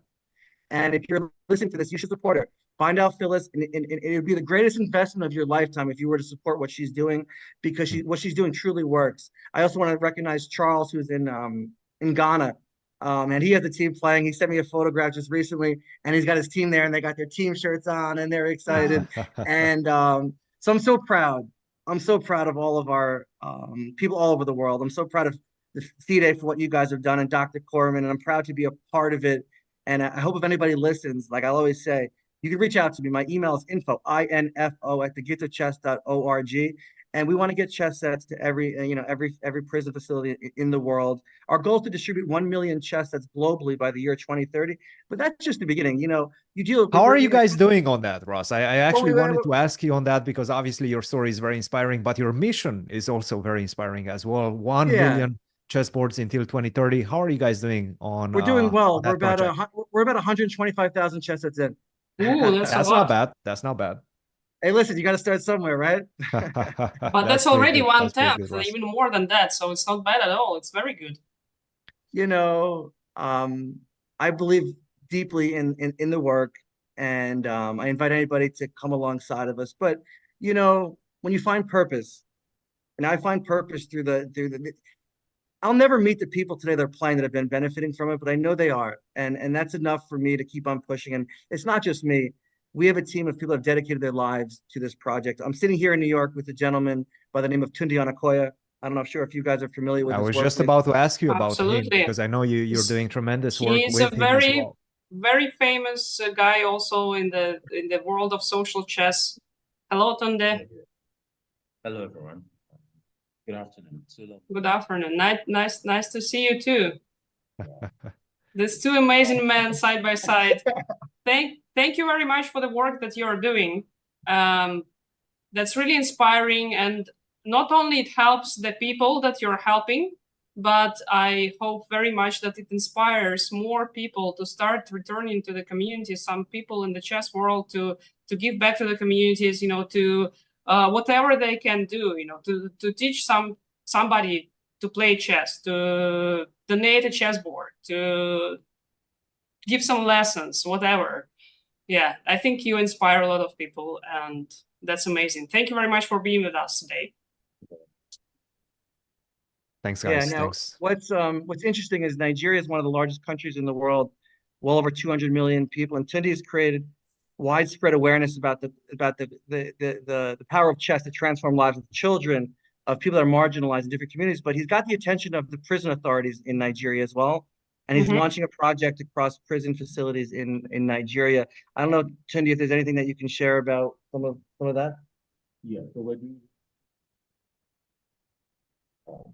starting in a place called Maiduguri. So Maiduguri is it's a state in Nigeria. It's a region that has been plagued for the longest time, you know, by a lot of terrorist attacks. Well, the city is healing, and we're looking for new ways to engage the people. You know, and I've always said this, especially for us that probably used to play points. When we play chess for ourselves, you know, and when we put our talent first us, and it serves our own interest, there's nothing wrong with that. The moment to decide to take that further and share with someone else, it becomes a gift. And the beauty of like giving that gift of your talent to others, it gives them a sense of belonging as well. And I think that is the very essence of this project for incarcerated people, to give them a sense of belonging to something, you know, to somewhere.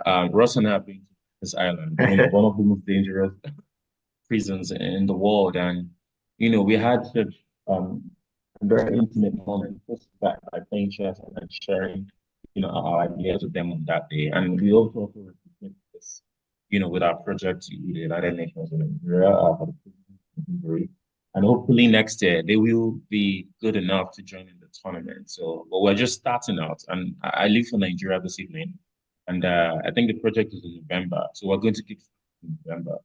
So hopefully we have about a year to prepare them to be tournament ready. And, they can also join this global community into some place. Thank you very much, and we will keep our fingers crossed for Nigeria to join next year, not only with men's but also with women's and possibly youth teams.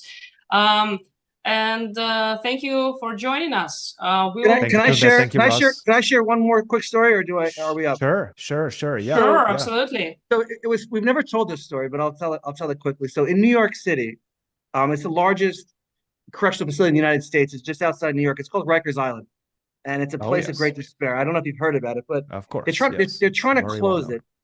But you know, luckily, I was able to sneak chess sets in. Not when I sneak them in, and when you go through bureaucratic stuff, it's hard to get them in. But I got them in, and I got 500 chess sets in. And they started creating rap videos online where you see people playing and singing, like these were leaked videos, and our chess sets were always in them, you know.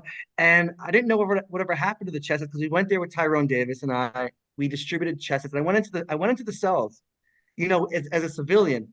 There was 48 people in a housing unit, and it was just me and a chess set. And you know what? I've never been treated more kindly. It was one of the most terrifying things, because you're conditioned. A place like Rikers Island, you go in there in street clothes. I had my Yankees hat on, I had my shirt on, and there was no security. And I go in 48 people into a prison cell where there's no security, just a chess set. And I've never been treated kinder. And me and Tyrone really had that forever impacted my life. But we brought 500 chess sets in. only to find out that these chesses have flooded the whole island. So sure enough, a year later, they called me and said, we need more chess sets because we've got rid of all the 500. Like everybody's using them. They're ending up all over New York State because Rikers is a jail, but then they get sentenced, they go to prison upstate New York. And the chess that leave from Rikers, now they're all over the state system. We need 500 more. And so I brought 500 more, but Tundi happened to be there at that day. So I said, couldn't Tundi and I go in and deliver the chess sets and play with the guys? And so we went in, Tundi and I went in and we played with the guys. And Tundi played chess with the guys, the top players on Rikers Island. And it was incredible to see how their game of chess reflects their life. They were creative, they were fighting, they never gave up, they were impulsive, their openings were obscure, and they had this fighting spirit and way of playing chess. And I knew that at that moment, because they self-taught themselves as a means of survival that reflected the circumstances that they were in, is that if we can teach them in a different way, we can also help train them to have better habits, to be more successful in life. I knew that by watching the way that they played chess. And Tundi, actually, he lost a game or he drew a game versus one of the players. One of the only games he lost while he was in New York.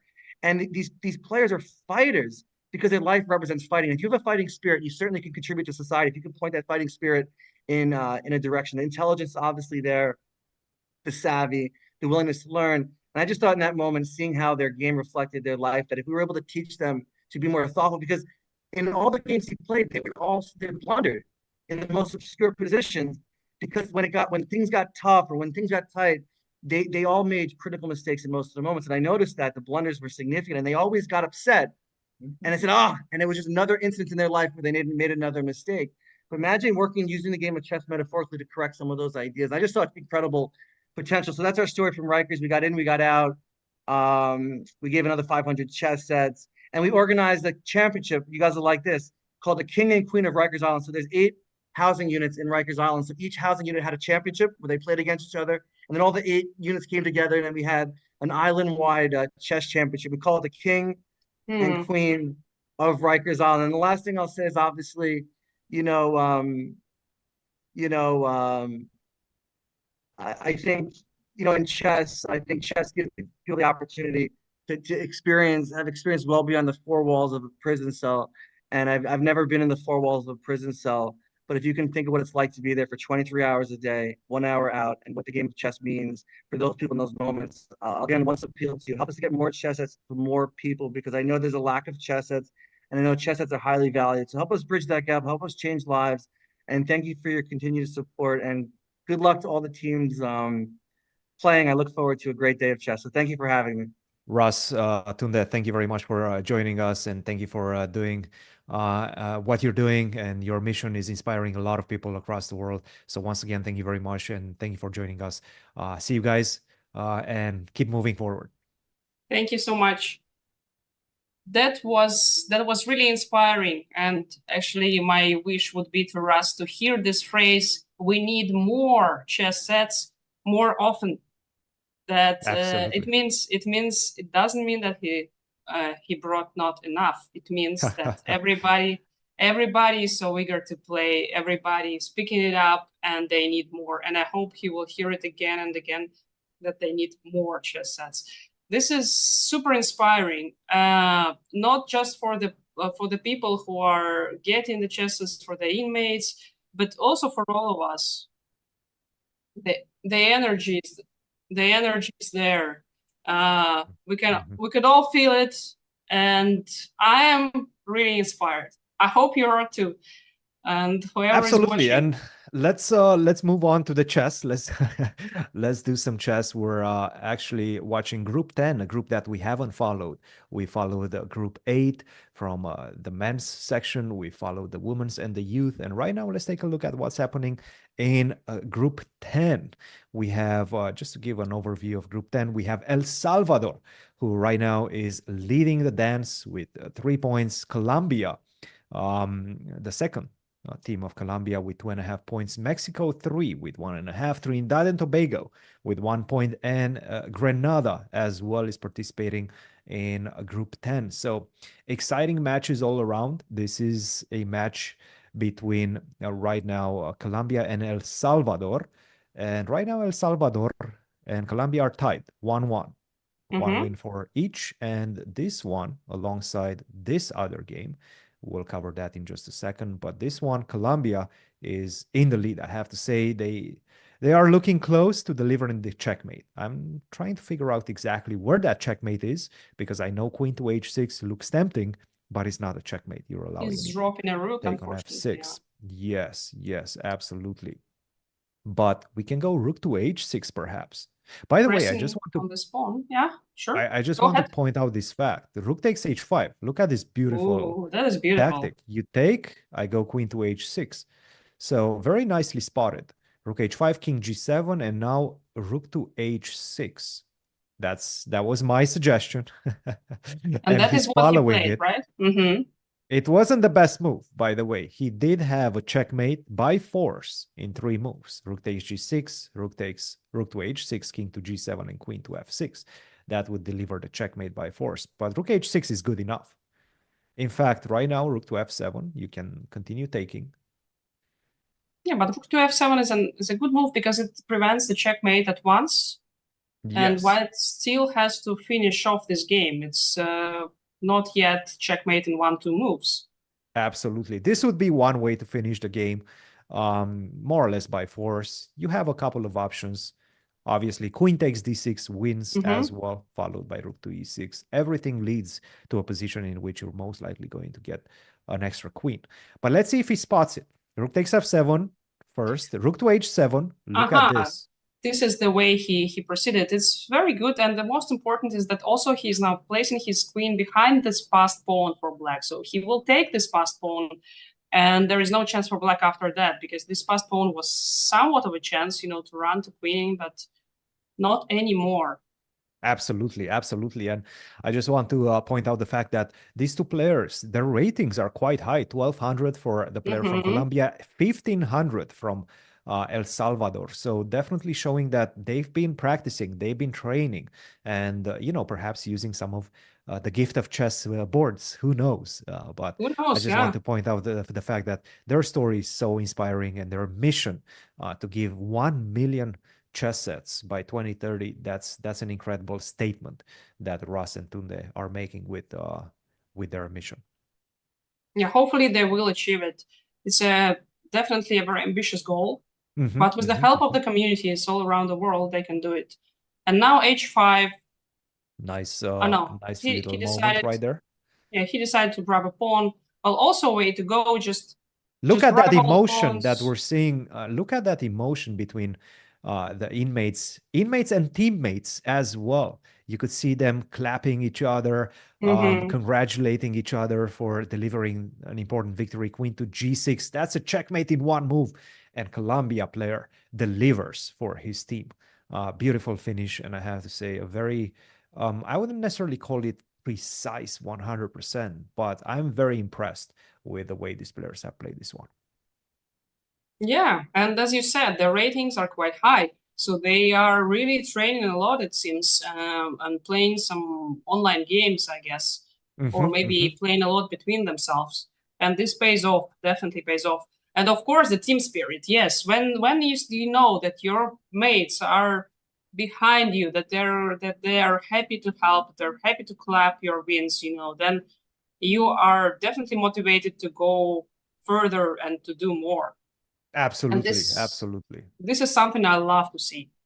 And by the way, Colombia is leading right now, 2-1, but there's still 1 game pending. This is the game pending. El Salvador trying to equalize the score via this B pawn. The B pawn is the asset in the position for white. Obviously, you would love to go b7 followed by rook to a8, promote that pawn. So these are the type of ideas. I really like the queen on b1, not only using the queen as an offensive tool to support the b pawn, but also as a defensive tool. You're not going to be able to touch my e4 pawn, which does not allow your queen to get back on this very important diagonal to try to stop me from pushing b7. So I'm liking white's chances in this one, Anna. What do you think of the position? I think you are totally right, but also black is doing some nice moves. This knight c6 is a very interesting, good idea to bring the knight to b4 and to kind of cut off the queen from the pawn, so that you can try and grab it with your rook. So this knight b4, knight c6, knight b4 is a great idea, and perhaps it's a great idea for black. Yeah, queen f7. This is good as well. Also good. good as well, because how do you defend this pawn right now is the big question. You go queen to b5 or queen to b6 attacking my knight. I just simply pick up the pawn with a queen that defends the knight on c6 at the same time. So how exactly do you continue? Because if you do go rook to b3, your idea of knight to b4 just finishes, more or less.